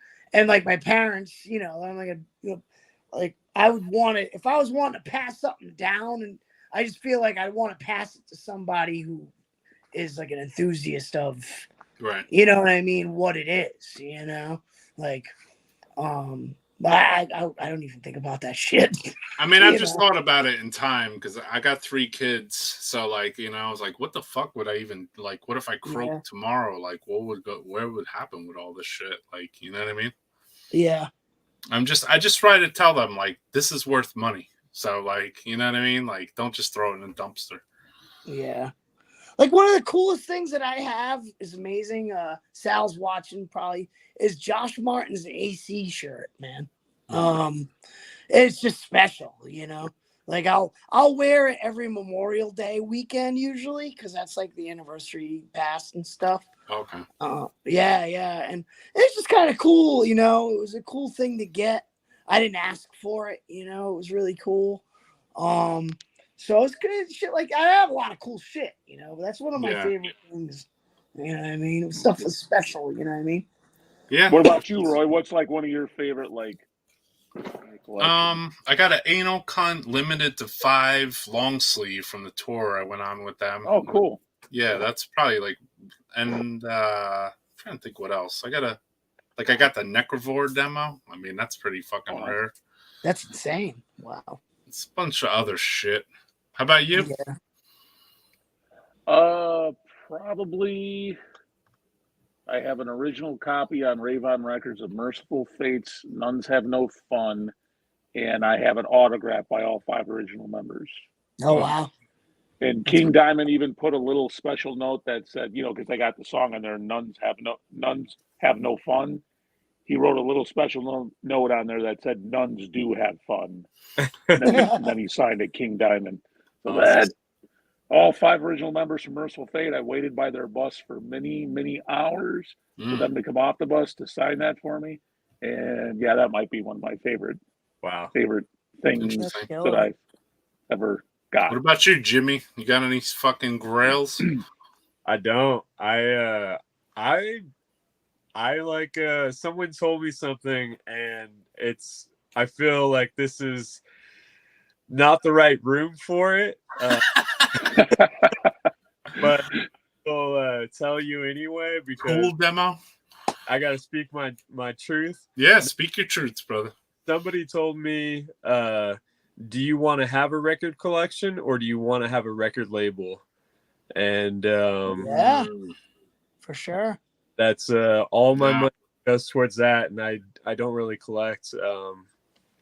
I was homeless for a long time too, and like broke as shit. So it's like I lived in a car for like a year, and like oh wow.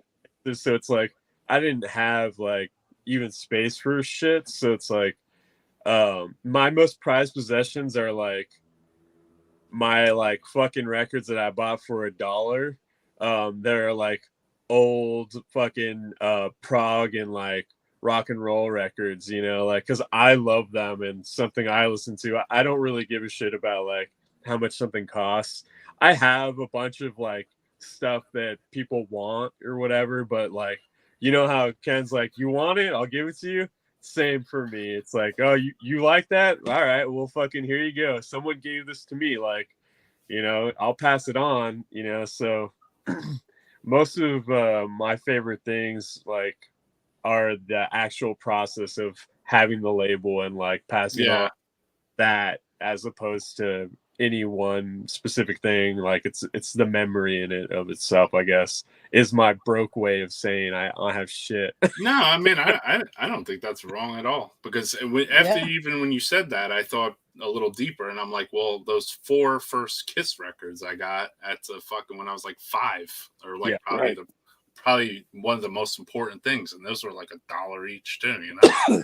Yeah. By Richard or your first metal record, the first metal record you ever bought. Yeah, those were probably it, like, you know. And they were like, they still Which got I the still price have. tags on them. They're like That's $1. amazing. Yeah. I That's mean, I what can that relate to that though, man. Like I went through a couple record collections having to like survive. Yeah. I just was fortunate enough that, you know, I started again a while. Oh yeah, I've a sold and while ago. resold my shit multiple And then like times. there was a couple things that my cousin kept. It was insane from the early 90s, late 80s, early 90s. And I went to a wake for my aunt. And like we all go out to dinner afterwards, and we're sitting around, and I was talking about how I was like, oh, I got my tape set up again, and I'm listening to my stereo. And like my cousin's like, hey, dude, as a matter of fact, I got this pile of fucking tapes that you gave me, because when I, you know, everything switched to CD, it was kind of like, I didn't realize that the tapes would be what they are today. You know what I mean? Yeah. That was just CDs. So, you know, I was like, I don't even, you know, my tapes are just collecting dust. So I let my cousin take them, and he kept them, and was like, come get them.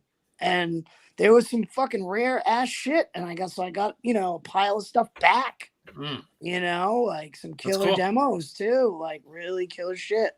The Death Scream Bloody Gore cassette I bought in 7th grade was in that fucking pile, like among many, you know, like the Second Life Cyanide demo I got from Mike. That was in there. I mean, He was just texting me a little bit ago. Yeah, crazy. Because like I used to correspond with him a lot, and then cool.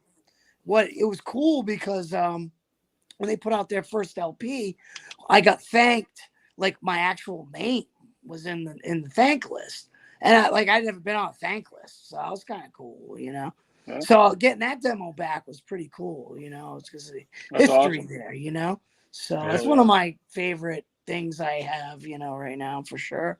Yeah. You know, a lot of good story to it. You know what I mean? Somebody saying, show it, Ken. That's Frasier, though. So what? I don't even know. Oh, the Merciful Fate. I know Fraser's language. Oh. He wants to Yeah. see the Merciful Fate record that you were talking about. Because, like, he'll get things 10 minutes after you say it. Here's you know one what I from mean? Sal. The first demo I ever bought was 1984. Nasty Savage toured through Ooh, Texas on their demo. nice. Pretty sure they're the only band that have ever done that. Yeah. We were And just my talking about friend it the other Boris day. saying exactly, Derek. You're right on Right point, on, brother. dude. Yeah. What's Because up, I mean, Boris? I got a lot of shit that's definitely like, I could say, oh, I got 50 things that are worth a lot to me, you know? Yeah, I It's like mean, one thing. I don't there think I is could- always, it's just like, this is a grail item or this is a fucking, personal fucking head item. You know what I mean? Yeah, there you go, Fraser. Well, that's a I cool bet you one. that- I bet you that's what he was talking about. I can almost fucking Look at that know. headband. Yeah. Hank Sherman. Yep. It's in good shape. Super. Yeah, it is. And it's got the insert as well. Yeah, hand typed ones. Yeah. Yep. You know what's funny? If you've ever seen the Morbid Tales with the lyric sheets hand typed just like that. Yeah. The original pressing, Tom G hand typed like a pile of them and threw them in. I it's a safe bet to say they were all doing that at one time to Yeah. get the lyric sheets in the records. You know. That's crazy, dude. Yeah. They couldn't photocopy that shit. Yeah. My buddy Johnny's got the Morbid Tales with the hand typed lyric sheet, and it's a Psycho? good. What's that? The guy from Psycho? No, this dude John. He's a big collector out here, like Oh, okay. massive. I He have the goes under lyrics, but- Damien Thorne. If you ever seen that name, Yeah. but he's got a massive collection, like massive. Well, I don't know if he's got as much as you can, but he's definitely up there. You know. I but have he's- that Celtic Frost with the lyric sheet, but I don't know what the typeset is. You should check it out because it might be if it's the type set like the old ones, that's hand typed from Tom G Warrior, dude. He did so many, and I guess only a certain amount of records have them in there. Now I'm intrigued. Yeah, it's insane. It's in a museum. Yeah. It's in the fucking. He got lost. Imagine he The never whole came thing. back. If that was my house, I wouldn't even be able to fucking find it, dude. No, everything's alphabetized here, man. That's I cool, have man. to. That's I fucking have to, cool. 'cause If it's Yeah. not, I'll never find anything. I was alphabetized until like 93, maybe. And then after that, I lost it. There it is. Sure. All right, check it out. I mean, it might have a sheet in it. Is it the noise? That's the noise one. Uh, Or is it the Metal Blade one? let me get my glasses on. Yeah, that would make a difference. Does right? it? Yeah, it would have to be the noise one for sure. Oh no, this is the Metal Blade. This is Yeah, the Metal Blade yeah. one. So it's Yeah. still got the order form. Oh wow, Yeah. that's killer. Yeah, those are Howling hard to Death do. one. And Still then rare it's as got- hell. Yeah, The it's got poster. The lyric sheet poster. You know? That's cool. I haven't seen one of those in a while. Yeah, that's great. Okay, yeah, this is the Metal Blade press. Yeah, see, I have a Metal Blade one with nothing in it. but Jan it's from still- Agothic it's Lead the has the poser original press. Hellhammer demo. Tom G carved "fuck you" into the cassette. Awesome. Yeah, that's So- amazing. I do have a story about a record. Probably can't show it on here, but when the band Burzum put out their first album, Everybody's I did favorite write band. to the band. You know, this is before I knew anything or anybody knew anything about them. For sure. And I did get a letter back from a Varg Vikernes. Mm-hmm. His name was actually, I think at that time, Count Grishnak or something like that. Yeah. And he did write me back, and I bought the first version on vinyl from 7-inch, him. right? It was the 7-inch, wasn't it? No, it was the vinyl. It was the first Okay. full album. Yeah. And, he said I gave you a special copy. I did something to the record, and supposedly he took a knife and the label on the vinyl jagged and it's separated. He claims he did that. Send me a special. Interesting. Like a one-off. You still got it? I still You have still the got vinyl, it? yeah. Rarities. Rarities, Amazing, brother. dude. That's great. My friend Pat Woods still has his 7-inch he ordered from him. He ordered back in. Didn't that come with a little lighter or whatever? That was the I S key. don't- That was S key. Yeah, Yeah, I don't the think EP, so. Yeah, I don't know. I don't know. I have to ask him. I don't think so though. I remember writing to Old Funeral, and they had told me, they're like, we just got a new bass player. And they were talking about that guy. Well, his real name was Christian. Yeah. Yeah. I got the letter. I mean, I don't know. I have that 7-inch, the Old Funeral 7-inch. Yeah. I mean, maybe there was because there was no internet or something, but I had never heard any like racial connotation about anybody back then. There was none of that, you know. Right. Maybe there was there. I don't know, but Yeah. it wasn't Like when you don't something know that the was- history of like a foreign country, you might not Yeah. understand the racism of it. Right? Yeah, That's the way I nobody looked was at really, it. I don't know. Nobody was really talking about like there was no problems like that around here anyway. Yeah. You know, we had a black. I just thought it was a guitar black metal record that sounded like Bathory. I mean, that's all I took from Yeah, it at the time, back then. exactly. That's at the time. That's I'm like you, right? You know, we weren't exposed to the whole Yeah. Yeah. The whole thing. We didn't You even don't know really who the fuck know. the guy was, basically. Exactly right. Yeah. You know, exactly right. Until later on, then you're like, oh. I mean, That's I'll go out on a limb and say, like, I kind of do miss that guy's YouTube channel because it was kind of fucking entertaining, dude. You He had a know? YouTube channel? Dude, yeah, it was next level too. Fix He his was like- car and talk like, about fucking Dark Throne and shit. Yeah, he had this like military fucking tank car he'd be working on, like he'd be wrenching on it while he was doing. Yeah, he did like he did the shittiest karate. Like yeah.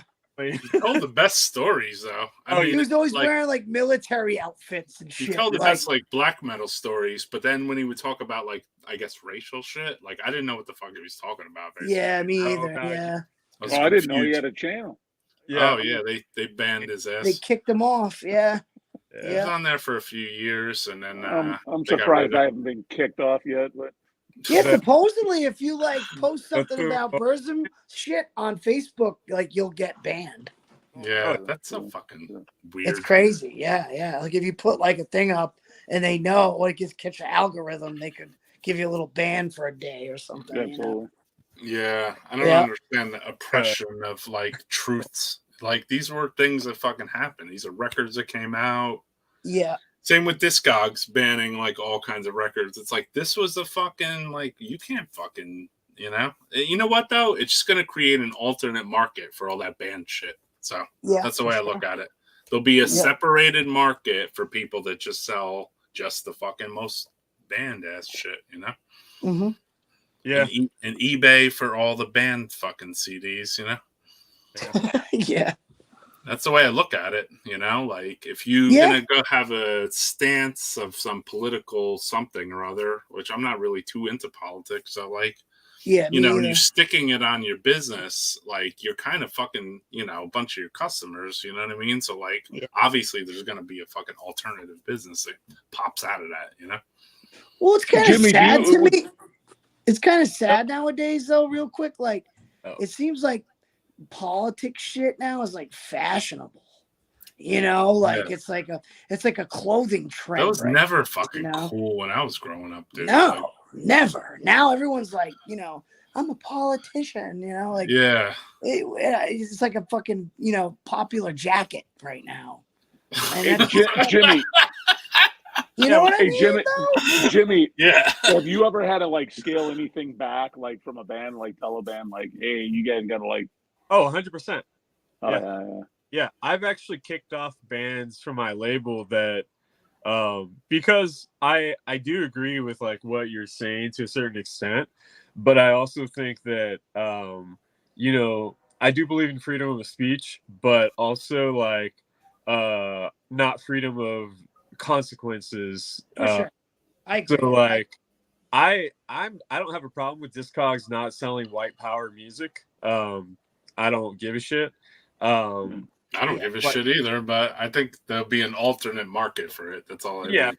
In the Yeah, market, it'll create attention in other places. I don't care for Yeah. So for me, like I work with a lot of left-leaning bands primarily, and I'm not going to jeopardize what I'm doing for any one single band. Yeah, absolutely. Like, no, I mean, you know, like I don't do that wanna- all the time, though. I If- put No, up a I Disma. definitely like. No, I definitely am not that. Like, I definitely think what's right is right. You know, like I don't, want to promote hate towards anything, any race or gender or anything nowadays. So, like, you know what I mean? Like, if you're a good person, like that's all that matters to me. course. You know what I mean? But I just So- mean, like, I've had to, like, if I see somebody that's in a band that I'm putting out and I don't know them personally and I follow them on social media and I see, like, them posting, like, some dumbass, like, homophobic or, like, super racist shit, I'm going to be like, yo, don't do this on a public profile. If this is what you believe in real life, that's fucking stupid, but, like, keep it to yourself.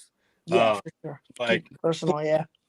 If our names are together, I'm gonna like cut you off in a second. Like that's if I have to choose between you and me, it's gonna be me every day of the week. So like I'll cut that tie, and then there is a band that I'm about to put out that they're somewhat controversial, I guess, for this modern times, and they did a music video, and the music video was I don't know. It was pretty risky. Yeah. What kind of suspect? A bunch of like brutal BDSM of like girls getting choked and slapped and all sorts of torture shit. And I had to be like, yo, I don't necessarily like, I think the editing was really, really good on this, but Roe versus Wade just got overturned today. So we're absolutely not going to be putting out anything that is like demoralizing to women. Like I just don't think that's like the hill to die on. So like maybe we can change that. Like if you want to do like cock mutilation, you want to kill dudes, do whatever, I'm cool with that. I don't have a problem. I'm not like super PC onto that level. But I also, I come from like my mother raised me, like I have a lot of respect for women. Like, so I'm not gonna, my morals are like, I'm not okay with that sort of behavior. I'm not gonna like, oh, for sure. Absolutely. So like, once I had 3 girl children, my fucking views changed towards certain things, Well, I think the age of that kind of shock value is we're not in that like stage of life anymore. Like the mentors and Gigi Allen, and we're not doing that anymore in life. It was there when it was there. It has its value for the people that value it then. Right. You know what I mean? You ain't seeing it no more. And if you do, it ain't gonna do as well as it did. I can guarantee you. I'm kind of okay with that because it's been done. You know what I mean? There's no need to have to fucking do it. I don't need shit thrown at me at a show. Right. I would totally fine. Totally fine with that. Probably if you did that shit to me at a show, like I wouldn't stand for that. But someone asked a really funny question. I just want to respond to it because which one was it? The Black Power one? I didn't understand the second part of it. This person, he asked, what if a band wants to sing about killing pedophiles? And I just want to my mother, of all people, she only wears certain shirts and like Derek had mentioned, his parents biker outlaw type and mine as well. And the only shirts and clothing that my mother pretty much wears is kill your local pedophile and like kill all pedophiles. So like I would absolutely do that and put that out to make my mom happy. I have no problem with that right there. That's okay. I mean, but who doesn't want to kill pedophiles? I mean, come on. Yeah, man. Like that guy at the phone booth.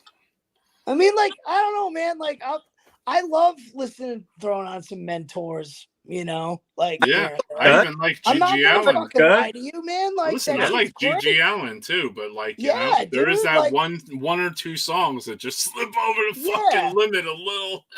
But like I don't choose to like be putting out that kind of fucking content in the music I'm doing, you know? Yeah. And I don't think that like I wouldn't even know how to answer this one. Like, what about Black Power? Power. Like, Oh, I don't- totally. yeah, They like- could totally do that. It's because it's a I'm just like, minority I don't race, know. dude. Like, I you would, know? yeah, It's an oppressed culture, bro. Like, I don't see anything wrong with it. Fuck it. Do it. Wasn't Public Enemy Black Power? I mean, Yeah. I'm all whatever. Like, do Yeah. it. You know, I mean, There's it, nothing wrong like, with that. yeah, you know what I mean. I don't read into all this shit either. You I know don't. what mean? Yeah, like I don't. What do you got there, Jimmy? Let's see that again. A release is called Pride, Power, and Punishment, Mm. and it's Mortuary Punishment, and it's like brown power, like fucking Right on. awesome fucking. It's war metal, like rap samples, and like but, like the dude from You put that out? I put this out, yeah.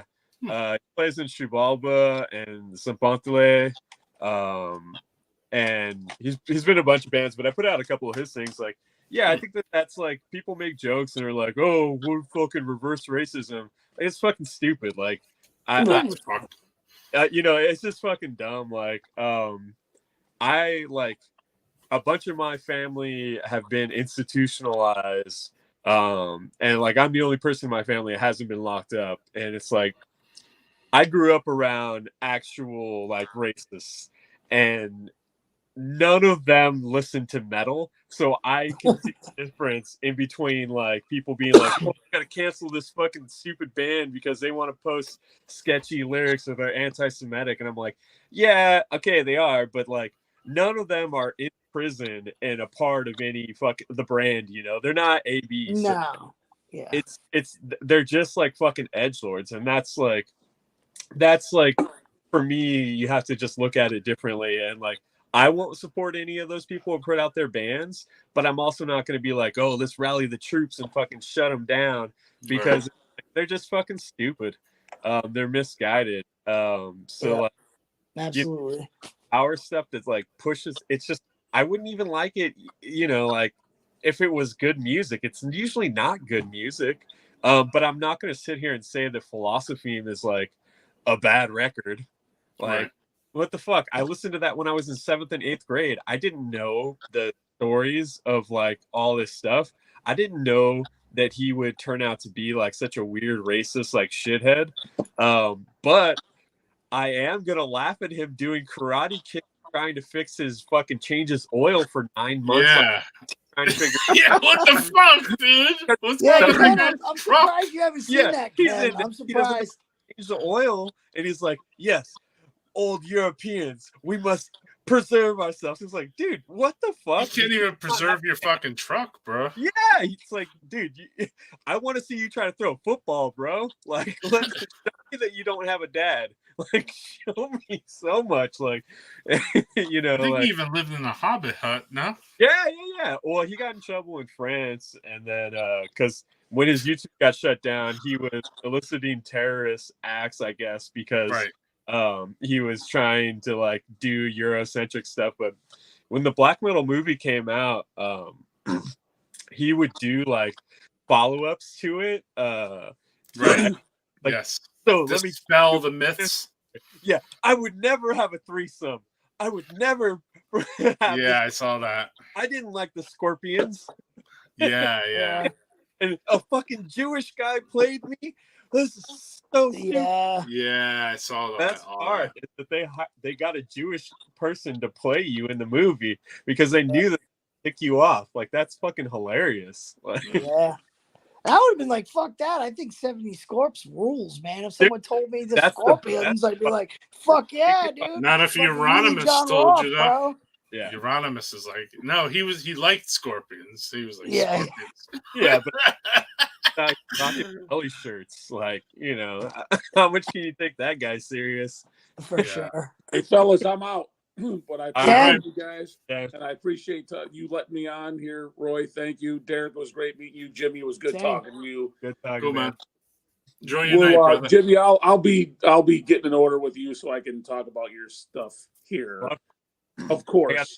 I got some stuff I think you'll like that I'm sitting on that hasn't come. So maybe I'll throw some stuff in for you. Sounds good. Fuck Very yeah. cool, All right, man. fellas, have a good night. Yeah, thanks for all you do, Ken. It's cool stuff. Have a good one. Ken's Death Metal Crypt. We were in it. Yeah, dude. I was just talking about like, oh, I gotta check this guy out. And Necron. did. Yeah, And, we're still on Necron. We're gonna wrap this up though, because I can't. Yeah, even talk, dude. Yeah, I gotta go to bed soon, man. I think I'm at 10 hours of no eating, and I think you are too. Or I'm at 8. Hey, it's good for you, man. It's I had a fasting. cookie- I had a cookie on one of the breaks. Dude, death metal fasting, dude. Fucking yeah, perfect. Good for you. Yeah, I had a cookie during one of the breaks. So yeah, one of my buddies came by. Band's about to go on tour, and I had to go drive them to practice space and cut out for a minute. And I should have ate. Yeah. But you know what happens. Yeah, man. I got a chance to eat some sushi. I went to go see Spider, and they played in Boston tonight. Spider's But Ancient Torment, there's like a new like black metal band out this way. Yeah. Good friends of mine, and they're really at the point now where they're sounding like really good. They're tight.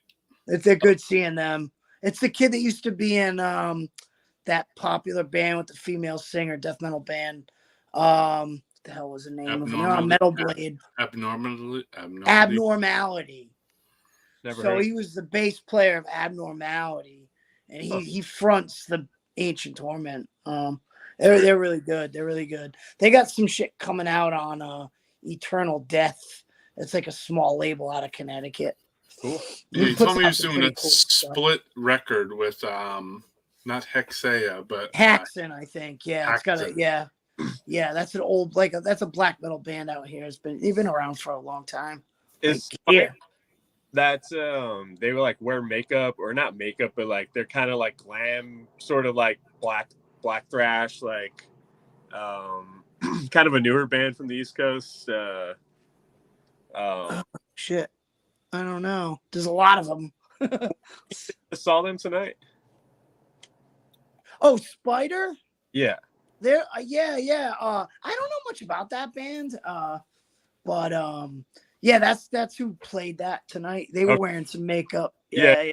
I'm I was gonna book a show for them in a couple of weeks. They're coming out on tour with this other band I put out on my label called Vorlust, and Vorlust went and toured out there. And Vorlust is like people from Necrot and this other band called the Pygus. Oh, right on. Pretty cool death metal bands, but they're bringing Spider out here, and I had this show booked. But then we found out that it was the same night as Funeral Chant and Ludicrous, and then I was like, "Oh, I got to cancel. Sorry, guys, I'm working that." Some things is too hard to former make business has to be taken care of before new Yeah. business. But Spider, yeah, I've been seeing them catch a lot of hype lately. Yep. Yeah, it was pretty packed. It was a lot of people out there tonight. Yo, thanks a lot. Seriously, this is one of the best shows and great info tonight. Cool, man. Right Thank on. you. It's Yeah, man. fans that appreciate it is something too. So I appreciate you always coming on here and fucking chatting. Because sometimes I work off the fucking chat, bro. Because I'm like, yeah, like somebody will talk about something in there, and I try to bring it into fucking here, Right. Yeah. No, definitely. It never seems to slow down one bit, Not at all. You got like Fraser a lot in of house people for who, 8 like, hours. Like a lot of people who stream stuff, it's pretty brief. I Yeah. noticed, like 2 hours at the most. I And don't then, know like, why the fuck I went to do like these long ass ones, but had to do with it cascades. That's why. Yeah.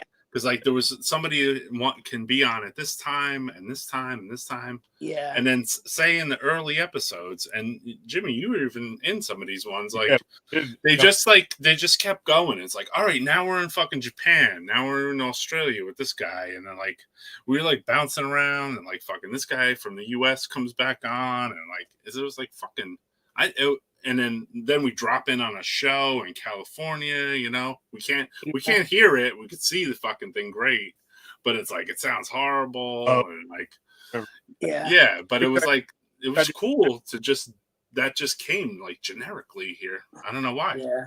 But Well, you know what love else I noticed? It seems like there's a lot of like obscure shit that nobody sees, and you're throwing it up like, oh, someone else is, you know, like, like you had Enrique talking about some releases. I bet you there's people that wouldn't have known any of that if they weren't watching this. Well, this was the copyright strike version of my video, because I had like probably another fucking 30 videos I could have played here, and they were all like 90% of them are copyright strikers, because I was like, I'm hitting all the strikes in one fucking night, basically. Yeah. So, you know, kind of sucks to have Enrique drop so many bombs and not have that like its own fucking little thing, you know. But I'm not trying to make money off this, but it's like it like offends me that they're like, it's weird because like I think it works. I don't know. I mean, this is maybe record label to record label, and even you, Derek, like, because you're in a band. Like, I feel like bands should release like one fucking song that's not copywritten, so that way people could fucking spread it around. Yeah, I don't know. I just think it's kind of a way to do that. Kind of interesting how hard it is to do that nowadays. When, you know, it was very hard to have a problem, right? You know what I mean? You know, you went from like Napster where you could steal whatever the fuck you want. I just always and now you have it to the point where like I can't even play a video from like Ancient Death. It's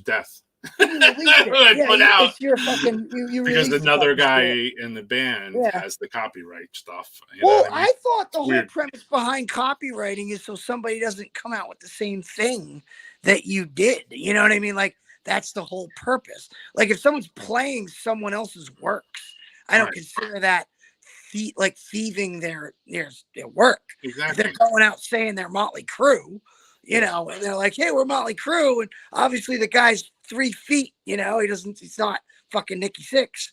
Hey, then Patrick. you got a problem, you know what I mean? Yeah. I don't know. It's just really weird how that's translated into what it is now. It's robots, first of all. So Right. like there's no human pressing a button being like, you can't play this, you know, or this is a copyright fucking striker, you know? Yeah. It's like, but at this, I don't know. I have to, on my own channel, when I upload videos or whatever on my YouTube, I am hit with that, and I'm like, I have to send in like a piece of paper. I have to fill out these forms that say that I have permission to do it and that I am the actual copyright owner of the tracks. Right. Wow. Because it's so automated. It would make sense to be able to do a track that doesn't get, it's not it doesn't have a digital stamp on it. Right. But yeah, like a public domain type. Fucking that's what I mean. Just one. You can't do that for the thing is, like, everybody wants their shit to be on Spotify and all the streaming sites, and the only way to do digital distribution is by putting it through one of these third-party websites that track everything. So there's no way to search that unless you do like a straight upload to YouTube. But then if you do just like a YouTube upload and like you use a section of that song in something else, or if you just keep it on YouTube, the quality is so like trunked and like shitty on there that like you don't want to play that as like your main source. So it's fortunate that's kind of like where we're at these days. Like someone like you and Ken, you guys have this huge catalog of other stuff, and Ken specifically, like, he has, you know, tens of thousands of CDs. A lot of those bands are broken up like 20 years ago. They don't have copyrights on their shit. Yeah. He can, like, they're reissued stuff, or they get reissued. But it's like, you know, to be able to do that for new modern bands is really, really hard. Like, well, you're like, if you're dealing with a band that you put out like Ancient Death, and they already put up their music for digital distribution, which we told them to. So you know, like, it's like you should own your own stuff, because like NECROHARMONIC didn't pay to record it, you know what I mean? So like you should own your own stuff, you know. Well, now it's different. Maybe if I paid to record it, then it's like, all right, then we're in a different fucking deal right now, you know.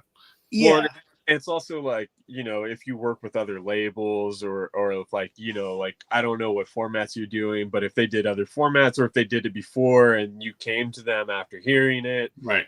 Like it's for me it's hard because I still have never broken even on a digital thing. You know, it still cost me $100 to upload to put an album up for digital distribution, and like that's like 1 million plays to try to make that $100 back. It's not gonna fucking happen. I encourage certain bands to put up their own stuff, but some of them just don't want to do it, and I'm like, okay, I can do this for you. It's just another $100 on top of my cost, whatever, because I know the importance of getting people listening. And I know that if people can have another option to listen or play it on their fucking Instagram or do whatever the fuck, that might bring one more person closer to me that might purchase it. Right. But the bands, yeah. And I do deal with not being able to post stuff because they may have done it themselves, and I'm like, all right, this is kind of goofy. But, you know, like... It's a weird situation. It's like... The old thing to do is what Earache does, and it's kind of like... I don't know if it's like the best practice. A lot of labels do it, but I'm not comfortable with it. Whereas, like, you tell the band, hey, here's $50 or whatever. If you use DistroKid, here's $20. Yeah. And I'm going to put it up myself, and we're going to work it that way. It's just like, you know... But like that's a whole other like can of worms that you have to open up with a band. And as long as you have proof that you're the label that put out like the Ancient Death stuff, you can submit all of that information to YouTube, and they should be able to take it away and keep it as like to who though? I mean, who do you fucking submit it to? Just through the forums on the fucking... You're talking to robots here. When you're on your page on the back end of YouTube, right? The editor suite, it'll be like copyright claim issued here. You click on like the dots there, and then you like you can like dispute it. I know. Oh, right on. And then you go through that, and then you can like tell them that you have. It's weird because I tried to do that with something I was going to put out too, and they're like, "Nah, the melody of this song is in another song from this band." Yeah. Like, all right. I mean, I can never put the fucking thing out now. I don't think you will get hit with one, but I know that you played some Vociferous, but I think it was since you only did like the intro. I don't think it'll happen, but man, I've gotten hit off of that multiple times, and like it was only a year ago this started happening. When you used to do uploads to CD Baby, which is like the digital distribution network. Yeah. It was no problem, but about a year ago, they started blocking uploads entirely to you.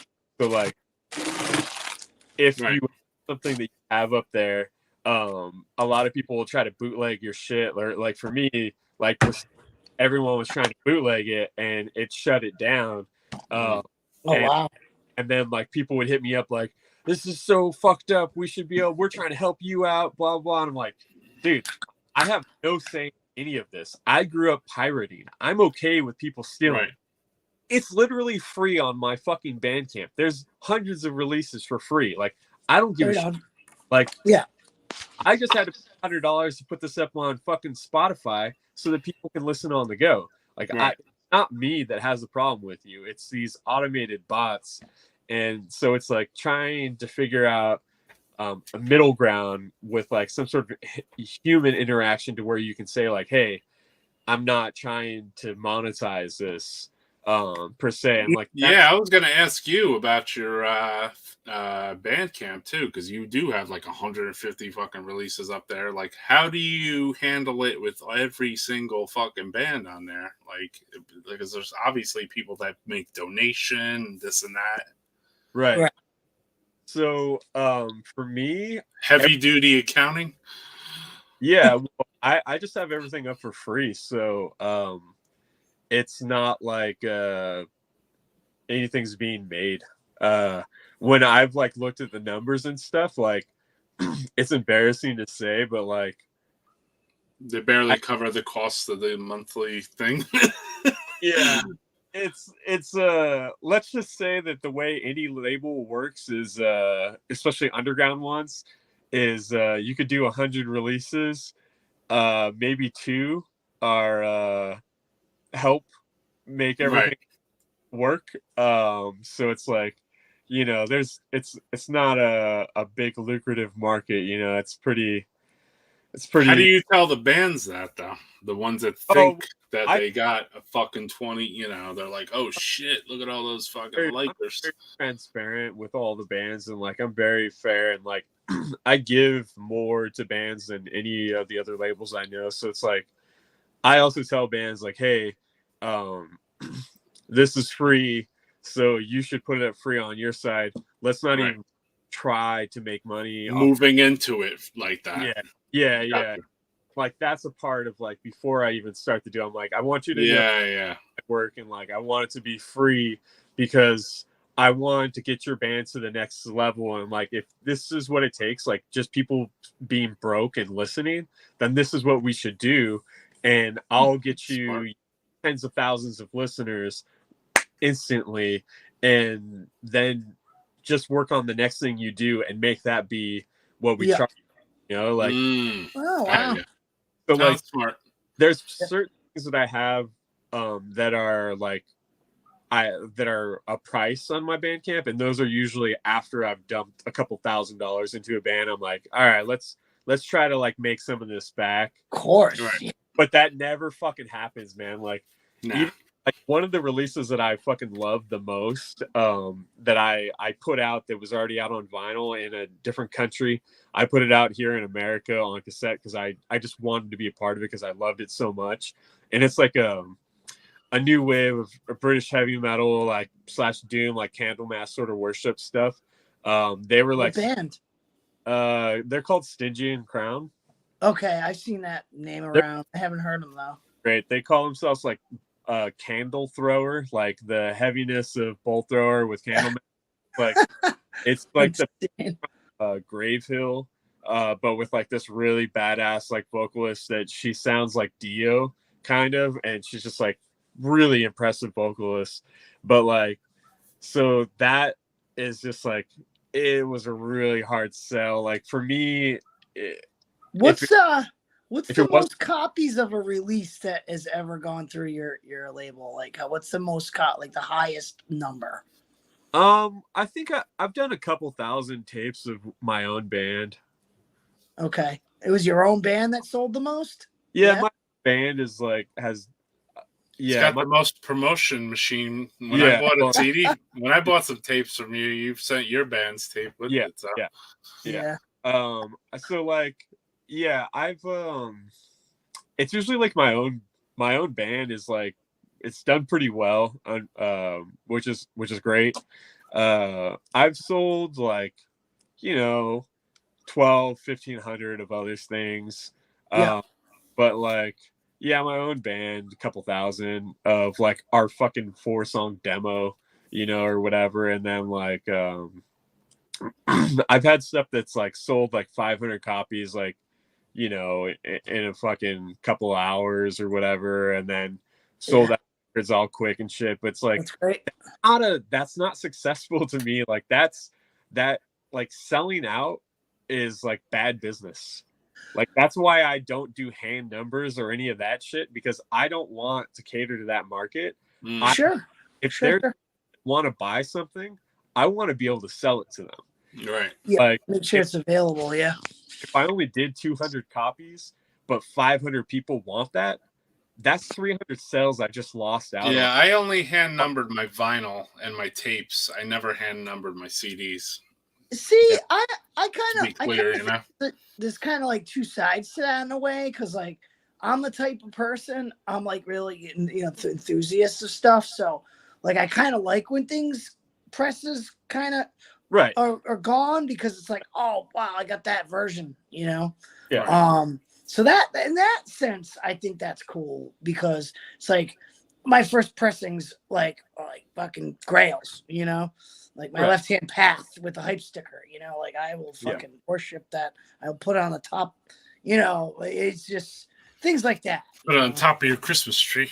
Yeah, but I know what you mean, though, too. You know, like it's not about how many copies you're selling. It's about having content. Well, that's what happened to me with a band too. That like I saw, like I was like, oh, their fucking CDs going for $40 on Discogs. So I was like, I gotta repress that shit, you know. So that it goes back to fucking $5 again. Yeah.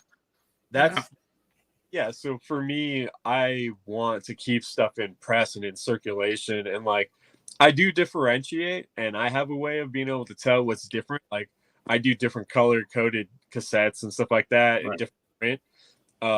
So that I can be like, oh, this is first wave, fifth wave, sixth wave. Yeah. But I don't ever put any number amounts out there because I'm trying to like not deal with the FOMO, because right on, dude. The people that are into like cassettes really heavy are like black metal people that shit sells out like in fucking a minute or 2 minutes. And it's like they do like 10 copies or 25 copies of something, and then they sell it for exorbitant amounts. And I'm just like, dude, that's not you selling 100 copies. Like, what are you proud of?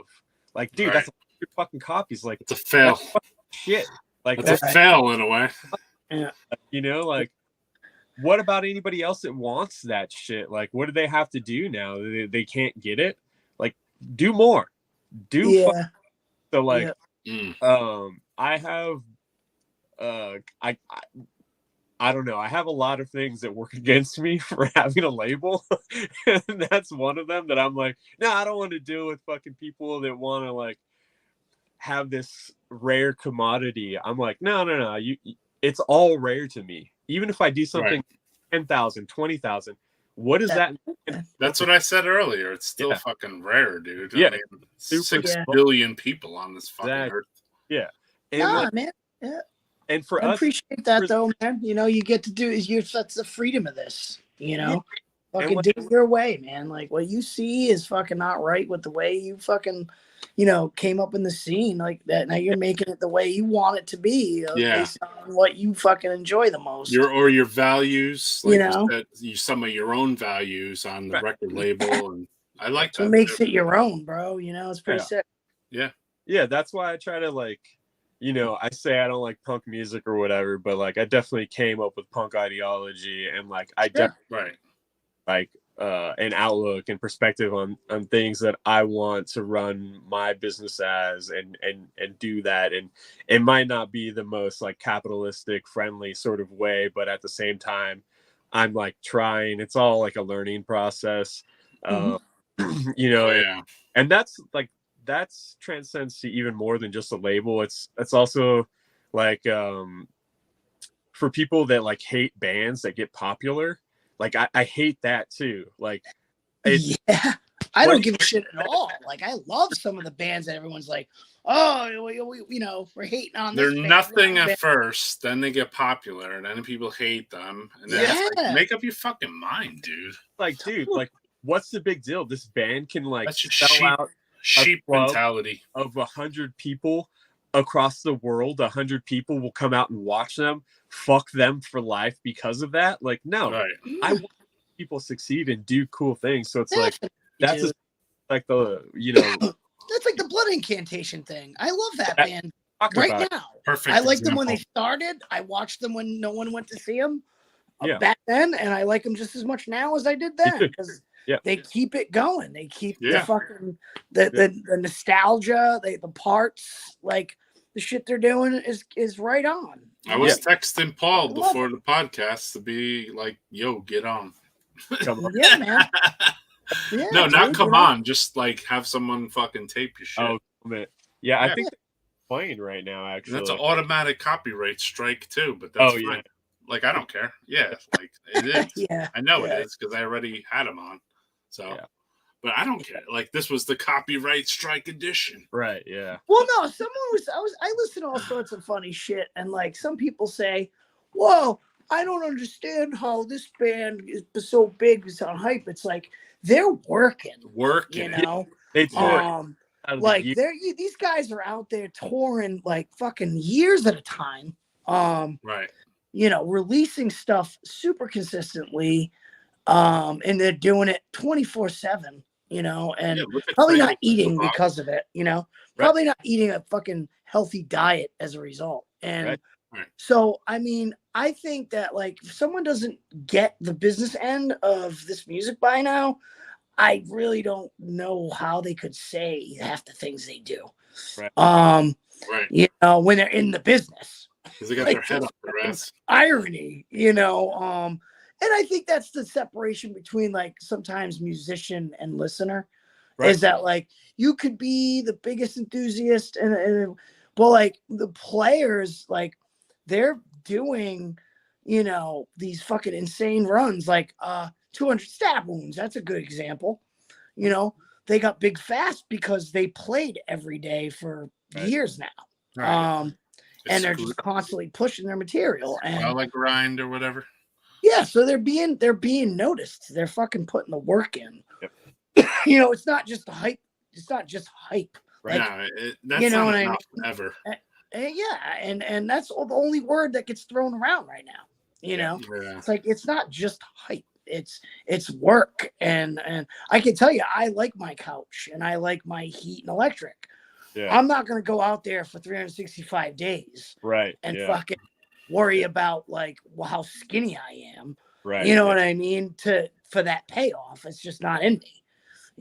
I mean, I'll go out there and I'll have a good time and I'll put the work in. It's because I enjoy it. You know what I mean? I'll do that. But like, I love, having my bills paid on time and having fucking, you know what I mean? My car running. A bed, sleep. Where like some young bathroom. Dudes, they're following the path because they haven't experienced like, and when your band's on an upward swing, like you're just going to go out there and fucking go to Europe and all summer and, do the thing. And that's killer. If someone has the means to do that, fucking do it, but, coffee cups all day, motherfucker. Yeah. I mean, it's just not the source of like, they didn't get that fucking way through hype alone. It's just, it's a shit, It's so rare. That's rare. Yeah. And you hear that getting thrown around. People just say all these things. Oh, it's hype. I don't understand why. I don't understand why they're popular. It's like I don't get that. You know what I mean? I just I don't understand that whole thing. Tell me you're jealous in another way. Yeah, you got to throw this out too, though. Having rich parents is convenient. Yeah, well, that's part of it. Dude. That is part of the scene too. That's music in general. That goes hand in hand with hard metal. That just goes hand in hand with life, Yeah, you're gonna have rich people. You're gonna have fucking poor ass working class. You're gonna have, and those, like that's just how it is, Right. But in metal, in metal now, it's a broader market, know. Now it's, I was the other day, I was even messaged Roy about this. So this like young girl, and she's like super like bougie, generic looking, kind of young, sexy looking, whatever. She's reviewing death metal albums on this page, like has her own little YouTube page, and she's doing like reaction videos to like Carcass records or whatever. And it's just everything I would have never thought. Shout out to Tori Bell.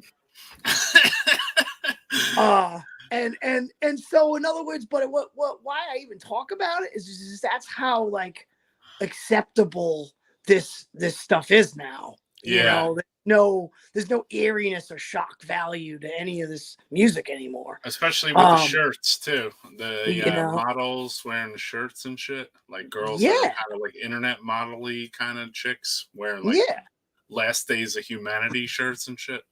Yeah, like there'd be a time where if you were like playing some like grindcore shit and you were like people were walking by, like they were like, "What the fuck?" Right. It was like you were turn like, that shit off. Something.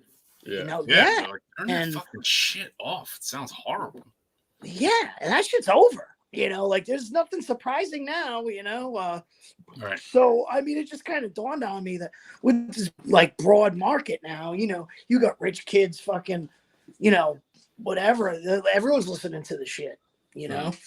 So I mean, hey, that's cool in a way, but it's also like, I don't know. It's hard to process sometimes, I guess. Yeah, there's a lot of variables. It's like the variable of the band, there's the variable of the fan, and there's the variable of the record label. You know what I mean? And then there's a variable about something that might not be happening too. Because I've dealt with bands that they're like, yo, you sold all those t-shirts. I'm like, yo, I sold no fucking t-shirts, dude. What are you, fucking crazy? You know what I mean? Like, yeah, we sold fucking 22 t-shirts. I mean, is that all those t-shirts? Right. Like, you're talking to me like I sold hundreds. Yeah. You know what I mean? Like, I didn't sell that many. Like, it's like, I don't even, like, yeah, it would be cool if we fucking sold hundreds. Right. Yeah. And I would give you your fucking share, just like we talked about. But now you're talking to me like I didn't fucking, like, I'm, like, keeping the money, or I don't know. It's like, what the fuck, dude? Like, I didn't fucking, like, you ain't doing that good, bro. Like, I mean, I hate, like, to be so blunt to somebody. And I'm like, yo, your band's not doing that good, dude. I Sorry. know. Yeah. I've been there, though, so many times. You know? I have to do that. I'll be like, yo, let me tell you what your Spotify fucking plays are. 15. Right. Yeah. 15? You want to do the math there? Yeah. I know. I think it's just like 0.0001. Yeah, it's like, you know, everyone's got a personality disorder somewhere, and that translates into their band. You know, I just seen it so many hard egos.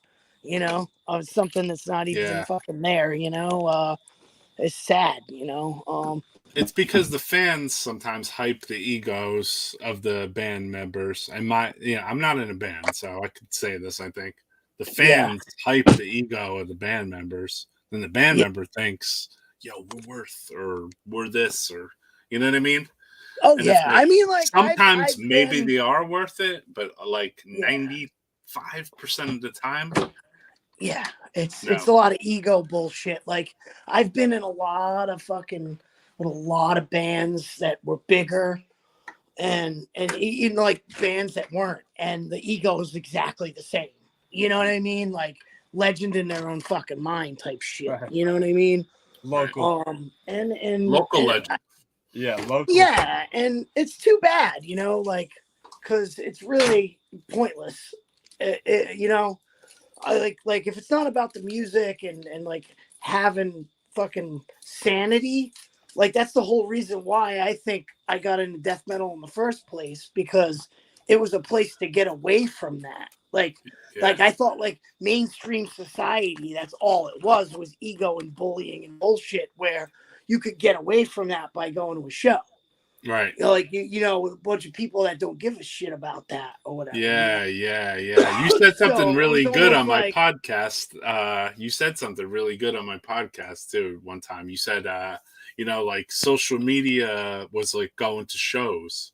You're like, no one gave a fuck about presidential elections. And I'm like, dude, this guy is so on point right now. It's unfucking believable, dude. Oh, right on. We didn't care. We didn't care like about all that shit.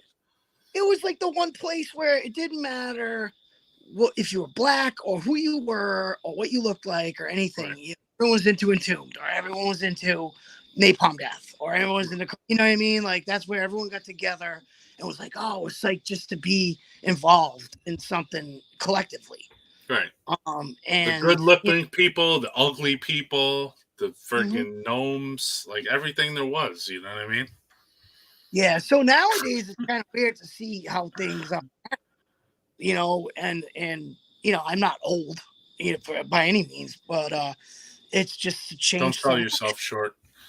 Yeah. I mean, I'm not dying yet, but you know, I don't know. I just think this is something to be said for that, I guess, you know. Yeah, it's a confusing situation. I wanted to ask you about that, Jim, because like I was like, damn, he's got so many fucking bands uploaded, and it's like, how the fuck do you deal with every fucking? I know you said it's down to like 50 people or whatever, so that makes more sense to me, because NECROHARMONIC, not too much different. You know what I mean? It's the same fucking 50 people, dude. You know? And I've been like 7 of the bands and I've done like 20 of my own releases. You know, all the other ones are like, I try to work on this thing that I call like a hat trick, which is like, I try to do if I put out one person's band and we like our friends, we get along or whatever, we all are incestuous, and most of the people I know in bands play in multiple bands, so I try to put out 3 of their bands. So I have several of those, so it's like a lot of the bands that I put out are just like all the same people, just Gotcha. and so it's like, you know, it's all pretty much the same people that I talk to. I don't accept band submissions, so like I don't work with people I don't know, so it's a lot easier for me to just like be honest. And like, since I play in bands myself, I can like just be honest with people and be like, yo, like this is like what the deal is, and here's what I'm offering you. If you aren't happy with this, let me tell you how to do it yourself. And here's how you can do this and handle it. Like, I'll buy 1 copy. Buying 1 copy is a hell of a lot cheaper than buying a couple hundred. Yeah, I've been there. I've been there. Exactly what you're talking about. I'll show them what to do, and then I'll just buy the fucking copy from them. Yeah, like, if I see like their headache, I'm like, you know, this isn't even worth it to me. Like, I'm fucking trying to do you a solid here. If you're that thick-headed to where you think I'm making money off of your band, dude, I'm basically taking $1,000 bath. My money. Yeah. Well, you know what though? The funniest part of all this is there's guys that are out there with 30 fucking plus years been playing this stuff with bands, doing bands, and they never went anywhere with it. Right. So now you have somebody who's got their own, like, they have no knowledge of like business of how to do any of the things in the business of side of music. So they're stuck on this stuff, you know, like, oh, what do you mean? Numbers. You know, Mostly you do with numbers. Fans. And I think that's crazy. Like, I know guys have been playing longer than I have that have never like knows what it's like to make a record. You know what I mean? Like the process of going to the studio and like the difference between like, you know, making a good studio, you know, version of your music as opposed to playing your music. Like, it's insane, and it prevents them from actually doing what they could have done with their talent. You know what I mean? Yeah. To put an example on that, I put out this band. One of the first bands I played in, like almost 20 years ago, was like a sludge band or whatever, and I stayed friends with the guy that I was playing with, and I put out a couple of his bands. I flew out to go see, I flew out to go on vacation, but his band happened to be playing a show while I was there, and they had wanted me to put them out. And I went to their show, and they're like in their early 50s and like late 40s, early 50s. And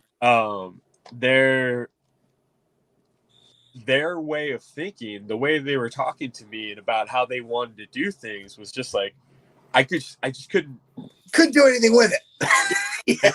Can't do nothing with it. I'm trying to tell them like, look, man, like, I know that I'm younger than you or whatever, and that you think that this is a thing, but let me tell you why you're wrong. And let me talk to you about certain things. And they rebutted with, well, we've went on tour and we've done this stuff. And then I asked them about their tour, and they're like, oh yeah, we just played with whatever bands, you know, sometimes there was like 3 to 4 people there. And, but we played and we did it. And I'm like, why do you do that? Like, why are you going out? Do you hate yourself that much to where you go out and fail like that? Like, I'm trying to work with you and give you direction on how to take your band to the next level. Right. You just want to stay local forever. Like, you don't have a fucking guarantee because you play every fucking week. And you know, so you've diminished your draw if you would have had one. And then you guys have these like fucking crazy ideas like, oh, we're gonna charge $15 for a fucking digital release. Like, dude, I looked at your guys' catalog. You have an album on there for $10. Like, 2 people have it purchased, and it's been up for like 7 years. Like, do you know the anomaly here? Right. Someone wants to listen to your brand new band and be like, oh yeah, I'm gonna give them money. Like, that's not how this shit works. Just like you guys don't understand. And they're like, well, I've been in bands for like 30 years. There it is. I'm Yep. like, yeah. And guess what? Here I You know am. what the fuck you're doing. Here I am at your show, and there's only 20 people here. So. Yeah, there's 20 people here, bro. Like, do you even know what a fucking guarantee is? Have you ever went on and made money on tour? Have you ever made money from a show that was more than just what you spent at the bar that night? Like, do you have any idea on how to run the business of being in a band? Because I don't, and that's what I'm trying to offer to you here as well. So like, I deal with that sort of like shit sometimes, and for me, I would just walk away. And my friend left the band in the last year, and they just did another release, and they were like, when they first approached me, they were like, yeah, we really want vinyl and blah blah blah blah, and they want it would have to be a double LP, and I'm like, do you understand that you're asking for like 15 grand, like minimum for this fucking record that I know is not going to sell? Like, I still have your tapes here, and I did a small amount of them because I knew that they wouldn't fucking sell, and you're trying to do like double vinyl, like that's fucking insane to me. So that they just did another release, and they're doing their own double LP of a new album, and I'm just like, like, good luck. They're gonna find out. Yeah, find out themselves. And their happy little world of 10 people, whatever. It's also funny when I see in the commentaries, they're like, people are telling me like, you should put this out. It's just like, well, send over fucking 15 grand and I'll put it out.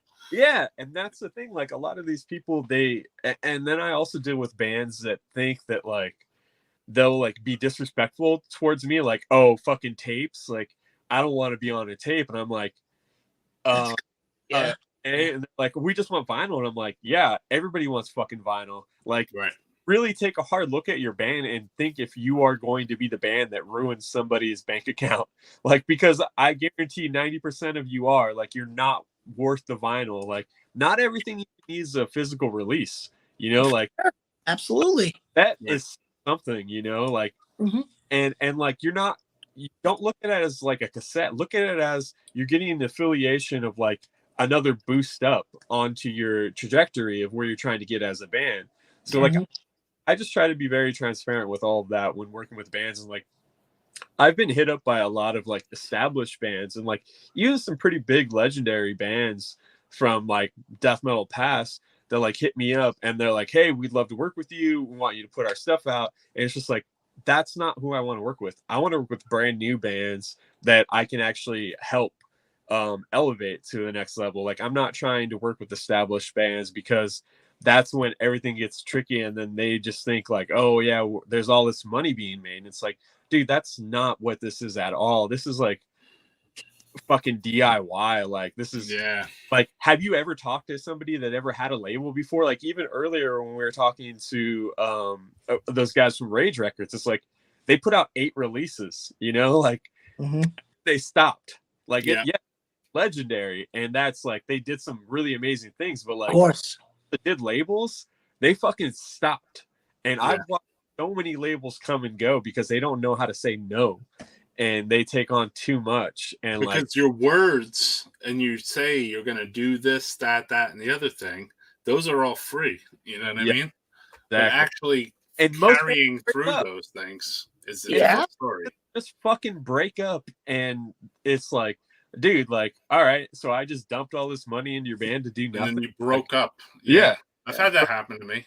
Or you guys hate each other, or like, you're not going to work together. It's like, you start to realize why certain people are at the levels they're at the longer that you've been around in the scene. And that's like the people that get upset about these new hyped bands that are breaking. It's like, do I like them musically? No. But do I respect what they're doing and their drive? Fuck yes, I do, because I know that that's what it takes to get your band to the next level if you want to get to there.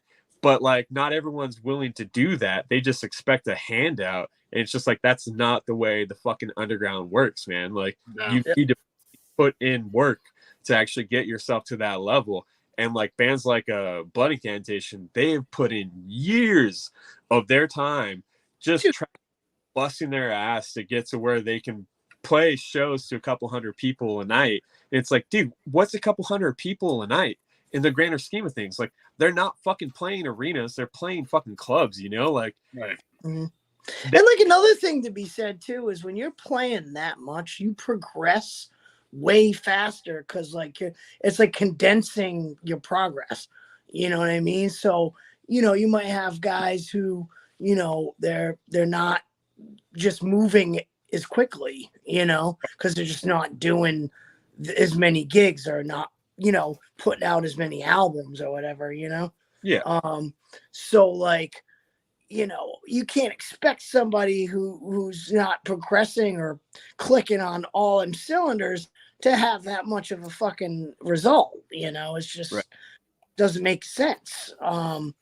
And so, all these bands that get that, I seriously doubt they're just sitting around. Oh yeah, we just decided to put out 5 songs and it's fucking the biggest thing. Nah, it's just not reality. Know. Like they're putting out shit every fucking 6 months. They're doing tours for fucking months at a clip. They're going to Europe. They're coming back, doing the US. Continue to promote themselves even when their album isn't out. Yeah, they're doing like years worth of work in amount of a fucking year. You know what I mean? Yeah. Right. So of course you're gonna get that. Want to do that shit, like, and that's why they stay regional. Yeah. And it's just like that's the difference between regional, national, and international.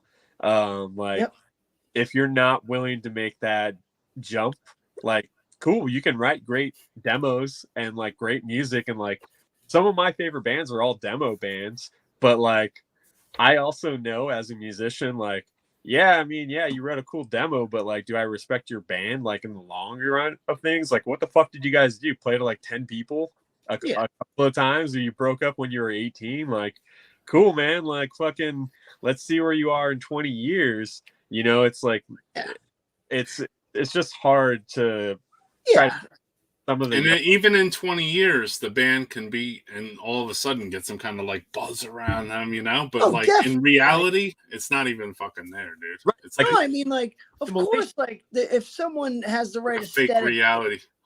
like if they have the right aesthetic in the right time frame, of course you're and that people are buzzing on, or there's a certain style that's like like picking up. There's such a thing as luck in that category, but it's not happening with everyone. You know what I mean? No, it's not happening with barely anybody. Yeah. And most of those bands, like, they just figured out how to crack the code on how to bend the rules of the new modern system of like the technology and internet, and like it can engage. Like, it sucks, but engaging with your fans and doing social media is just as important in this modern day and age as playing shows. Like, a lot of people aren't going to remember the fucking show you played. They're going to remember that one cool shirt you did, or one fucking cool album. Like that's what they remember. They don't but if you're able to like interact with them like on social media stuff, like some of those sort of bands, they're creating actual connection that like more obscure black metal, death metal bands, they're just like, we don't have time to fucking talk. We don't want to talk to our fucking fans and stuff like that. So it's like, it's just a different way. Like, everything's shifting in the modern times right now. And I think like as a kind of like a voyeur of all of that, I'm like watching and trying like figure out a way that I can like mold it into myself, but I'm also like a curmudgeon, and I know it's like, I don't want to go tour for fucking 2 months out on end. I don't want to talk to people on social media every fucking day. I don't want to do those things, but I also know like, oh yeah, well, I'm not going to be where they are. I understand that. So I'm not going to get upset with them because they can play a fucking show to 1,000 people. And that's like my best show, like that's a Tuesday for them, It's I know what my limitations are. I think like a lot of people are unrealistic, and they pretty on point, brother.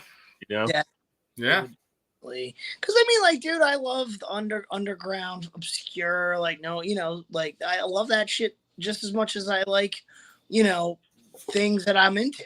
What I mean? So I just think it's like one of those things. You're really into it, then you know what's up.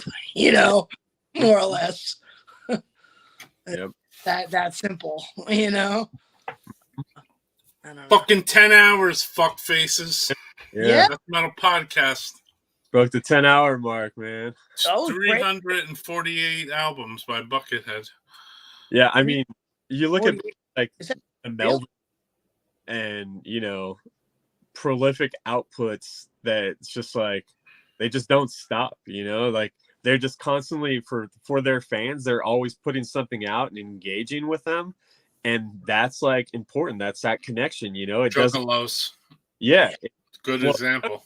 Like a whole different culture. Like those motherfuckers die hard. Like crazy. Oh no, you know what's I think The I've never festival, the engagement, everything. I've never seen so many releases in my life like Nunslaughter. Oh, that meant like every week there's something new. I mean, that's cool. I just can't. That's amazing how much songwriting can get done that quickly. It's fucking insane. I don't think they have new releases. I think they take the old one and just put it out over and over again. I mean, a lot. Every format, every fucking version, new cover on this one, same songs. I know I'm giving Ruin shit for doing that. Like doing splits with the same band. Yeah. You know what? I told Mike from Ruin, I said, dude, you're putting out too much shit because I can't even fucking pay attention. Like, I'm having trouble, like, figuring out The like, overload, what your yeah, releases are. There's no, like... I'm not alone on that, right? No. I've told them that shit all the time. I'm actually sitting on what I think is the best Ruin album to date. Just trying to figure out what we're going to do with it. And a lot of the conversations that we've been having are, you know, how they need to slow down and focus on less is more, because it's so hard to keep up with a band like that just puts out like 10 releases in a year. It's like, for me, I want to hold on to something. I want to look at it. I want to listen to it obsessively. Like, I want to, like, even if I don't like it from the first time, I want to make myself like it. I want to listen so much that I like become like it molds to me. So it's like, that's what I want from bands. Like I try to, like, I don't want to just shit stuff out and be like, okay, here's another thing. It's kind of mediocre. You know, it's like, it's like too, like some shit doesn't even hit. That's why I have less than 50 releases in my entire fucking discography, basically, because like I'm not gonna fucking shit things out if I don't like them. There's albums that don't start really getting recognized for like 5 years after. Right. Exactly. And then all of a sudden you're like, oh shit, like that's 5 years old. Like, you know, it just happens a lot, you know? Yeah, that happens all the time. Especially when you're on the cutting edge of putting it out. Yep. You know, you're the first one that hears it. You're the first one that puts it out there. And then sometimes the bands get like taken back when it doesn't do well right away. And you're just like, bro, you're fucking brand new, man. You're like, what are you doing? You know, like we have to build traction together. Absolutely. That's what not just me build the traction and you build the traction. Like we'll do it together, you know? That's what I always say. Like the second thing we do is going to do a lot better. So just like keep building towards that and like, you know, just keep working. Like, and fans will be like, how is something selling? And I'm like, dude, don't worry about it. Like, even if I sell 2 copies, like I'm happy with the release. I put it out because I like the release. Like, I don't want you to be fixated on how many copies are selling or how many aren't selling. You know, like be a band. Like just worry about being a band, you know, like don't worry. I mean, it's really, you're so right. Cause I like the one thing, like I'm really, really surprised. Yeah, Derek, why'd you ask me how many CDs sold? Well, no, I mean, no, it's cool. I mean, is you know, when you let go of all of that and you just do your thing or whatever, you know, like we've caught really good break with the Ancient Death release. I think it's a good example of that. Like sometimes things just work out, you know, if you put out the right material, you know, you write some quality stuff, you memorable riff. Yeah. You know, you do the right thing with your fucking stuff, you know? Yeah. And it pays off. Well, and you also list Pink Floyd on your fucking bio sounds like bio. Like, I'm Yeah. like, what the fuck?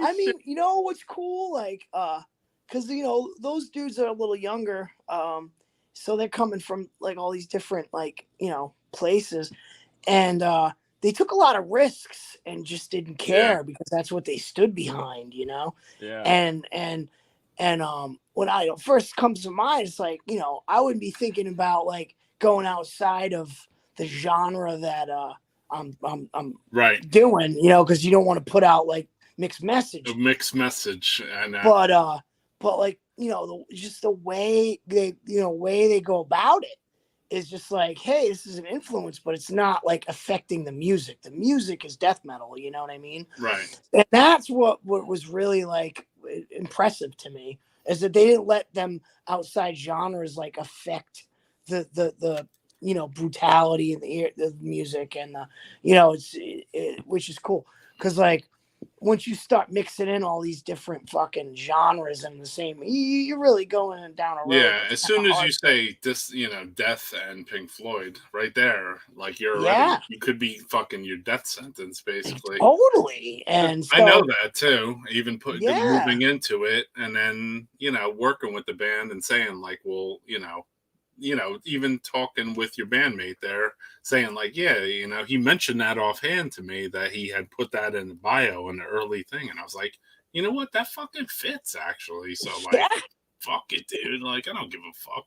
Yeah. Like, I'm behind the band. I listen to the band, and then part of me says, I'm also a little bit of, like it's like I like the band, so I don't give a fuck who the fuck likes it. Like putting it out. End the story, dude. Dude, totally.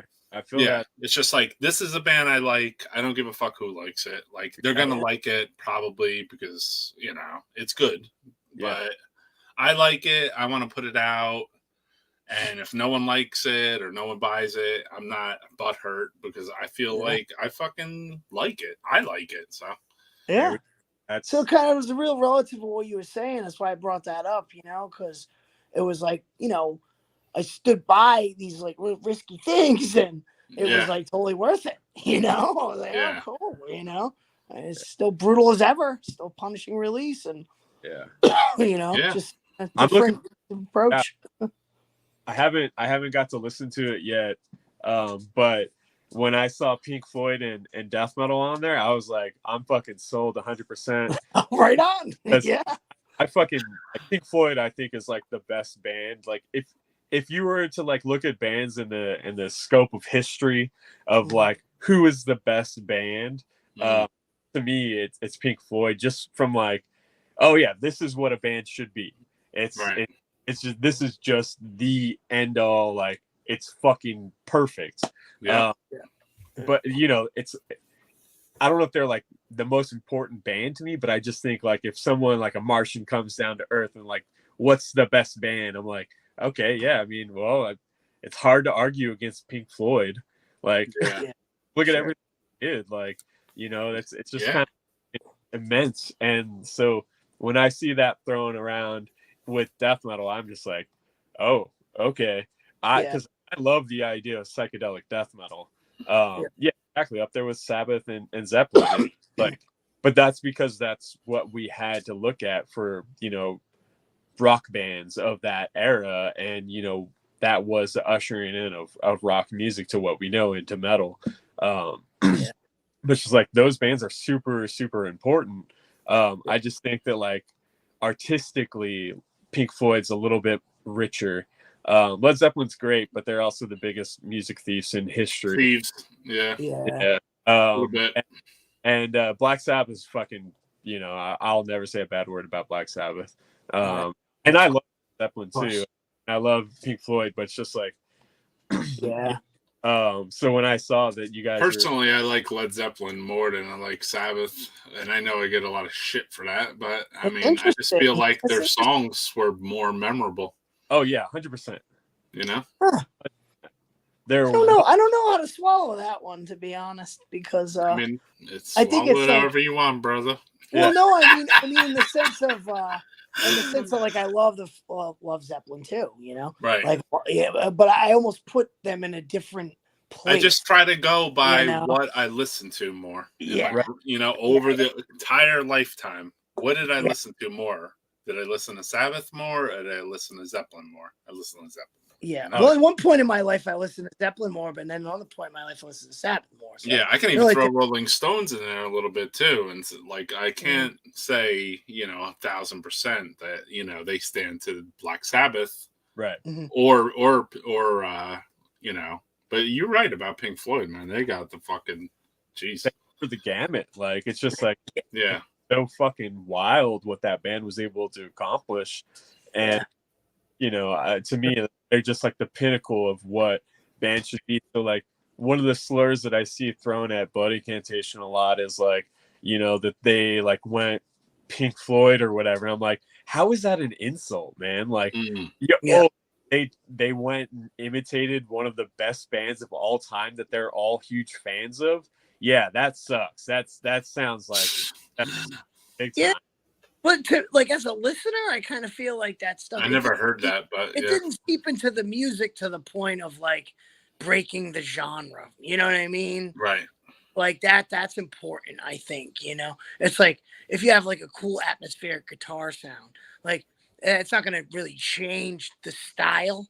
But like if someone starts throwing in Fred Durst lyrics and shit, now you got a problem. You know what I mean? I think it makes sense. Yeah. I mean, rap over one part. Yeah, like when you start doing that shit, that's when it's like, all right, now there's a problem. You know what I mean? But like if you could throw in like nuances of influences outside of something, it's usually not going to break the authenticity of like metal or a certain genre you're doing. It's like when you really fucking you change a lyrical style. Now it's a different genre. You know what I mean? That's when it can really get kind of. I mean, even I would say definitely going out on a limb, like saying that Ancient Death sounded like Pink Floyd in advertising. Fuck it though, like they kind of do in some weird kind of way, So I would say mostly guitar work. The guitar is a really original little. No, more like the dissident, like fucking long kind of. I don't know. Yeah, for sure. I almost guarantee that any band. I don't think they sound like any of the bands that we put in the bio. Just to be honest. Well, that's cool. That's cool. Yeah, I mean, like it's like you don't really sound like Disembowelment. You really don't sound like Pink Floyd, and you really don't sound like Death either. So you don't sound like any of those bands. But those are your influences, right? Yes. So like in a weird way, you do sound like those bands, but your music doesn't come out like those bands. It comes out like Ancient Death, right? Well, like what I think is. I can read between the lines on certain stuff like that. So if somebody says that their death metal band sounds like Pink Floyd, then I'm going to be like, okay, so your death metal band is inspired by psychedelic and prog sort of band. Yeah, you can draw a parallel back that's like, oh yeah, I bet you anything that Chuck was listening to Pink Floyd and was fucking cool. I'm going to write stuff like this. And like, I'm gonna do like more spacey sort of like Death Doom, and easier to list those sort of bands that are like, oh yeah, if you like those bands, it's worth checking this out. It's like for fans. Isn't like Chris Reifert like Grateful Dead guy too? Isn't he? Chris from Autopsy. He's pretty sure he's like into like Grateful Dead shit. I know he's really into Gigi Allen. Yeah, no, dude, I definitely think that I asked him if he was into Blue Cheer because they had drum parts like that wearing reminded me Grateful of Dead old. pins. I mean, I wouldn't be surprised. He's a big fucking stoner from the Bay Area. And you know what I mean. So Look at Black everybody, Flag. That guy said immediately that Grateful Dead was a huge thing. Greg Ginn. Yeah, and they don't sound like fucking Grateful Dead at all.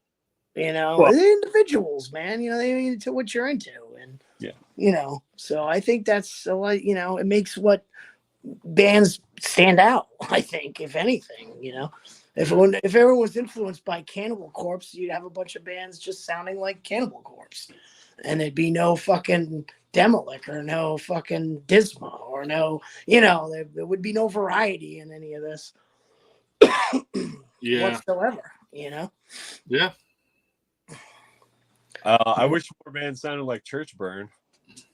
Right on, dude. Especially live.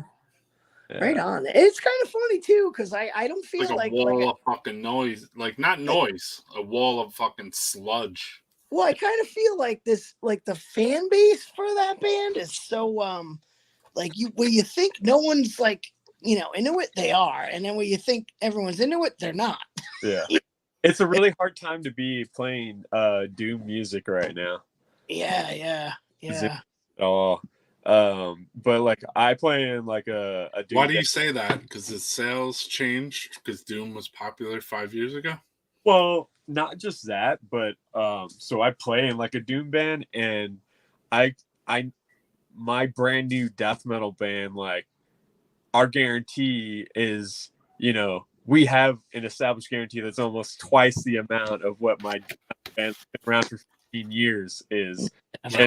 And we have 8 songs and like 15 minutes of music, you know, it's like what the fuck? Like and we get hit up constantly to play shows, and it's like my established band, it's like, oh yeah, well it's not in vogue. So when a big band comes through, you know, we'll get hit up to play. But it's like my death metal band gets hit up for fucking everything and all the shit death metal. And so when I do like, and even I'll put out doom music, and like it doesn't sell as well as like death metal does. And it's just really hard to be a doom band right now because it did fall out of vogue. A little bit. And I read like 3-4 years ago it started to. Yeah, it definitely declined. Yeah, like, for sure. Right before the lockdown happened, I got to play my band. We played a show with Mortuous, and then Chris's other band, Chris Reifert from Autopsy, his band, Violation Wound. Yeah. And like, you know, it was like a sold out show. It was fucking cool. But the show before that we played, there's only like 120 people or something, you know. It's just, and then before it's just, it dissipates. Whereas like 7-8 years ago, we played to 1,000 people. You know? And it's just like I can see it waning because people's attention span have just gotten shorter, and that's why. And like people are like so strong, like in hardcore. So then, and then all those hardcore people are aging out of hardcore and getting into death metal, and so it's just like that's where everyone's attention span's at. So it's a weird time for doom, and that's why like I'm not like super familiar with like Church Burn. I know of your band, and I'm like, yeah, that shit sounds fucking cool. I work as a metal buyer at a record store, so I like order the stuff in, and like, you know, so I've heard it before, and I'm like, this is fucking sick. Like, you know, there's not a lot of bands that are playing that style of music right now in America because it's just not cool. And even 20 years ago, doom music wasn't cool in America.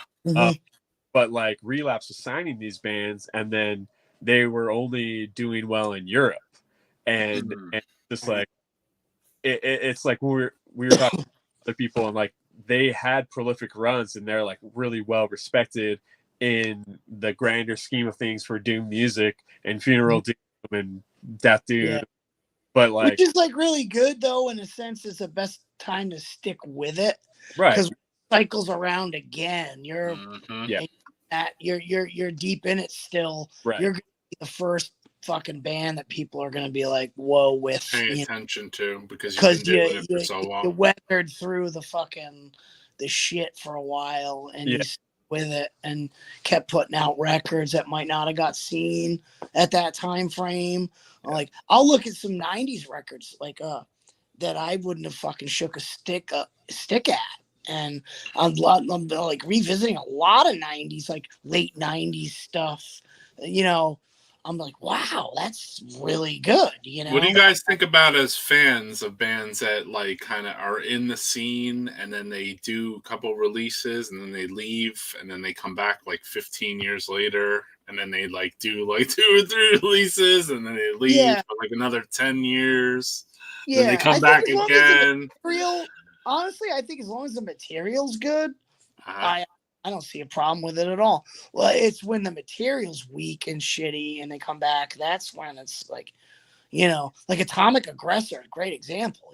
That band, that 2019 EP, Invoking the Primal Chaos, Right. that's probably some of their best shit. It's fucking killer. And so and that's a band, right? They probably left and come back, one of them type of bands. And they still sound great to me. So shit like that's great. Well, shouldn't Suffocation be thrown in that fucking pile even too? Because they kind of left and came back. They'd be. Maybe. Like, I think yeah, I don't know, like a Sadistic Intent, still going is fucking sweet. Like, I'm for it. I if bands want to come back together, like, and do stuff underneath their name, whether or not it's good or not, I'm pro it. Like, right. This, we're talking about the exploration and experimentalness of bands. If bands want to change their sound completely, I don't think they need to change their name. They've established their position in the music scene. Just because you don't like it, it doesn't mean that they need to do what you're doing. At the end of the day, fan, and you're not the band. So the band can make whatever liberty they want. And I see that all the time. People are like, oh, that band should change their name. They should be something different. And I'm just like, no, man, they worked to get to this point. They can do what the fuck they want. Yeah, they can do whatever the fuck they want. I think sometimes it works against certain bands. And other bands, it's never beneficial. But I'm okay with it. Like, like the only thing that I think might have got lost though is like the freshness of like when you start something new, it's something different and new, and that's how like genres were created and like new types of shit was founded on, where like now it's playing it safe. You already established a brand with a band, right? So as opposed to like, oh, we don't go through the whole fucking motion of starting. Yeah, well, that's the thing. I'm not going to listen to those fucking bands out. You know what I mean? Like, or I'll just check it out just to be like, well, this band is back, or this is an older band that I liked. Of course, and now, like, safe. I already know that they put out watered down shit like 10 years ago, and now they're back again. So I'm sure they got to be fucking like 50 times more watered down. But then at the same time, like a Voivod will come out or something, and you're just like, is this watered down? You know what I mean? You're just like, you listen to the record, say like, I don't know if it was the last Voivod or the one before, but you listen to the record and you're like, this is not too fucking far removed from the early Voivod shit, Yeah. I mean, I know they're a hard band to say that about because they're so fucking weird or whatever, but like this is a good example, I think, like, let's be honest. How much new bands are we actually listening to, and how much are we just listening to our fucking comforts? Like, right. I want to find a band that's changing the world and doing something and inviting or making a new genre. It's like, nah, man, I'm gonna fucking go back and listen to the classics. Like, if I want to hear fucking death metal, I'm gonna put on Dawn of Possession. Like, for sure, but definitely. I just feel like if it wasn't for bands being new, I like back then and pushing shit, like nowadays everyone's going to the classics, me too, myself included. So it's easier to lean on that than to create, you know what I mean? Because you're gonna have people fucking hyped on what you're doing. So I think maybe it might be time for some people to just like, let's not do a knockoff of, this member broke up, so I'm going to do another band with the same name. There's like two of each band. This is this version or that member's doing the same band, and and you see so much of that shit now. Yeah. 6 bands out of three people. Like So I'm in this band with you, and this is our main band, but then we have a second band over here, and it has this person from this band over here. You listen to, which Cro-Mags, whatever, shit like that. Cro-Mags. There's like so many versions of yeah. And that's the one with this member where it's like, if you took the chance, maybe took that experience and like tried something different with it, it may not stick, but it's so maybe weird that those like into it. certain bands can't just bite their fucking tongues and just go out there and just do the fucking original members go out, do it, and then just be like, all right, we're done. Well, I just mean as in like I'm all about the genre moving forward and people experimenting. I just mean as a personal fan of music. Right. I'm not spending my time listening to fucking brand new bands like that. I know what I like, and if I want that itch to be scratched, I'm gonna listen to that exact thing because it scratches it for me. Like bands that try new things, and I want to be surprised, and I want to be like, oh yeah, this is fucking great, this is cool. I like that you're mixing in all these different things, but how far can you actually take the realm of metal? It's we're not, this Pink Floyd here. You know what I mean? Like we're not gonna blend that wall. It's not gonna go there. Like the last the wall. Fucking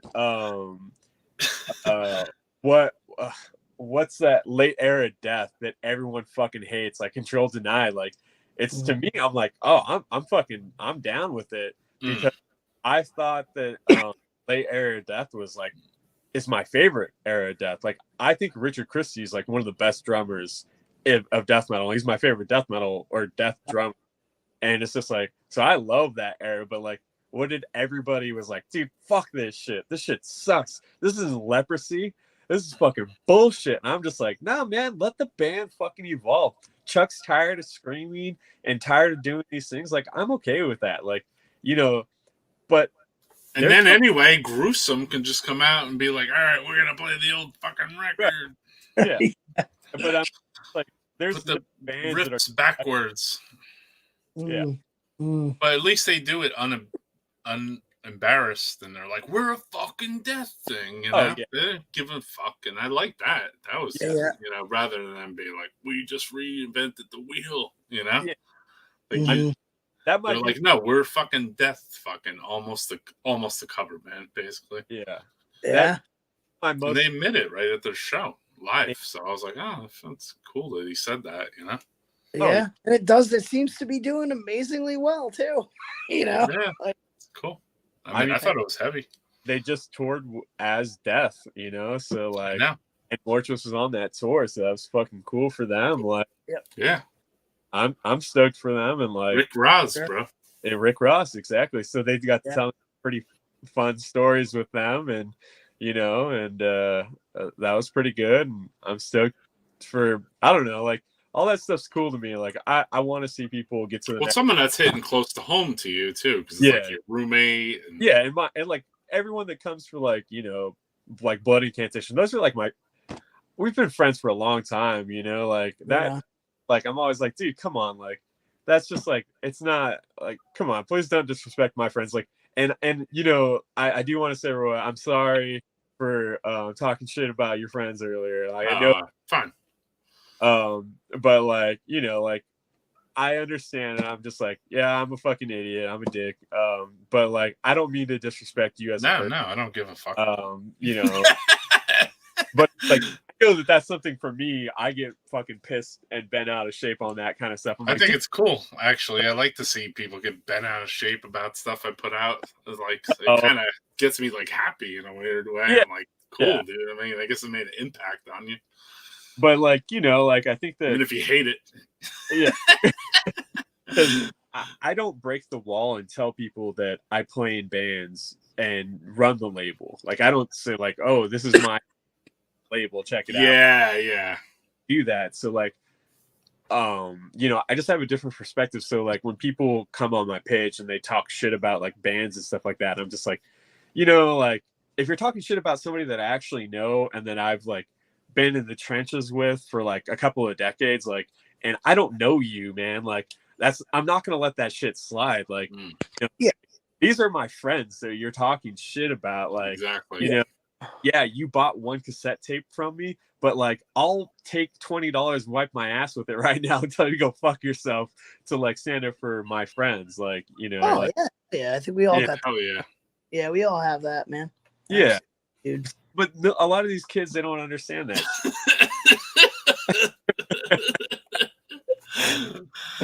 Frazier always gets real, bro. One thing I about know. that. Oh. He's always saying it like it is. He's crying because the queen died. Oh, man. Too bad. R.I.P. Only lived to 150 years old, man. It sucks. Yeah, man. It's all that. Got to Yeah. put her in a jar, fucking Futurama her, and fucking little Yeah, exactly. server. Head in a fucking little cryo chamber. Yeah. She ran out of fucking adrenochrome, dude. Her and fucking Walt Disney. Yeah. I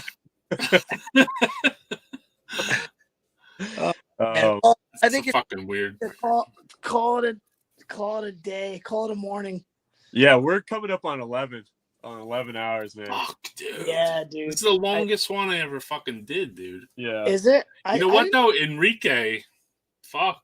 Like he came back on and he's like just bomb after bomb. I think I was like a fucking Yeah. Is that the first time he's been on podcast before? No, he was on Cam's the Oh, Growl okay. thing. And then yeah, it was on that. Cool though. I thought he was on Francisco's thing, but apparently not. Yeah, no, it was cool to hear from him, man. That was Fucking really guy really entrenched in the fucking scene, dude. And close to you too. Yeah. So I couldn't believe that that's the kind of stuff that like why I really appreciate you doing this is because I feel like a voyeur, you know, like watching and then like you even let me come on here and I feel like bad because I don't want to overtalk or step my boundaries. Like I want to sit back and like listen. no, I just watched you smiling while I was talking too. So I love that. It's so fucking amazing to me. Like that's like I don't listen to serial killer podcasts and all that kind of weirdo shit. Like I want to listen to people tell history about things that I'm actually interested in. Yeah, and sure. Kind of stories is so fucking Same. amazing. Like I had no idea that Death Row was working with Sadistic Intent. Like, you know, like I know they weren't directly, but like somebody was there. Like that's like the emergence of two of my like favorite things. Like that's just fucking amazing. And then to find out that he licensed music for the movie Bully, I fucking loved Bully, and I love the director of that movie. Like, there's such a really good director, and it's just like to hear all these different like cool stories. It's just like, man, this is fucking amazing. This is like what I take away from like the brotherhood and camaraderie of metal and underground of what it really is all about. Like not about like the people that get me bent out of shape that piss me off and disrespect me like online. It's about like the cool fucking shit that makes me stoked to be a fan and be a part of this. And hearing those kind of stories are just so fucking amazing. Like, oh yeah, we're just partying. We got in a fight with Morbid Angel. Chilling out, Morbid Angel. They're fucking creation. Fight us. You know, it's just like, dude, yeah, I want to hear these fucking stories because I can relate, you know, like I'm nowhere near this level, but you know, maybe 20 years from now, I'll be able to have some cool stories that I can tell. And just like, you know, hearing you fucking doing there's been a lot of people approaching me about this podcast and the things that get said on here, and they're just like, what the dude, like, holy fuck, bro, you know? You talking about eating mushrooms with incantation and looking at your ass and oh my god, fucking amazing, dude. Like I love these stories. Like I'm man. That you're hey, it's real. And you're sharing your perspective and your experiences with us all, and it's like it's really fucking cool, man. It's really valuable, and like I just really respect. I hope so. I think I went into this. I don't even know. I don't know, you know, like I don't know what I'm doing. And just like a program comes, and then I went on Francisco's thing. He interviewed me, and then like after he was like, I realized I'm like, you know, I'm pretty much of a fucking joker. I've always been anyway. But I was like, you know what? When we were done with the whatever interview we did, I was like, he never even made it to the first fucking CD, dude. So I was like, there's so much more to say here for me. You know what I mean? Yeah. And I had all kinds of fucking podcasty.coms and all kinds of shit just like laying down in the shadows, which are still laying in the shadows. Awesome. So it's like, you know, and then even with StreamYard, like it collects individual audios, like this my version does. So I could break down one person's audio only too, if I really want to. Oh wow. Yeah, and like extract just them talking or something, or you know what I mean? Yeah, that's cool. Yeah. So in the long run, maybe, you know, it'll probably even have more evergreen kind of fucking content than you think, you know? That's awesome. Yeah, and I want it like that. I want, you know, I don't know. I think there was things I saw too in the last like 10 years maybe where people write like these retrospective-y death metal books or whatever. And I'm just like, all right, well, this, you know, this is a pretty good book, but like they got some of this wrong, you know? Yeah. Or they got this, or this one's just shallow, you know? Yeah. Yeah. Like a serial killer book, you know? Like some of them are really fucking good. And then there's ones that are just like lists of fucking, you know, who's the fucking biggest serial killer? Pedro Alonso, you know, 900 kills, you know? Next. Well, dude, when I You was know? a kid, I always thought I stayed at Will Romer's flat, and it wasn't even Will Romer; it was Jeff Romer. And like, I was there, and like I was in the fucking house and stayed in the fucking flat, you know. And for years, I was like, yeah, I stayed at Will Romer's flat, and it was Jeff Romer. Right. And, like, Jeff so- Reamer from Morpheus. Yeah, from Decomposed. So Right. like, you just imagine how many people like there, and then they documented a story years down the road. So you saying it's wrong makes a lot of sense. Yeah, this shit, yeah. I fucking, like, Well, oh, there was wow. a book. I think it was written by the guy from Misery Index. It was called Extremity Retained or something. Okay. And it had a lot of underground stories in it. You know what I mean?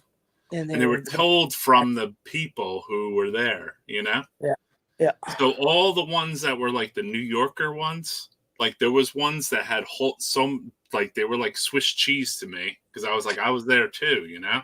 Yeah. So I was like, I remember all this part, and I was like, oh, that's cool that's in a book now, you know, like cool. But I was like, you know what? They don't know what the fuck they're talking about either, because there was a whole other section of that like they didn't see that part, and then I also chalked that up to them being in a band.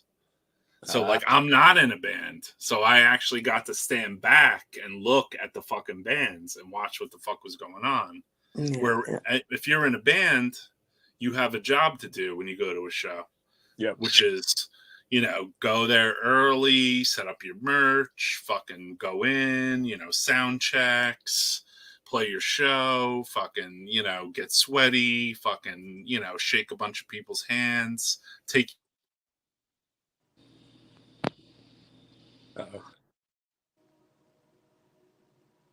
Yeah.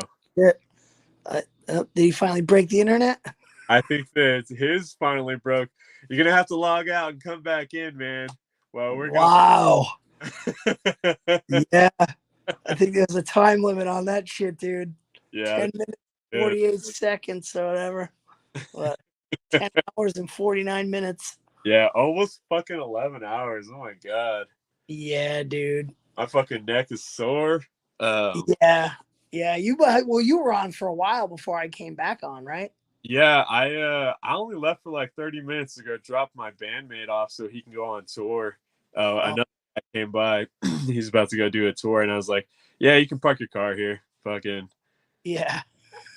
I want to wait until he comes back just in case, because I know if on YouTube or on Instagram, if we jump off, he might lose it all. He has to be the one that closes it. Oh, absolutely. Yeah, he'll probably log back on, I would think, in a minute. But nah, it's crazy, dude. You know, went to a whole entire fucking show, and we just did a whole nother show after that. You know, I was thinking, what do you play in your bands? I'm bass, backup vocals in Church Burn, and then drums in Ancient Death. So I played in a grindcore band for a while out here in the Bay Area, and the drummer's from Providence. And you guys are about the same age. I'm trying to think if you guys... Huh? Was it Greg? Yeah. Yeah, that's my homie, bro.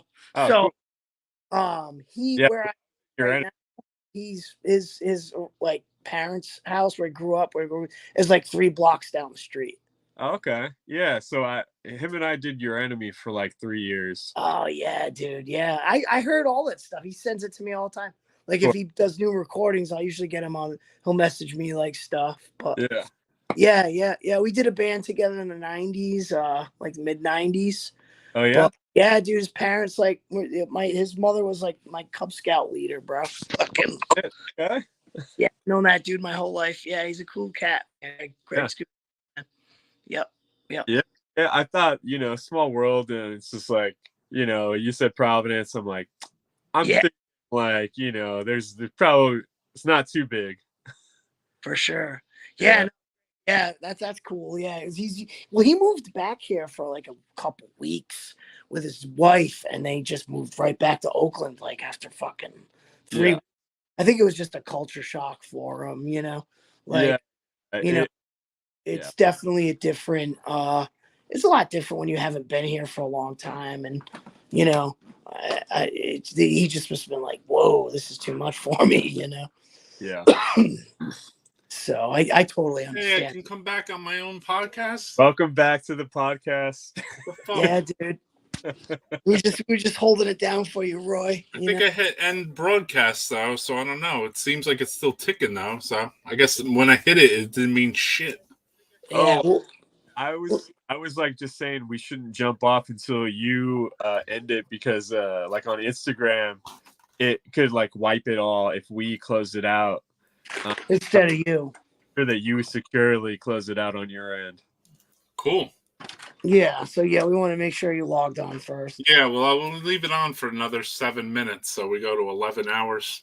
Why not? At this point, why not? I appreciate you guys actually staying on. Yeah, of course. That was cool. Absolutely.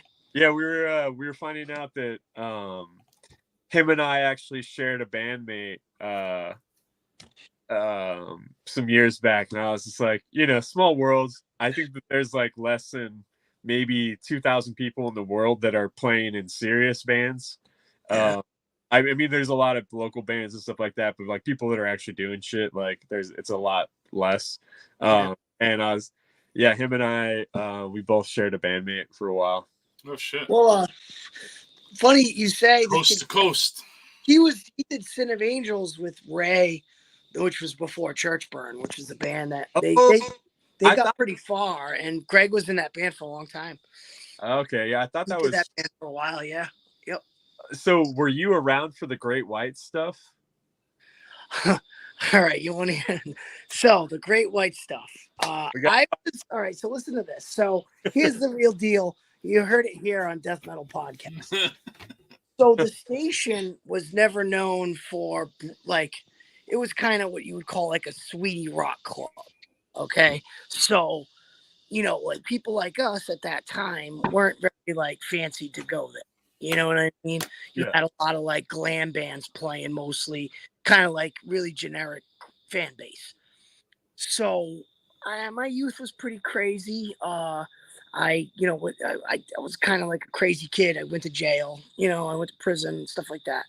So I did a lot of drugs, and I was in a rehab facility in 2003. So when I didn't hear anyone died. I didn't know anything about any deaths. I just heard, hey, did you hear about the Station nightclub? It burned down. And immediately my reaction was like, oh, fuck that place. That place sucked anyway. Like, I had no idea of what had happened, because it had just happened like the night before. And then the news started traveling around. So my first reaction was like, that place sucked. But then, find out all these things, and I'm just like fucking floored. You know what I mean? Like, I couldn't believe it, and I was like, of all bands, Great White, no one was into that band that I knew. I knew nobody who listened to that shit at that time. You know what I mean? Yeah. So to think that many people actually showed up for it is like alone kind of crazy to think, let alone what happened. So You know, I had played there like once with like a punk band, and there was like hardly anyone there. It was an 80s club, so most of the highlights of that club was in the 80s glam metal. You know, when the glam metal was at its peak, they did the most business. You know what I mean? So when it just sounded like everyone came out of the woodwork, that was just like trapped in this time warp when Great White decided to do a show in 2003. Yeah. You know what I mean? Like all these people, oh my God, he was playing, you know, Margaret, you know, let's go. And that's pretty much how that, I feel like that went down, you know, because it was just such a weird situation, you know? Yeah. For people that don't know what happened there, do you want to explain what happened that night? Absolutely. So I'll tell you a couple things that are very important. The first is that the club was so outdated that all their fire retardant stuff, like they never kept up with any code. So it was like having a building from 1986 and never changing anything until 2003. So that played a big factor in how it burned so quickly. They had like fire, instead of having like fire retardant, you know, construction, they had things that burned quicker and melted. And so when the band came, they had a pyrotechnic show and something blew into the ceiling and just set the whole fucking place on fire within like 20 seconds. And fuck, it just, the place just blew like a fucking, you know, like a gas, like pouring gas on a fire, basically. And no one could get out because the exit codes weren't fucking current. There was no, you know, fire code. No, block doors or something. Blocked people were doors. trapped in with one exit. And then the other exits, like it happened so fast that they weren't letting people leave out of the secondary exits. They're like, you can't leave out of that way or whatever. So that caused a lot of deaths. You know what I mean? A friend of mine who's still around, he actually was at the club. And what's crazy is the Providence Journal, which is like the newspaper for the state, they had fucking people taking photographs of these people dying, running out the front door, and like published these photos in the paper. So when you picked up the fucking morning paper back then, you saw this in the front page, you know, of like a dude running out of the front door of this club burning down and like 10, 20, 30 people burning to death. You know what I mean? It was so fucking bizarre, dude. Like, or there was like a fucking, wasn't there? I mean, I don't want to inject in your story too much, but like, wasn't there like a pile of people? But then there was some person that was living underneath them, like, and he lived or she lived because everyone died and they got kind of stuck in a little pocket, like right by the front door somewhere. Yeah, supposedly like all the ceiling had this like weird type of material on it. It was like a roofing, and it was just like the kind of stuff that was, it was like napalm. You know what I mean? Like it just, when it dropped from the ceiling, it would just burn people, and that's what was, you know, happening. People are running out, and the stuff's just falling on them. Wow. You know? And so, and that's why, you know, these people died so quickly. You know what I mean? They couldn't escape it. It was just falling on them. Wow. You know? And that changed like everything, because now you know, people can't have pyrotechnics anywhere. Like Ace Frehley couldn't even play his like smoke guitar, and it didn't even like have fire in it. It was just like a smoke thing. And when he played New Bedford, they wouldn't let him use that guitar. And that's like a couple of years ago. It was only like 2 years ago. So all that stuff still translates to this day, you know, on that one incident that happened. You know what I mean? It's so weird for me because, like, I always, like, I can only picture Club Babyhead as the place that it happened for some weird reason, because, like, that was the place I always went to in Rhode Island for most of the shows, you know? Yeah, yeah. So it's That like, was, you know, we came from out of state, and then Fleet would throw his fests. Then, you know, that earlier Incantation show that you played with Procreation was there. Then it was like, I was there also on other like points in time too. You know, like so it was like kind of like fucking all I can still in my brain just puts that at Club Babyhead, you know? Obviously he's at a different club, you know, but Well, a big factor was there is where the location of the club, the city, wasn't like a major city. It was kind of like county, kind of like set aside. West Warwick is a very like, you know, it's not a big city. It's more of a town. You know what I mean? Like it's very, very like trailer park-ish. Think about it, you know, like I say that because it's not really a good thing to say. No, but I mean, I'm just like I said, I don't know why. Like I always think about Club Babyhead and it happening there. You know what I mean? Well, ever think of like That's what I know of Rhode Island. Like you know those movies where you go out in the middle of nowhere and they're like, "What are you doing? You're kind over here." You know, We it's don't kinda you like over here. that, you know what I mean? Like Deliverance. Yeah. A little bit, dude. Squeal like a pig. So like we have a music venue in the middle of nowhere. They're not keeping up with like fucking shit like a major city would have to do. You know, have a functioning club. Makes 100% to me because I live in a rural area and there are some bar-looking clubby places that are closed. So I could see if they just unlock the door and just let people go back in there. You know what I mean? Yeah, and like some Where of you my guys friends- both live like more in like a city, you know? Yeah, where like me at that time, I would have never went to that show. Like you couldn't fucking pay me to go see Great It was White fucking Great White in 2003, let alone any time. I think that band's horrible. But people, there was this little cult following of old school glam metal people that flocked to this club in the middle of nowhere, and at the weirdest time too. You know, like and it's just so kind of just obscure that something like that would happen. It was a 1 in a million thing. Yeah. And not only that, but like that band definitely wasn't like MTV, celebrity status at that time either. So for them to come with like pyrotechnics to that degree is also kind of like, it just doesn't make sense. You know what I mean? Really fucking weird. Like, and so the guys who ran the club, this just goes to show, they ended up like there was a lot of controversy around that because they had like all these paid lawyers and it was a high profile case. Obviously it was a worldwide thing, and when they got sentenced, like the weirdest thing happened. They instantly got work release. So the first day they went to jail, they didn't even go to jail. Like they went to work in the morning. Wow. Which is like unheard of. Unpunished. In other words, it was like, that's impossible.